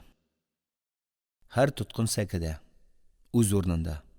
Кайсы яткан, кайсы ярым кыйшайган, кайсы сәкедән аякларын төшереп, башын иеп утырган. Тып-тын. Йоклыйлар. Юк. Мондый төндә йокларга мөмкинме соң? Алда 1941 ел. Ул мәхбүсләргә нәрсә алып киләчәк? Амнистия, яңа срок, ирек, кабер. Тоткын уйлана. Башы чатный. Ярла яза. Уйлана. Төрле ашамлыклар, ичемлекләр белән тулы өстәл. Шат күңелле, якты чырайлы дуслар, балалар, ата-аналар, хатының. Даң-доң. Сәгать 12-не суга. Өстәл янындагы кешеләр барысы аяк үрә басалар. Шешәләр ачыла, бокалларда янып торган шәраб. Яңа бәхет, яңа шатлык өчен. Шак-шык. Тоткын сискәнеп айнып китә. Тәмле уйларыннан аерыла. Ишектә конвой. Ятыгыз үләксәләр. Нәрсә көтәсез? Отбой!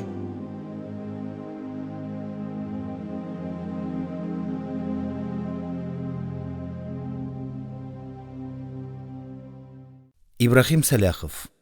Калыма хикәяләре. Фаҗига хроника.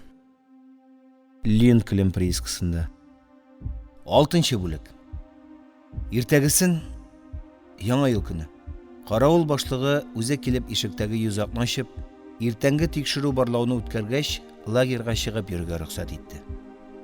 Әкият кебек матур көн. Ашыкмыйча, калгып кына тәнкә кар ява.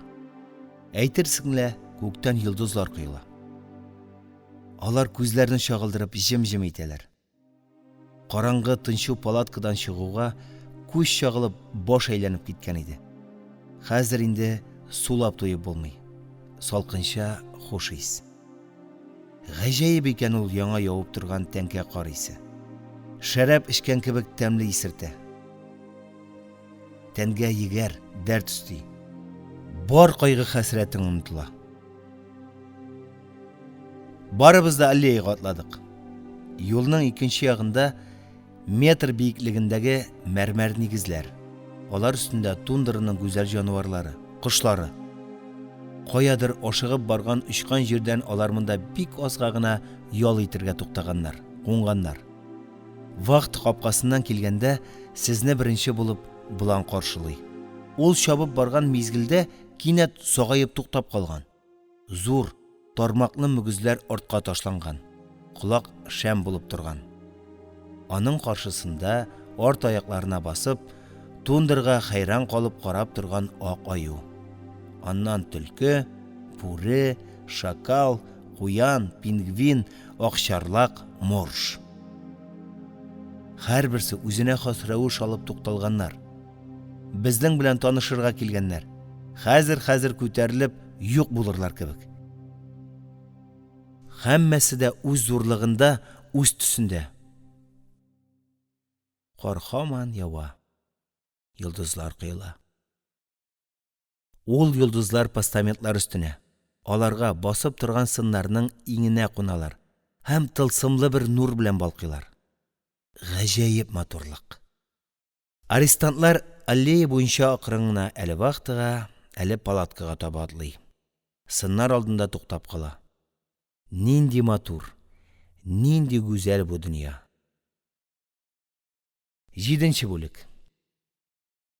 Бу аллея лагеребезне җылытып, яктыртып җибәрде. Җанварлар, кошлар иртә белән безне эшкә озатып кала. Кичен алар ерактан үрелеп карап безне каршы ала. Без ашыгабыз. Әйтерсең лә анда безне туганнарыбыз көтә. Айына бер була торган ял мунча керү көнендә лагердагы барлык тоткын шушы аллеяда була. Берәүләр кайчандыр кайдадыр күргән зоопаркны искә ала. Икенчеләр үзләренең ау маҗараларын хәтерләп сөйләп, тыңлаучыларны көлдерә. Өченчеләр сынга табынучылар кебек тукталып, башларын иеп торалар. Мин үземдә аз гына буш вакытым булды исә, аллеяга чыгам. Озак, бик озак карап торам бу салкын, әмма күңелгә бик җылы сыннарга. Еракта, тын океан артында, тайга артында, Казак далаларында калган туган күкчә тавым күз алдыма килә минем. Дөнья нинди зур, нинди гүзәл. Анда хайваннарга, кошларга урын бар. Кешеләргә нигә тар бу киң дөнья? Мин үзем ешрак булан алдына килеп туктыйм. Нигәдер ул миңа бик якын. Аның белән сөйләшәм. Иң яшерен изге хисләремне бүлешәм. Уйга, хыялга батам. Менә шушы буланга атланып, иреккә, туган җиргә очсаң иде. Анда барып җитәр өчен ничә диңгезне, ничә тауны, караңгы урманнарны кичәргә кирәк бит. Озын юл, авыр юл, куркыныч юл. Син абынмассыңмы? Син арымассыңмы, тулпарым? Юк. Син бит бар җанварлардан түзем, бар йөгерекләрдән йөгерек. Мин ышанам сиңа, җанварым. Алып өч мине, тулпарым, туган якларга.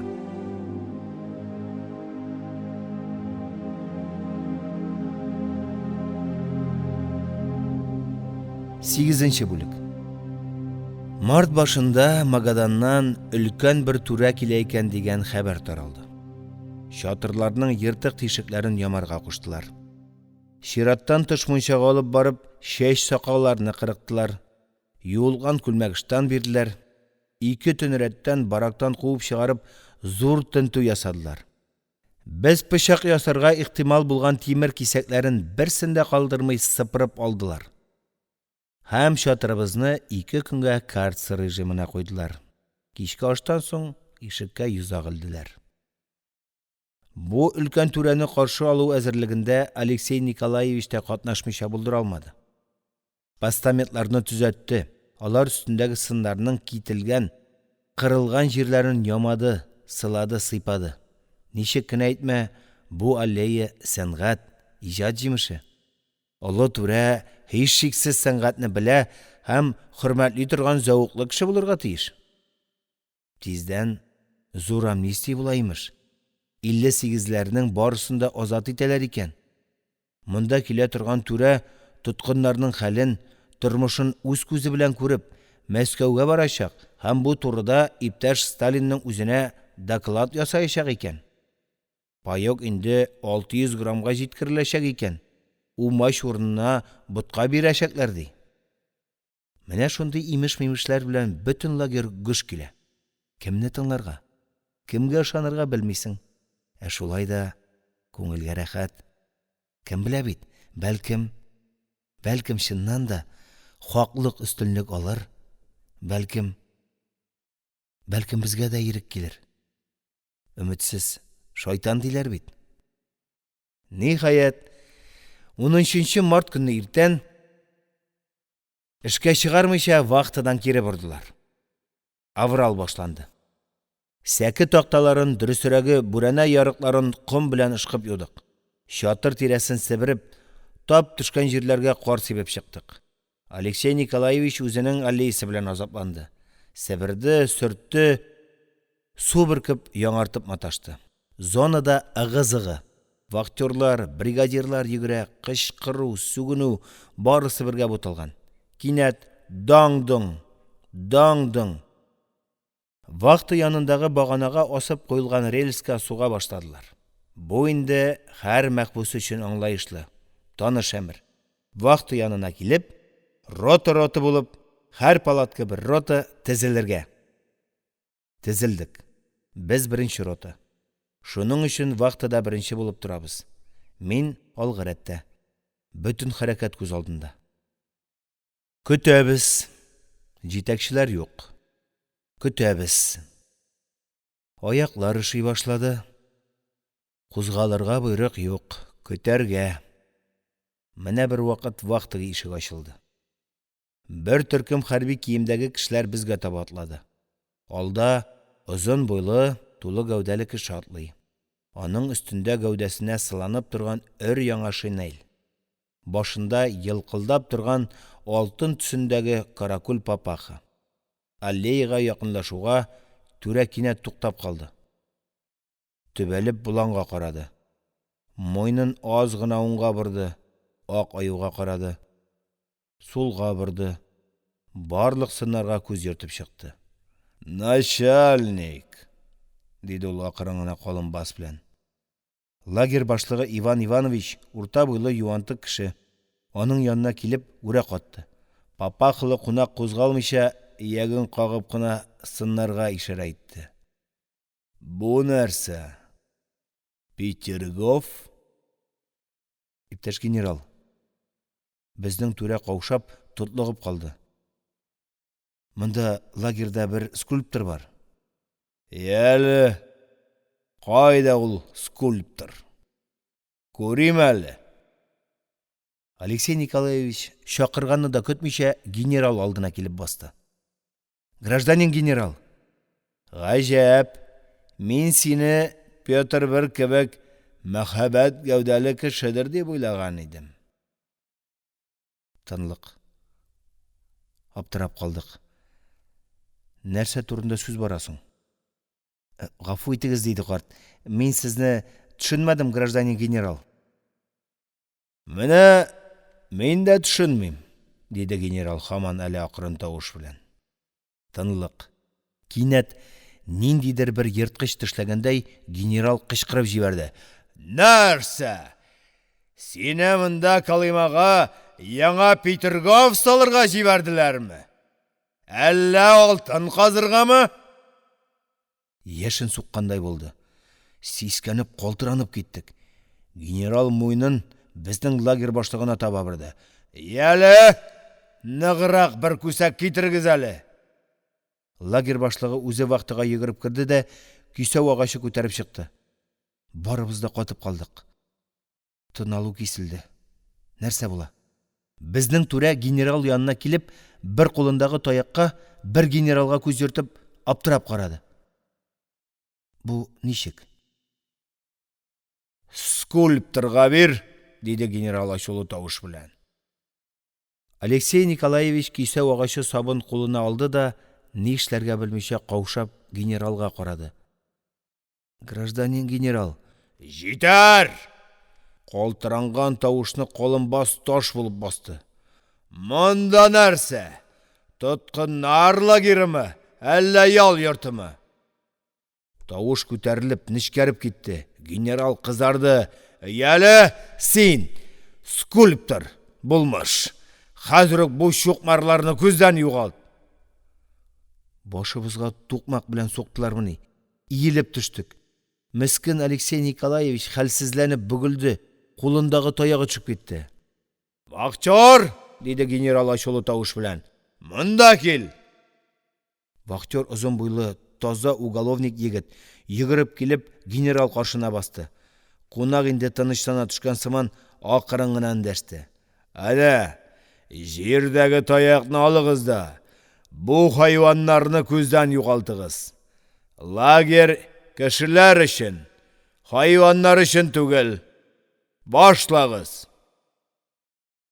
Көзлерімні емдім. Шарт-шырт, шарт-шырт. Әйтерсіңле башыма суғалар. Иеліп кетем. Көзләремне ашқанда аллея орнында инде шәл-пәрәмә кетірілген, уатылған бұз кешәкләре генә ята иде.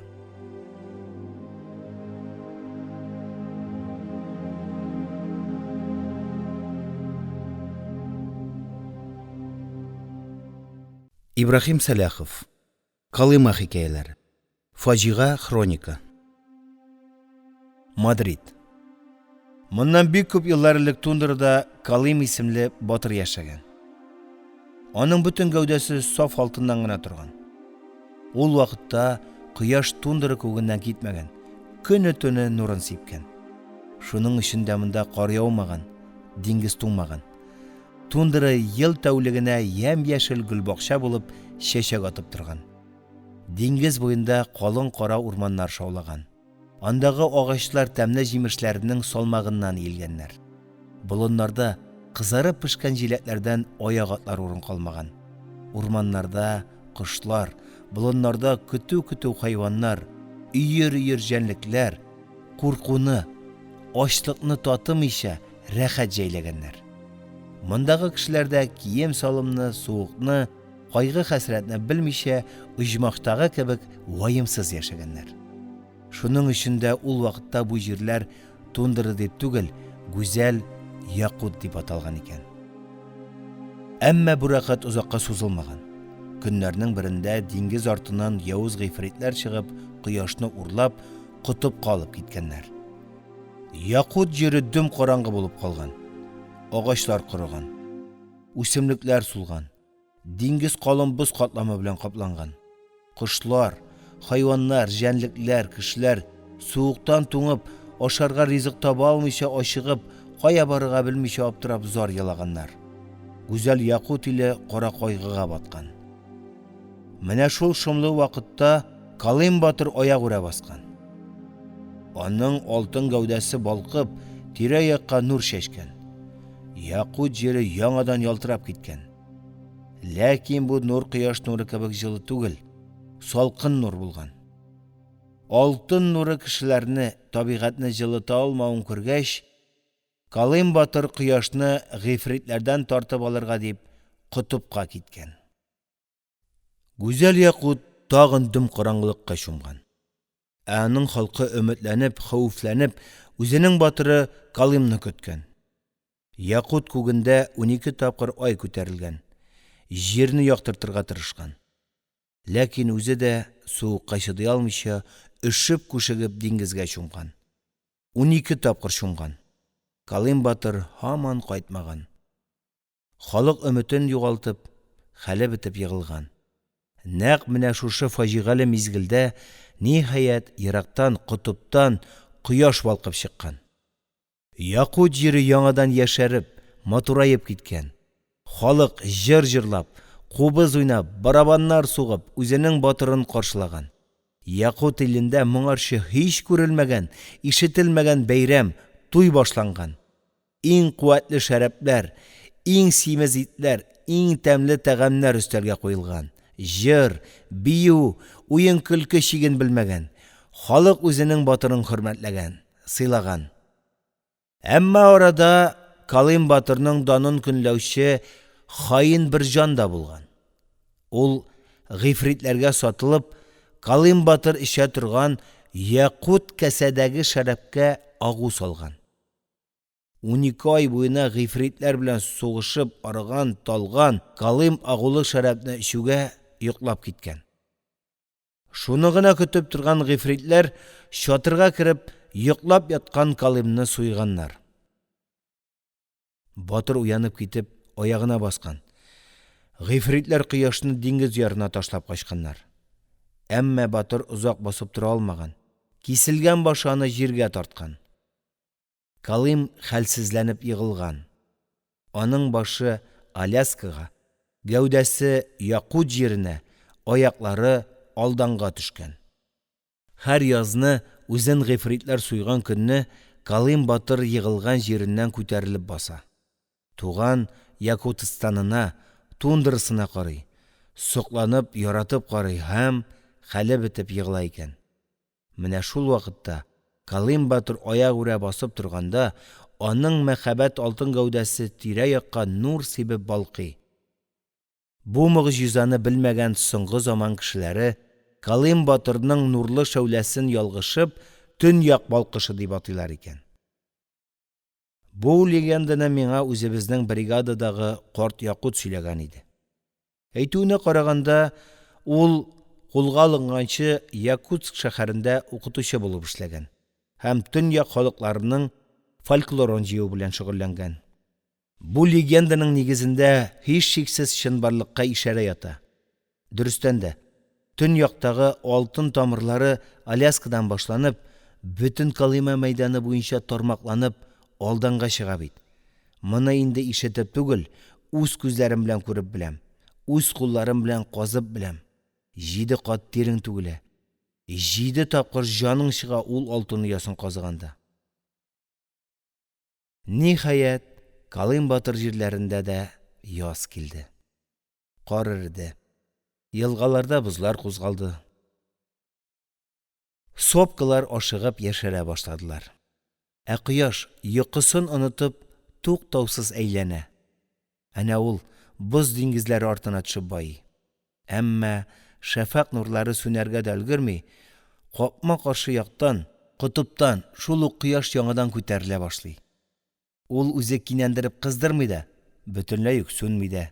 Сүрән, саран. Менә шушы соры көннәр башлануга бөтен Калиманың асты өскә килә. Туздырылган кырмыз каясы кебек мыж итә.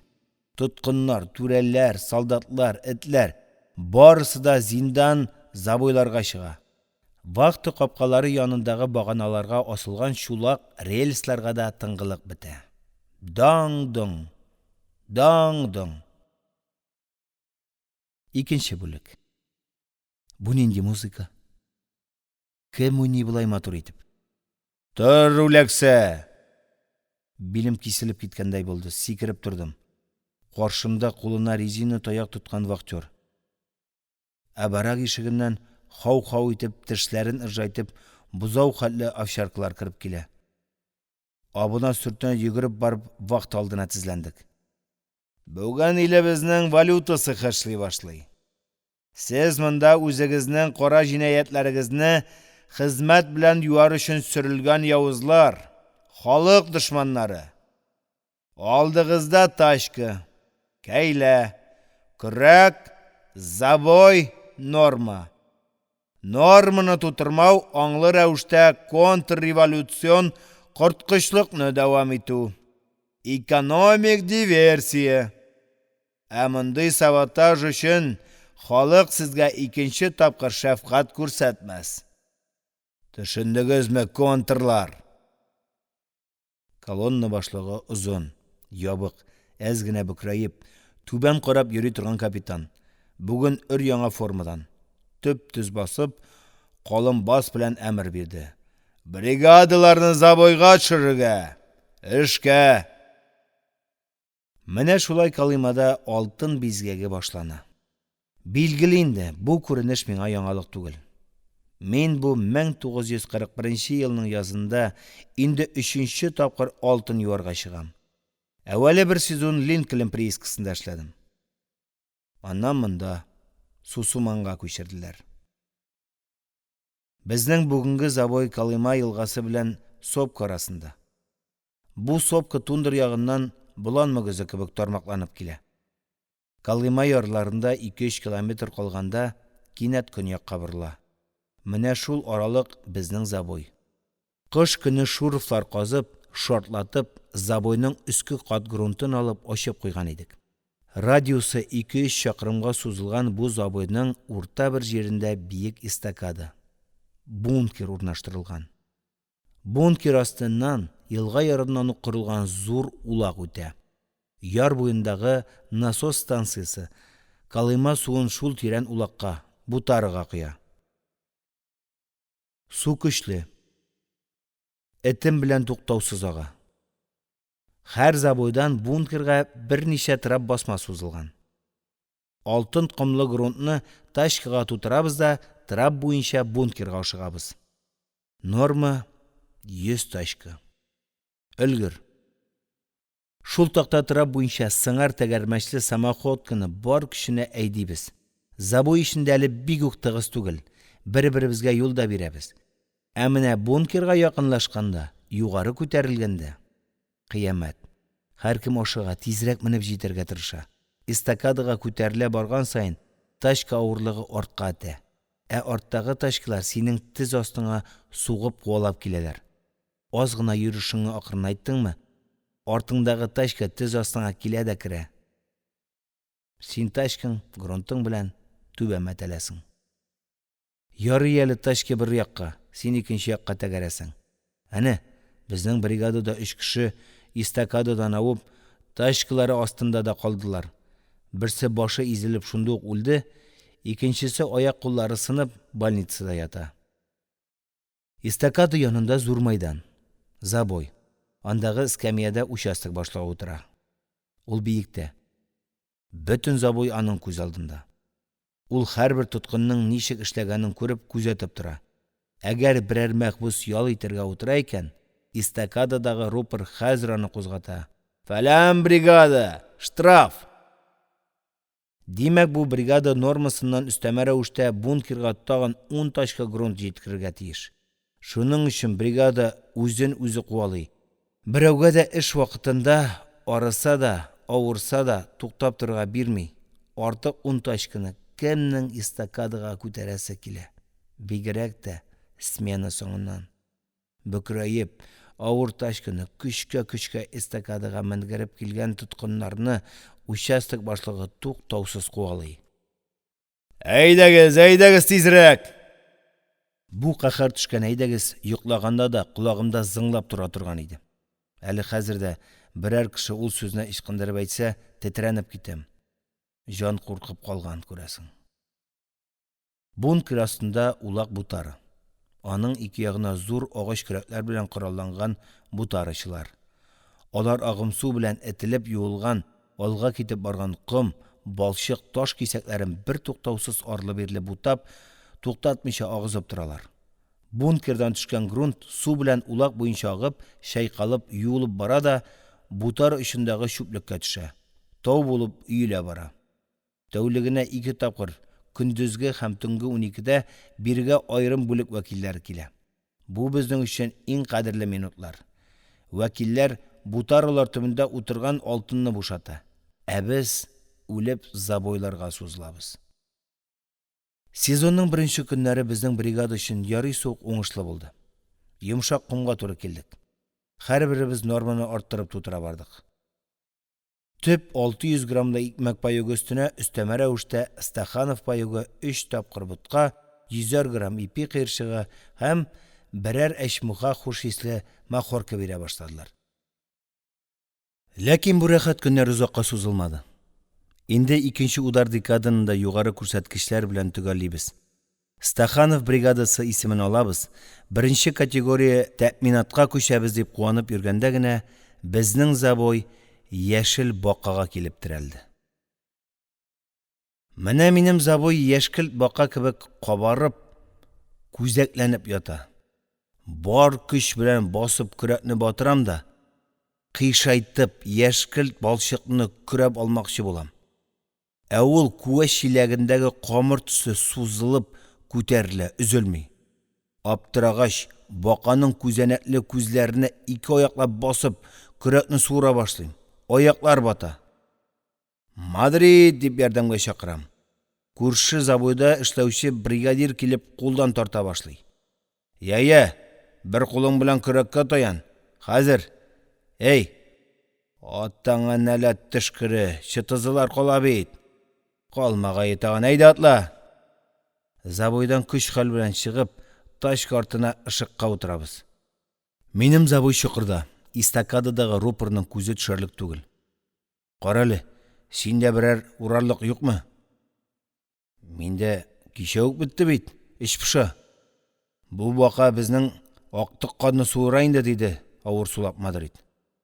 Бушлат кесәләремне кайтарып, кагып-сугып чүпчарлар белән ике кәҗә сыйрагы урыйбыз. Забой нәкъ кырмыс каясы. Берәүләр бүкрәеп казый, икенчеләр ашыгып, казылган грудны тачкага тутыра. Өченчеләр иеп тутырылган авыр тачка белән трапка, такта өстенә чыга, йөгерә. Ләкин бераз баруга, тачка тәгәрмәче тактанан шуып забойга төшеп китә. Ул тачкасын күтәреп куя алмыйча азаплана. Әнә ике тоткын тачкаларын ташлап, сугышырга тотынды. Мөгаен узып китәм дигәндә тачкалар ләгешкән. Шау-шу, сугыш, кычкырыш. Бу тавышларның барысын басып истакададан рупра кыра. Тизрәк кыймылдагыз, тизрәк! Забой өстендә күгелҗем иңгер, көтү булып мыжылдап торган сукыр чебен. Ә кояш сопка артына төшеп бара. Бөтен офык кызыл ялкын эчендә.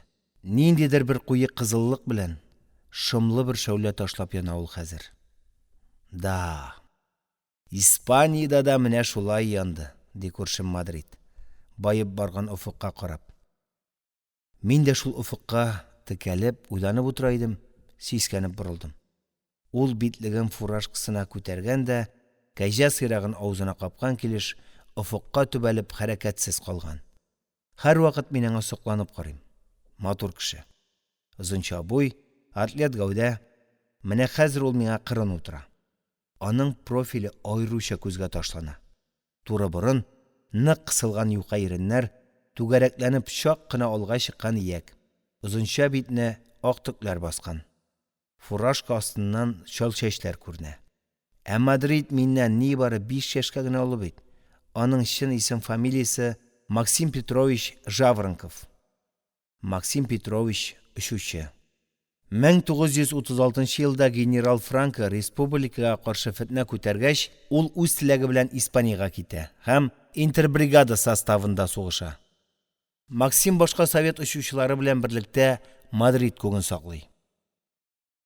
Ул бик күп тапкыр Долорес Ибарури белән очрашкан.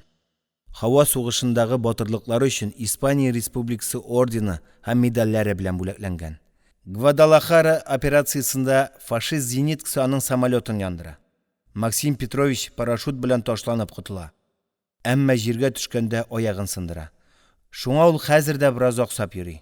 Испаниядән яраланып кайтып, 1 ел торгач, аны шпион дип гаепләп кулга алганнар. Хәрби трибунал Максим Петровичне үлем җәзасына хөкем итә. Ул 1 ай үлем камерасында һәр минут саен үлем көтеп утыра. Верховный Совет Президиумы бу җәзаны 15 ел төрмәгә алыштыра. Менә шул үлем камерасыннан чыкканда Максим Петровичның чәчләре ап-пак булып агарган була. Максим Петровичтің құлқы салмақ. Хич бір вақыт қызып кетмей. Сабырлығы, оқылы білән жеңе.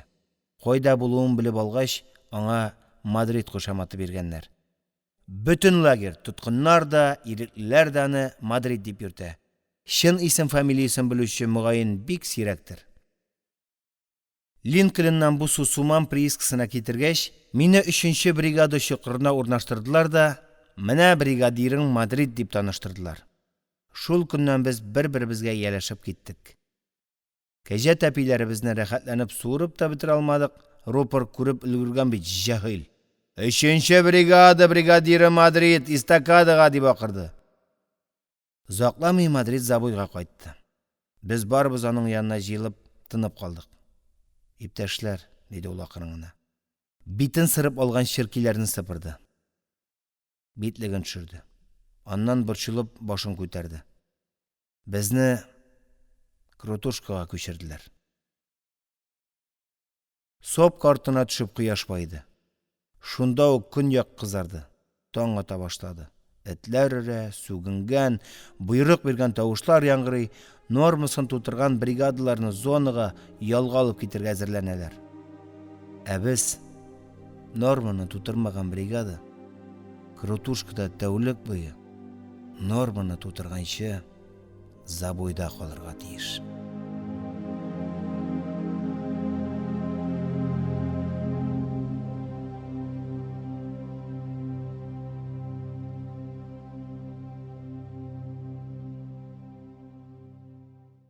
Ибрахим Саляхов. Колыма хикәяләре. Фаҗига хроника. Мадрид. 3-нче бүлек. Менә инде 3-нче тәүлек Крутушкада әйләнәбез. Көне төн эшләсәк тә, көнлек норманы тутыра алмыйбыз. Куллар кабарып, кана бетте. Паек 600 граммнан 400-гә төште. Баланды да сыйыкланды. Менә бит ул каһәр төшкән яшел бака ничек канны суыра. Кояш тагын гадәтенчә соп картына төшеп кызарып байыды. Көньякта инде алсуланып таң беленә. Нормасын тутырган бригадалар зонага ял итәргә йокларга барырга җыена. Ә без кинәт истакададан тавыш: 3-нче бригада зонага! Үз колагыма үзем ышанмыйм. Саташам мәллә дип бригадирга йөгердем. Карале, Мадрид, син ишеттеңме? Безне дә зонага җибәрәләрме? Чынмы? Мадрид гадәттәгечә елмаеп забойыннан чыкты. Бригада зонага! Җыелыгыз! Зонага кайткач, безне ашханәгә алып бардылар. Стаханов сые белән сыйладылар.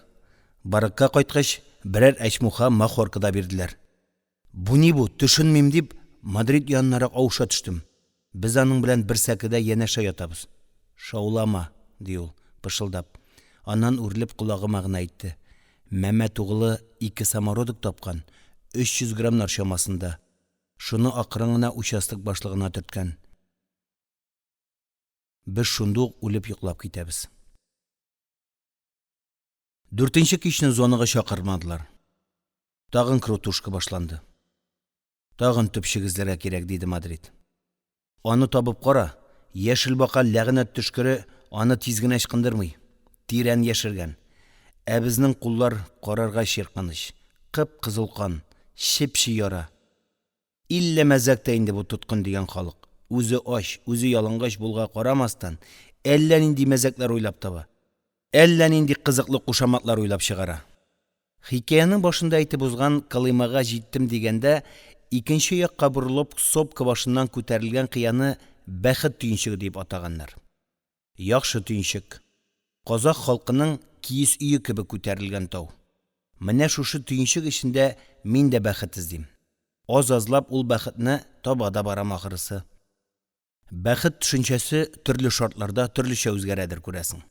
Мәсәлән, менә бүген иң зур бәхет туйганчы ашау һәм кесәдә хуш исле махорка булу. Алар миндә бар. Миңа Стаханов сые бирәләр. Каян ул дисезме? Аны миңа менә шушы бәхет төенчеге биреп тора әле. Монда ничек килеп эләктемме?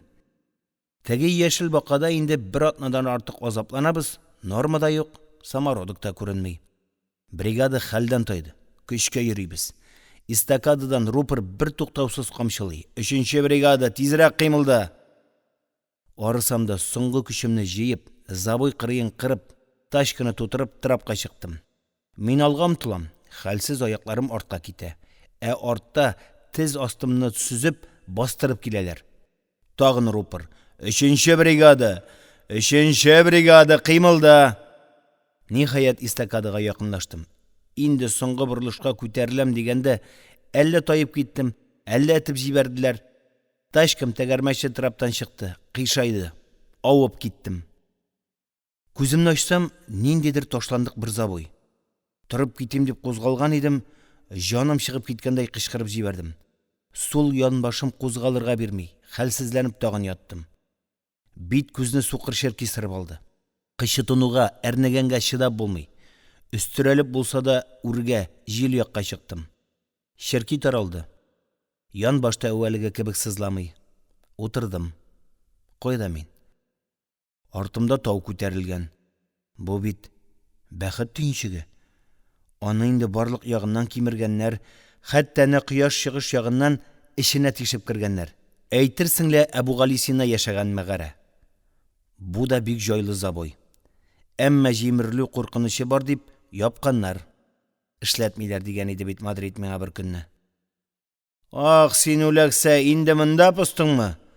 Башымны көтеруге қиылып түштім. Түре. Бас аяңа. Гражданин начальник, күш хал білән тұрдым. Мен эстакададан йығылдым. Ансын көрдім. Бәлки сен юри йығылғансыңдыр. Ташкы тәгәрмәші. Жетер! Марш забойға! Гражданин начальник, әлі қойдан тіліме бұ сұрау түшті. Мұнда, міне бұ забойда іштәрге рұқсат етігіші. Участок башлығы бұлай қарауға усал көрінсе де, вақыт-вақыт юмшап кете тұрған ғадәті бар еді. Менім сұрауым фәрештәнің амин деген мезгіліне туры келді ақыры. Ол сүгінмәді, аз ғына бүкірейе түшіп, көзлеріме тіккелді. Қорақмайсың мы? Башны юғалтқаш, шеш үшін елау файдасыз. Молодец, деді начальник кинәт, күлгән сыман итеп аузын еріп. Мұғайын біраз спирт шырып алған. Тура айтқан кішін яратам. Тек міне нәрсе. Өз қолың білән ғариза язып, баш инженерға илт. Алай бұлай болса, бізге жауап берлік болмасын. Түшіндің ме? Икенші күнні баш инженер менің ғаризаның қырына қызыл карандаш білән үз үтініші бойынша бәхет түйіншігінде ішлерге рұқсат етем деп сырлап берді. Мен шулық күнні бұ забойға көштім. Эстакададан йығылғаш, нешік бәхет түйіншігі янына келіп іләгуімні бары тек икенші күннігіне білдім. Траптан йығылғанда үстіме ташқы түшкен. Мен аңымны юғалтқанмын. Артымнан келген біздің бригада тұтқынлары Мәмәт оғылы білән Василь Петренко мені қолтықлап тау итәген алып барып салғаннар.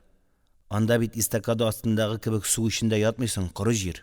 Меңа Қазақ елінде туып өскен кішіге бұ яңа забой ұшап кетті.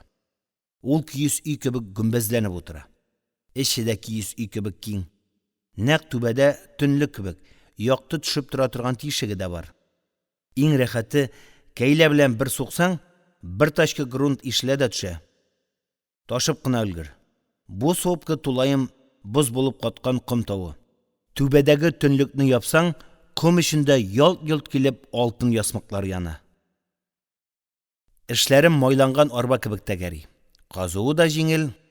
Бункерда яқындағына, түшке хәтлі норманы 100 ташкыны шығарам да ашап алам. Ял иткәннән соң, тағын 30-40 ташкы Стахановша ташым. Башқалар исә әлі хаман яшыл бақадан шыға алмый. Иптәшләріме анда-санда үземнән арттырып, икмәк, балык һәм махорка биреп торам. Әле дә хәтеремдә. Калимада сирәк була торган кояшлы, җылы көннәрнең берсе иде. Мондый аяз көннәрдә үзеңне ничектер җиңел хис итәсең. Эш тәлләни яратмый. Кояш күтәрелгәнче ярты норманы эшләп ташладым. Инде тагын бер рейс илтәм дә тәмәке тартырга утырам дип, ташкыны куыштан ук йөгертеп чыгып килә идем, бригадир. Шак кына үзем бәреп йыкмадым. Ярый әле ул ташкыны ике кулы белән тотып терәп калды. Тукта! Үзе башын шайкап көлә. Кара бу ударникны әллә инде мотор куйганнар үзеңә? Ничек уйлыйсың? Ташкадан кулларымны ычкындырдым. Стаханов поюгы. Әйдә, югары чыгыйк. Нишләп былай бигертә? Беләсеңме? Мадрид Ташки яныннан кысылып үтеп яныма килде дә кулын җилкәмә салды. Беләсеңме? Бездә сөенеш. Ничек? Нәрсә булды? Аптырап калдым. Мадрид балкып тора. Күзләре зур булып ачылган, зәңгәр чаткылар. Гадәттә тонык йөзендә хәзер алсулык. Сакал-мыек кырылган, иреннәрендә елмаю. Бу ни булган? Беренче тапкыр мин аны шундый шат күрәм. Нинди сөенеш? Ни булды? Әйт әле. Хәзер. Максим Петрович аксый төшеп, куышка таба борылды. Мине кулдан тартты. Әйдә, мәгарәңә керик. Монда нәкъ карганың күз алдында. Мин Тачканы кире куышка тартып керттем. Күренеп тормасын. Берәрсе килеп тә җитәр. Кара, монда салкын чәй икән. Рәхәт. Сөйлә инде, нинди сөенеш китердең? Ул Тачка өстенә утырды. Мин аның каршына, ком өстенә, кырын яттым. Бу кадәр сузуына ишем пуша башлады. Сузма инде. Беләсеңме нәрсә? Миндә бүген 2 сөенеш. Беренчесе, 1 сәгать эчендә 3 төпчек таптык. Шулаймы? Мин торып утырдым. Кемнәр тапты? Үлчәдегезме? Мәмәт угылы.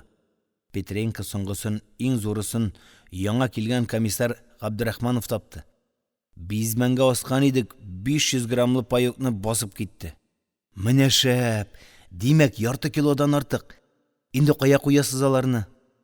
Бригаданы җыеп, шыпырт кына киңәшләштек. Мин дәүләт фондына бирергә тәкъдим иттем. Шуннан киңәштек. Гомумән, бригада самородокларын дәүләт фондына бирергә каршы түгел. Ни әйтсәң дә, бригадада барысы да элекке коммунистлар. Ләкин куркалар.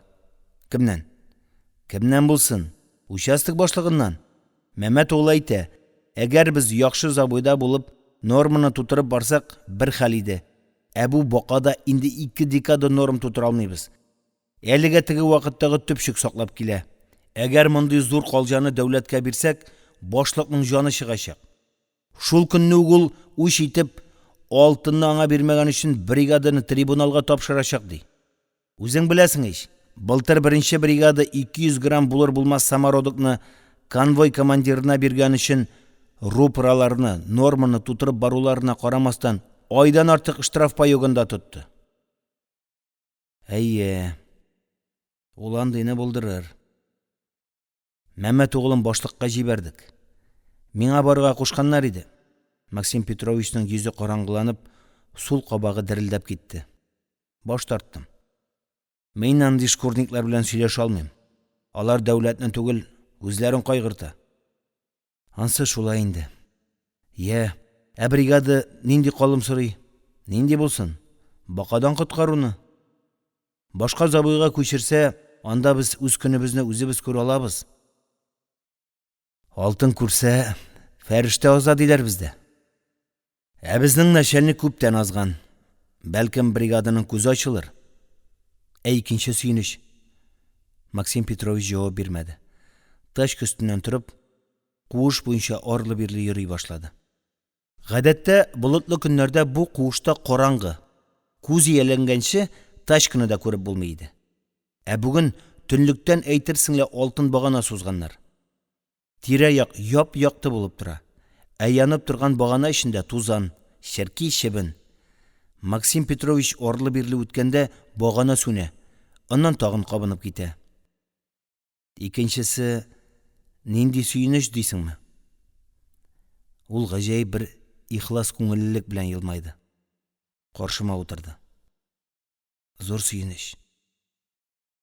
Бүген кызым Диларис төшемә керде. Муйнымнан кочаклаганда, әти, нигә мине тәбрикләмисез? Миңа бит бүген 4 яшь тулды ди. Уянып киттем.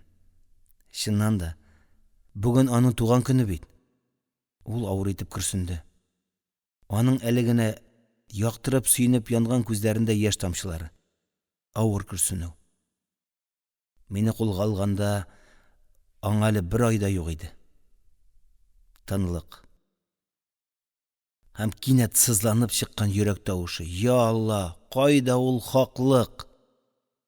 Мин сискәнеп артка чигендем. Максим Петрович акылдан язган кеше кебек сикереп торып, Забойның пышмағына барып қапланды да үксіп елай башлады. Мен нишләргә белмей аптырап қалдым. Біраздан ул аңына келгәндәй булды. Куллары белән күзләрен уды, ақырын атлап, ақсап, таш өстенә килеп утырды. Гафу ит. Үз гомеремдә беренче тапкыр. Ул пышмакка текәлеп уйга калды. Фуражкасы җирдә ауный. 35 яшьтәге ирнең шал чәчләре җем-җем итә. Яздым. Кинәт Максим Петрович миңа таба борылды. Күзләре кызарган, ачу нәфрәт белән тулган. Верховный Советка яздым. Сталинга яздым. Тикшерегез. Мин дошманмы юкмы? Мин шахтер баласы. Атам каторгада үлгән. Үзем үз теләгем белән Испаниягә киттем. Республика өчен сугыштым. Шак кына үлемнән калдым. Я әйт әле. Син дә совет кешесе, язучы бит. Мин совет халкының дошманы була аламмы соң? Нәрсә дiyim? Мен үзем дә шундыйларның берсе. Икебез дә башларыбызны идек. Беләсеңме нәрсә, дус? Максим Петрович минем янга забойга күчеп утырды. Инде ашыкмыйча үз-үзенә әйткән сыман салмак кына сөйли башлады. Верховный Советта, Сталинда минем гаризаларга җавап бирмәде. Белмим. Бәлкем, аларга барып җитмәгәндер хатларым. Инде беләсеңме, кемгә язарга уйлыйм? Дугласка. Дугласка? Мин аптырап калдым. Ничек? Америка киноартисты Фербенкскамы? Каралы. Мин сиңа генерал Дуглас турында сөйләмәдемме ни? Юк, беренче тапкыр ишетәм андый генерал турында. Кем соң ул? Американмы? Юкла. Үзе безнең совет кешесе. Дуглас кушаматы. Шыны Яков Владимирович Смушкевич. Авиация генерал-лейтенанты. 2 мәртәбә Советлар Союзы герое. Хаман төшенмим, нигә Дуглас? 1936 елда генерал Франко Испания республикасына каршы фетнә күтәргәч, бик күп совет кешеләре үз теләкләре белән Испаниягә барып, интербригада оештырдылар. Ә генерал Смушкевич анда хәрби авиация министрлыгында баш киңәшче була. Үзе турыдан-туры сугышларда катнаша һәм җитәкчелек итә. Мин дә аның кул астында интербригада составында сугыштым. Мадрид янында без Муссолининың атаклы кара ялкын, Алла көче һәм кара каурыйлар дигән дивизияларын тармар иттек.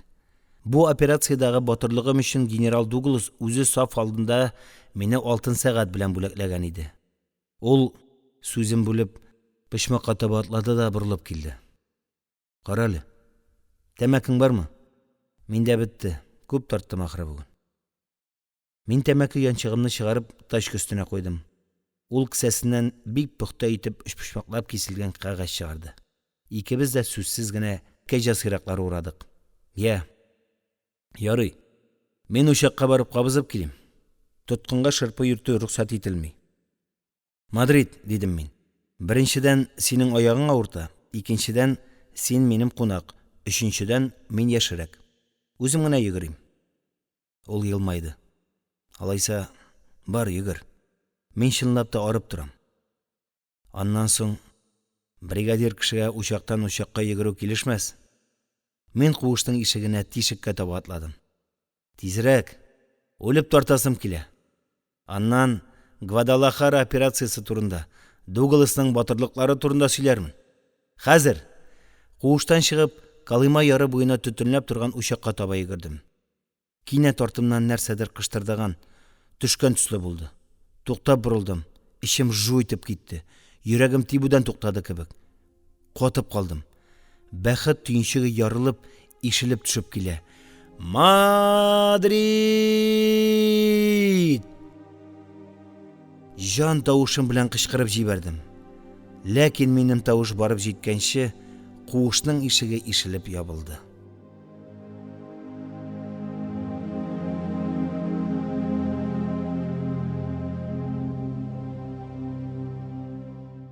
Ибрахим Саляхов. Калыма хикәяләре. Фаҗига хроника. Бәйрәм бүген. Беренче бүлек. Гыйлемдар абый, нәрсә анда пыш-пыш киләсең? Әллә дуга укыйсыңмы? Эй туганым. дұғадан да изгерәк. Габдулла әфәнде Тукаевның шигырьләрен укыйм. Күршем бушлатын башына ук тарта ябына төшеп, миңа якынрак шуышты. Гаҗәби хәл туганым. Ишем пошканда аның шигырьләрен укысам, күңелем яктыра да китә. Хафаларым тарала. Менә туганым, тыңлалы, нинди изге шифалы сүзләр. Бар күңеллелек бөтен дөньяда, бар бер ям бүген. Нәрсәдән бу? Мин беләм. Бәйрәм бүген. Бәйрәм бүген. Бу шигырьне мин үзем дә яттан беләм.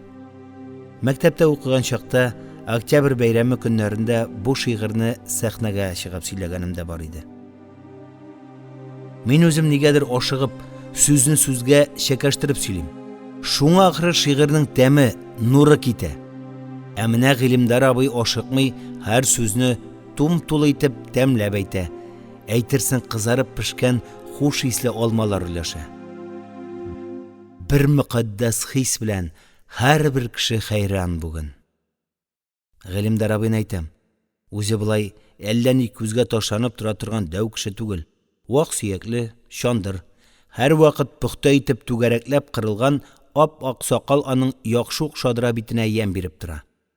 Инде 60 яшькә җитеп килүенә карамастан хәрәкәтчән, җитез, тере көмеш сыман тәгәрәп кенә тора. Шуның өчен начальникларда үзенә яхшы карый, кулайрак эш бирә. Хәзер ул конвойның ут агасы, ягъни Прометее. Ул конвойга учак яга, чәй кайната. 60 градус суыклыктан шыңлап торган Калыма забойларында моннан да блатной эш булуы мөмкинме соң?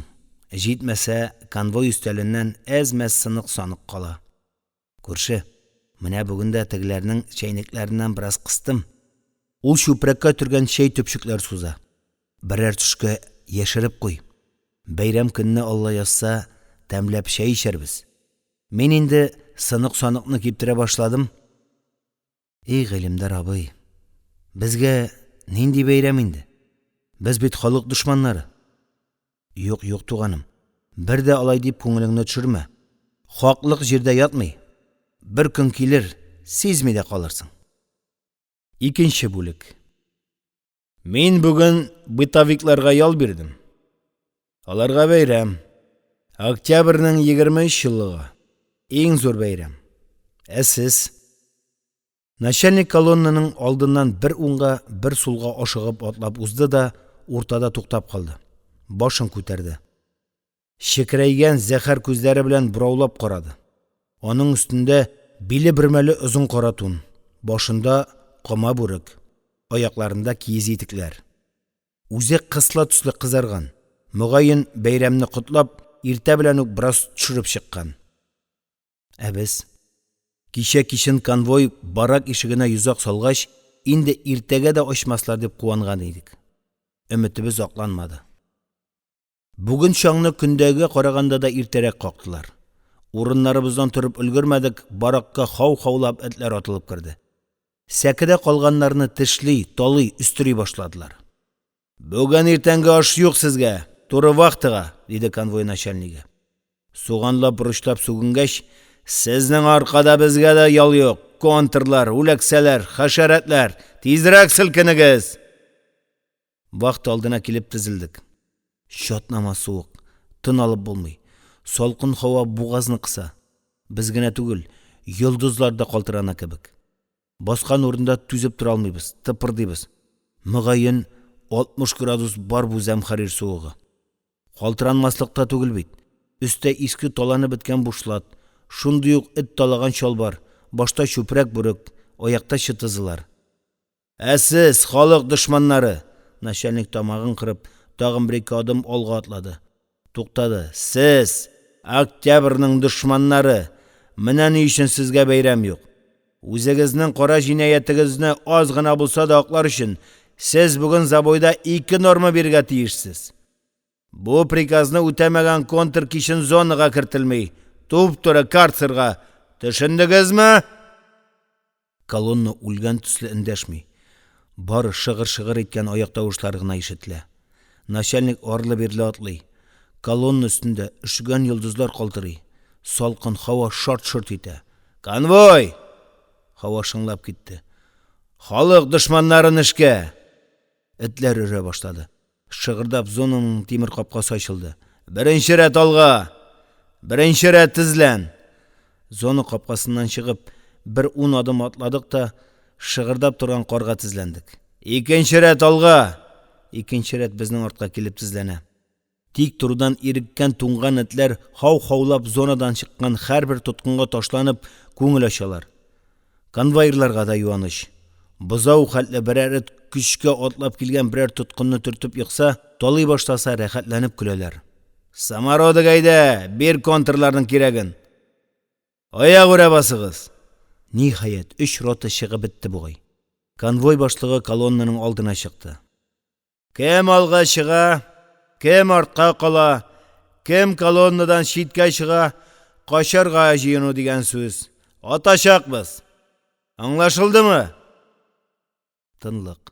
Марш, халық душманнары, забойға! 3-нче бүлек. Суық күшейгеннен күшейе бара. Ташлар шортлап ярыла, хауа қалтырый. Сулыш киселе, тын алып булмый. Ауыздан шыққан пар шундук шортлап ярыла. Ғажап. Калдымаға бірінші келген күннәрдә мин бу хәлгә аптырап, тирә-якка карана-карана эзләнәйдем. Кем соңында шулай шорт-шорт итә? Хәзер инде күнектем. Юк, суыкка түгел, йолдызлар пышылдавына. Суык үзәккә үтә, көйдерә. Аз гына кузгалмый хәрәкәтсез торсаң, хәзер сын булып катып каласың. Бу зәмхәрир суыгы җылы яктан монда эләккән иптәшләргә, үзбәкләргә, таҗикларга, әзербайҗаннарга һәлакәт. Алар ломнарын тоткан килеш басып торалар да кинәт авалар. Кич белән сменадан кайтканда, аларны чанага салып алып кайтабыз да, зона каршындагы тәрәзәсез, ишексез баракка үләт җыя торган урынга кертеп ташлыйбыз. Мин балта остасы малае. Кеше яшьтән эшләп үстем. Өстәвенә мин Себер кешесе. Суыкларга күнеккән, кояш баласы түгел. Шулай да бу суыкка, Калыма суыгына күнегеп түзеп булмый. Үрле-кырлы сикерәм. Ломны кулга алып җиргә суккалыйм. Мин суккан сайын корычлом зыңлап җирдән сикереп китә. Шурф әле ярты тирәнлегенә дә җитмәгән. Аны 1 метр тирәнлектә казырга кирәк. Бүген бәйрәм хөрмәтенә 2 шурф казырга. Җир корыч кебек каты, кителеп кенә кала. Иске мыскы чүпрәкләрдән ялгаштырып теккән бияләйләрем шакырдап каткан. Кул ышыган, бармакларым тырпайган. Аяктагы чытызылар да чын трактор табаннары сыман катып, борыннарын күтәргәннәр. Кузгалган сайын шак-шак киләләр. Лом зыңлап кулны иң башларын яңгыратып төшеп китте. Мин бер урында тыпырдым. Кулларымны үземә шап-шап сугып җылынырга тырышам. Суык аның сайын каныгып үтә генә. Туганым, менә бераз табыш алып килдем. Карасам, яр астыннан карбызны чукып эшләнгән баскычтан гыйлемдарга күтәрелеп килә. Чытызыларын көчкә авыштыра. Уф, кулыңны бир әле. Мин йөгереп барып кулымны суздым.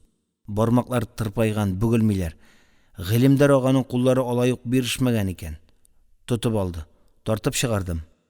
Мә туганым, теге Газраилләр күргәнче яшер. Гыйлемдар ага учак янында җылынып, чәй ичеп утырган конвоирларга карый-карый чүпрәккә төргән төргәкләр суза. Бусы икмәк калдыклары, бусы төпчекләр, бусы... Ул нигәдер аз гына елмаеп алды. Чәйникләреннән сыктым. Чәй чамасы. Кичен кайткач бергәләп бәйрәм чәй ичәрбез. Яме туганым. Гыйлемдар ага сүзен әйтеп тә бетерә алмады, учак ягыннан кычкыра да башладылар. Эй, су ташучы, кая лактың? Чәйнек бушады. Нәләт төшкерләре, бугазларына көйдергеч чыккыры. Гыйлемдар ага ачулана сугына ашыгып, төргәкләрен миңа ыргытты да, тиз генә чүгеп, кар өстеннән шуып, ярдан түбәнгә төшеп тә китте. Ул арада төньяктан җил күтәрелде. Ак өермәләр өерелә башлады. 4-нче бүлек. Буран бөтен забойны урап алды. Ажгырып суга. Аяк үрә басып торып булмый. 1-нче рота уңга, тукта. 2-нче рота, 3-нче рота. конвой башлыгы ютәлли соңгы буйрыгын берди. Колонна, утырырга! Кем дә булса кузгалса, качарга омтылу хисаплана. Кисәтүсез атла. Конвой, колоннаны шылбырлап урарга, этләрне бушатырга, марш! Тезген җебенең бушавын сизүгә, этләр кырыйда утырган тоткыннарга ташландылар. Йылык калый башладылар. Кемдер эт тешләвенә чыдый алмыйча ахыры сикереп торды. Шунда ук мылтык шартлады. Әле генә күтәрелгән озын буйлы егет авып төште.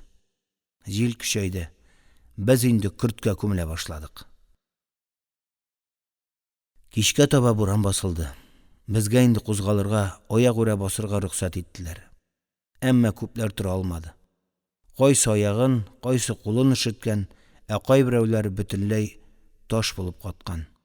Минем дә сул аяк ушы язган иде. Чытызы ичендә көч-хәл кыбырдата җан керттем. Гыйлемдәргә алып килгән сынык-саныкта эләккәч, кан йөреше көчәйде ахыры. Бастым. Кайтырга җыена башлаганда, конвой башлыгы безнең бригадирны чакырып нидер әйтте дә, яр астына, калаймага таба кулы белән төртеп күрсәтте.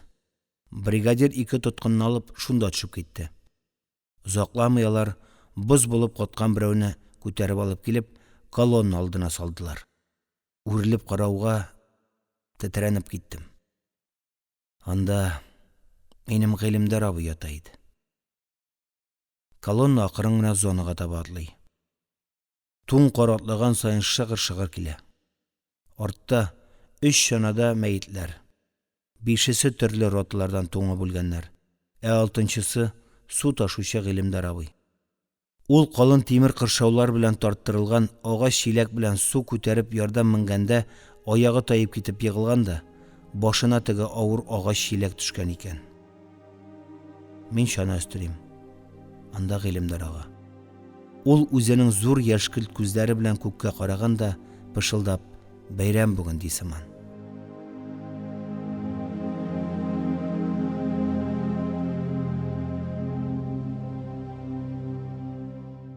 Ибрахим Саляхов. Калыма хикәяләре. Фаҗига хроника. Кара сакаллы кеше. Беренче бүлек.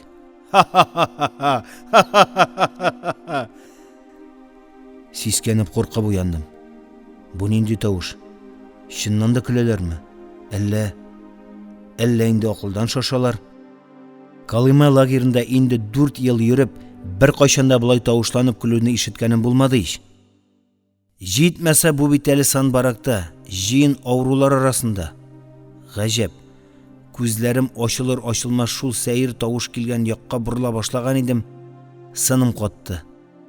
Әле генә инде 2 тапкыр киселгән сул аягым тагын да чатнап сынгандай булды. Аңымны югалттым. Кулакта һаман шул ук сәер тавыш. Ниһаять тагын күзләремне ачтым. Маңгайда бөрчек салкын тир. Инде чүпрәк белән уралган. Сулкылдап, шәнчеп, бәгырны телгәләп торган сул аякны кузгалтмыйча гына башымны тавыш килгән якка борып, барак иченә күз ташладым. Чыпта түшәлгән 2 катлы сәке сәндерәләр. Ярым караңгы озын барак. Каршы як стенадагы 2 тәрәзәнең рамнары да күренми, бозланып каткан. Хәтта тәрәзә яңакларын кар сарган. Күрәсең, тышта тагын буран җиле жыгыра. Барак вакыт селкенеп куя. Менә өчеп китәр сыман. Уртадагы тимер мич сүнгән. Санитарлар бүген утынга бармаган. Суык. Җил тәрәзәгә килеп сугылуга рамнар дерелдәп, булай да күшеккән тәнне сискәндерде. Менә шушы инде ул Линкольн алтын приискасындагы тоткыннарның җан саклау урыны Санбарак. Суык һәм шомлы. Әмма нигә соң авырулар барысы да торып утырганнар да миңа таба караганнар. Барысының да аузы ерылган. Әйтерсең, бер чүмеч өстәмә бутка шәпәгәннәр. Тагын сискәнеп, калтыранып киттем. Зур бер куык шартлагандай булды. Нәкъ минем каршыдагы сәкедә яткан башкорт егете Фәнүн төреп утырган да бөгелә көлә. Терсәктән киселгән чулак куллары бер күтәрелеп, бер төшеп, буш калган күлмәк җиңнәрен арлы-бирле җилфердәтә. Әйтерсең лә ак әтәч киртәгә менеп канатларын кага. Уң ягымдагы ике аягыда бот төбеннән киселгән белорус Гриша, бригадир, мендәрләрне капланып ук яткан. Җилкәсе сикереп китә. Бу ни хәл? Нәрсә булган соң буларга? Ул арада шау-шу, пырхылдау акрынлап басыла төште. Әйе, шуннан Фәнүн чулак куллары белән күзләрен уып, яшьләрен сөрткәләп, кемгәдер сорау бирде. Теге егет нишли? Җитәр, каркылдашмагыз. Өстән берәү җикеренеп куйды. Кешегә сөйләргә бирегез, каргалар. Кемгә эндәшә соң ул? Кемне сөйләргә чакыра? Башымны сул якка бордым да имәнеп киттем. Бу кем тагын? Күрше Герман кайда? Аның урынында битен кара сакал баскан, тузган кара чәчле таныш түгел ниндидер бер ят кеше ята. Өстенә одеялда ябынмаган, күлмәк ыштаннан гына. Ачык күлмәк йөзүеннән кара йон белән капланган киң калку күкрәк күренә. Гәүдәсе тулы, гадәти тоткынга охшамый. Кипкән балык түгел. Үзе көнчыгыш халыкларына хас иркенлек белән аякларын бүкләп, одеял өстенә утырган. Куллары исән сау. Аяклары исән сау. Гаҗәп. Җиң гариб арасына нишләп килеп кергән? Ишем жу итеп китте. Мөгаен стукач. Юри ни сөйлиләр икән дип безнең арага ташлаганнардыр. Телне теш артында тотарга кирәк бу хаин янында. Кара, мәлгун. Мәхбүсләрне сатып ничек симергән. Шуннан теге кара сакал алдында яткан мендәрне изеп бүкләп терсәк астына салды да, ярым кыйшаеп ятып, миңа аркасы белән әйләнеп, сүзен ялгады. Тавыш көр, яңгырау. Ниндидер чит милләт акценты ишетелеп кала. Ашыкмый, белеп, вакар белән һәрбер сүзен әйтеп бетереп, маугып сөйли. Шуннан шаһзадә камыш арасыннан үрмәләп, күренмичә генә яр читенә килә дә, күлдә коенып йөргән теге пәри кызларының күлмәкләрен урлап алып, кире камыш арасына яшеренә. Вот егет! Гриша мендәреннән күтәрелеп, шуышып сәке кырыенарак килеп утырды. Булдырган! Шулай кирәк. Бүлдермәле, нәк кызык җирендә. Шуннан кара сакал бу шау-шуга, сүз атышуга бөтенләй игътибар бирмичә, хикәясен дәвам итте. Коенып, су чәчрәтеп уйнап арыгач, пәри кызлары күлдән чыгып, күлмәкләрен калдырган җиргә камышлык янына йөгерәләр. Күлмәкләрдән җилләр искән, Гриша, бүлдермәле. Гриша бөтенләй сабырлыгын югалта. Күңел түзми егетләр. Кызлар искә төшкәч, ярый, бетте. Сөйләгез. Тукта, мондый әкиятне кайда ишеттем соң мин? Юк, ишетмәдем, укыдым. Бу мәшһүр Әлфе Ләйлә вә Ләйләнең 1001 кичә китабындагы гүзәл әкиятләрнең берсе түгелме? Әйе, нәкъ үзе. Кара бу шумны, үзе чагучы булса да кызыктырып сөйли. Тыңларга кирәк. Мин дә кара сакалга таба шуыштым. Аяк сызласа да баягыдай шатнамый әле. Шуннан кызлар шыр-шу килеп, шаулашып, күлмәкләрен эзли башлыйлар. Анда йөгерәләр юк, монда йөгерәләр юк. Гриша әйтмешли, күлмәкләрдән җилләр искән. Менә минем дә сүз ярап куйды. Бер кыстыбы инде син, Григорий. Фәнүн чынлап рәнҗеде. Сөйләргә бирәле. Мин нәрсә? Шуннан теге көр тавыш шау-шуны җиңде. Күлмәкләр табылмагач, кызларның кайберләре елый да башлый. Җитәр, эзләмәгез дә, иламагыз да, ди пәри патшасы кызы Шәмсебану һәм үзе. Йөгереп кире күлгә керә. Башка кызлар да аңа иярәләр. Шәмсебану су ишенә кереп, башын гына өстә калдыра да кисәтә. Тәнегезне күрсәтмәгез, судан чыкмагыз. Монда әдәм исе килә. Сак булыгыз. Кызлар үзе янына җыелып беткәч, Шәмсебану ярга таба борылып, ачулы тавыш белән кычкыра. Әй син, кызлар күлмәген урлаучы ятсыз әдәм. Чык монда, күрен. Күрик үзеңне. Тагын нәрсәгә хәлең җитә икән? Мескен әдәм баласы. Уятыннан җиргә сеңеп китәрдәй булган шаһзадә яшеренгән җиреннән чыгып, яр читендәге таш өстенә күлмәкләрне куя. Һәм Шәмсебануны баш иеп сәламли дә сөйли башлый. Җиһанның гөле, галәмнең тулганайы, еллар буенча илдән ил гизеп эзләгән бәхетем, гүзәл Шәмсебану. Мин һич карак түгел. Мин бишек чүлендә ялгыз калып, әлсерәгән бичара гашыйк. Коткар мине бу җәфалардан, ханым Солтаным. Айның 14нче кичәсе кебек балкыган шаһзадәнең йөзен күргәч, кызлар телсез кала. Шәмсебану да горур тәкәббер башын түбән ия һәм мин җиңелдем ди. Аннан кыюсыз гына, сез ир кеше шәрә тәнле кызларның киенүләрен карап тормагыз. Алар ояла, ди. Шаһзадә кире камыш арасына кирип китә. 5 кыз үз күлмәкләрен киеп, ак кышка үрелә. 6нчысы Шәмсебану күлмәксез. Таш өстендә аның гына күлмәге юк. Шәмсебану, күлмәгемне бирегезче дип елый-елый ялварса да, шаһзадә аның күлмәген бирми. Дөрес эшле егет, ди, түземе беткән Гриша. Ишек шыгырдап чинап ачылды. Ургылып кар бураны кирде. Бираздан туман эчендә сырган бушлат өстеннән ак халат кигән санитар Тимка кадак күренде. Һәм гадәттәгечә шунда ук кычкырып җикеренә башлады. Бу нинди башбаштаклык? Ятыгыз обход! Ул 3-4 катлы лагерь сугынулары белән үзенең караклар йөреннән булуын исбат итеп, түбәнге сәкедә утырган әле бер, әле икенче авыруны этеп төртеп, кызганнан кыза барды. Контрлар, әле монда да корткычлык эшлисезме? Мин ачуыннан тотлыга башлады. Мин сезне акылга өйрәтермен, карцерга. Әмма ул ахрынача җикеренеп, авыруларның кутын алып өлгермәде, ишек шыгырдады. Барак тагын ап-пак туманга тулды. Тимка кемгәдер йодрыгы белән янап, тизрәк дип акырды да, үзе шунда ук сәке кырыена басып ура катты. Ишектән үз башларын кага-суга, тирә-якка кар-боз чәчрәтеп 2 кеше кирде. Алдагысы ак якалы, билле озын туннан, үзе мичкә сыман юан. Ул кулакчын бүреген салып, селеккәләп, буранда кунган карны авырулар өстенә чәчте дә кире киде. Кесәсеннән яулык чыгарып, битен сөртә башлады. Үзе кып-кызыл, әйтерсең яңа гына мунчадан чыккан.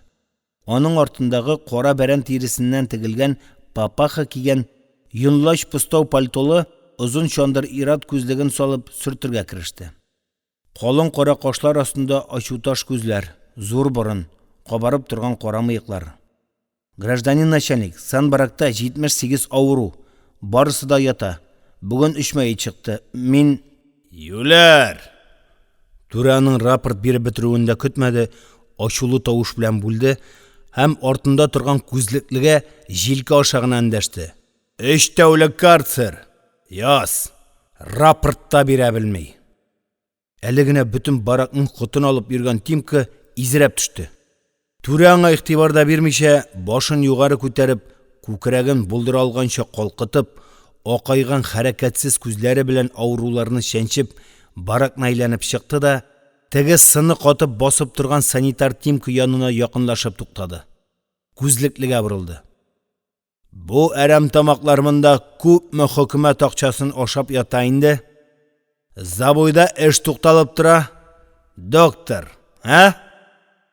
Гражданин начальник, булар бит авариядан соң аяк кулсызлар. Алай булгач алардан ни файда? Врач аптырап җавапсыз калды. Начальник һаман шул ачулы кыяфәт белән арлы-бирле атлады да, кинәт минем яндагы теге кара сакаллы кешегә түкәлде. Стоянов әфәнде. Нәрсә? Син дә монда аунарга килдеңме? Юк, гражданин начальник. Күршем торып утырды. Аягыма агач төшеп яраланган идем. Менә, Ходай сине каргаган. Начальник бүтән баракны гаҗәпләндереп кычкырып көлде. Син саран. Саран. Шуның өчен Алла аягыңа суккан. Шулаймы, доктор? Бик дөрес, диде артта торган врач, нигәдер иелә төшеп. Менә, ишеттеңме, Стоянов? Инде аягыңа баскач шалай саранланма. Күршем Стоянов калтыранып китте. Түрә кинәт башын күтәреп, өске сәкегә күз йөртте дә, әле һаман катып басып торган Тимкага борылды. Бу ябалак нигә башыннан уранган? Башлыкларны яратмыймы? Тимка кадак сикертмәгә баскандай сикереп өске сәкегә күтәрелде дә, теге ауруның одеялын йолқып алды. Тұр! Шундук аппақ болып кері секіріп түшті. Гражданин начальник, ул инде қатқан. Юләр! Хәзер үк моргка алып барыгыз. Начальник келмәсә, мәйетләрне күрешү дә юк. Бу юләргә тагын 2 тәүлек карцер өстә. Калганнарның паягын кыскартырга кирәк. Тизрәк забойга чыгарлар.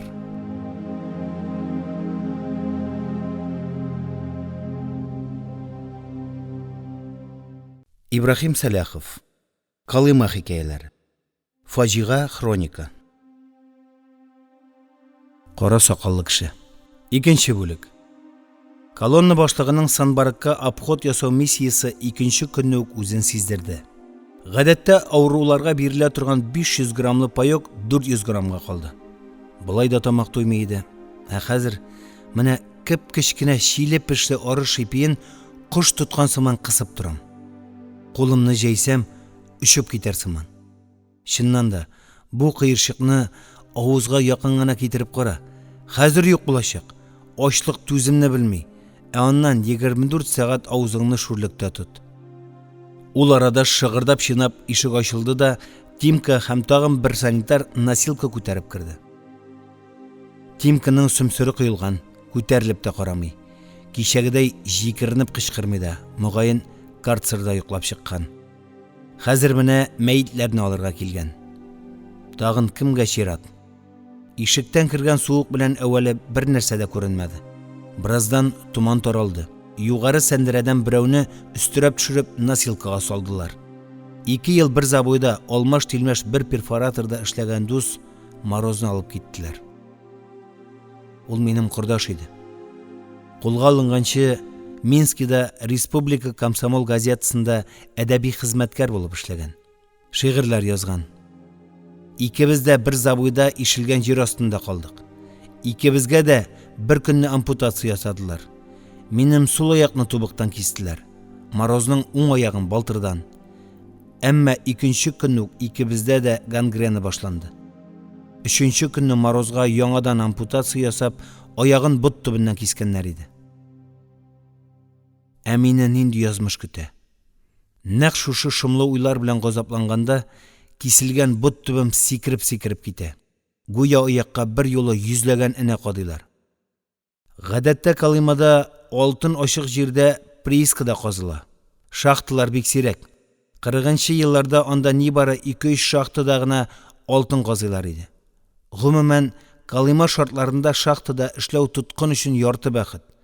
Чөнки анда яз башлану белән кара болыт булып сарылып, мәхбүснең җанын үтә торган соңгы канын ичеп агулап күбендерә торган кумсыз чебенчерки юк.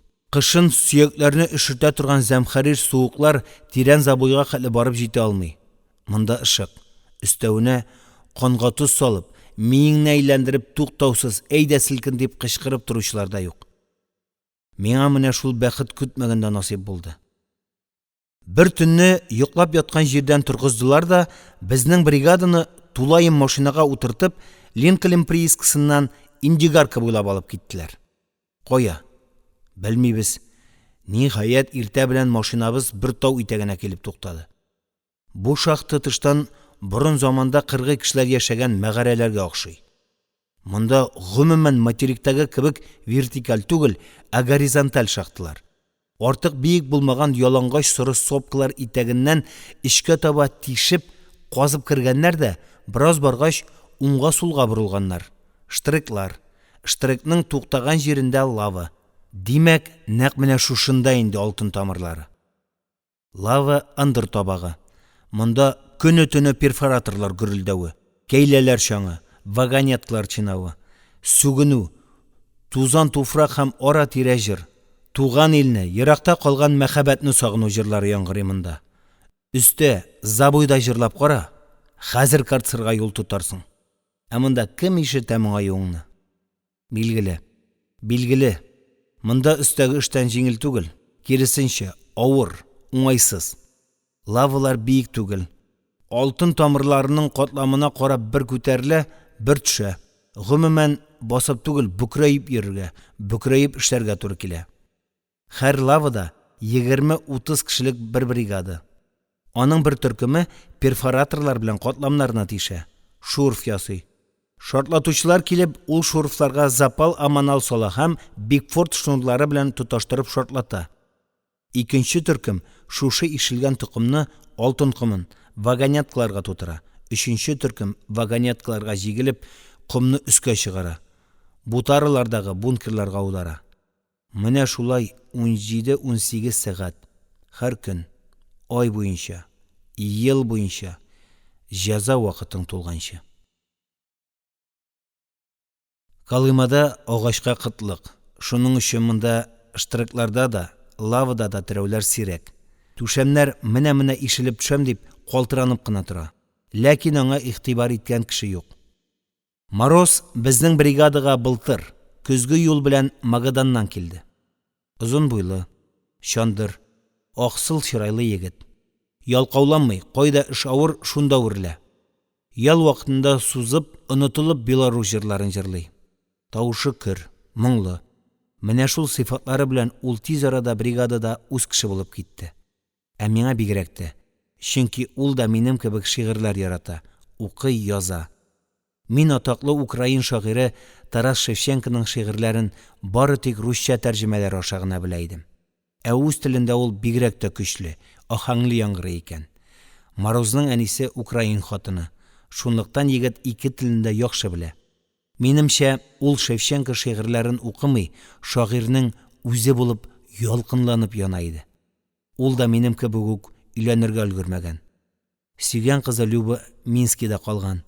Университетта укый. Бер генә тапкыр аның төпсез зәңгәр күзләрен күрсәм, алсу иреннәреннән үпсәм, үлсәм дә үкенмәс идем ди торган иде ул. Без икәү калганда уфтанып. Менә хәзер шул дус егетне салкын алачыкка чыгарып ташладылар. Ә ерак Минскида студентка Люба һаман әле Мороз Петяны көтә булыр. Гадәттә, күрше лаваларда шартлаулар башланыр алдыннан шахтадан берәүне дә калдырмый чыгаралар иде. Каты шартлау селкенүдән башка лаваларның да ишелүе мөмкин. Ә менә теге фаҗигале иртәдә шахта башлыгы үзе килеп, инде шартлау алдыннан тышка чыгарылган бригадаларны кире лавага куды. План тулмый, алар монда бит күтәреп яталар. Хәзер үк лавага, бүген эшне тикшерергә комиссия киләчәк. Без үзебезнең лавага төшеп эшкә тотындык. Мороз перфоратор белән шурф тише. Мин лавада яткан токымны вагонеткага тутырам. Башкалар кәйлә, көрәк белән казый, көрүй тишәләр. Мин вагонеткамны тау токымы белән тутырып бетереп, инде этеп тышка чыгарырга гына керешкән идем, күрше лавадагы шурфлар шартлый башлады. Лава селкенде, ком куелды, һәм баш өстендә асылынып торган лампочка лып итеп сүнде. Шунда ук аркама, аягыма ниндидер авыр нәрсә ишелергә тотынды. Мин егылып аңымны югалттым. Күзләремне ачуга сискәнеп киттем.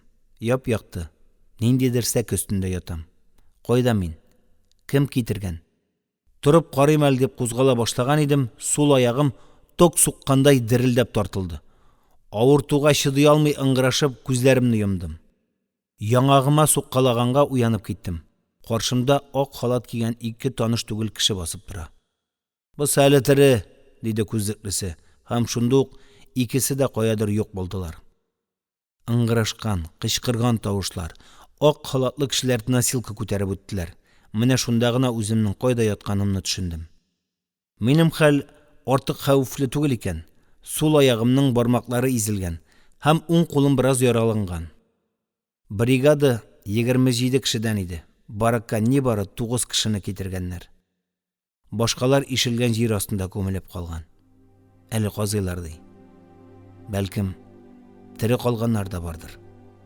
Кем белә? Була күрсен.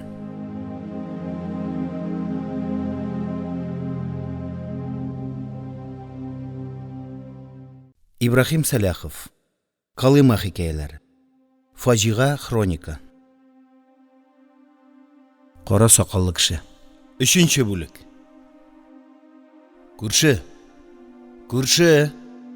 Хәлең ничек? Нигә башыңны күтәрмисең? Янымдагы кара сакал телемне ачарга маташа. Минем хәл белән кызыксына. Біләм мен сезнең халыкны. Лагерьда беренче ел түгел. Сез шулай йомшак җәеп катыга утыртасыз. Чагучылар барысы да менә шулай пышылдый. Елан булып яныңа үрелә. Тукта, менә аягың мона язылсын. Синең хаин җаныңны бурныңнан чыгармын. Мәхбүсләрне сатып ничек симергән, бакамыны рәтләп борыла да алмый. Әнә бит, кичә түрә үзен әллә кайдан таныды. Әле фамилиясын да белә. Стоянов ди. Мөгаен, Болгариядан җибәрелгән шпион. Инде безнең хисапка тиресен саклап калырга тырыша. Сезнең ашыйсыгыз килмейме?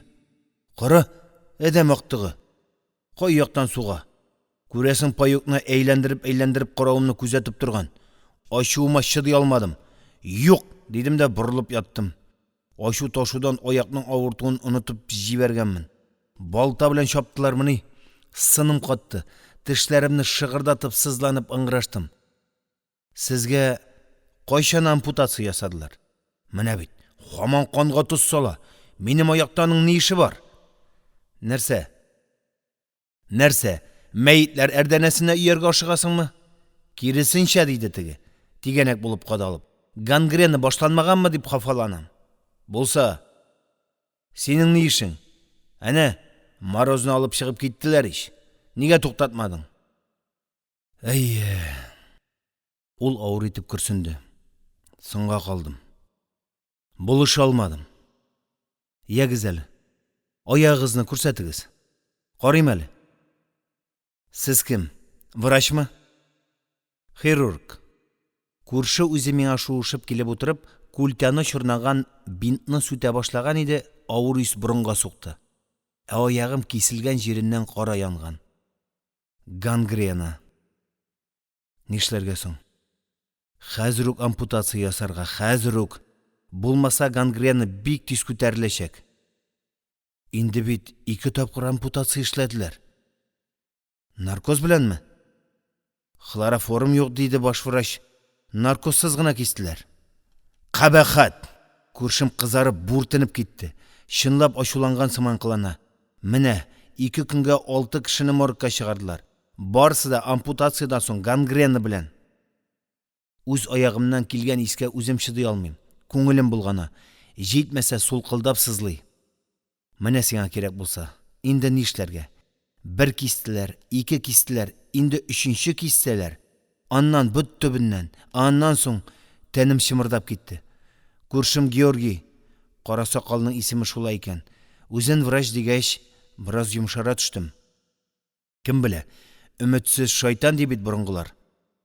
Барак очындагы фанера белән бүленгән бүлмәдән медпункттан 1 аяк белән сикергәләп барып, йод марли алып килде. Киселгән урынны йод белән майлап, чиста марли белән яңадан урады. Кара, үзенең кулы йомшак. Марли урауы да теләсә ничек түгел. Беренче тапкыр бәйләмәү күренеп тора. Әллә чыннан да врач микән бу кара сакал, ә? 4нче бүлек. Без төне буе йокламыйча сөйләшеп чыктык. Шул әңгәмәдән мин күршем турында менә нәрсәләр белдем. Кара сакал тоткан Георгий Стоянов Болгариянең Казанлы өязендә туып үскән икән. Софиядагы медицина институтының хирургия факультетын бетереп, төрле шәһәрләрдә больницаларда врач булып эшли. Һәм шул елларда Георгий Дмитров оештырган яшерен оешмага Коммунистлар партиясе сафларына керә һәм яшьләр арасында монархиягә каршы көрәш алып бара. Берничә тапкыр кулга алына, төрмәләрдә дә утыра һәм ахырында Болгариядән китәргә мәҗбүр була. Германиягә чыга. Белгәнебезчә, 1934 елда хөкүмәт башына Гитлер килгәч, коммунистларга террор уздыру нияте белән Рейхстаг бинасына ут төртә. Янгын чугыны коммунистларга сылтый. Георгий Дмитровны һәм аның юлдашларын гаепли.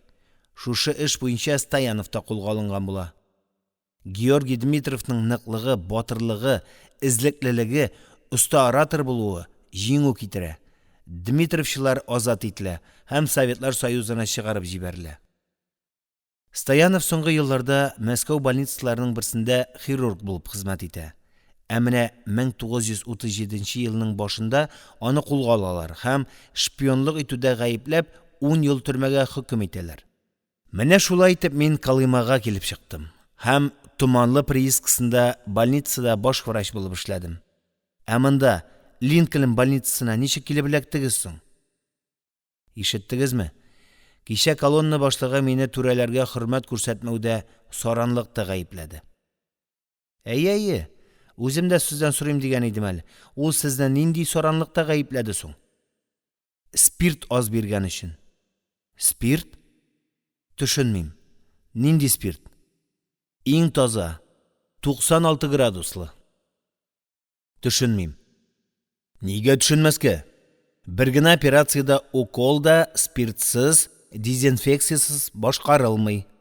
Шуның өчен больницада һәр вакыт таза спирт була. Томанлы түрәләре дә кичләрен миңа авыз чылатырга килә башлады. Башта мин яңа кеше буларак тешне кысып аз-маз кыйгаладым. Тора-бара алар һәр көн һәм күбәүләп керә башладылар. Ләкин спиртны миңа Магадан больницасына норма белән генә җибәрәләр. Бигрәк тә теңкәгә тигәне каравыл башлыгы Волков булды. Ул хәтта төнлә уятып, авырулар алдында спирт даулый башлады. Гражданин начальник, спирт инде операциягә дә калмады. Бирә алмыйм дим. Ул җикеренә: "Ах, шпион, син әле башлыклар белән шулай сөйләшәсеңме? Мин сине хәзер үк карцерга озатырмын. Бир дигәч бир." Калымада су җитәрлек, бер чиләк кушсаң, 1 айга җитәр. Мин кызып китеп аны куып чыгардым. Шуннан ни булсын?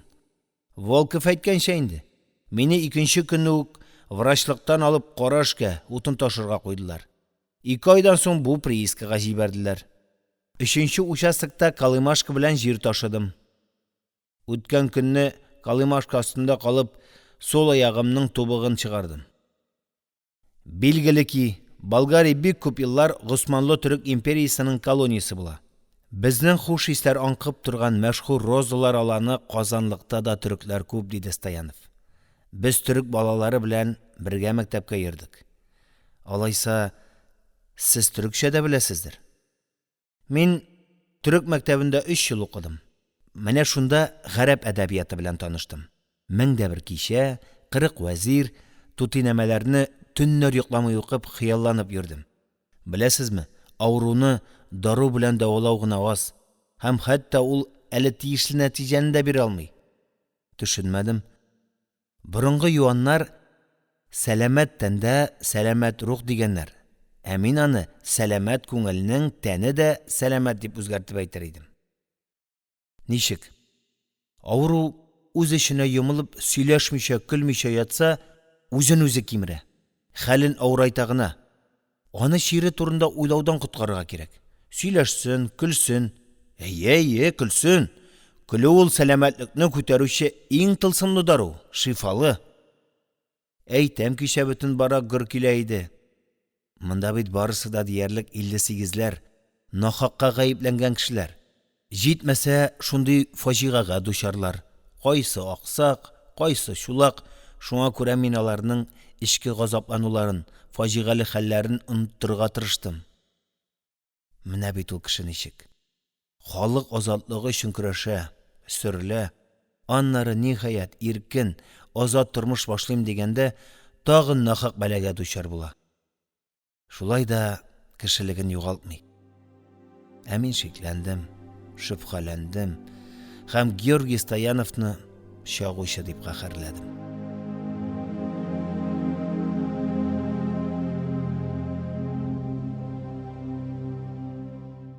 Ибрахим Саляхов.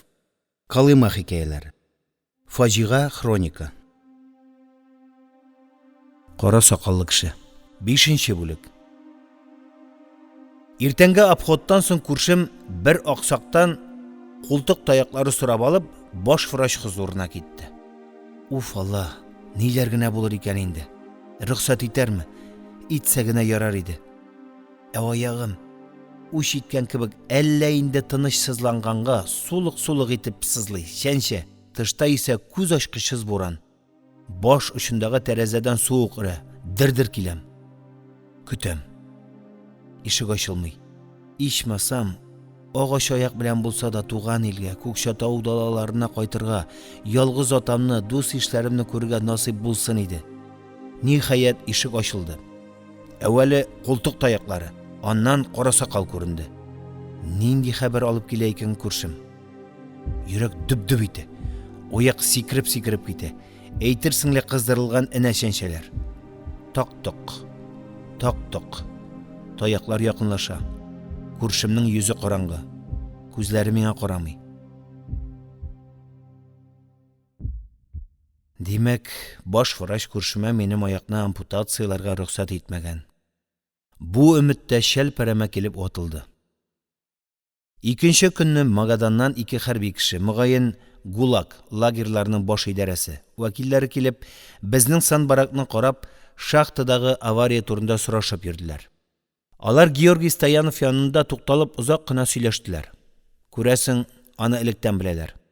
Менә шушы комиссия рөхсәте белән Георгий миңа ампутация ясарга әзерләнә башлады. Георгий санитар Тимка белән уртак тел тапты. Ул үзенең ярдәмчесен чакырып килде. Иң элек алар операция бүлмәсендәге барлык әйберләрне, өстәл, урындык, шкаф, кушеткаларны чыгарып, бүлмәне кайнар су белән юып, стеналарын пешекләп чыктылар. Ә Георгий үзе ашханәдән зур бер бак алдырып, барак уртасындагы плита өстенә куйды да, су салып, операция вакытында кия торган киемнәрен, җәймә салфеткаларны кайната башлады. Гаҗәп. Безнең баш врач андый эш белән мәшәкатьләнеп маташмый, бер урынга 4-5 авырны яткырып тураклый бирә иде. Ә бу ул гынамы? Иң әһәмиятлесе, шкафны тазарткан вакытта аскы шүрлектән 2 шешә хлороформда таптылар. Этикеткалары гына төшкән булган. Ә бит хлороформ юк дип, уяу килеш, тере тәнне пычак белән тунап, пычкы белән кисте мәлгун. Икенче тапкыр аягымны кискәндә, авызыма капкан чүпрәкне чәйнәп, үземне кушеткага бәйләгән кайышларны үзеп, хуштан язган идем ич. Хлороформ шунда шкаф эчендә аунап яткан булган. Бак төне буе быгыр-быгыр кайнады. Георгий плита белән 2 арада әйләнде. Эш коралларын кайнатты, урын җиргә дезинфекция ясады. 3нче көнне иртән Баландыдан соң Тимка белән Петро мине култыклап операция бүлмәсенә китерделәр. Шак каттым. Бүлмә яктырып, киңәеп киткән, һавасы да бүтән, җиңел. Бәхетең бар икән дип Георгий мине көлеп каршылады. Менә бер үзеңә туп-тулы шешә. Ипләп кенә ят әле. Менә шулай. Аяк кулыңны бәйләп маташмыйбыз. Бу маскаңны борныңа салыйк. Исне. Исне. Башыңны боргалама. Сона. 1, 2. Борынга 100дәгән кырмыска керәмени? Кычыттыра, тончыктыра. Сона. 3, 4, 3, 4, 6. Башым әйләнә. Каядыр китеп барам. 10, 20, 20. Артык саный алмадым, онытылдым. Ниндидер тирән диңгездә yüзәм. Яр-ерак. Мин хәлсезләнәм. Кулларым күтәрелми. Шумып китәм. Батам, коткаргыз. Көч-хәл белән күзләремне ачтым. Бүтән нәрсә әйләнә. Уян. Операция бетте инде. Озак йокларга ярамый. Авырттырмыйча гына шап-шып итеп яңакларыма сугалар. Ниһаять күзләремне ачтым. Бүлмә. Каршымда торган ак халатлы Георгий Стоянов әйләнеп китте. Кушеткага ябыштым. Мә, аз гына ром йот. Кушетка кырында, идәндәге ләгәндә ярты сыйрагым ята. Ярар. Борчылмагыз. Мин тездән 15 сантиметр калдырдым. Озын да түгел, кыска да түгел. Һәрбер протезга ятышлы. Стандарт протез сезгә нәкъ булачак. Әле йөгереп йөрерсез. Санитарлар мине култыклап урным алып барып салдылар. Изрәп йоклап киткәнмен. Ул көнне Георгий тагын 3 тоткынга ампутация ясаган. Бер атнада аягымның ярасы бетә иде. Мине гомуми баракка чыгардылар. Георгий баракның ишек төбенә хәтле аксый озата килде. Хушлашканда кулларымны кысып, кайгырма, хаклык бер көнне килер дип, соңгы тапкыр кочагына алды. Менә инде ничә дистә еллар бер сырагым калыма җирендә мәңгелек туңда ята. Ничә дистә ел протезда йөрим, киселгән урында бер шиш, яра юк. Һәр көнне иртән торып протез кия башлагач, 1000 рәхмәт сиңа ерактагы дус дип, мин Георгий Стояновны искалам. Аны қара сақаллы күршімні күрәсе, құшақлысы, рәхмәт, мең рәхмәт әйтәсе иде. Берничә тапкыр Болгарияга, Софияга хат язып, аны эзләргә дә җилкенгән идем. Әмма булмый. Артык четерекле, уңайсыз җирдә очраштык шул без аның белән. Әмма Георгий Стоянов мәңге минем күңел түремнән китмәс.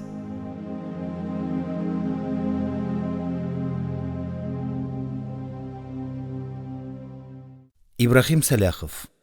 Колыма хикәяләре. Фаҗига хроника.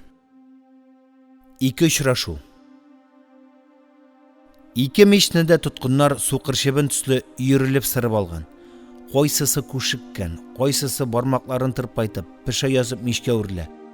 Кайсысы пимасын, шулгауларын киптерә. Кай берәүләре шыр ялангач калып, күлмәк штаннарын кыздыра, куйларын куя. Алар мич өстендә шытыр-шытыр килеп шартлый, күйек исе тарала.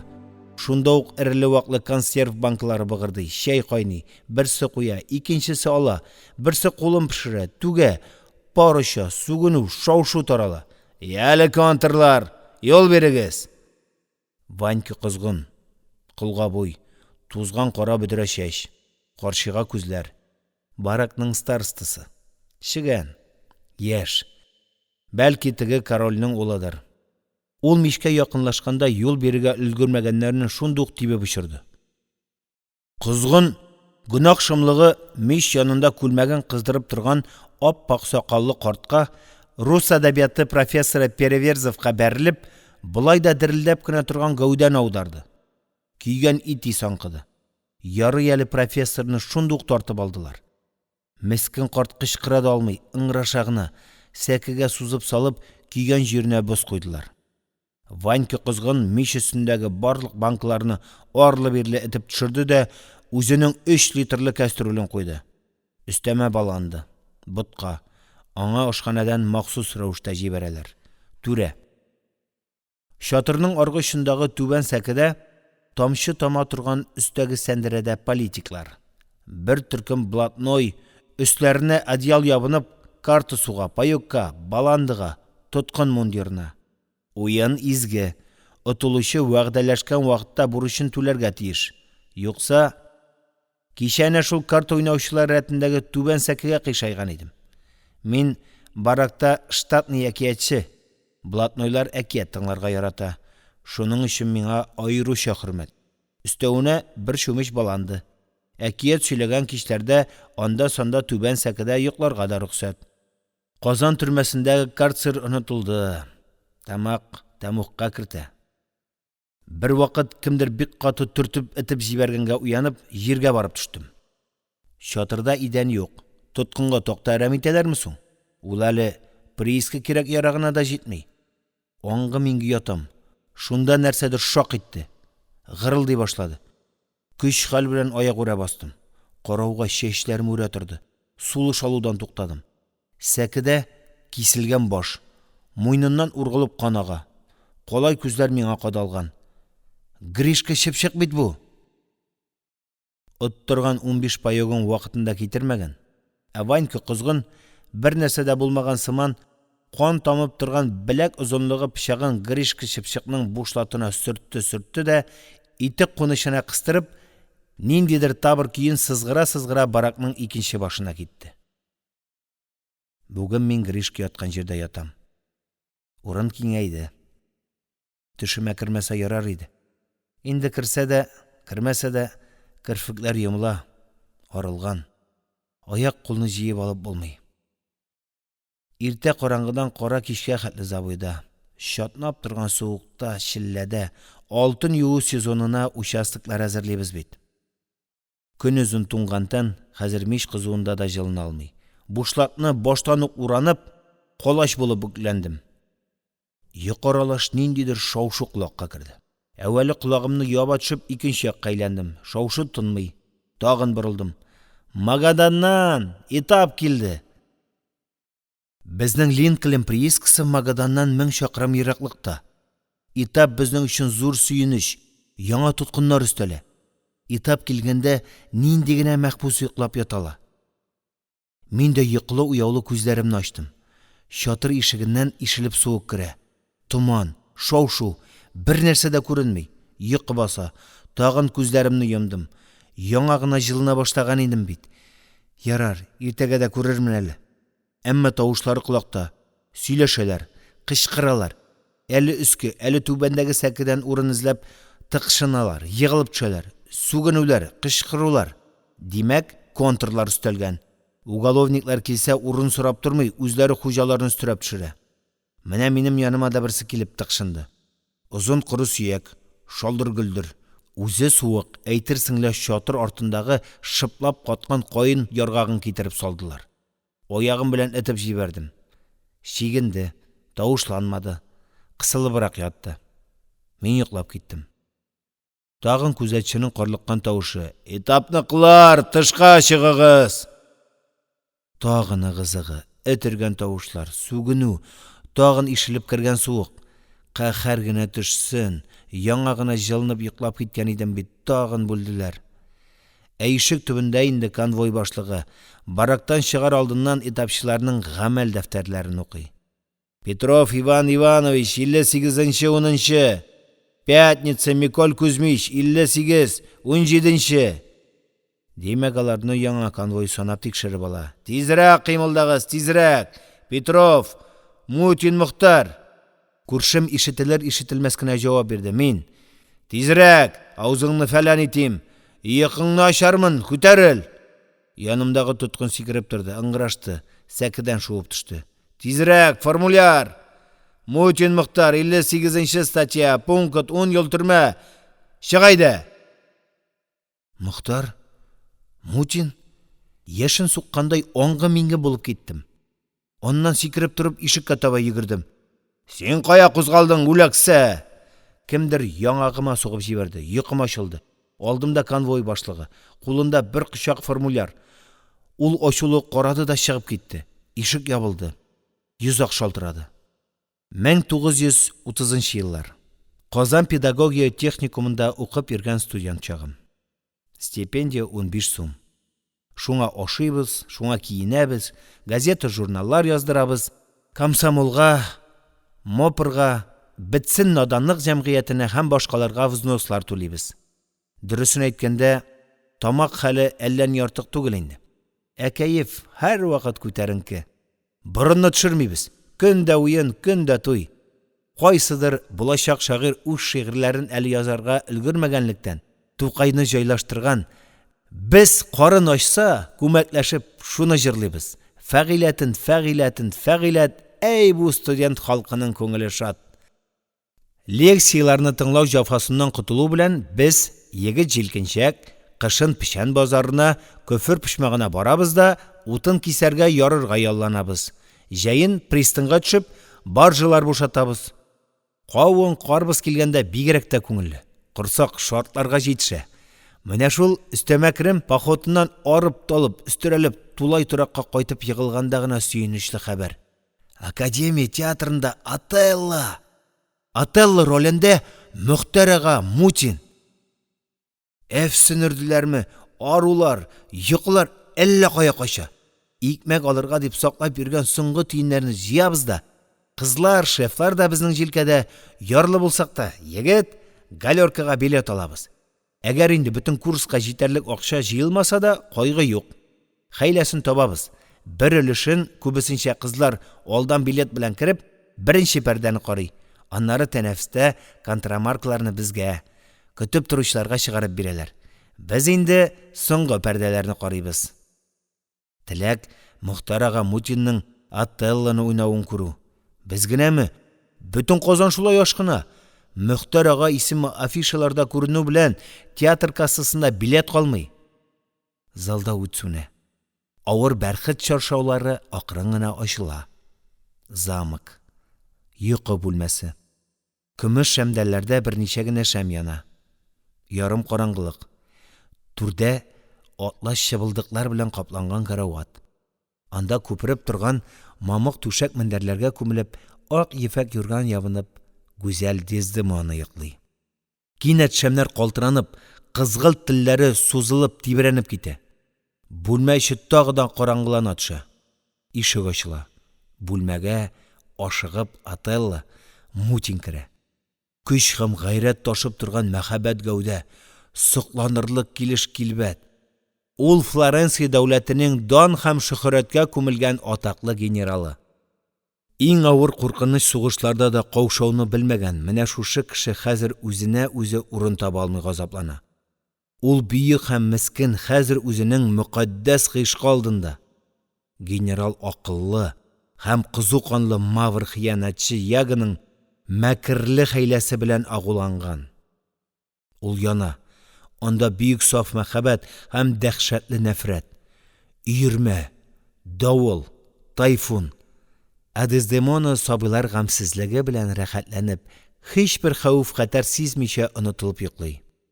Син нинди пак һәм гүзәл. Атылла иелеп Дездемонаны үбә.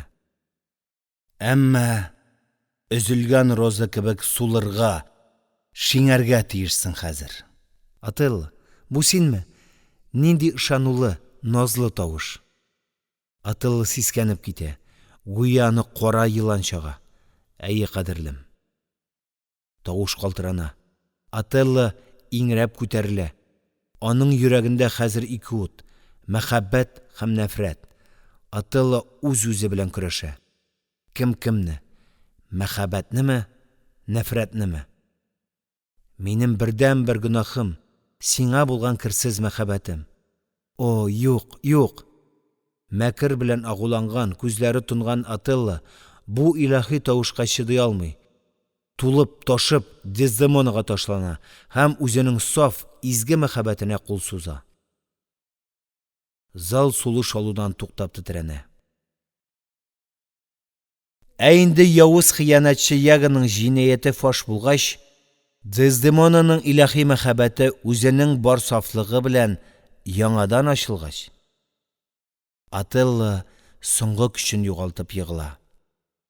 Ул әле исән. Әмма Дездемонаның самими мәхәббәтеннән башка яшәү аңа нигә? Нигә? Йөрәкләр тибүдән туктый. Һәм бары озак вакыт үтеп акылын җыйгач кына, тамашачылар шашынып, тыела алмыйча Мөхтәр ага Мутинны алкышлыйлар. Менә шушы бөек артист Галижан, татар халкының даны һәм сөенече бүген арестант. Калиманың жан тетрәткеч зәмхәрир суыгында этап белән куылып, бер приискадан икенчесенә сөрелә. Ни өчен? Мин үксеп елап урыныма килеп ягылдым. Вакыт алдында һаман әле шау-шу, конвоирларның ачулы әмерләре, сүгенүләре һәм өстерәлгән этләрнең абалап үрүе. Ә мин һаман да тыела алмыйча үземне үзем тиргим, үкенеп өзгәләнәм. Ул бит минем янымда гына ятты. Нигә инде сикереп торып исәнләшмәдем? Кулларын кысмадым. Кайдан килә? Кая бара? Авырмыймы? Ул мөгаен шушы араларда гына материктан килгәндер. Казанда нинди яңалыклар бар икән? Минем Казаннан китүемә, аерылуыма инде 4нче ел бара бит. Эх, сорашасы, сөйләшәсе иде. Урыннан сәкедән сикереп торып йөгерәсе, Мөхтәр аганы куып җитеп кочаклыйсы килә. Мискин күңел, юкка гына талпынасың бит. Чатыр ишегендә ат башы хәтле йозак. Аннан ары шәнечкеле тимер чыбыклар, манаралар, мылтыклар, пулеметлар, этләр. Ә шулай да. Син кайда, Мөхтәр ага? Кайда син? Бу очрашылмаган очрашудан соң 2 елга якын вакыт үтте. Калыма һәм Индигарка елгалары инде 2 тапкыр аз гына вакытка булса да июнь, июль, август айларында өсләрендәге калын боз катламнарын салып, ачылып, ниһаять башка елгалар кебек тулып, ташып агып, улакларда алтын юдылар. Соргылт-кызгылт тараканнар самородкаларын чайкадылар. Ә тоткыннар һәр көн, һәр ай бер-берсеннән өметлерәк хәбәрләр тыңлады. Тиздән моңа хәтле ишетелмәгән бик зур амнистия була икән. 58ләрнең барысын да азат итәләр икән. Әмма һәр көн таң караңгысыннан вахта каршындагы өрлеккә эленгән чаңга сугалар. Даң-доң, даң-доң. Уяну, вахта, конвой, тентү, карцер һәм тагын этап. Өмет, ышану, көтү, мәхбүс шулар белән яшиде. Мискин. Менә шулай михнат чиккәндә, ниһаять мин агач аякка калып, инвалидлар колоннасына килеп эләктем. Инвалидлар колонна лагере Магаданнан 23 чакрымда. Шуның өчен 23-нче колонна дип йөртәләр икән аны. Бу лагерда 2 зона. Берсе эшче зона. Анда азмаз кузгала, әле ни дә булса майтара ала торган инвалидлар тупланган. Икенчесе гарип-гурабалар, сукырлар, аяк кулсызлар. Мине турыдан-туры беренче зонага керттеләр. Монсы да бәхет, эшләсәң үлмисең. Мин кәрзин үрүчеләр бригадасында эшли башладым. Бу зона зур. Монда ширпотреб цехлары, мебель, савыт-саба, уенчык, карават ясыйлар. Тал чыбыктан кәнәфи, урындык, чемодан, тартмалар һәм кәрзиннәр үрәләр. Бу соңгысы миңа бигрәк тә ошады. Төрле төстәге бизәкләр төшереп үрелгән кәрзиннәр, түгәрәк, озынча, капкачлы, капкачсыз, уенчык диярсең, шундый матурлар. Беренче бригадада уголовниклар. Аллага шөкер, аларның аяк-куллары исән-сау, конвойсыз да зонадан чыгып йөри алалар. Аларга ышаныч зур. Калыма буеннан талчыбык кисеп, аркалап алып кайталар. Без бу талчыбыкның кабыгын сыдырабыз, кайызлыйбыз. Аннан аны зур казаннарга салып кайнатабыз. Ул ныгый. Үргәндә дә чатнамый, йомшый, сыгылмалы була. Талчыбыклар пешеп өлгергәч, алып бераз саркытабыз да төрле төстәге буяу изелгән казаннарга төшереп манабыз. Кайсы кызыл, кайсы яшел, кайсысы күк төскә керә. Буялган талчыбыклар цехта бераз киптерелә. Менә шуннан соң гына алар эшкә файдаланыла. Салават күпере төсләре белән балкыган нәфис кәрзиннәргә үрелә. Мин килеп кушылган кәрзинчеләр бригадасында 50 тоткын инвалид. Барысы да 58-ләр.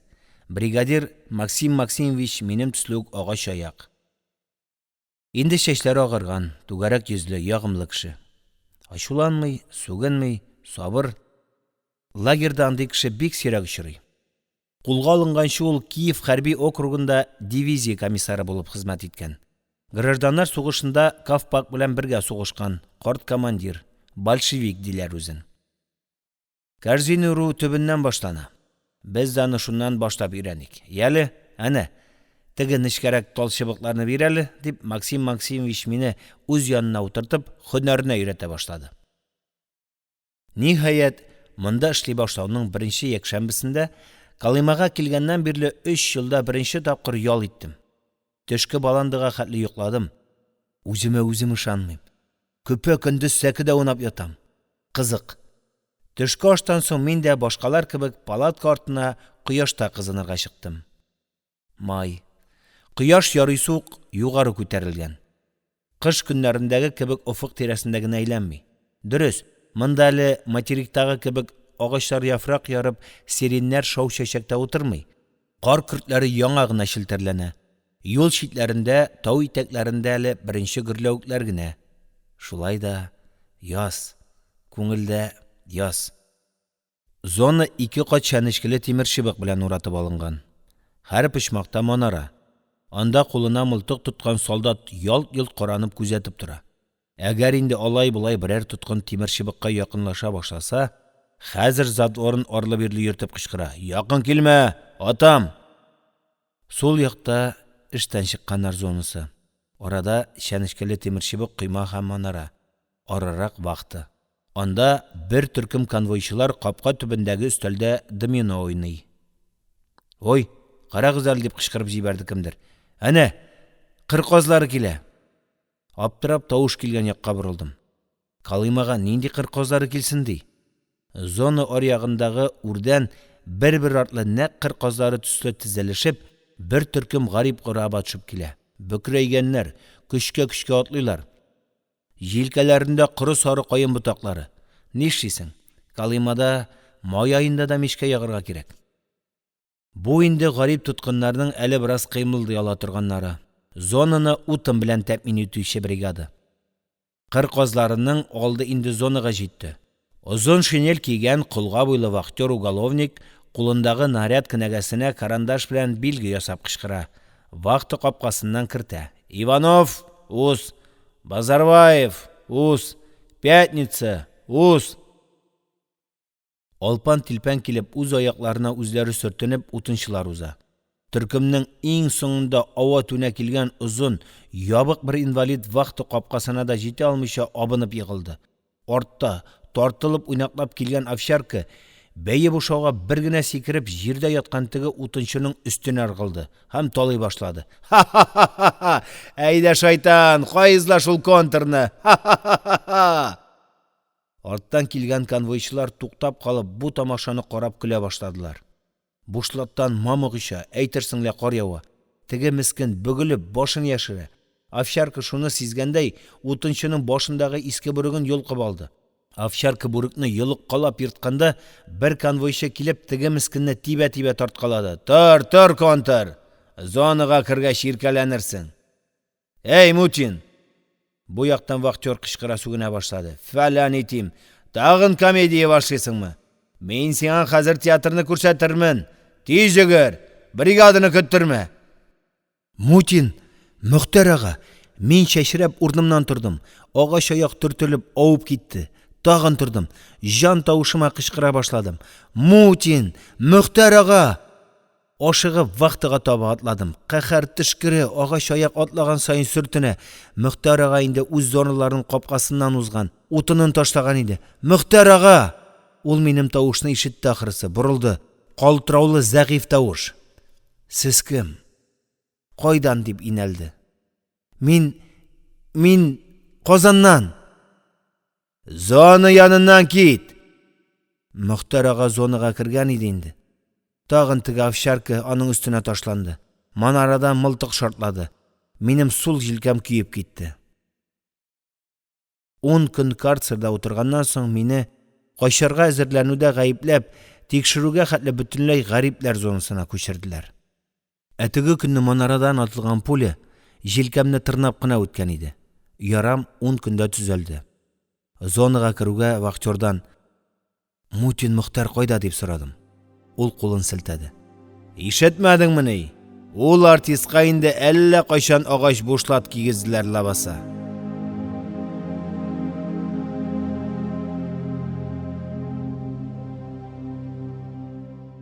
Ибрахим Сәләхов. Калыма хикәяләре. Фаҗига хроника. Сандугач. 4-нче бүлек. Яле, күрше. Колагың шишкән идеме? Мә, тот. Ул әле сәкегә менмәс борын ук бияләй хәтле зур күн янчыгын ыргытты. Рәхәтлән, кәгазе дә бар. Янчыкның җебен тартып авызын ачуга төшкереп җибәрдем. Һәпши! Менә, андый-мондый гына махорка түгел, марҗа чылатып үстергән әше җимеш. Менә кәҗә сыйрагы төреп өлгермәдем, янчык кулдан сәке барак буенча китте. Валентин 2 табагач кулларына таянды да сикереп сәкегә утырды. Ничек? Тәмлеме марҗа җиләге? Тфу! Мин шәшәлим, күзләрдән яшь ага. Янчык кире кайтты. Буп-буш. Күзгә кырып салырлык бүртеге дә калмаган тәмәкенең. Тәмәке белән генә түгел, ара-тирә икмәк паёклары алып кайтып та сыйлый Валентин. Бүген сәкегә утыруга куйныннан бер пар менә дигән өр-яңа хром итекләр чыгарды. Ничек? Ошыймы? Шок каттым. Телем бәйләнде. Һич шиксез карак. Лагерда мондый итекне кайдан алмак кирәк? Тентү килеп, мине дә алып китмәсәләр ярый, кәҗә сыйракларын, паёкларны бурныңнан чыгарырлар. Ул итекләрен кирдән куйнына салды да, бөгәрләнеп ятып гырылдап та китте. Мин әле бер, әле икенче якка әйләнәм. Һич йокы керми күзгә. Хәтәр кеше булып чыкты бит әле бу күрше. Юкка үзенә урын бирдем. 5-нче бүлек. Менә шулай безнең ру гомер-гомергә Гатчинда тора. Алтын аяклар дип йөртәләр безнең нәсел кешеләрен. Ха-ха-ха! Менә ябыштырдың, Валя, уйлап та тормыйсың. Синең аякларында алтынга манаргамы? Тукта, нәрсә үзеңне йырасың? Мин дөресеннән барам.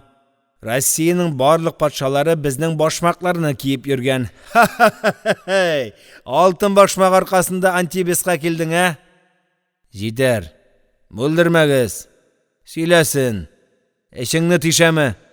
Вале, әйт әле, мындай курчак шикелле итекләрне тегәргә материалны хромны кайдан аласың?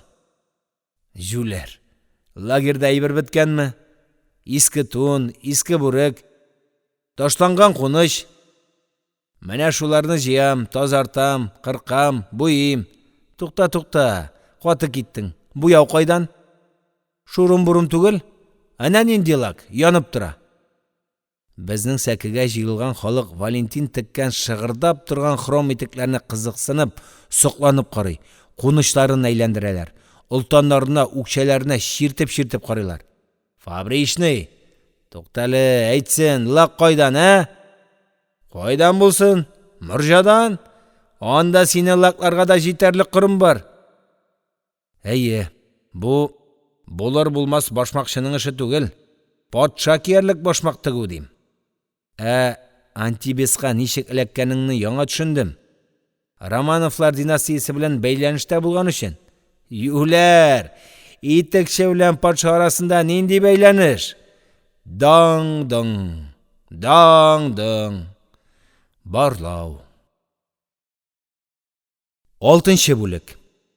Валентин лагерінің итек түгү цехында эшли. Антибестагы барлык түрәләр, бигрәк тә аларның хатыннары, кызлары аны сырып алып, чиратлы-чиратсыз итек, боты, туфли тектерә башладылар.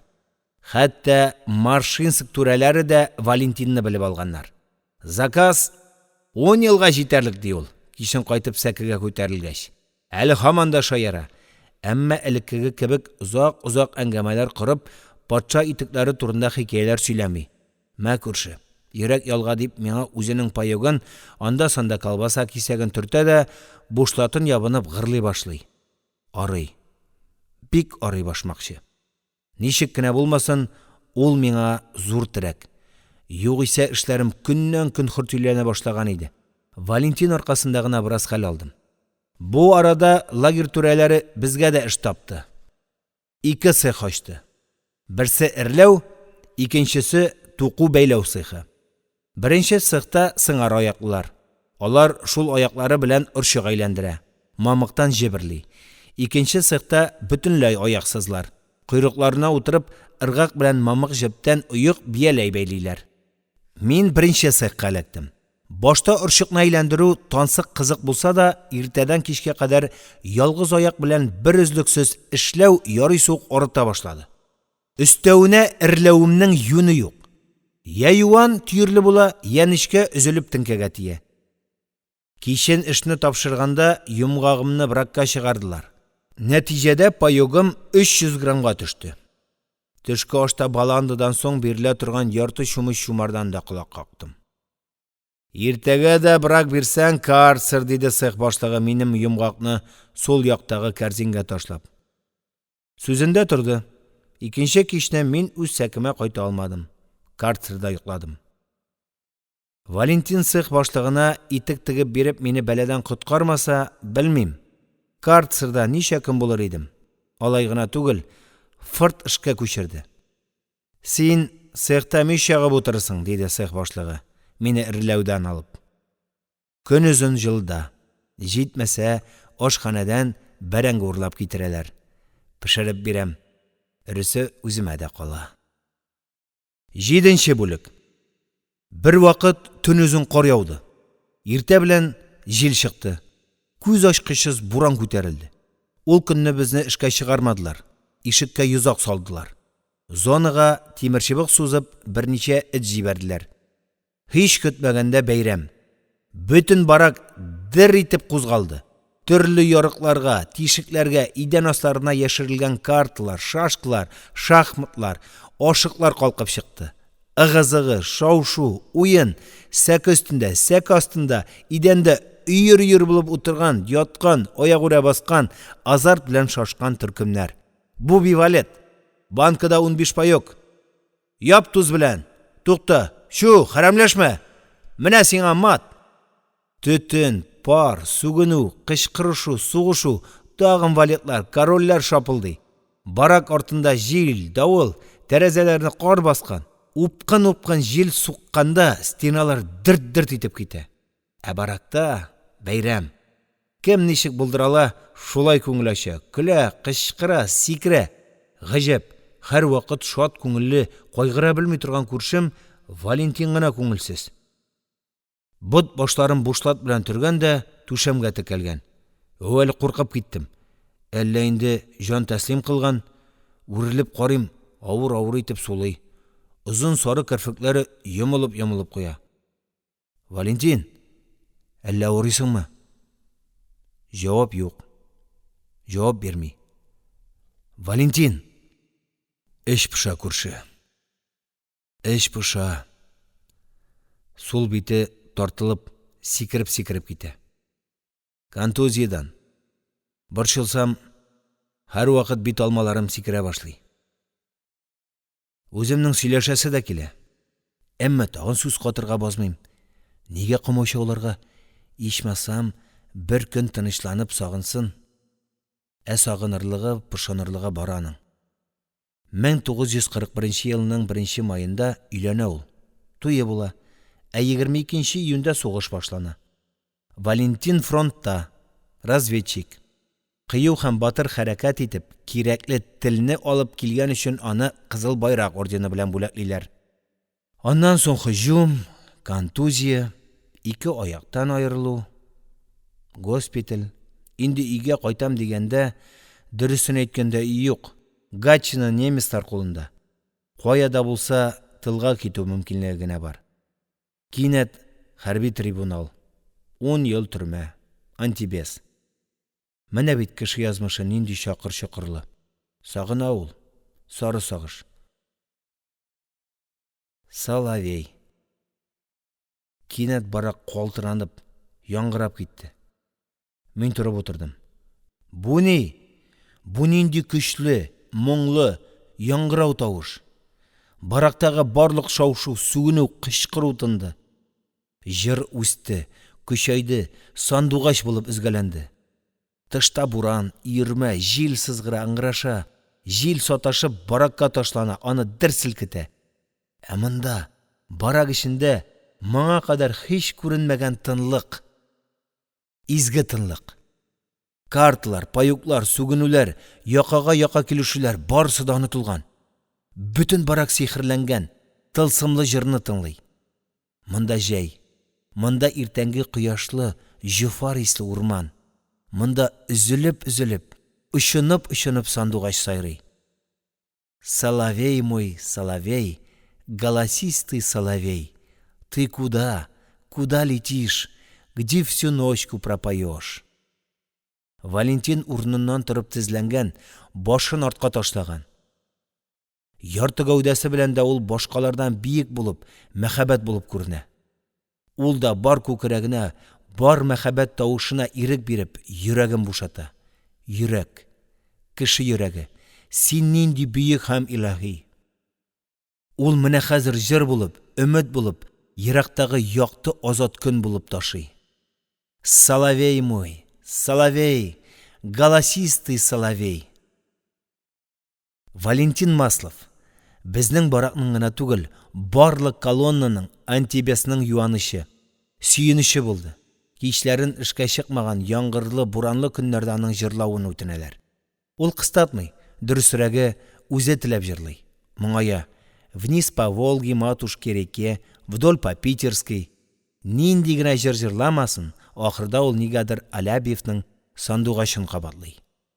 Гаҗәп бер көй. Моңлы тавыш белән сандугач булып изгәләнә ул. Бу көйне Дусим ярата иде. Гел шушы җырны җырлайлы дип үтенә иде, ди Валентин миңа бер вакыт ачылып китеп. Теге беренче төн сугышыннан соң каршыдагы баракта торучы уголовниклар белән пычакка-пычак яшидек. Хәтта безне балан алырга, паек алырга ашханәгә үткәрмиләр. Талыйлар, кыйныйлар иде. Бары тик конвой белән генә йөрибез. Бигрәк тә алар Валентинга үчле. Аны үтерергә җыйналар иде. Гаҗәп. Сандугачны ишеткәч, алар бөтенләй үзгәрде. Валюша, безнең баракка да килеп бер җырлайлы дип үтенә чакыра башладылар. Ике барак арасында дуслык урнашты. Ул гынамы? Валентин җырлый башласа, аны тыңларга вахтадагы түрәләр килә. Манарада сақта тұрған солдатлар автоматларын қойып, таң қалып тыңлайлар еді. Ул жырлағанда бүтін лагерь дірілдей. Күчлі, көр, музыкал еді аның тауышы. Қоллары шыннан да алтын болып шықты. Валентин тіккен итіклер, туфлилер ең соңғы фасон модаға әуіріліп, лагерь түрәләре хатыннары арасында күншілік ызғыш тудырды. Һәр бірсі Маслов тіккен туфлині генә кияргә тели. Ул хәзер күпме тырышмасын, тігіп өлгерт алмый. Түрәләр көтәргә яратмый. Ахырында шушы шибәр осталык алтын куллар аның башына җитте. Бу вакыйга менә ничек була. Бер көнне конвой командирының хатыны Валентинга итек тегергә заказ бирә һәм тиз арада тегеп бетергә куша. Кунакка барырга кирәк. Икенче көнне колонна башлыгы Валентинны кабинетына чакыра да, берсе көнгә кызыма туфли тегеп өлгерт. Туй ди. Гражданин начальник, миндә әле конвой командирының ашыгыч заказы бар иде бит, ди Валентин аптырап. Әмерне үтә, дип түрә аны куып чыгара.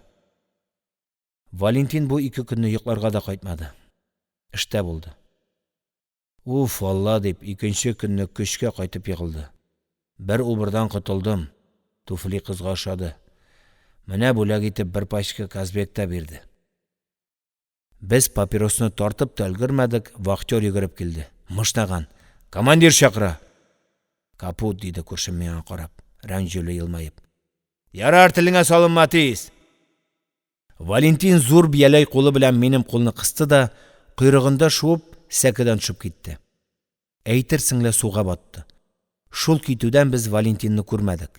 Вахтерларның әйтүенә караганда, конвой командиры Валентин Масловны лагерь режимын бузуда гаепләп, мастерскойда кунган өчен әүвәл карцерга япкан, аннан штраф зонасына җибәргән. Бүлмәдә Алябиевның сандугай җыры яңгырый. Ниндидер җырчы, фамилиясын ишетә алмый калдым. Көчле бас белән җырлый. Тавышы бер үсә, күтәрелә, очына, бер кинәт төшеп китә. Йөрәк өзгәләнә. Дустым Валентин да ишетә микән хәзер бу җырны?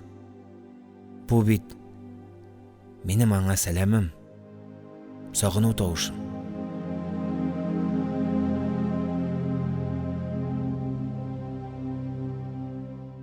Ибрахим Сәләхов. Калыма хикәяләре. Фаҗига хроника. Сандугач. 4-нче бүлек.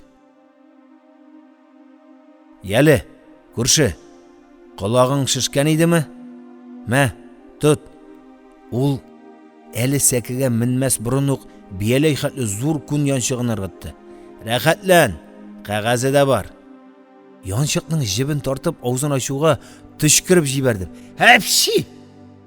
Менә, андый-мындый гына махорка түгел, марҗа чылатып үстергән әше җимеш.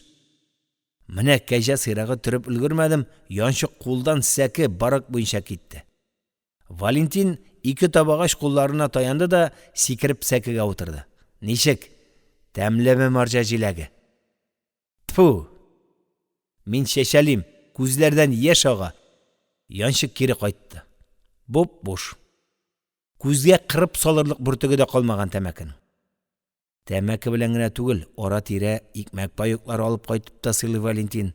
Бүген сәкегә утыруга куйныннан бер пар менә дигән өр-яңа хром итекләр чыгарды. Ничек? Ошыймы? Шок каттым. Телем бәйләнде. Һич шиксез карак. Лагерда мондый итекне кайдан алмак кирәк? Тентү килеп, мине дә алып китмәсәләр ярый, кәҗә сыйракларын, паёкларны бурныңнан чыгарырлар. Ул итекләрен кирдән куйнына салды да, бөгәрләнеп ятып гырылдап та китте. Мин әле бер, әле икенче якка әйләнәм. Һич йокы керми күзгә. Хәтәр кеше булып чыкты бит әле бу күрше. Юкка үзенә урын бирдем. 5-нче бүлек. Менә шулай безнең ру гомер-гомергә Гатчинда тора. Алтын аяклар дип йөртәләр безнең нәсел кешеләрен. Ха-ха-ха! Менә ябыштырдың, Валя, уйлап та тормыйсың. Синең аякларында алтынга манаргамы? Тукта, нәрсә үзеңне йөрәсең? Мин дөресеннән барам.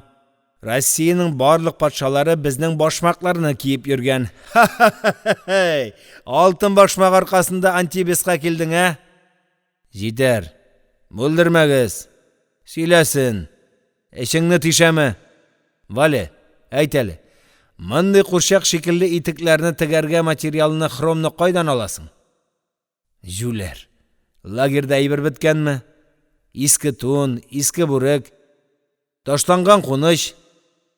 Менә шуларны җыям, тазартам, кыркам, буйым.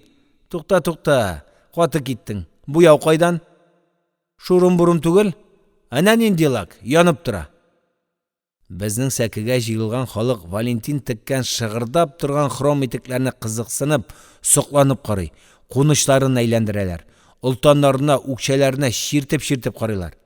Фабричный, туктале, әйтсен, лак кайдан, ә? Кайдан булсын? Морҗадан? Анда синең лакларга да җитәрлек кырым бар. Әйе, булыр булмас башмакчының эше түгел. Патша киярлек башмак тегү дим. Антибесқа ничек эләккәнеңне яңа төшендем. Романовлар династиясе белән бәйләнештә булган өчен. Юләр, итекче белән патша арасында нинди бәйләнеш? Даң-дың. Барлау. 6-нчы бүлек. Валентин лагерінің итек түгү цехында эшли. Антибестагы барлык түрәләр, бигрәк тә аларның хатыннары, кызлары аны сырып алып, чиратлы-чиратсыз итек, боты, туфли тектерә башладылар. Хәтта Маршинск түрәләре дә Валентинны белеп алганнар. Заказ 10 елга җитәрлек ди ул. Кичен кайтып сәкегә күтәрелгәч. Әле һаман да шаяра. Әмма элеккеге кебек узак әңгәмәләр корып, патша итекләре турында хикәяләр сөйләми. Мә күрше, йөрәк ялга дип миңа үзенең паёгын, анда-санда колбаса кисәген төртә дә, бушлатын ябынып гырлый башлый. Арый. Бик арый башмакчы. Ничек кенә булмасын, ул миңа зур терәк. Югыйсә эшләрем көннән-көн хөртиләнә башлаган иде. Валентин аркасында гына бераз хәл алдым. Бу арада лагерь түрәләре безгә дә эш тапты. 2 цех ачты. Берсе эрләү, икенчесе туку бәйләү цехы. Беренче цехта сыңар аяклылар. Алар шул аяклары белән орчык әйләндерә. Мамыктан җиберли. Икенче цехта бөтенләй аяксызлар. Койрыкларына утырып, ыргак белән мамык җептән уйык бияләй бәйлиләр. Мин беренче цехка эләктем. Башта орчыкны әйләндерү тансык кызык булса да, иртәдән кичкә кадәр ялгыз аяк белән бер үзлексез эшләү ярый сук арыта башлады. Өстәвенә эрләвемнең юны юк. Я юан түйірлі була, я нечкә өзелеп теңкәгә тия. Кичен эшне тапшырганда йомгагымны бракка чыгардылар. Нәтиҗәдә паёгым 300 граммга төште. Төшке ашта баландыдан соң бирелә торган ярты чумыш чумардан да колак кактым. Иртәгә дә брак бирсәң карцер, диде цех башлыгы минем йомгакны сол яктагы кәрзингә ташлап. Сүзендә торды. Икенче кичне мин үз сәкемә кайта алмадым. Карцерда йокладым. Валентин цех башлыгына итек тегеп биреп мине бәләдән коткармаса, белмим. Карцерда ничә көн булыр идем. Алай гына түгел, фырт эшкә күчерде. Син цехта мишәгә утырсың, диде цех башлыгы, мине ирләүдән алып. Көн үзен җылда. Җитмәсә, ашханәдән бәрәңге урлап китерәләр. Пешереп бирәм. Иресе үземә дә кала. 7-нче бүлек. Бер вакыт төн үзен кар яуды. Иртә белән җил чыкты. Күз ачкычсыз буран күтәрелде. Ул көнне безне эшкә чыгармадылар. Ишеккә йозак салдылар. Зонага тимерчыбык сузып, берничә эт җибәрделәр. Һич көтмәгәндә бәйрәм. Бөтен барак дер итеп кузгалды. Төрле ярыкларга, тишекләргә, идән асларына яшерелгән карталар, шашкалар, шахматлар, ашыклар калкып чыкты. Ыгы-зыгы, шау-шу, уен, сәке өстендә, сәке астында, идәндә өйер-өйер булып утырган, яткан, аягүрә баскан, азарт белән шашкан төркемнәр. Бу бивалет. Банкада 15 паёк. Яп туз белән. Тукта, шу, хәрәмләшмә. Менә сиңа мат. Төтен, пар, сугыну, кычкырышу, сугышу, Тағын валетлар, корольлар шапылдый. Барак артында жел, дауыл, тәрәзәләрне қар басқан. Упқын жел суққанда стеналар дірт-дірт етіп кете. Ә баракта бәйрәм. Кем нешік бұлдырала, шулай көңілаша, күлә, қышқыра, сикірә. Ғажап, һәр вақыт шат көңілі, қойғыра білмей тұрған күршім Валентин ғана көңілсіз. Бұд башларын бушлат білән түргәндә түшәмгә текәлгән. Әлі қорқып киттім. Әллә инде жан тәслим қылған, үріліп қарым, ауыр етіп солай. Ұзын сары кірфіклері йымылып қоя. Валентин, әллә ауырысыңмы? Жауап жоқ. Жауап бермей. Валентин, іш пыша күрші. Іш пыша. Сол беті тартылып, сикіріп кете. Контузиядан. Борчылсам, һәр вақыт бит алмаларым сикірә башлый. Өзімнің сөйләшәсе дә келе. Әммә тағын сүз қатырға базмайым. Неге қымаушауларға ешмасам, бір күн тынышланып сағынсын. Сағынырлығы, пышанырлығы бараның. 1941 елының 1 майында үйләнә ул. Туйы була. 22 июньдә сугыш башлана. Валентин фронтта, разведчик. Кыю һәм батыр хәрәкәт итеп, кирәкле телне алып килгән өчен аны Кызыл байрак ордены белән бүләклиләр. Аннан соң һөҗүм, контузия, 2 аяктан айырылу, госпиталь. Инде өйгә кайтам дигәндә, дөресен әйткәндә үй юк. Гатчина немецлар кулында. Каяда булса, тылга китү мөмкинлеге генә бар. Кинәт хәрби трибунал. 10 ел төрмә. Антибес. Менә бит кеше язмышы нинди чакыр-чакырлы. Сагына ул. Сары сагыш. Соловей. Кинәт барак калтыранып, яңгырап китте. Мин турып утырдым. Бу ни? Бу нинди көчле, моңлы, яңгырау тавыш. Барактагы барлык шау-шу, сүгенү, кычкыруу тынды. Жыр үсте, көчәйде, сандугач булып изгәләнде. Тышта буран, ирмә, җил сызгыра, ыңгыраша, җил саташып баракка ташлана, аны дер селкетә. Ә монда, барак эчендә, моңа кадәр һич күренмәгән тынлык. Изге тынлык. Карталар, паюклар, сүгенүләр, яка килешүләр барысы да онытылган. Бүтін барак сихрләнгән, тылсымлы җырны тыңлый. Монда җәй, монда иртәнге кояшлы, җифар исле урман. Монда üzülеп, ышынып сандугач сайрый. Соловей мой, соловей, голосистый соловей, ты куда летишь, где всю ночку пропоешь? Валентин урыныннан торып тезләнгән, башын артка ташлаган. Ярты гәүдәсе белән дә ул башкалардан биек булып, мәхәббәт булып күренә. Ул да бар күкрәгенә, бар мәхәббәт тавышына ирек биреп, йөрәген бушата. Йөрәк, кеше йөрәге, син нинди бөек һәм илаһи.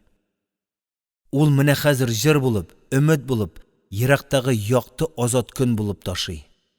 Соловей мой, соловей, голосистый соловей. Валентин Маслов. Безнең баракның гына түгел, барлык колоннаның, антибесның юанышы, сөенеше булды. Кичләрен эшкә чыкмаган яңгырлы, буранлы көннәрдә аның җырлавын үтенәләр.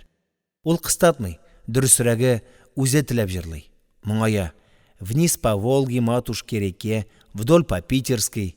Нинди генә җыр җырламасын, ахырда ул нигәдер Алябьевның сандугачын кабатлый. Гаҗәп бер ки. Моңлы тавыш белән сандугач булып изгәләнә ул. Бу көйне Дусим ярата иде. Гел шушы җырны җырлайлы дип үтенә иде, ди Валентин миңа бер вакыт ачылып китеп.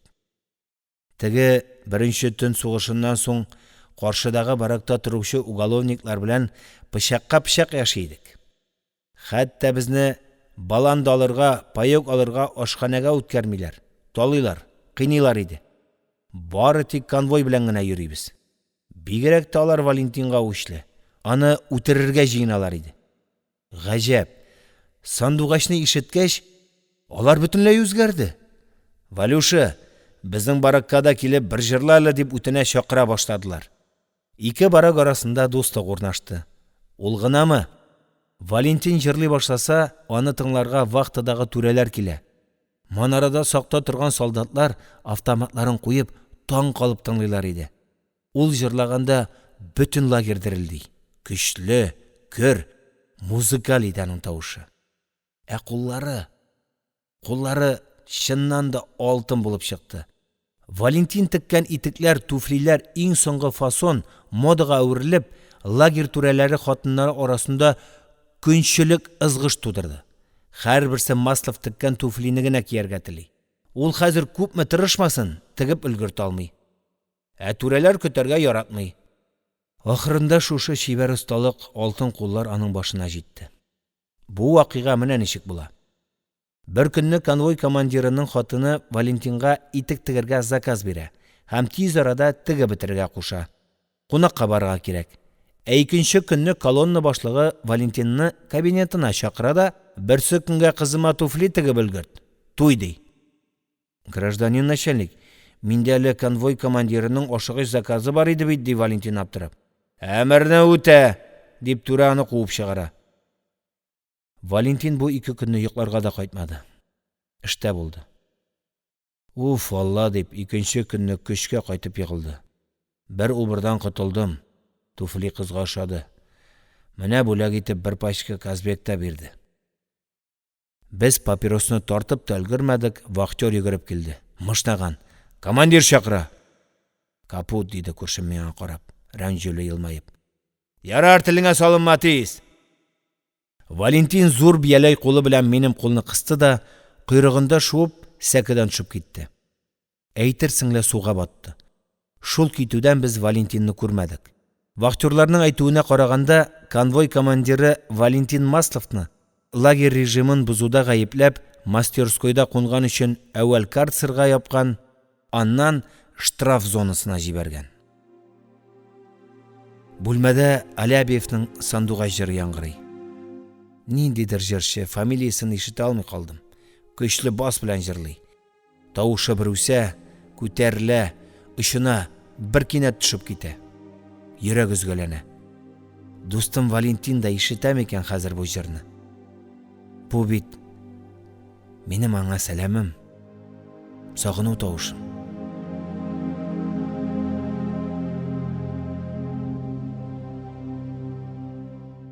Ибрахим Саляхов. Калыма хикәяләре. Фаҗига хроника. Юлның соңы. 1-нче бүлек. Ниһаят, ирек. Вакыт ишегеннән чыгып, әле яңа гына яуып үткән күбек кар өстеннән агач аяк белән бата-шума 1-2 адым атладым да туктап калдым. Өнемме, төшемме? Мин хәзер чыннан да иректәмме? Хәүфләнеп, шикләнеп кенә артыма әйләнеп карадым. Бу ни хәл? Күләгә булып артымнан калмый тиз-тиз дип этәрмәләп, сүгеп йөргән автоматлы сакчылар да хау-хау килеп өскә ыргылып торган афшар кәтләрдә күренми. Сәйер. Чыннан да алар инде юкмы? Әллә теге тар ишекле рәшәткә тәрәзәле вакытыда яшеренеп, бу нишләр икән дип сагалап кына торалармы юкса?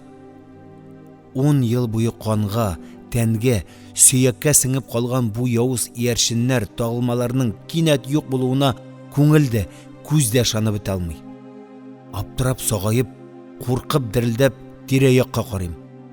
Ат башы хәтле йозак белән бикләнгән тимер капка. 2 кат чәнечкеле тимер чыбык белән уратылып алынган зона. Тырпайган чәнечкеле тимер чыбыклар артындагы тәбәнәк баракларга карыйм. Күзләремне ала алмыйм. Эх, син бәхетле. Без ул көнне азатлыкны күрә алырбызмы? Әллә монда такта бушлат киярбезме? Иреккә сәлам дип, анда калган дусларның көрсенеп, иламсырап әйткән сүзләре, тавышлары колагымда чыңлый. Нәрсә катып калдың, аксак? Әллә лагердан китәсең килмейме, контр? Вышкадагы сакчының кычкыруына сискәнеп каушап, ошығып қозғалған едім, оғаш аяқ тайып кетті. Мәтеліп барып, юл шетіндегі күртке егылдым. Эй, не таптың ақсақ? Яртысын меңа да бер. Тик тұрудан иріккен ешкіне егіт іші қатып күлі. Эй, контр кисегі, ирік тәмлі ме? Нәрсе, Аллаңа сәждә қыласың ма? Күш хал белән ағаш аяқны шудырып барып, күрткә терәп күтәрелдем. Тәнем шабыр тир. Җилкәдәге капчык әйләнеп килеп күкрәккә төшкән. Муенны кысып буып тора. Биштәрне аркага тип ташлап, юлга чыктым. Нинди матур тирә-як. Җем-җем итә. Гүя инҗе сипкәннәр. Хуш ис. Беренче карыйсы. Беренче яңгыр. Ләйсән яңгыр. Шифалы яңгыр. Бала чакта үсәбез дип шул яңгырда кыена идегеш. Ә беренче карны ничек атыйларсың? Минемчә, ул да ләйсән. Пак, йомшак, җирне ничек итеп агарткан. Ак җәймә җәйеп чыккан. Мөгаен, минем бүген иреккә, азатлыкка чыгуымны хөрмәтләп, табигать дөньяны алмас кыйпылчыклар белән сибеп бизәгәндер. Яңа күтәрелеп килгән кояш нурларында алар күзләремне чагылдыра. Салават күпере төсләре белән балкыйлар. Хуш ис. Беренче карыйсы нинди рәхәт. Сулап туя алмыйм. Үзем ашыгам. Мариинск вокзалына җитеп, Күкчәтауга билет алырга кирәк.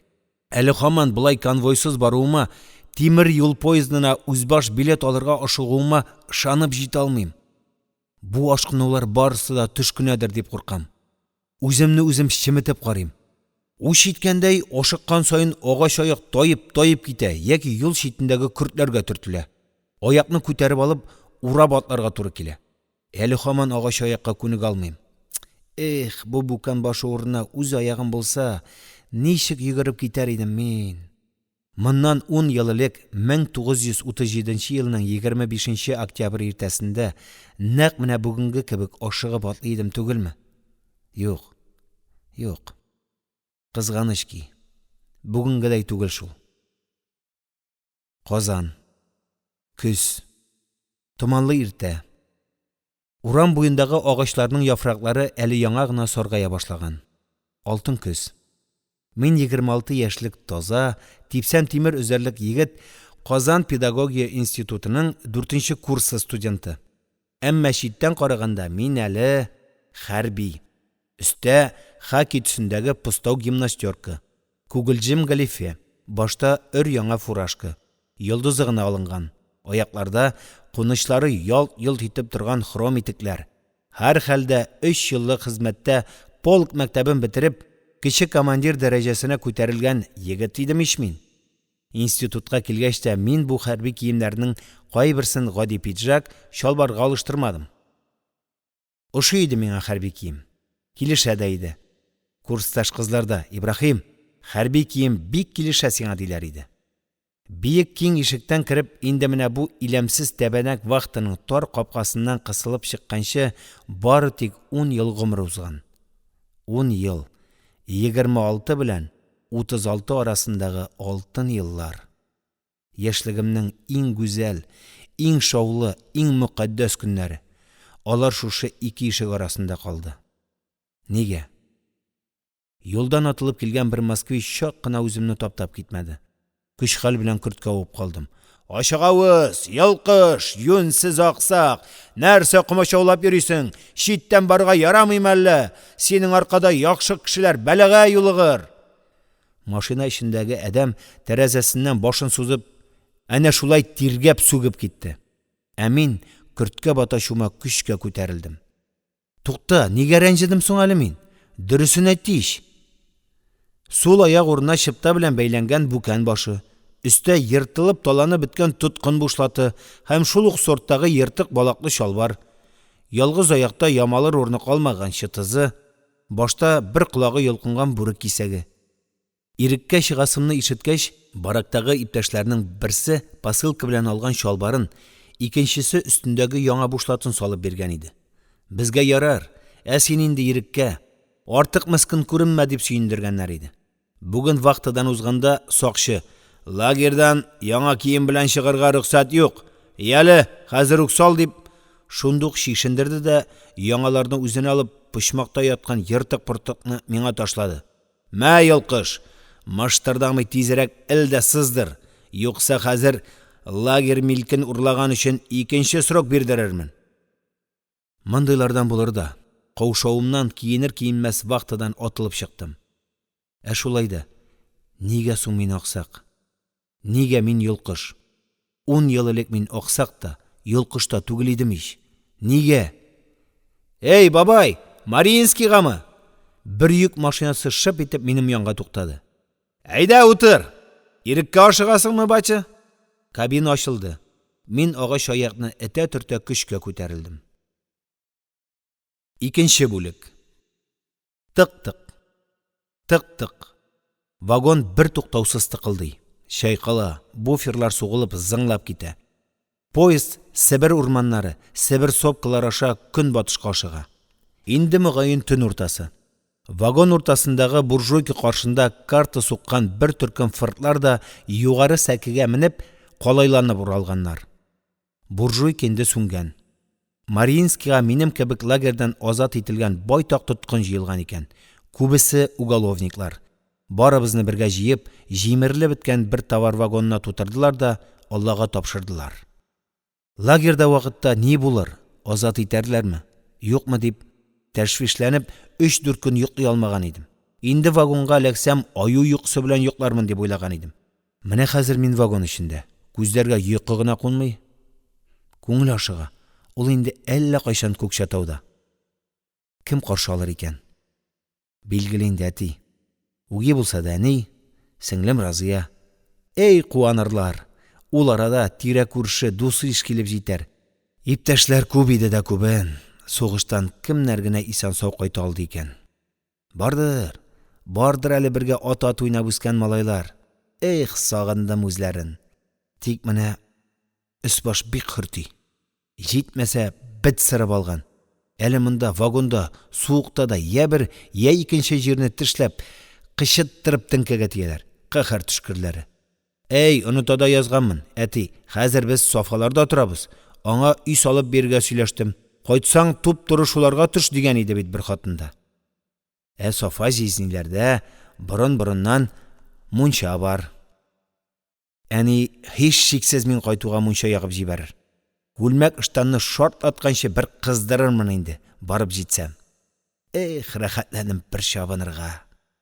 Юк, бер чабыну белән генә 10 ел кайышланган арка бирешмәс. Аны 3-4 тапкыр кайызларга туры килер. Һич шиксез.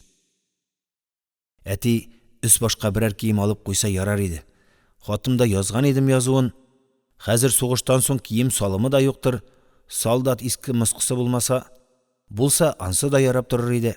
Нәләт, теге вахтадагы сакчы өр-яңа бушлат белән чалбарны тартып алып калды бит.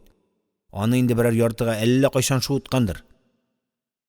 Әгәр аз-маз рәтле кием табылса, шундук эшләргә китәм.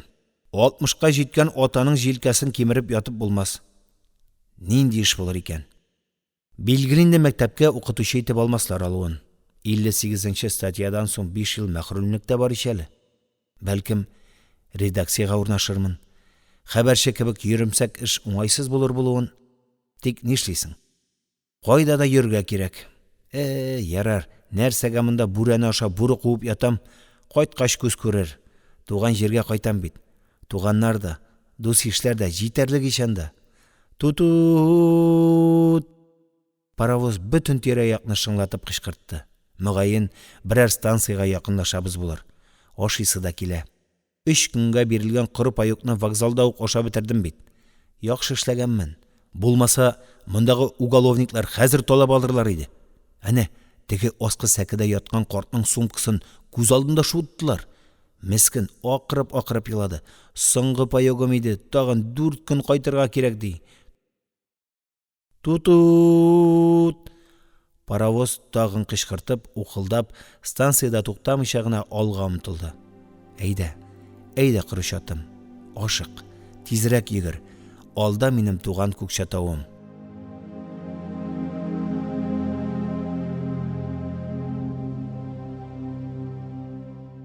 Ибрахим Сәләхов. Калыма хикәяләре. Фаҗига хроника. Юлның соңы. 3-нче бүлек. Йөрәк дөп-дөп итә. Бу ни? Каушаумы, әллә куанумы? Ай болытлар арасыннан йөзеп килеп чыкты. Тирә-як яктырып китте. Менә каршымда инде җиргә сеңеп барган кыйшайган кәс түбәле өй, Софа җизниләрнең йорты. Безнең өй әнә теге каршыдагы мәчетнең аръягында почмакта иде. 30-нчы елларда калада тормыш авырайгач, әти ул өйне сатып, алтын приискаларына киткән булган. Хәзер тагын Күкчатауга күчеп кайтканда, әнә вакытлыча үзенә яңаны салып алганчы Софа җизниләрдә тора икән. Бу 2 бүлмәле иске өй миңа кечкенәдән таныш. Мин бит ялгыз гына бала идем. Уйнарга абыем да, энем дә булмады. Ә монда җизниләрдә әтинең бер туганы Әшрәф апаларда. Бер көтү балачага. Җизни Күкчатау, Акмулла, Кызылъяр арасында йөк ташый. Ә апа йомшак табигатьле. Безне урышмый. Тирә күрше балалары белән бергә өйне ду китереп уйныйбыз. Төннәрен апаның өлкән улы Хәсән без сыер астын ат абзарын тазарткан көрәгән өчен алтын чәчне сөйли. Һәр төнне шул бер үк әкият. Әмма кызык. Сөйлә инде Хәсән абый. Иртәгә өлкән кураны тазартып, тиресне түгәсезме? Түгәбез. Мондый кызык әкиятне тыңлар өчен тирес түгү түгел, утын ярырсың. Ләкин бу йорт миңа кызыклы әкиятләре белән генә түгел, фаҗигале бер хәл белән дә истә. Бу йортның бусагасы төбендә минем кадерле әнием Махиҗамал фаҗигале рәвештә вафат булды. Безнең әти белән әни Татарстанның Балташ ягыннан. Әүвәле бабай, аның артыннан әти Себергә эш эзләп килгәннәр дә Күкчатауда төпләнеп калганнар. Әти солдатка каралырга кайткан вакытында өйләнеп, әнине Күкчатауга алып килә. Башталар үзләренә оя табу нияте белән көне-төне эшлиләр. Авылга кунакка кайту турында уйларга вакыт та булмый. Инде өйне салып бетереп, уф алла дип тынычланганда гына Герман сугышы башлана. Әти фронтка китә. Аннан революция, аннан Колчак, атаман Анненков баскыннары, кулаклар фитнәсе һәм ниһаять дәһшәтле ачлык. 21-нче елда ваба авыруы белән бергә Идел буе халыкларын кырып салган коточкыч ачлык. Менә шулай итеп әнием килен булып төшкәннән бирле 10 елга якын туган бусагасына атлап керә алмый. Ата-ана туганнарын күрә алмый. Ниһаять 1922 елда дөнья бераз тынычлангандай була. Игеннәр уңа. Безнең күршедәге Бану әби ул түнтәрдән икән. Авылына кунакка кайтырга җыена. Моны ишетеп әнием дә җилкенә. Сиңа әйтәм, әти әнине бик сагындым. Бану әбигә ияреп барып кайтыймчы. Улымны да алып барыйм ди. Сала башлаган өем бар, эшне ташлап китә алмыйм. Алайса, Ибрай белән үзең генә барып кил. Өйнең акчасын алданрак сорарлар. Юллык сәмән генә бирермен дип, әти бу сәфәргә каршылык күрсәтми. Әни юлга әзерләнә башлый. Күчтәнәчләр ала, аш-су пешерергә тотына. Ә мин инде урамда дусларым Галәү, Фәйзи, Гомәрхәннәргә мактанам. Беләсезме, мин Казанга китәм бит. Шартлатасың, андый еракка сине кем алып барсын? Валлаһи дим, борчак сибәсең диләр. Барам дигәч, барам, әни белән барам. Бу хәбәргә безнең урамдагы барлык балалар шаккатты. Чыннан да, ышанырлык хәбәрмени, Балташы Низаминың улы Казанга барсын имеш. Әни инде авылдашларга күчтәнәчкә дип чәк-чәк, кыш теле бавырсак, тагын әллә ниләр пешерә. Үзе аш-суым бик уңа, юлыбыз иншалла уң булыр дип сөенә. Ишеп кунып йөри, ару-талуны белми. Көтү куганнан алып караңгы төнгә хәтле йөгерә. Һаман юлга әзерләнә. Бану әби кирип, Ходай буйырса, җомга көн Кызылъярга кузгалырбыз, килен, иншалла дип, юлга кузгалу көнен дә билгеләп чыкты. Нәкъ шул көнне әти эштән гадәттәгегә караганда соңга калып кайтты. Әни аны капка төбендә үк каршылап, сиңа әйтәм, нигә болай узакладың? Самаварымны 3 тапкыр яңарттым диде. Яман хәбәр ишетелеп тора әле, диде әти салкын гына. Капка төбендәге бүрәнә өстенә утыра калып. Балтасын бүкәнгә чапты. Ревкомга барган идем. И Раббым, әнием кыйлып төште. Әллә тагын сугышмы? Казаклар тагын фитнә күтәргәннәр. Күкчатаудан пропускысыз берәүне дә чыгармыйлар ди. Ул төнне әни йокламады. Намазлыгын җәйде дә бик озак намаз укыды. Елады. пышылдап, ниндидер дұғалар оқыды. Ул вакытта әле Көкшетауга темир юл килеп җитмәгән иде. Казанга барыр өчен әүвәле 180 чакрымдагы Кызылъяр каласына барырга, шунда поездга утырырга кирәк иде. Ә менә хәзер анда барыр өчен ВШКдан пропуск кирәк. Аны ничек алырга? Менә бит, инде кузгалам дигәндә генә бер төндә әнием танымаслык булып суырылды. Аппак булып калды. Күзләре эчкә баткан, иреннәре күгәргән. Мин дә аптырадым. Әгәр алай-булай Казанга бара алмый калсак, малайлар күзне ачырмаслар, буш куык дип кенә йөртерләр. Әти иртәнге чәйдән соң гадәттәгечә ал япкычын киеп, пычкы балтасын алмады. Булмаса, Сафага барыйм әле. Ул түрәләр белән таныш, может, пропуск алып бирер. Әти, мин дә барам. Өчебез дә Сафа җизниләргә киттек. Әни нигәдер бик акрын, туктап кына барды. Җизниләргә җиткәч тә тыным кыса, менә шушында гына утырыйм әле дип, ул баскыч төбендә утырып калды. Әти белән мин эчкә, өйгә кердек. Пропуск турында әйткәч үк җизни торып җиләнен киде. Әйдә, түрә анда-монда киткәнче барыйк. Фетнә булгач, алар өйдә утырмаслар дип, кабаланып чыгып та кит. Олы кызы Рабига мин дә барам дип әтисенә иярде. Мин урамда бер малайны очратып, кичен далага ат багарга бару турында сөйләшә, киңәшә калдым. Мин инде әтиләр турында оныткан да идем. Рабига йөгереп килә, бөтен урамны яңгыратып кычкыра: "Сөйенче! Сөйенче!" Нинди сөйенче? Ул арада Рабига баскыч төбендә утырган әни янына килеп тә җитте. Баягыдан да катырак кычкырып тезеп китте. "Апа, апа, сөйенче! Начальник пропуск бирәм диде!" Әни сискәнеп күтәрелеп карады. Пышылдап кына тагын диде дә ике кулы белән күкрәген кысып авып китте. Икенче көнне җомгадан соң безнең урамнан күл якка ике олау кузгалды. Алда әни, аның артында Бану апа. Ул Казанга, әни зиратка. Зират күл буенда, Кызылъярга бара торган олы юл каршында иде. Әле менә хәзердә әнием бу өйнең баскычы төбендә хәл җыеп утыра кебек. Шымырдап, ушып киттем. Вокзалдан җәяү килеп тирләгән идем инде. Кузгалмый басып торгач, тир каткан. Көкшетауда әле кар төшмәгән икән. Шулай да суык. Көзге кара суык. Болыт арасына кереп качкан ай тагын күренде. Тузган, кыйшайган иске өй. Кинәт яктырып: "Ни хәл? Исән сау кайттыңмы? Сине күрмәгәнгә байтак булды бит", дип минем белән исәнләшкәндәй булды. Кайттым ага йорт.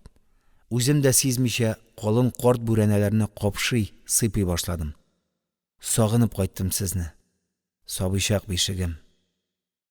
Йорт кинәт юк булды. Дөм караңгыда калдым. Әллә куркынып, әллә инде туңып дерелди башладым. Нишләп торам соң, шакырга, уятырга кирәк.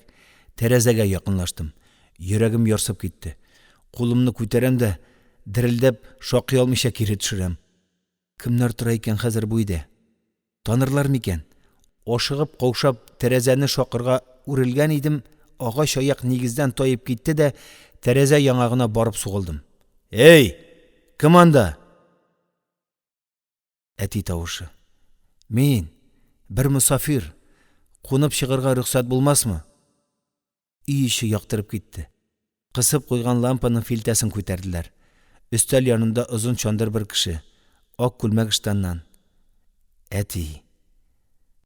Сәкегә иелде. Мөгаен өстенә кияргә эзли. Йөрәк дөп-дөп итә. Чыннан да. Бу минем туган әтиемме? "Хуҗа! Ибрай!" Әти кычкырып, тәрәзәдән атылып чыгардай булып, йөгерә аксый мин торган тәрәзә ягына килде. "Ибрай! Син кайттыңмы?" Ул үксеп елап җибәрде. 4нче бүлек. Ирек ул иркенлек, тиңлек түгел икән әле. Минем өметләр язгы гөрләвекләр өстендәге иртәнге юкабыз кебек атлаган саен чатный, шәл-пәрәмә килеп ватыла бара. Көкшетауда рус телендә өлкә газетасы чыга икән. Бер көнне редакторга кердем. Үземнең Казанда республика газеталары редакциясында эшләвемне, шигырьләр язуымны, инде басылып чыккан 3 китабым булуын сөйләдем. Редактор урта яшьләрдәге күзлекле кеше. Өстәленә иелеп, минем сүзләрне ала икән дип җөпләп диккать белән тыңлады да, мин сөйләп бетергәч, кинәт турайып, кашларын җыерды. Гафу итегез, бездә сезгә лаеклы эш табылмас, диде һәм телефон трубкасын алып, кемгәдер шалтырата башлады. Бу инде сүз бетте, китәргә мөмкин дигән ишарә. Шәһәр мәгариф бүлегенә барып, үземнең педтехникум тамамлавымны, пединститутның 4нче курсыннан китүемне әйтеп, башлангыч мәктәптә урын табылмасмы дигән идем. Сап-сары бөдрә чәчле мөлаем ханым сөрмәле кашларын җыерып, балаларыбыз язмышын без халык дошманнары кулына тапшыра алмыйбыз диде. Бала вакытта бергә ат уйнап, аннан мәктәптә бергә укып үскән Нигъматулла исемле иптәшем бар иде. Ул хәзер Күкшәтауда Заготскотның өлкә конторасында директор булып эшли икән. Бу хәбәрне ишетүгә күңелем яктырып китте. Менә кем миңа бер эш табып бирер. Тизрәк барып күрешергә, сөйләшергә кирәк.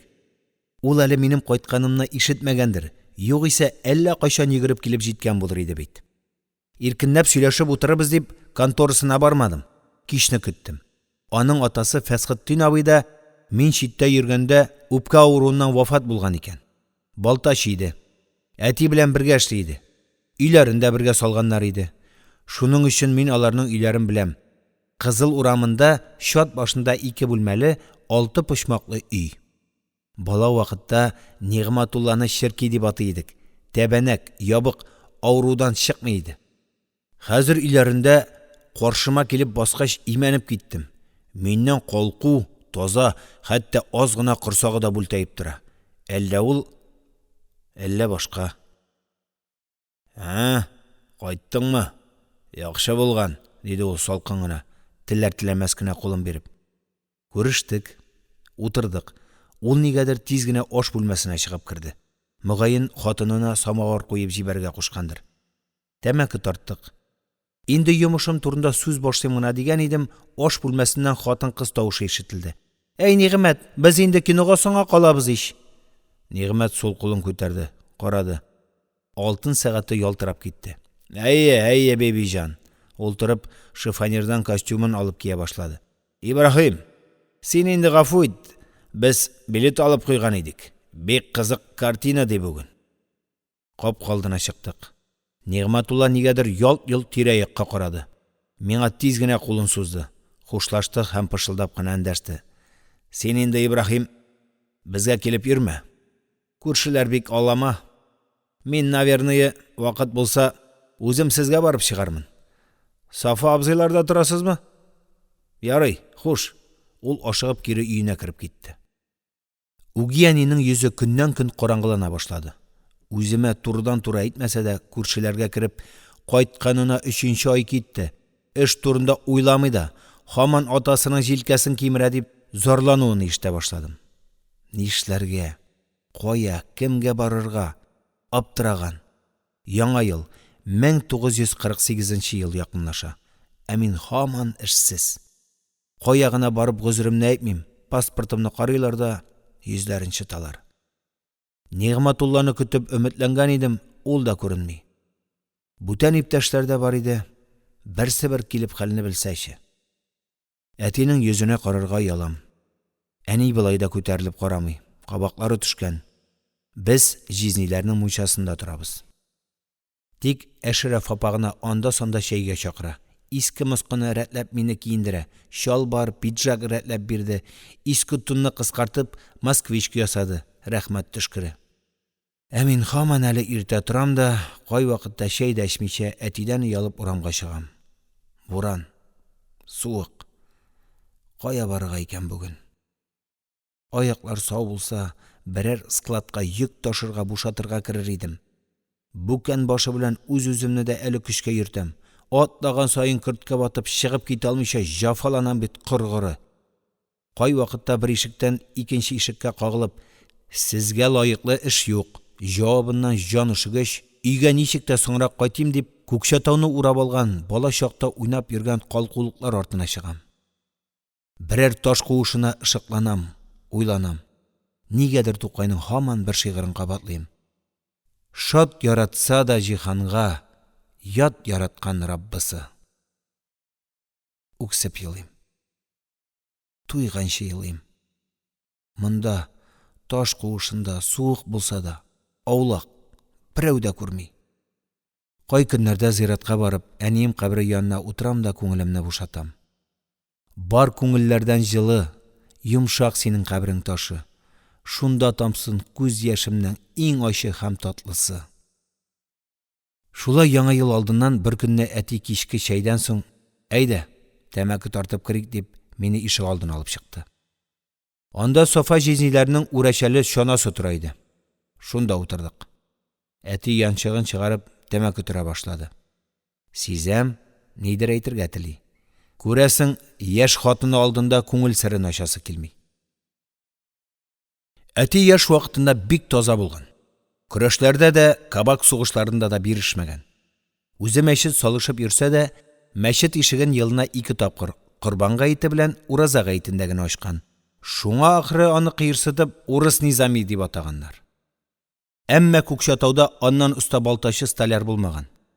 Күкчәтаудагы иң матур шелтәр кәрнизле, өлге тәрәзә капкачлы өйләр аның эше. Менә шул атаклы уста хәзер тәмәке кабыза. Тәрәзәдән төшкән җиделе лампа яктысында ул бигрәк тә мескен күренә. Ябык, арка бөкресе чыккан. Заманында аның мыегы нәкъ маршал Будённыйныкы сыман кабарып, колакларына уралып, йөзенә ниндидер бер мәхәббәтлек сирпеп тора иде. Хәзер инде әнә ул мыекта сәлперәйгән, юқарып, сыланып тора. Улым, диде әти, нигәдер авыр сулап. Мин менә гомер буена балта чаптым. Әле менә үземә дигән өйдә юк. Син минем ялгыз улым. Сине укытып, балтадан котылырмын дигән идем. Булмады. Ул сүнеп барган кәҗә сыйрагын чытырдатып суырды. Учкыннар чәчрәде. Булмады. Тагын күрсенү. Ходай шулай язгандыр инде. Син дә кулыңа балта алмасаң булмас. Мин бүген Сафа белән килештем. Без аңа яңа үй салабыз. Ул безгә өеннән артып калган бүрәнәләрне, такталарны бирә. Шулай тырышып, үзебезгә бер куыш рәтләмәсәк булмас. Әти сүнгән төпчеген кар өстенә ташлап таптады. Яшь кар шыгыр-шыгыр килде. Якында гына этерде.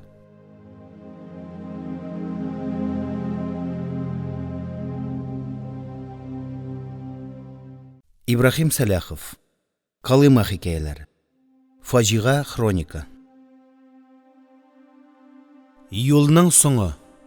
5-нче бүлек. Калын карагай бүрәнәләр. Көч хәл күтәрәбез. Үзләре сөяк сыман каты. Карандаш очлый торган үткер балта чапкан сайын сикереп китә. Бигрәк тә туң вакытта. Менә шушы бүрәнәләрне әүвәле тап-таза итеп кырырга, чистартырга, аннан 3 ягын такта кебек итеп тигезләп чабып чыгарга һәм шып-шыма итеп ышкыларга кирәк. Шуннан соң гына бура-бурый башлыйбыз. Почмакларны француз йозагына бикләп, әти үзе чаба, кисә. Ул кадәрсенә әле минем кул ятмый. Мин күбрәк иртәдән кичкә хәтле бүрәнә чабам. Уем алам. Тырнак куяр өчен тишекләр бораулыйм. Бура үскән сайын бүрәнәләрне югарырак күтәреп салырга туры килә. Бер генә тапкыр түгел, берничә тапкыр.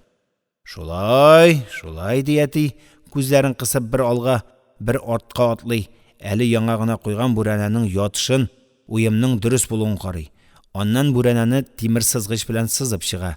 Әйдәле, әле генә көчкә күтәреп куйган бүрәнәне тагын көч хәл күтәреп җиргә салабыз. Әти бүрәнәнең сызылган җиреннән тагын балтасын ялатып, кәгазь калынлыгы юнып ала. Агач аяк кирәк җирдә бөгелми, кирәкмәгән җирдә таеп китә, авыр күтәргәндә җирене тишеп керә, суырып та алмыйсың. Кичен чәй ичәр-ичмәс егылам. Иртән кузгала алмыйм. Бүтән тәнем ватылган. Аксак аягымның тезе каҗалып, чи яра булып кансылый. Торырга кирәк. Ниһаять яз башына өйне салып бетердек. Сафа җизниләр 4 бүлмәле матур өйгә күчтеләр. Безгә иски һәм артып калган бераз бүрәнә, такталар. Әтинең әле моңа хәтледә җыеп килгән мotчалыклары, ишек тәрәзә яңаклары бар икән. Менә шуларның барысын караштырып, инде үзебезгә үй салырга җыенабыз. Игә тотынсак, ашарга юк, диде бер көнне әти, такташ кылаганда.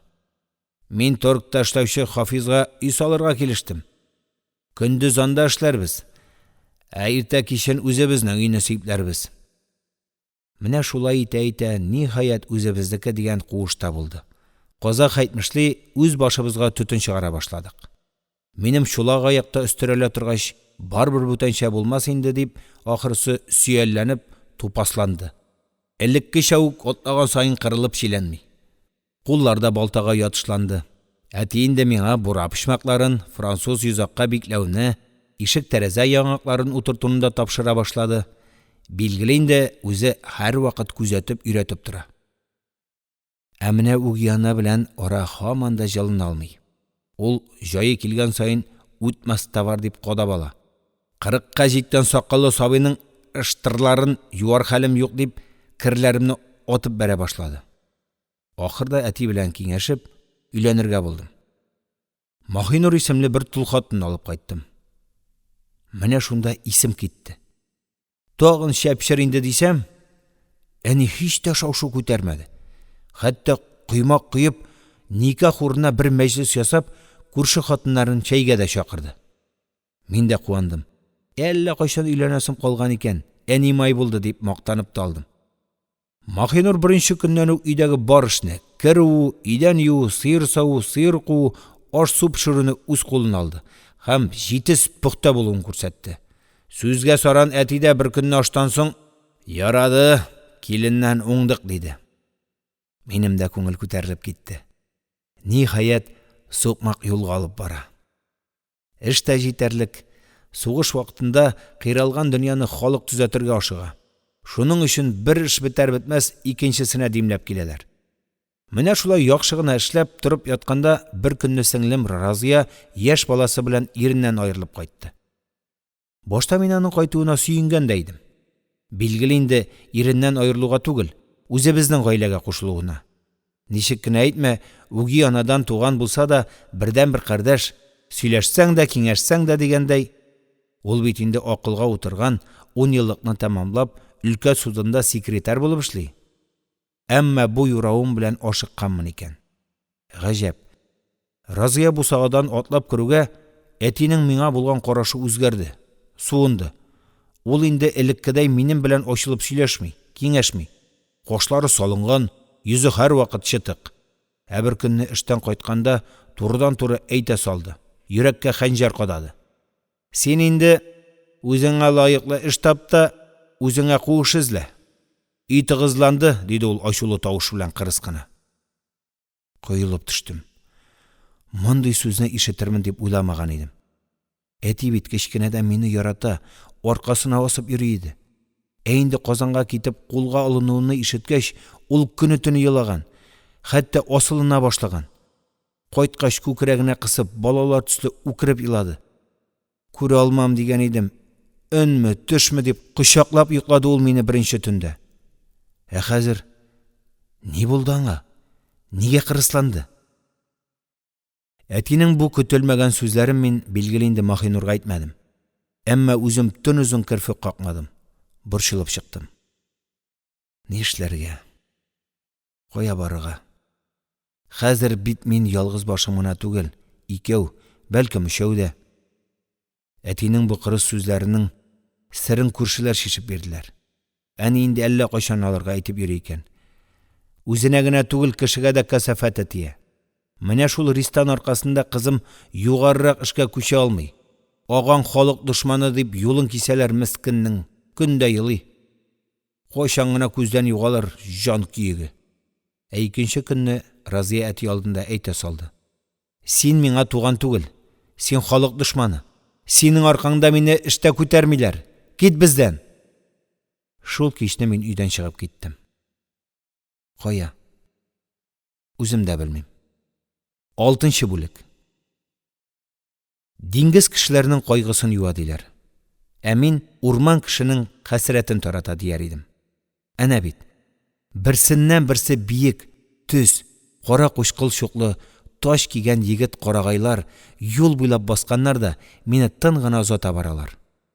Алар арасында яш қайыннар, гүләп тубылғы қуақлары һәм шешәкләр.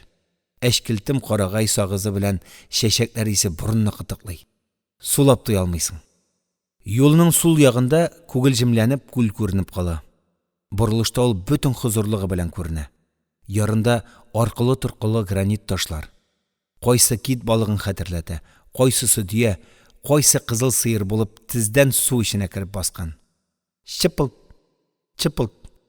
Вак дулкыннар яр читендәге гранит ташларга акрын гына сугылалар да кире чигенәләр. Аннан тагын пышылдашалар. Чыпылт, чыпылт. Әйтерсең лә серле әкият сөйлиләр. Түгәрәк күлне калын кара карагайлар белән каплаган тау урап алган. Таулар хәзер күксел туман эчендә. Тып-тын. Күл өстендә бер җыерчык юк. Таулар, урманнар күл төбендә шәүләләнеп, әкияти бер күренештә балкыйлар. Гүя бу зөбәрҗәт кәсәдә Әбелхаят суы. Тирләгән идем. Шишенеп кыендым. Тән рәхәтләнеп, җиңеләеп китте. Урман уртасыннан сузылган борма юлга каба чыктым. Инде сәфәрем ерак калмады. Урман эчендә урнашкан Боровой урман техникумында минем иске дус Харис директор икән. Кичә моны Сафа җизни әйтте. Безнең Харис кияү техникумда директор. Нинди эш кирәк, хәзер табып бирә. Хәлимә дә шунда. Үзеңне күргәч куанырлар диде. Төнлә товар поездына утырып, Шушы каласына килдем. Аннан инде таныш юлдан җәяүләп техникумга. Шу, кинәт сикскәнеп туктап калдым. Нәкъ минем аяк астында гына юлны бүлеп, тиен сикерде. Мөгаен, юлы моңар балай булгач. Син инде мине гафу ит, диде Хәлимә, иртәнге чәй янында. Ничектер әрнүле тавыш белән. Үзе калтыранып китте. Үпкәләмә. Сүзе бүленеп, кинәт туктап калды. Кыз вакытында Хәлимәнең йөзе түгәрәк, бит алмалары кызарып пешеп тора иде. Без аны үчекләп алма апа дип йөртә идек. Алай үчекләгәч ул бигрәк тә кызара, матурая төшә иде. Хәзер Хәлимә нигәдер сулган гөл төсле кипкән, юкарган, яңак сөякләре калкып, бите озынайып киткән. Нигә алай дисең? Нәрсәгә үпкәлим ди? Яхшы каршы алдыгыз, сыйладыгыз, рәхмәт. Мин инде танымассыз да дип уйлаган идем. Юк, онытмагансыз. Без бит бала чактан ук дуслар. Менә шул эшне боза да инде. Аптырап калдым. Ничек? Мин бит сагынып килдем. Тс. Хәлимә миңа бармак янады да сикереп торды. Йөгереп барып ишекне тартыбрак япты. Кире урынына килеп утырды. Авыр күрсенде. Уф, Алла. Кара, авызыңнан андый сүз чыгарасы булма. Нинди сүз? Сагындым дип әйтә күрмәдим. Нигә? Нигә булсын? Булай да Харис төне буе миемне игәп чыкты. Ул синең иске ярың. Сине эзләп килгән. Арагызда бер нәрсә бар ди. Эх, Хәлимә, Хәлимә. Мин дә хәзер хатын-кыз кайгысымы? Үземнең йөкле хатынымны кая куярга белмим. Әле ялгыз башыма да урын юк. Кичә кич Хариска барысын да сөйләдем ләбаса. Мин монда хатын эзләп түгел, эш эзләп килдем. Харис мине яхшы белә бит. Булышыр дип өметләнгән идем. Эх, Хәлимә тагын күрсенде. Барысын да төшенәм, әмма күзеннән яшь бөртекләре тәгәрәде. Кулымнан килсә, мин синең өчен әллә нәрсәләр эшләр идем. Хәзер үзең күрәсең, ике бала, Харис шундый көнче, бер адым атларга бирми. Менә бүген син булгач, иртәнге чәйне дә эчмичә җенләнеп чыгып китте. Менә сиңа кирәк булса, мин Харисны үз күреп берәр эшкә урнаштырыр дип килгән идем. Тс! Хәлимә энә кадалгандай сикереп торды. Әнә үзе кайтып килә. Син тизрәк кузгал инде. Станциягә кире килдем. Вокзалда гадәттәгечә ыгы-зыгы, шау-шу, ашыгу, кабалану. Берәүләр Күкчәтау ягына китә, берәүләр Акмуллага. Ә миңа кая барырга? Кемгә таянырга? Нишләргә? Баш чатный. Җавап таба алмыйм. Аптырагач, вокзалдан бераз читкәрәк китеп, чирәм өстенә пальтомны җәйдем дә яттым. Көн болытлы. Ярты аяк сикереп китә. Хава бузылыр алдыннан шулай кылана ул, хәерсез. Кесәдә ни бары 15 сум акча. Яңача 1 сум 50 тиен. Аның белән нинди билет аласың? Бер тамак ялгарга да җитми бит ул. Ни эшләргә соң? Менә сиңа ирек. Менә сиңа туган ата. Менә сиңа әни, сеңлең. Көткәннәр. Йоклап киткәнмен икән. Паровоз кычкыртканга сискәнеп уяндым. Күкчатау ягыннан ниндидер бер поезд килеп туктады. Пассажир поезды. Берәүләр төшә, берәүләр менә. Кочаклашалар, үбешәләр, көлешәләр. Бәхетле җаннар. Әнә каршыдагы вагон тәрәзәсендә өстәлгә тезеп куйган шешәләр. Сөт, кефир. Авызыма сулар килеп китте. Ибраһим, бу синме? Нишләп торасың? Егылып китә яздым. Алдымда Галәү Маннапов. Бергә уйнап үскән малай. Хәзер инде агай булган, тулы гәүдәле, өстендә яхшы костюм, аптырап калдым. Ни әйтергә дә белмим. Исәнме? Кая барасың? Алматыга киңәшмәгә. Төсең юк, әллә урыйсыңмы? Әйе, башым чатный. Карале, Галәү, мин акчамны алдырдым. Инде билетка да юк. Ул арада кызыл фуражкалы дежурный вокзал ишеге алдында эленеп торган җиз кыңгырауны какты. Менә кесәдә бер 30 сум бар. Галәү костюм кесәсеннән бер уч акча чыгарып миңа тоттырды да поезга таба йөгерде. Кесәгә акча кергәч, хәтеремдә яктырды. Тукта, Акмуллада минем бер дус бар бит. Антибеста бергә яттык. Ул бытовик, срогыда тулырга тиеш. Әгәр Күкчатауда рәтле эш табылмаса, үземә кил, урнаштырам дигән иде. Кассага йөгердем. 7нче бүлек. Төнлә аз гына яңгыр яуып узган иде. Ә монда Акмулла урамнарында аяк атлашсыз сос. Бигрәк тә минем ише агач аякларга. Атлаган сайын тездән батып китәм. Агач аякны 2 куллап суырам. Көч-хәл белән аны тартып, икенче адым ясыйммы, тагын батам. Кай җәһәннәмдә тора бу Алтай? Кайда соң аның Шанхай дигәне? Шәһәрнең көньягындагы иске бараклар, саман өйләр белән тыгызланган нахалклар бистәсен Шанхай дип атыйлар икән. Әйтүенә караганда, Алтай шул Шанхайның урта бер җирендә, базарга каршы, чат башындагы өйдә торга тиеш. Ниһаять, җан тиргә төшеп, былчыракка батып, сораша Алтай торган өйгә килеп җиттем. Ишем жу итеп китте. Яртылаш җиргә сеңгән сыман йорт, түбәсе кыйшайган, ишек кайрылган, түшәме җимерелеп төшкән бер бүлмәне үтеп, икенчесенә кердем. Кап-караңгы, бер нәрсә дә күренми. Бары тик колак тондыргыч чебен мыжлавы. Өйдә кеше бармы? Нәрсәдер кыштырдады. Каршыдагы сәкедә мияулап песи сикереп төште. Карлыккан тавыш кырылдады. Эй, каргары, тагын кем йөри, җакы бермәй. Шишәй, Алтай дигән адәм шушында торамы? Әйтерсең камчы белән сукты. Кече, Алтай балтайыңды белмәймен. Не дигән каңгырган җансың? Мин Шишәй Күкчатаудан. Эй, әнә, вокзал башында торсын касапчы торады. Алтай балтайыңды шундан сора.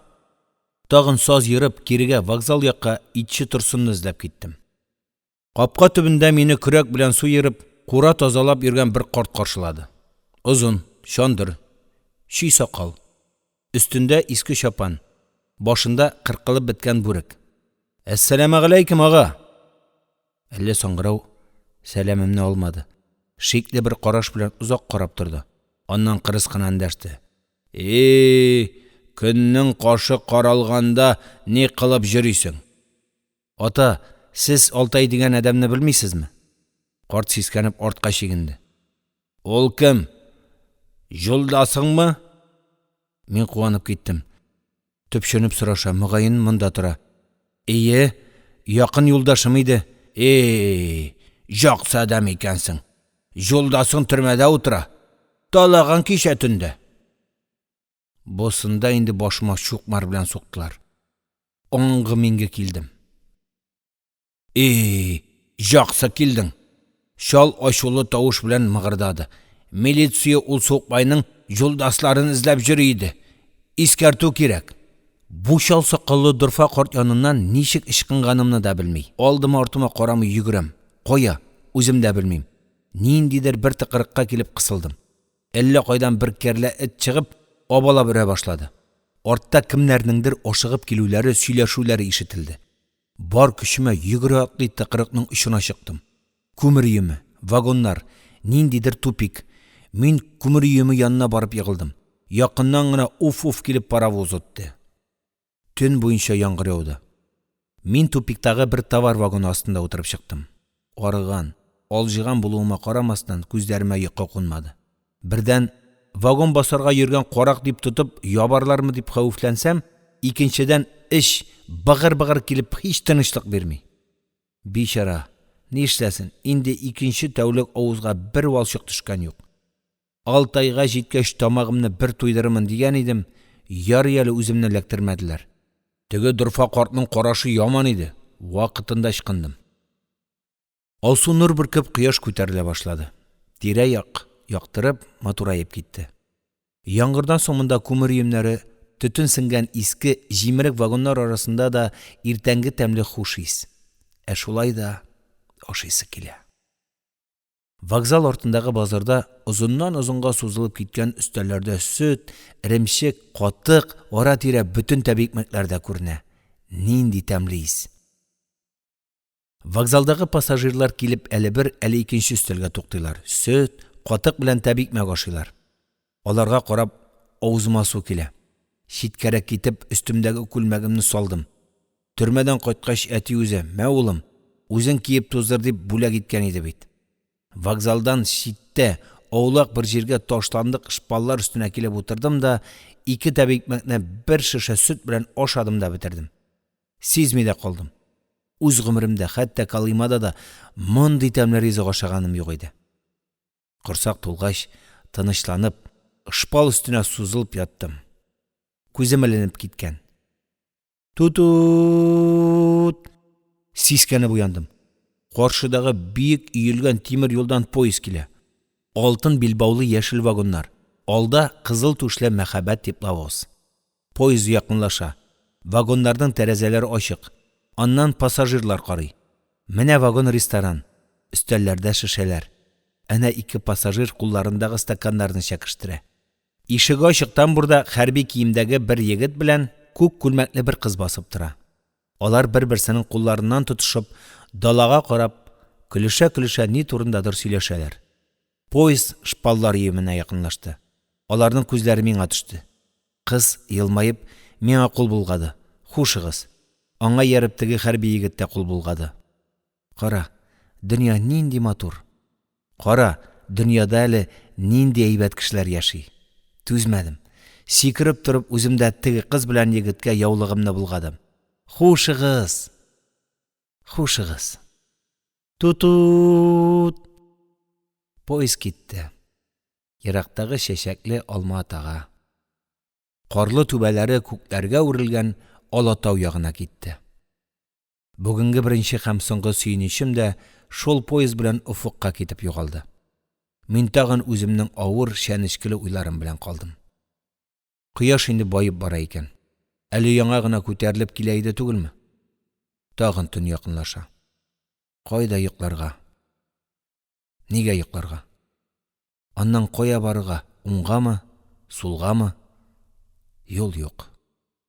Өстемдәге соңгы күлмәкне сатып ашадым. Кесәдә бер тиен акча юк. Нигә соң булай? Әнә берәүләр нинди пөхтә, матур итеп киенәләр. Нәфсләре ни тели шуны ашыйлар. Кая барасылары килсә шунда китәләр. Ә мин бүре. Мине куалар, эзәрлек диләр. Кешеләр минем белән сөйләшергә курка. Мин алардан куркам. Нигә? Мин дә бит алар төсле үк кеше. Миңа бит әле 38 генә яшь. Мин бөтен яктан камилләшкән, дөньяда үз урынын тапкан ир булырга тиеш бит. Ә хәзергә сәләмә киемнәргә төренгән агач аяклы гарип. Нигә мин гарип? Анадан шулай гарип булып тудыммы? Сугыш майданында илемне саклап гарипләндемме? Ни өчен мине тир гарип ясадылар һәм хәзер чирканып яннарыннан куалар? Җир тетрәнеп китте. Сискәнеп аяк үрә бастым. Поезд килә. Кызыл вагоннар. Әйтерсең лә берәү җилкәмнән төртеп торгызды. Кызыл вагоннарга таба атладым. Тизрәк, тизрәк. Ашыккан сайын агач аяк төртелә, сүртенә. Әнә инде вагоннар гөрелтүсе. Якынлаша, якынлаша, тизрәк. Пальто чабу аякка уралып йөгерергә бирми. Аны салып ыргытып, өемгә йөгердем. Җир дер-дер итә. Менә уф-уф итеп пар бөркеп, тирә-якка төтен таратып килүче паровоз күренде. Тизрәк. Соңгы көчемне җыеп, тырмашып өемгә үрмәлим. Төнге яңгырдан соң балчык йомшарган, шуа, бата. Нәрсәдер дер-дер итә. Әллә җир, әллә минем йөрәк. Җитә алсам гына ярар иде. Әмма мин инде рельска ятам дигәндә генә соңгы чуен тәгәрмәч дыңгырдап тәгәрә бозды. Мин хәлсезләнеп, ашынып шпаллар өстенә аудым. Булмады.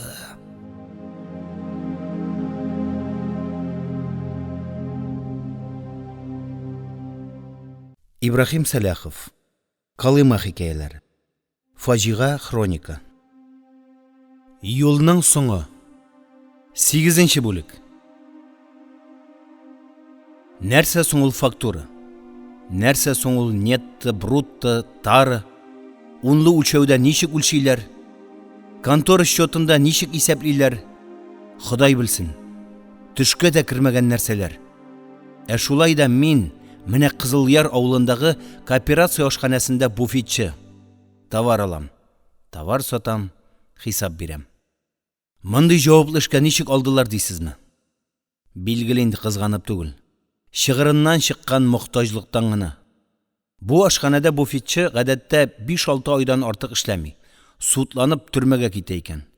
Шуның өчен авылда инде бу буфетка керүче табылмаган. Ә ашхана буфет эшләргә тиеш. Мин Худайга тапшырып тәвәккәл кылдым. Нишлисең? Аптыраган үрдәк арты белән күлгә чума диләр бит. Вакыты җитмәсә, үләм дисәң дә үлә алмыйсың икән. Бу талпынуда барып чыкмагач, бераз суындым. Икенче көнне өстемдәге пальтоны саттым да Күкшәтауга кайтып киттем. Төн уртасында ишекне шакыдым. Йоклыйлар. Бераз икеләнеп, кыймыйча торгач, тагын тәвәккәлләдем. Кем анда җиде төн уртасында? Мин әни. Үтмәс товар. Тагын кайттыңмы? Угияни иялды ишеген ачты, әмма үзе уртага басты. Тәбәнәк, юан, ак күлмәк ыштаннан. Ачулы, кулында җиделе лампа. Маһинур идәме? Булыр иде. Әни дигәндер җилкәләрен сикертте. Лампа пылт-пылт итеп китте. Уйнаштан бала тапты. Әле менә кичә Разияның итәген урлап качып киткән. Кайда инде ул хәзер? Шортым беләме? Милиция белән эзләп таба алмадык. Бик кирәк булса табарсың әле. Ярар. Әтиеңә иртәгә эшкә барырга кирәк. Ишек шап итеп ябылды. Лампа сүнде. Дөньяда мәрхәмәтле кешеләр дә бар икән. Бер иптәшем паспортымны алыштырып бирде. Икенче иптәшем 10 ел хисапчы булып эшләде дигән язуга кул куеп, мөхөр сугарга җөрьәт итте. Нәкъ менә шул документларны юллап йөргәндә Кызылъяр авылындагы ашханәгә буфетчы кирәк дигән хәбәрне ишеттем.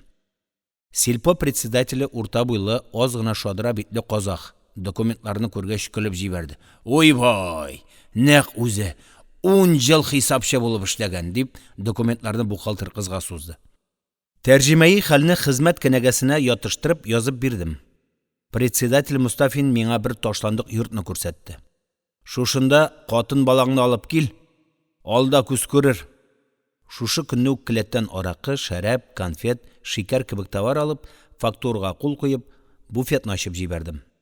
Икенче көнне Күкшәтауга барып, Маһинур белән улым Шамилне алып килдем. Маһинур инең ишен-тышын сылап, агарта, юа башлады. Кызылъярдагы беренче көн үзе бик кызыклы башланып китте. Ул кичне безгә хозур килде.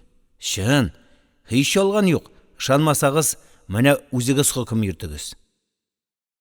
Кич белән ашхана ябылгач, мин буфеттан 1 бөтен икмәк, ярты кило шикәр, 1 ачмуха чәй алып кайттым.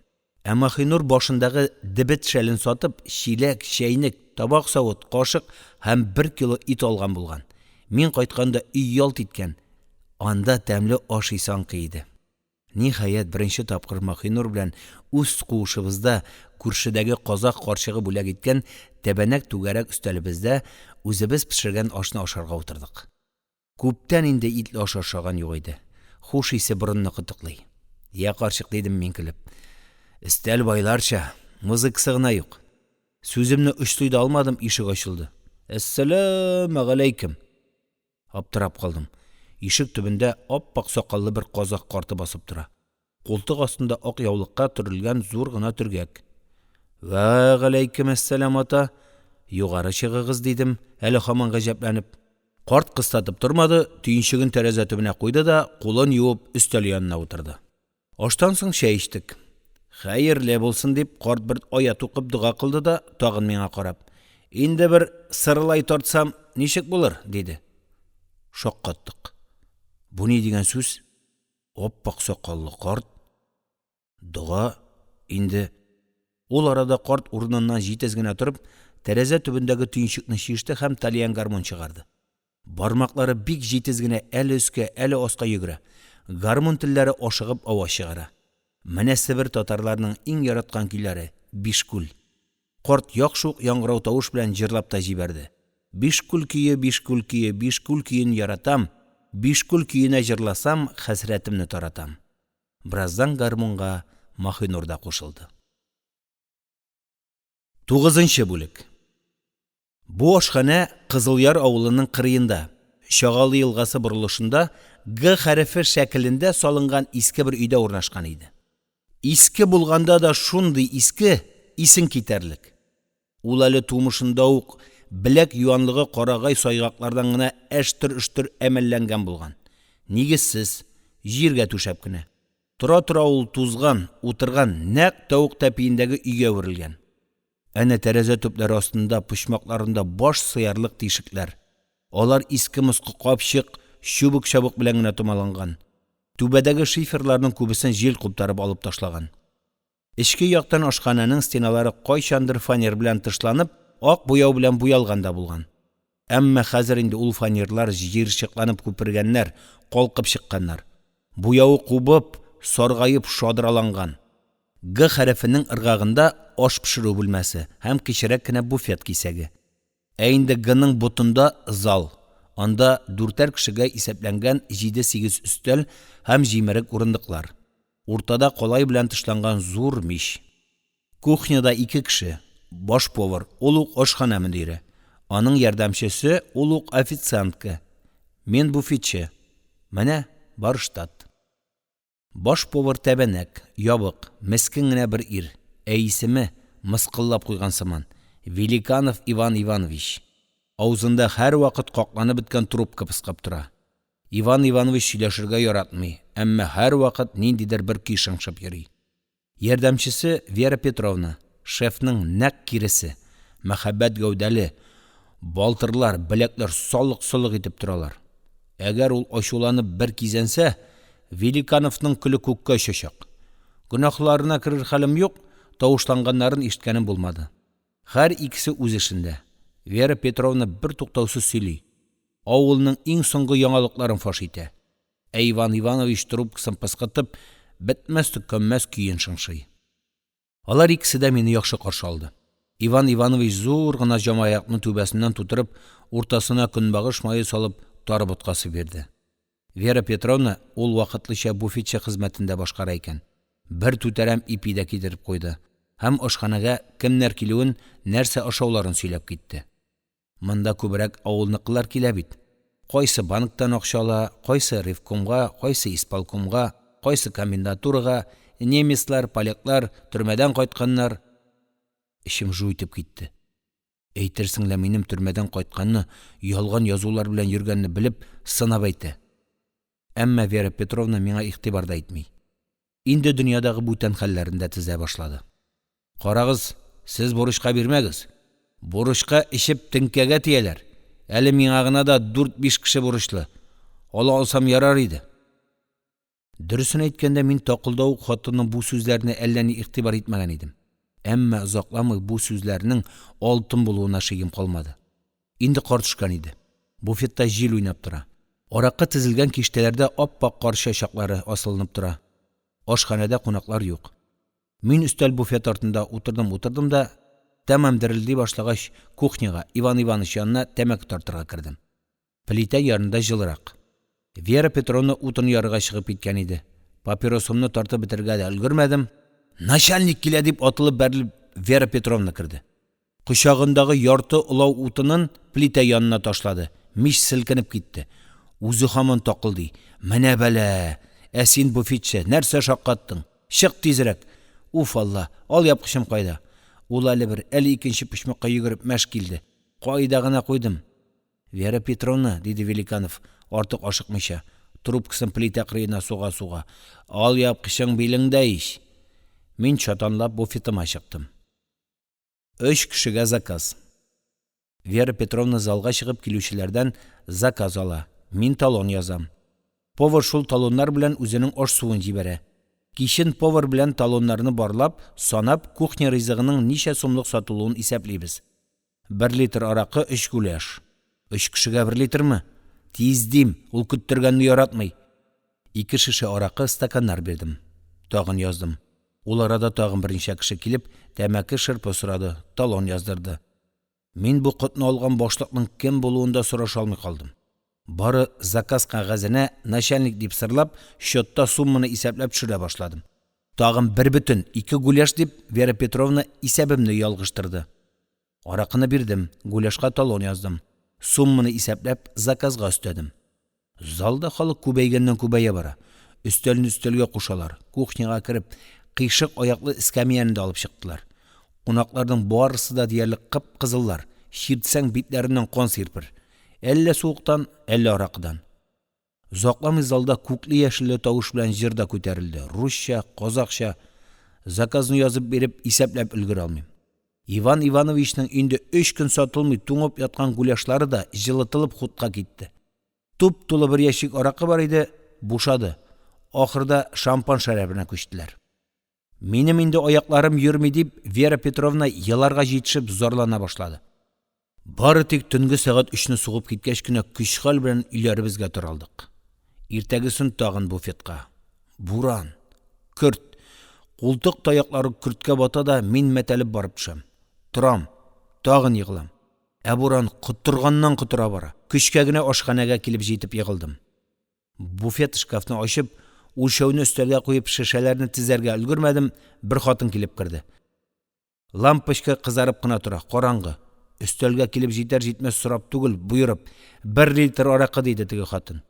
Мин фәлән начальникның әйеле, хатыны. Куанып киттем. Менә әйбәт булды дип, тиз генә кесәмнән кичәге түләнми калган заказ кагазын чыгардым. Кичә ирегез бездә утырган иде. Заказны түләмәде. 978 сум 23 тиен. Жала жапмагыз дип, хатын кырт кисте. Менә 1 литрга ул ачу белән миңа 50 сумлык наргытты. Минем жулдашым акча түләмәй заказ бирмәйде.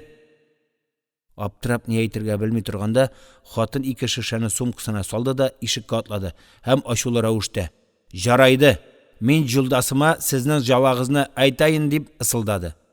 Ишек шап итеп ябылды. Мин сылык итеп урындыгыма ишелдем. Менә сиңа кирәк булса, нинди яла. Төш авышкач, Тура абзый хәрби киемдәге бер кеше белән залга үтте. Бираздан Вера Петровна йөгереп килде. Начальник сине чакыра. Мөгаен исәпләшергәдер дип, заказ кагазын кесәмә салып, счетны култык таякка кыстырып йөгердем. Сәламәтсезме? Рәхмәт, яхшы. Мөлаем гына кеше икән бу начальник, йөзе матур, елмаеп кына сөйләшә. Син жаңа буфетчеме? Әйе. Жақсы. Ул тагын елмайды. Папирос кабызды. Суырды. Иптәше озын, таза гәүдәле кеше. Нигәдер турып чыгып китте. Начальник авызыннан зәңгәр буҗралар чыгарып өрде дә миңа карады. Бурышка товар бирергә ярыймы? Аптырап калдым. Счетым кулымнан төшеп китә язды. Юк, ярамый, иптәш начальник. Алай булгач, нигә минем әйлемә бурычыгыз бар дидең? Мин бит заказ буенча. Яле. Монда бир әле ул кагазыңны. Уф Алла, ичмасам хәтерләр. Мин халат кесәсеннән заказ кәгазен алып начальникка суздым. Рәхим итегез, тикшерегез. Кошлар җыерылды. Тавыш кинәт сикереп ачулы тонга күчте. Бер күп сөйләмә. Ул минем 978 сумлык заказ кәгаземне кулымнан тартып алды да ертып идәнгә ташлады. Үзе шунда ук сикереп торып ишеккә таба атлады. Хөкүмәт малын тагын бурычка таратасы булсаң, мин сиңа урын табармын. Култык таякларым төшеп китте. Мин мичкә сөялеп калдым. Ишек шап итеп ябылды. Ибрахим Саляхов. Калыма хикәяләре. Фаҗига хроника. Юлның соңы. 10-нчы бүлек. Буфеттан катып туңып, соң гына кайтып йокларга гына яткан идем, кемдер тәрәзәне шакый башлады. Җимереп керәмени, бөтен үй селкенә. Бу дөбердәтүгә бишектә йоклап яткан улым куркып уянды да елый башлады. Үзем дә сискәнеп кычкырып җибәрдем. Кем анда, ни кирәк? Милиция, аш! Мин гәрәүләнеп киттем. Килделәр. Махинур бишектән баланы ала башлаган иде, бу тавышка ул баланы төшереп җибәрде. Мин чалбар урынына гимнастерканың җиңен кия башлаганмын. Аны атып бәрдем. Чалбар юк, таба алмыйм гына үзен. Әй, үлеп калдыңмы әллә, җылдам! Тагын да катырак суга башладылар. Әллә тәрәзәдән керәләр инде. Бала акыра, Махинур елый. Мин нәрсә эшләргә белми чалбарсыз урын өстендә әйләнәм. Үзем дер-дер киләм. Әллә туңам, әллә куркудан. Мөгаен ялган язулар белән йөрүемне сизгәннәрдер. Нигә шул туры белән бәйләндем? Мин әле күптән түгел генә Казанга Кавый агага хат язып, Ак колак һәм Сак колак исемле кечкенә поэмамны җибәреп, берәр редакциягә тәкъдим итүен үтенгән идем. Җавап тиз килде, әмма вафасыз. Поэмаң балалар теле белән матур язылган. Сюжеты да мавыктыргыч. Әмма бер редакциягә дә тәкъдим итә алмыйм. Сәбәбен үзең беләсең. Әле күптән түгел генә 10 ел срогын тутырып, тәнкыйтьче журналист Гомәргали кайткан иде. 3-4 ай эш таба алмый аптырап йөрде. Кичә тагын кулга алганнар үзен. Шулай булгач, Казанга килергә җилкенмә дигән иде Кавый ага хатында. Менә чират миңа да җитте. Аш дим җылдам! Үлеп калдыңмы мур кыргыры? Махинур абына сөртенә барып ишекне ачты. Өйгә ажгырып буран кирде.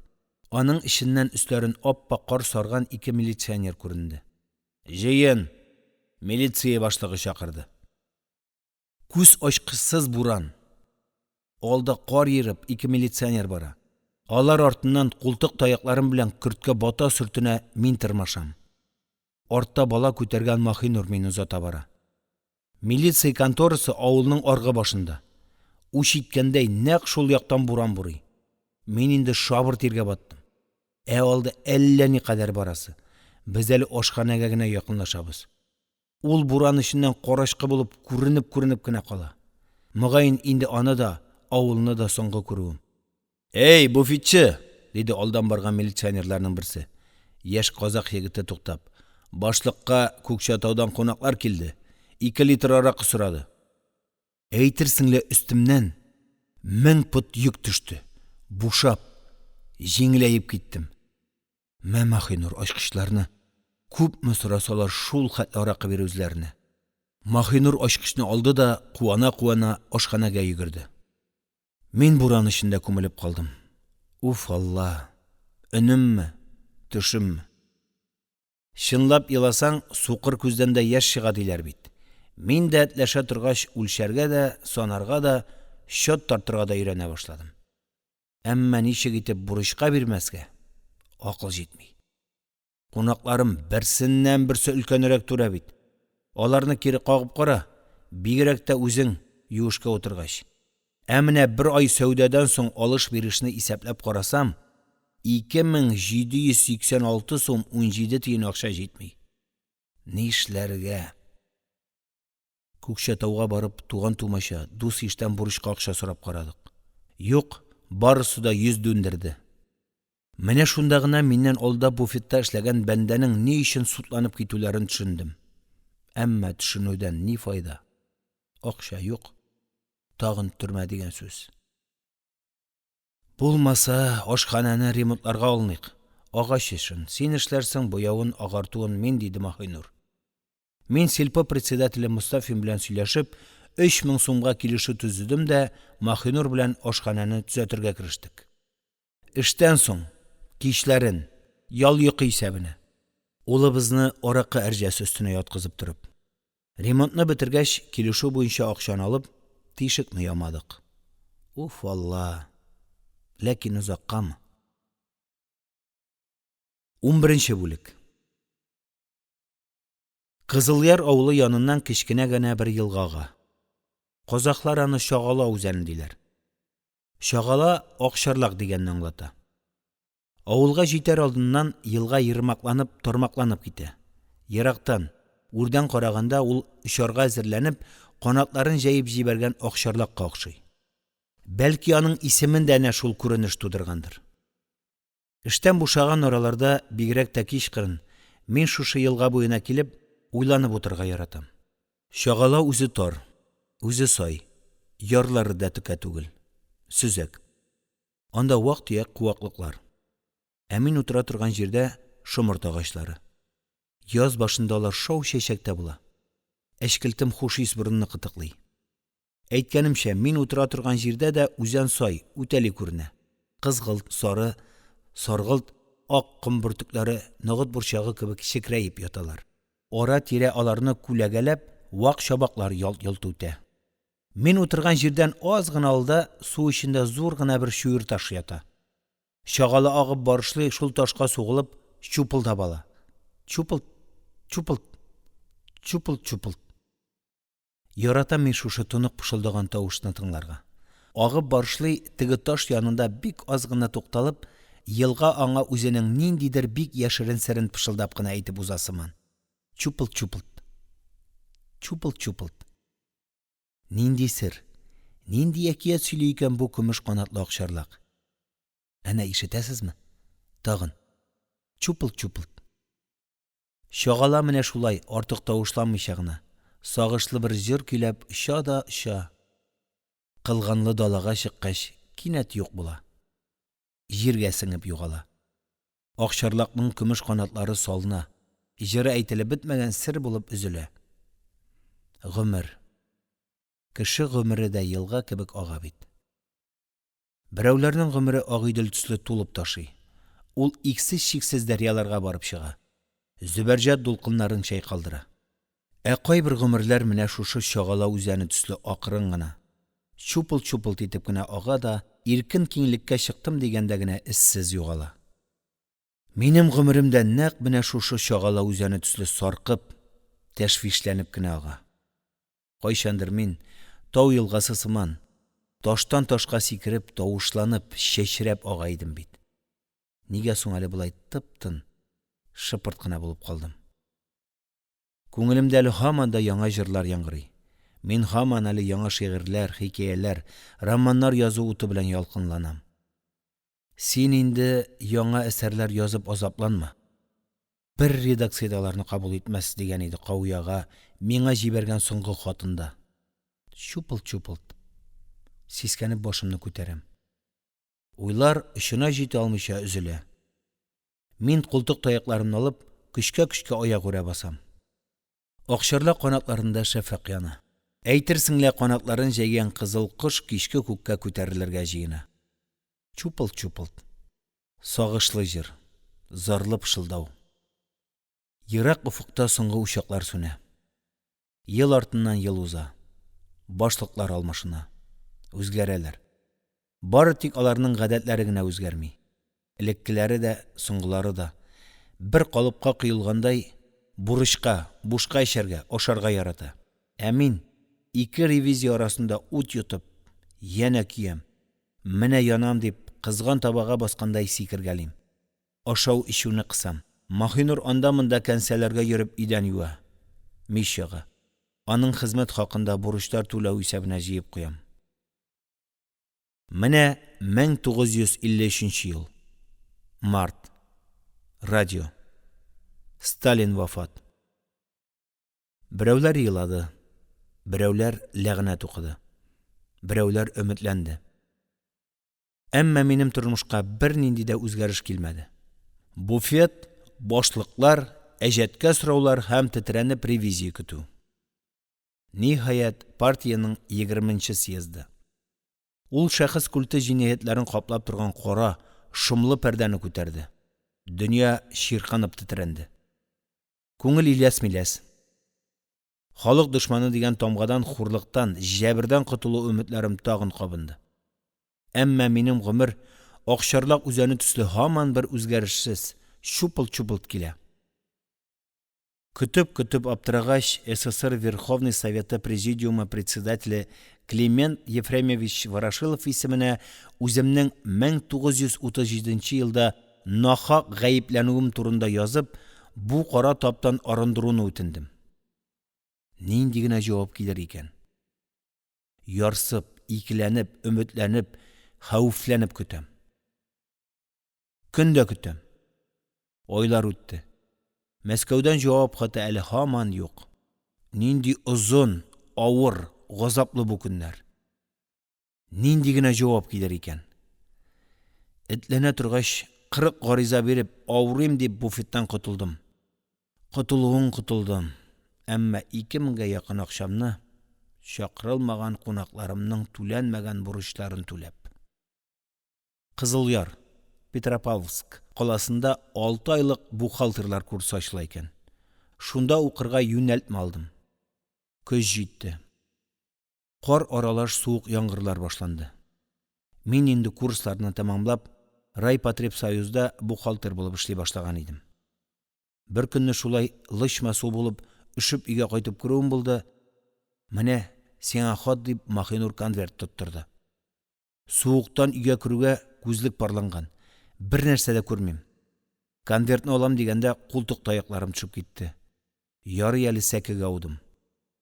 Күзлекне алай-булай сүртеп, күшеккән тырпайган бармакларым белән көч-хәл конвертны ачтым. Күкчәтау өлкә НКВД идарәсе сезгә фәлән көнне, фәлән сәгатьтә, фәлән кабинетка килергә куша. Утырып тәмәке тарттым. Теге кәгазьне тагын ижекләп укып чыктым. Я Хода, ни өчен чакыралар мине тагын шул шомлы йортка? Хәерлегәме? Хәерсезгәме? Дүп-дүп. Нинди тавыш? Шу, бу минем йөрәгем шулай ярсып, сызланып суга. Тыпырчына түгелме?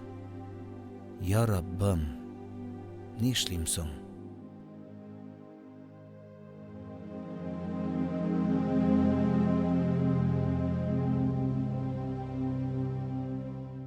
Ибрахим Саляхов. Калыма хикәяләре. Фаҗига хроника. Сагыну.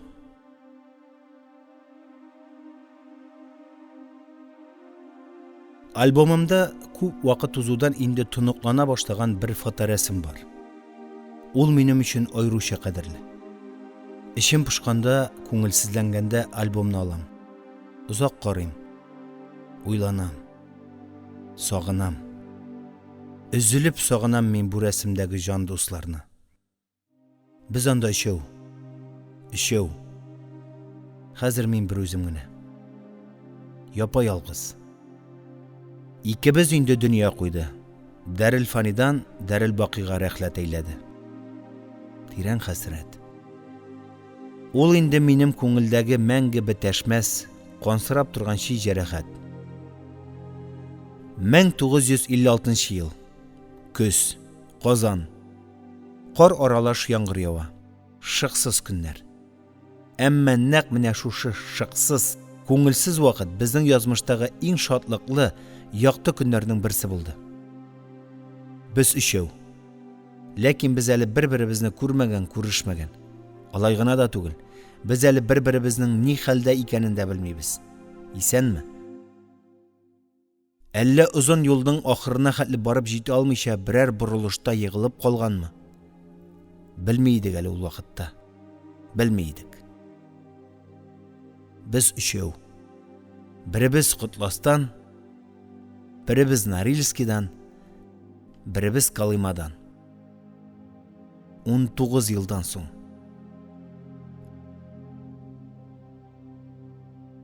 Бер гомер бит үзебез аерылышканга. Кем уйлаган мондый бәхетле очрашу булыр дип. Бауман урамы.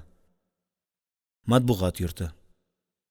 Якшәмбе сайын өмәләр оештырып, 10-15 кирпичне аркалап, һаман югарыга ташып салган бина бит бу. Култык таякларыма абына-абына ашыгып, баскычлардан күтәреләм, 2нче катка. Язучылар союзы идарәсенә кереп, күрешер-күрешмәс миңа чакыру билеты бирделәр. Хөрмәтле иптәш, сезне Татар опера һәм балет театры бинасы ачылу тантанасына чакырабыз. Имәнеп киттем. Бусы да һич уйланмаган сөйнешле очрак лабаса. Мен бит әле ул бинаның нигезен әзерләү өмәсендә катнашкан идем. 19 ел элек. Яз. Пединститут паркындагы мәхәббәт юкәләр балга манылган нәни яфракларын әле яңа гына җәеп җибәргәннәр. Һавада сулап туя алмаслык хуш ис. Бал исе. Без әнә шул зифа юкә агачлары тирәсендәге ям-яшыл хәтфә түшәккә сузылып ятып, соңгы имтиханнарга әзерләнәбез. Шулай бер көн дөньяны онытып, китап конспектларга мөкибән китеп, гыйлем истәгәндә, институт комсомол комитеты секретаре Бәдигов йөгерә атлый мышнап килеп чыкты. Кой җәһәннәмгә таралдыгыз, үзегезне изли арып беттем ди. Ни яна?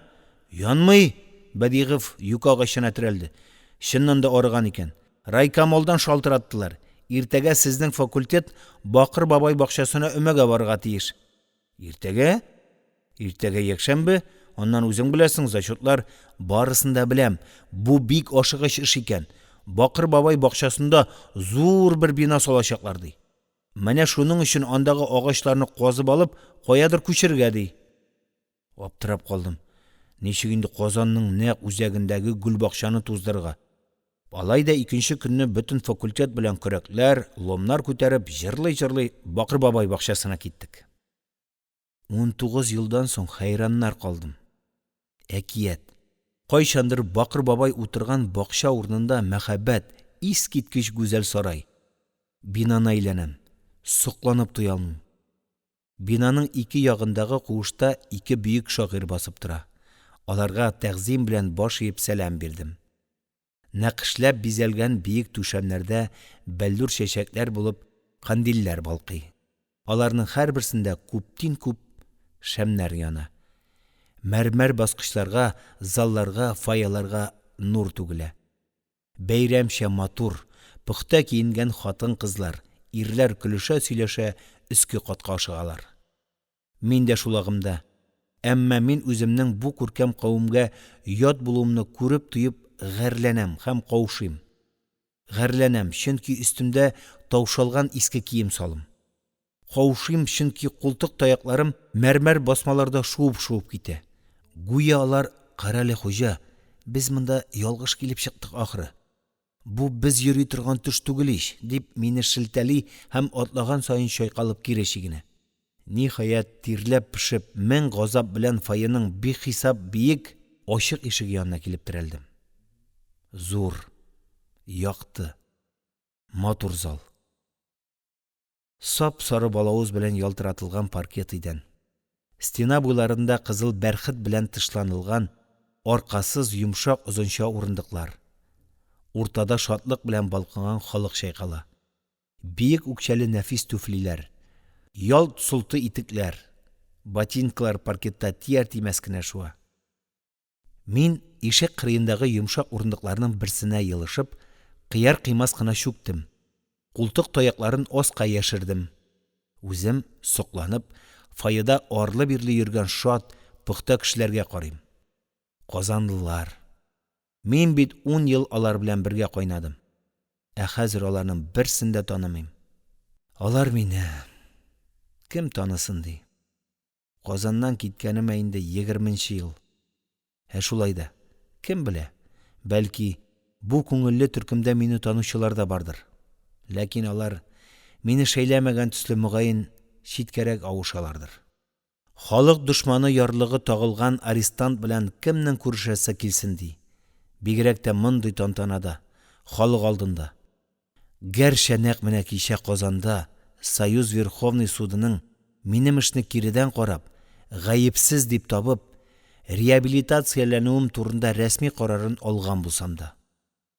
Ул карарда Салахов Ибрахим Низамовичны гаепләү буенча эш СССР Верховный суды хәрби коллегиясе тарафыннан 1956 елның 25 апрелендә яңадан каралды.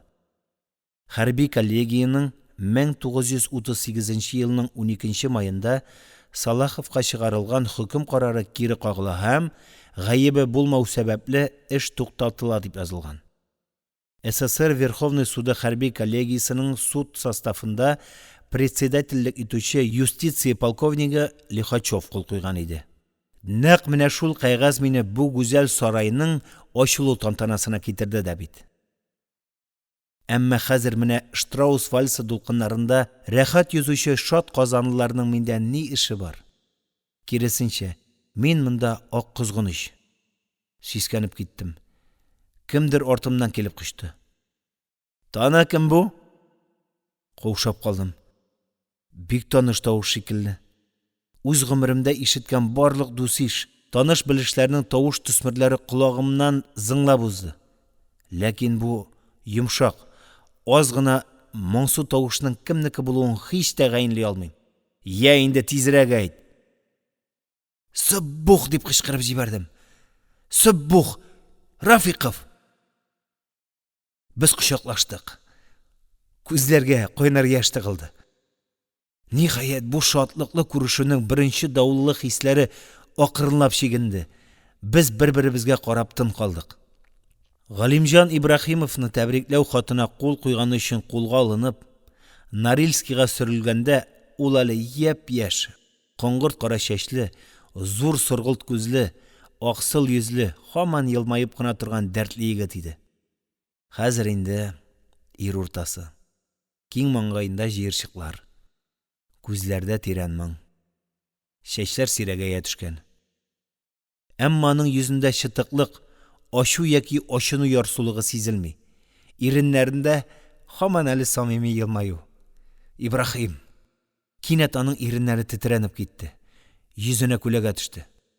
Күрәсең, минем артык текәлеп каравым аны борчыды. Ул бу караштан котылырга ашыкты.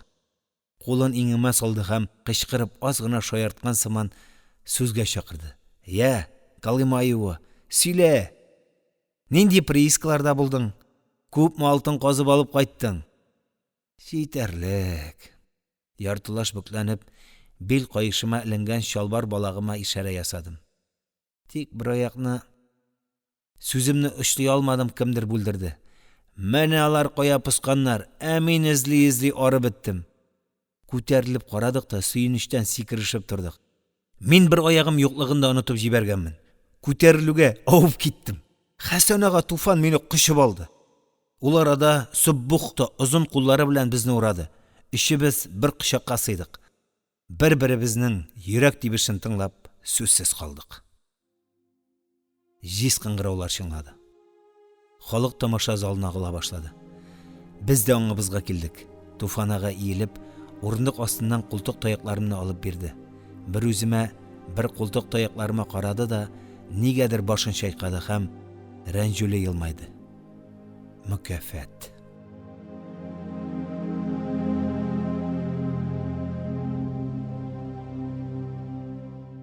Ибрахим Салахов. Калыма хикәяләре. Фаҗига хроника. Өрәңгеләр яфрак кыйганда. Беренче бүлек. Мәскәүдән ерак түгел электричка белән ярты сәгатьлек юлда урман эчендә язучыларның иҗат йорты урнашкан. Һәр ел сайын диярлек мин монда ял итәргә, язарга киләм. Языла. Илһамлы, шифалы пишмәк бу. Язып укып арысаң, әйдә ял итәргә рәхим ит. Каршыңда кара урманга тиң парк. Мин аллеялар буенча йөреп, түтәлләр каршындагы урындыкларга утырып ял итәм. Җил исеп китте. Агачлар чайкалды, шаулаштылар. Кайыннардагы соңгы яфраклар кинәт нәрсәдәндер куркышып кузгалган саргылт күбәләкләр кебек көтүләре белән күтәрелделәр дә ашыгып җиргә кундылар. Икенче агачтагы яфраклар тиз бирешмәде. Бургаланды, ботакларыннан аерылмаска тырышты. Шулай да нәрсә өзелде, әмма җиргә ашыкмады. Очты, Хәтта туган өрәңгесеннән дә биегрәк күтәрелде һәм әле бер ягын, әле икенче ягын күрсәтеп шайкалды. Әйтерсең лә канатларын ал, кызыл, алтын төсләргә манган тылсымлы ярканат. Җәйге төсеннән чагыштырмаслык дәрәҗәдә матур. Сокландыргыч бу яфраклар. Карт өрәңгенең көзге яфраклары. Ниһаять, шул гүзәл ярканат минем алдымдагы урындыкка кунды. Түзмәдем. Алыйм дип кулымны суздым һәм тукталып калдым.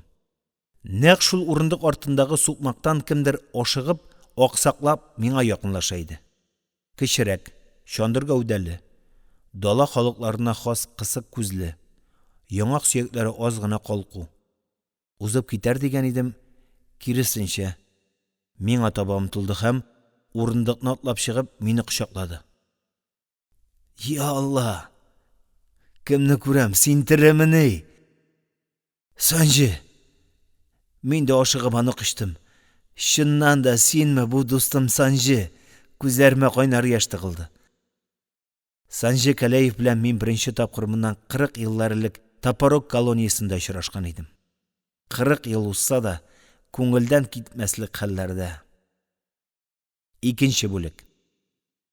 Иртәнге барлауны уздыргач, вахтерларның берсе яшерәге тагын атылып бәрелеп баракка килеп керде.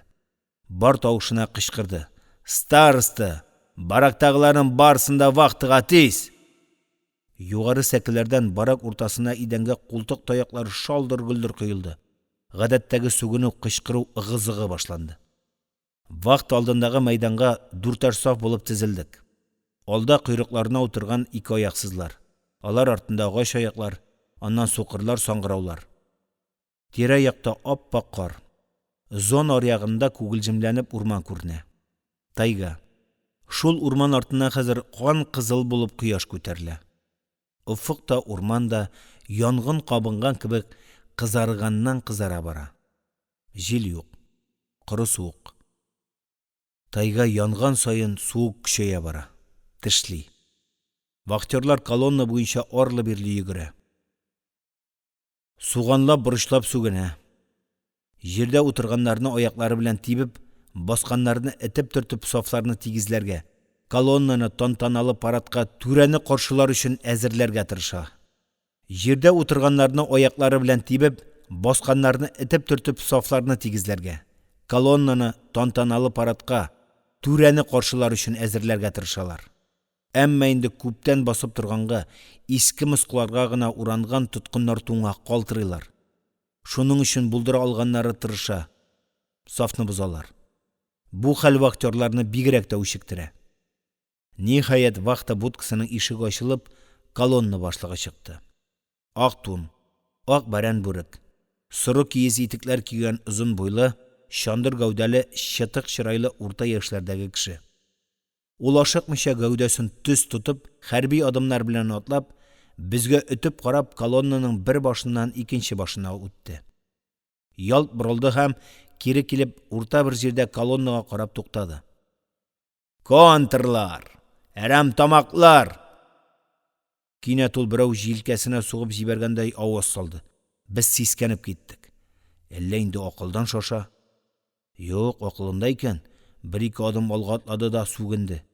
Кемнедер эзләгәндәй алдагыларны сөзеп үтте. Куркып киттек. Әллә инде берәребезне карцерга ябырга җыена? Аллага шөкер, тукталмады. Тагын әрәре атлап колоннаның аргы башына үтте. Тагын борылды. Һәм вахты янында команда көтеп басып торган вахтерлар янына килде. Шул ук ачулы тавыш белән боерды. Хәзер үк барысында утын әзерләргә куарга. Мин аларны бушка ашатып яткырмам.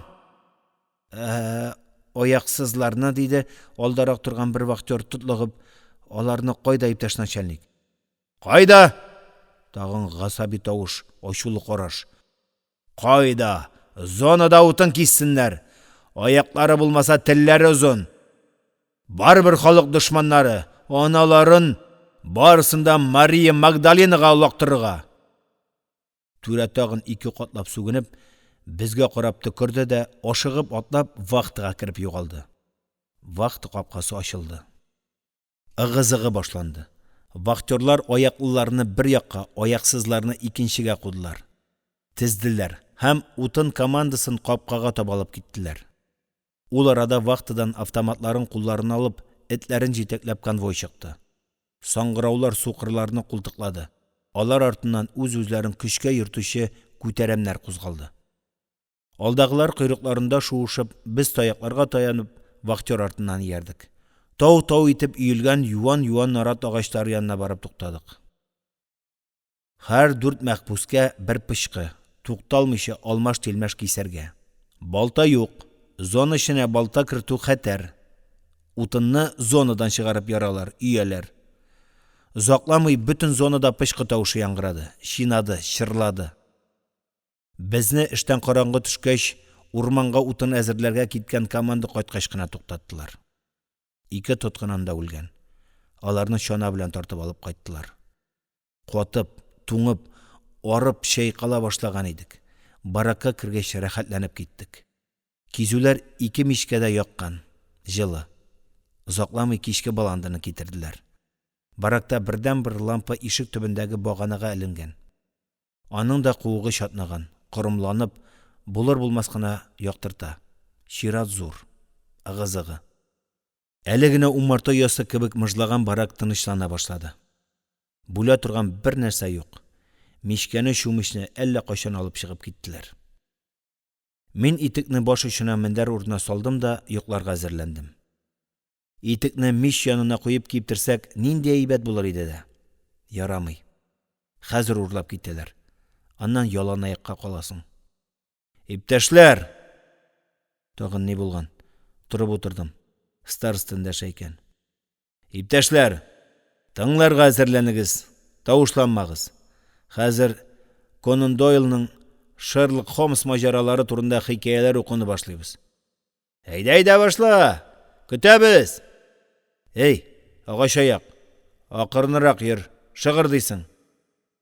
Мәхбүсләргә бердән-бер юаныч китергән, аларның монда шәнечкеле тимер кыршау ишендәге җафалануларын оныттырган нәрсә старостаның кичке укулары гына иде.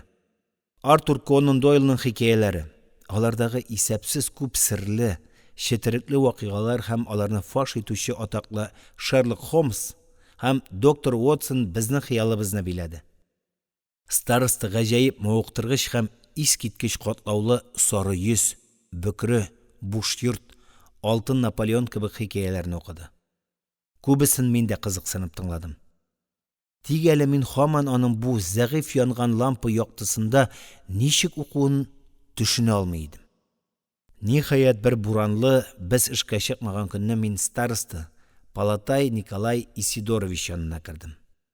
Баракның такта белән бүленеп алынган кечкенә бүлмәсендә тумбочка, озын бер эскәмия, тапчан, анда киез, одеял, мендәр, начальникларча тора. Мин кергәндә ул култык таякларын тапчанга терәп, мөгаен чыгып китәргә ашыгып, тумбочка өстендә бер исемлек язып утыра иде. Миңа борылды. Сезгә ни кирәк? Киң маңгай, зур борын, ябык йөз һәм эчкә баткан зур күзләр.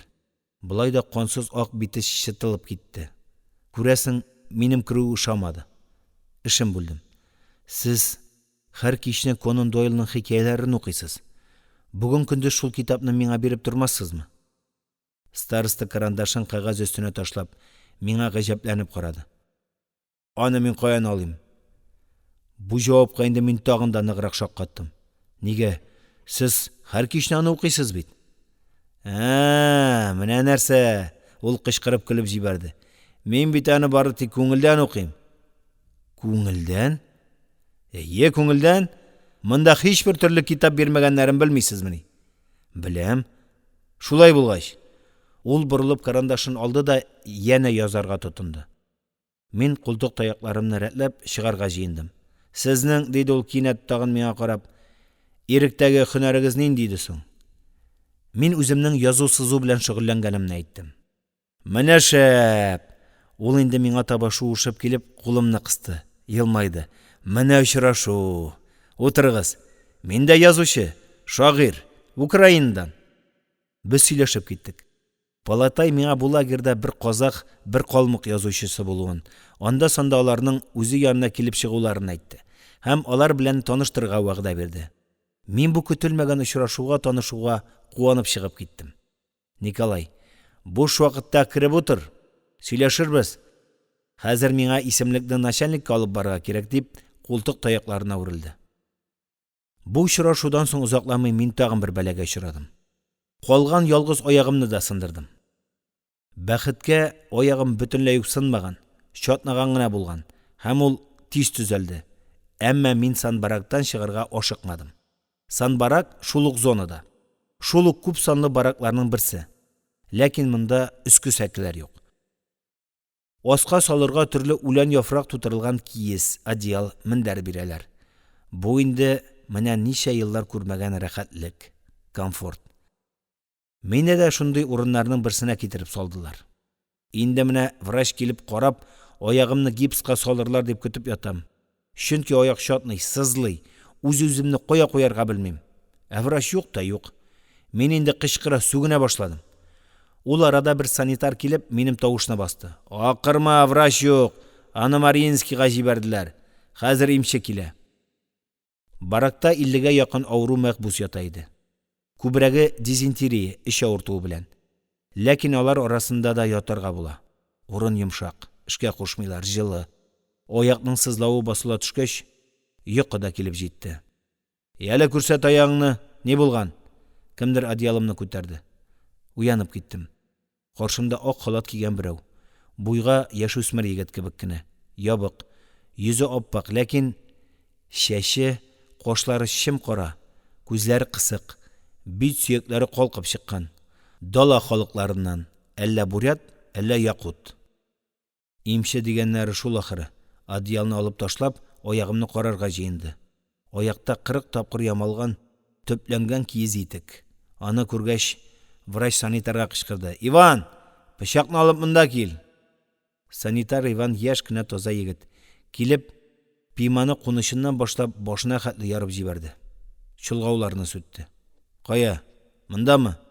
Әйтеп бетермәдем, мин сикереп киттем. Гуя аягыма икенче тапкыр бүрәнә төште. Чыда, түз. Иван, тас белән су алып кил. Мин кычкырмас өчен иреннәремне тешләп яттым. Имче аякны тотып селкеп, копшап карады да яныма утырды. Саны бук чыкмаган, чатнаган кебек. Кузгалмыйча ят. Хәзер бинт салырбыз. Исемең, фамилияң. Ул блокнотына исем-фамилияны язды да кайдан икәнемне сорады. Ансын да әйттем. Кинәт аның йөзе яктырып китте. Кайсы шәһәрдән? Күкчәтаудан. Шулаймы? Ул мине кочаклап ала язды. Кулымны каты итеп кысты. Без шундый казакча сөйләшеп киттек. Менә бу хәзер янымда утырган ак халатлы имче Лекпом. Теге көнне безнең баракның старостасы Николай Исидорович Палатай әйткән казак язучысы Зәйин Шашкин икән. Без ул көнне бик озак сөйләшеп утырдык. Туган җирне дә, туган телне дә үтә сагынып калган идем. Сезнең белән очрашу көтелмәгән сөенеч булды, диде ул. Аякны юып, бинт белән бәйләп мендәргә салгач. Моннан соң буш вакыты булган сайын Зәйин яныма килә башлады. Сөйләшеп туя алмыйбыз. Сөйләшә торгач, уртак танышлар, язучыларның хәлләрен белештек. Ул атаклы шагыйрь Казакның Есенина, Мәгҗән Җумабаевның шигырьләрен укыды. Үзе прозаик. Алматада берничә китабы басылып чыккан. Язучылар союзы әгъзасы. Мәскәүдә тарих, философия һәм әдәбият институтын тәмамлаган булган. Сиңа нинди гаеп тактылар соң дим, сүз арасында. Нинди булсын ди Зәйин. Калын кашларын җыерып, йөзен чытып. Милләтчелек. Мин совет чорында пионерда, комсомолда тәрбияләнгән егет. Аннан мин ярлы казак баласы. Байларга мал багучы булу урынына совет хөкүмәте аркасында Мәскәүдә укыдым. Кайдан килсен миңа милләтчелек? Ансалай, ул тамганы барыбызга да бастылар. Ә менә син ничек врач булып киттең дим? Ярым җитди, ярым шаярып. Каян врач булыйм мин ди Зәйин, башын чайкап. Барысы да авырудан башланды. Үпкәм ширле. Өйдә вакытта кымыз ичеп, җылкы ите ашап, далада саф һавада йөреп сакланайдым. Төрмәгә ләккәч, кан төкерә башладым. Хөкем чыгарылгач, мине төрмә больницасына салдылар. Анда озак ятырга туры килде. Чыгарып җибәрмәс өчен врачлар мине санитар итеп калдырды. Югары белемле булгач, латин хәрефләрен яхшы беләм. Даруларны, аларның составын, рецептларын өйрәнә башладым. Булыштылар, үзем дә тырыштым. Шуның белән врачлар арасына кереп киттем. «Имше, монда кил, дару!» ди баракның аргы башында яткан бер авыру. Зәйин әңгәмәсен өзеп, шул авыруга таба китә. Аяк тиз төзәлде. Әмма Зәйин аягы сынган, һаман берекми дип, аны гел бинтта тотып, язга хәтле чыгармыйча үзендә саклады. Больницаны тикшерергә комиссия килә дигәч кенә санбарактан чыгарырга мәҗбүр булды.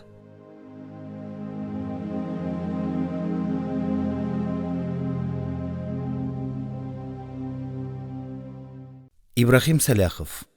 Калыма хикәяләре. Фаҗига хроника. Өрәңгеләр яфрак куйганда. 3нче бүлек. Санбарактан чыккач, элеккеге иптәшләрем янына эләкмәдем. Монда да Зәйин Шашкинның ярдәме тиде. Ул мине саугучылар барагына җибәргән.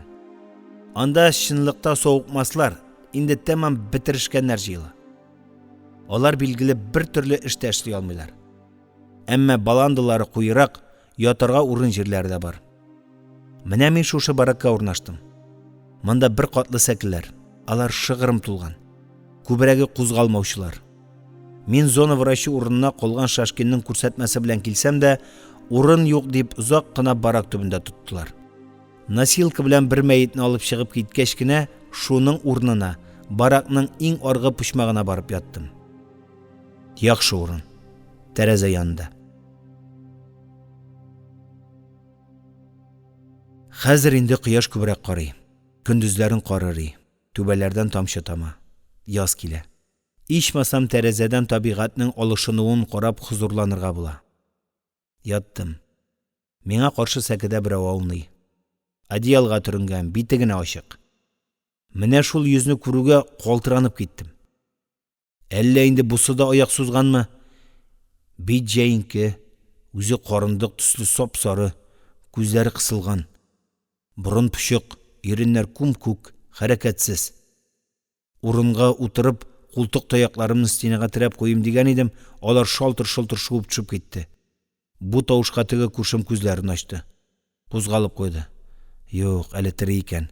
Үз алдыма тынычлана төштем. Кайдан диде күршем, ярый сук ачык тавыш белән. Санбарактан.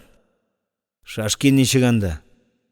Кара, аны да белә, әллә казак инде.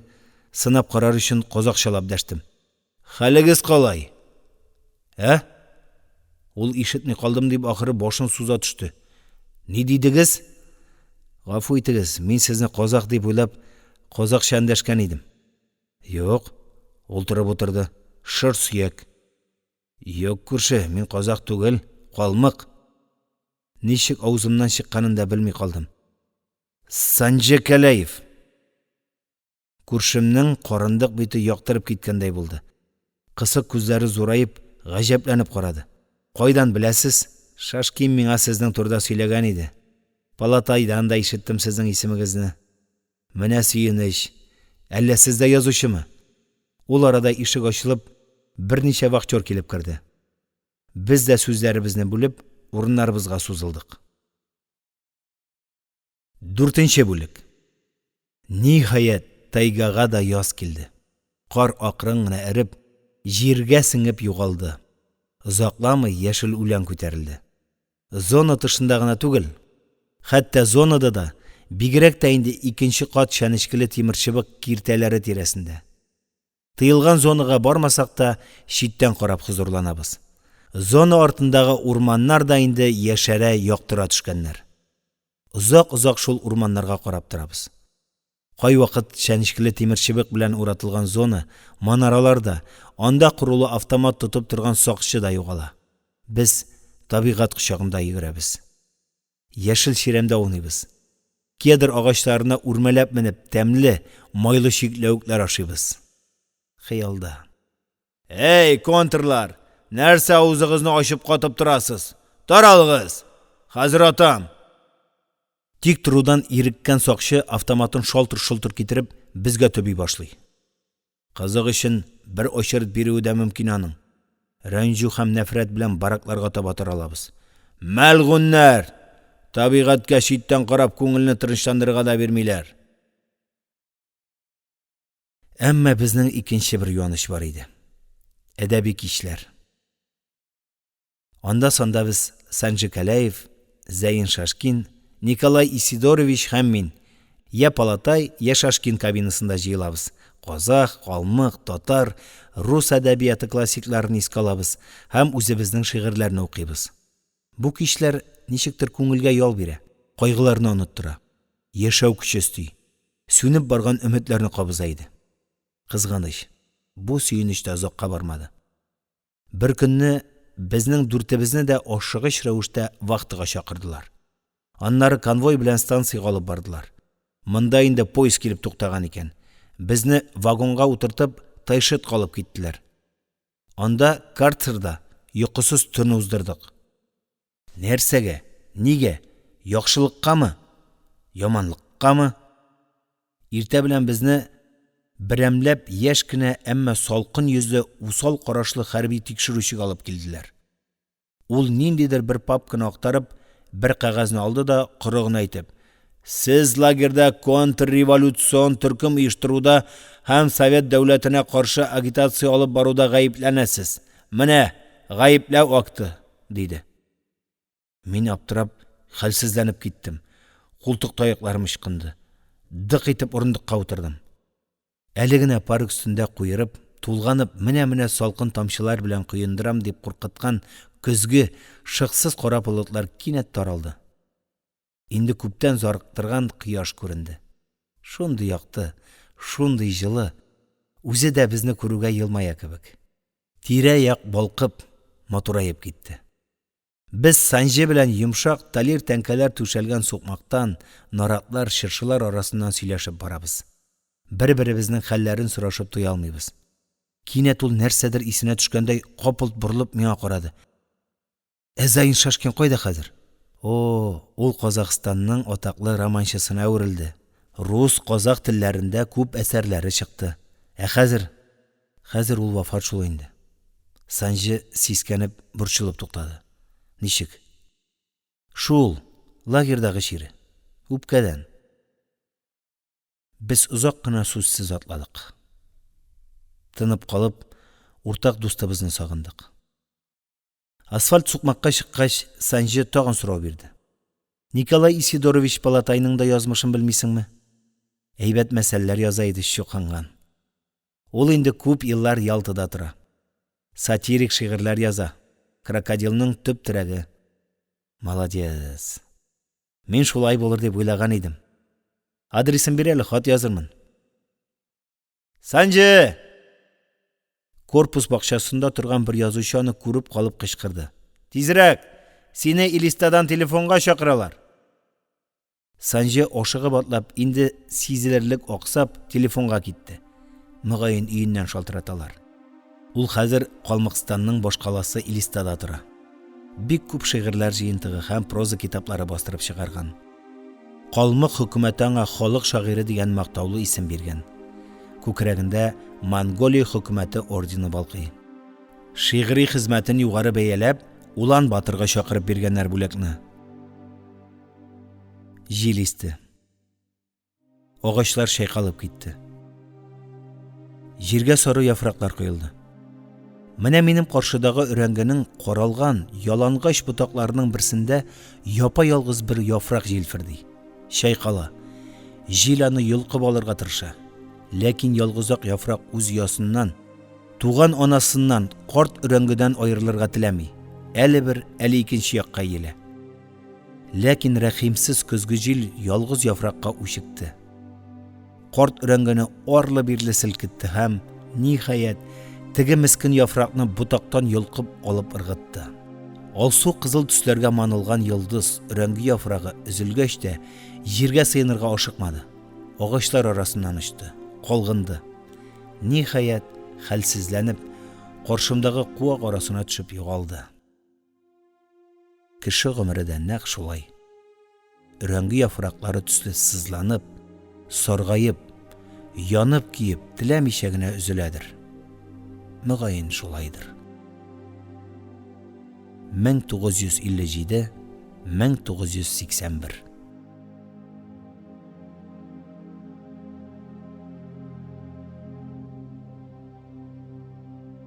Әлеге һәм башка аудиокитапларны tatkniga.ru сайтында бушлай тыңлый һәм йөкләп ала аласыз. Аудиокитапларны коммерция максатларында куллану тыела.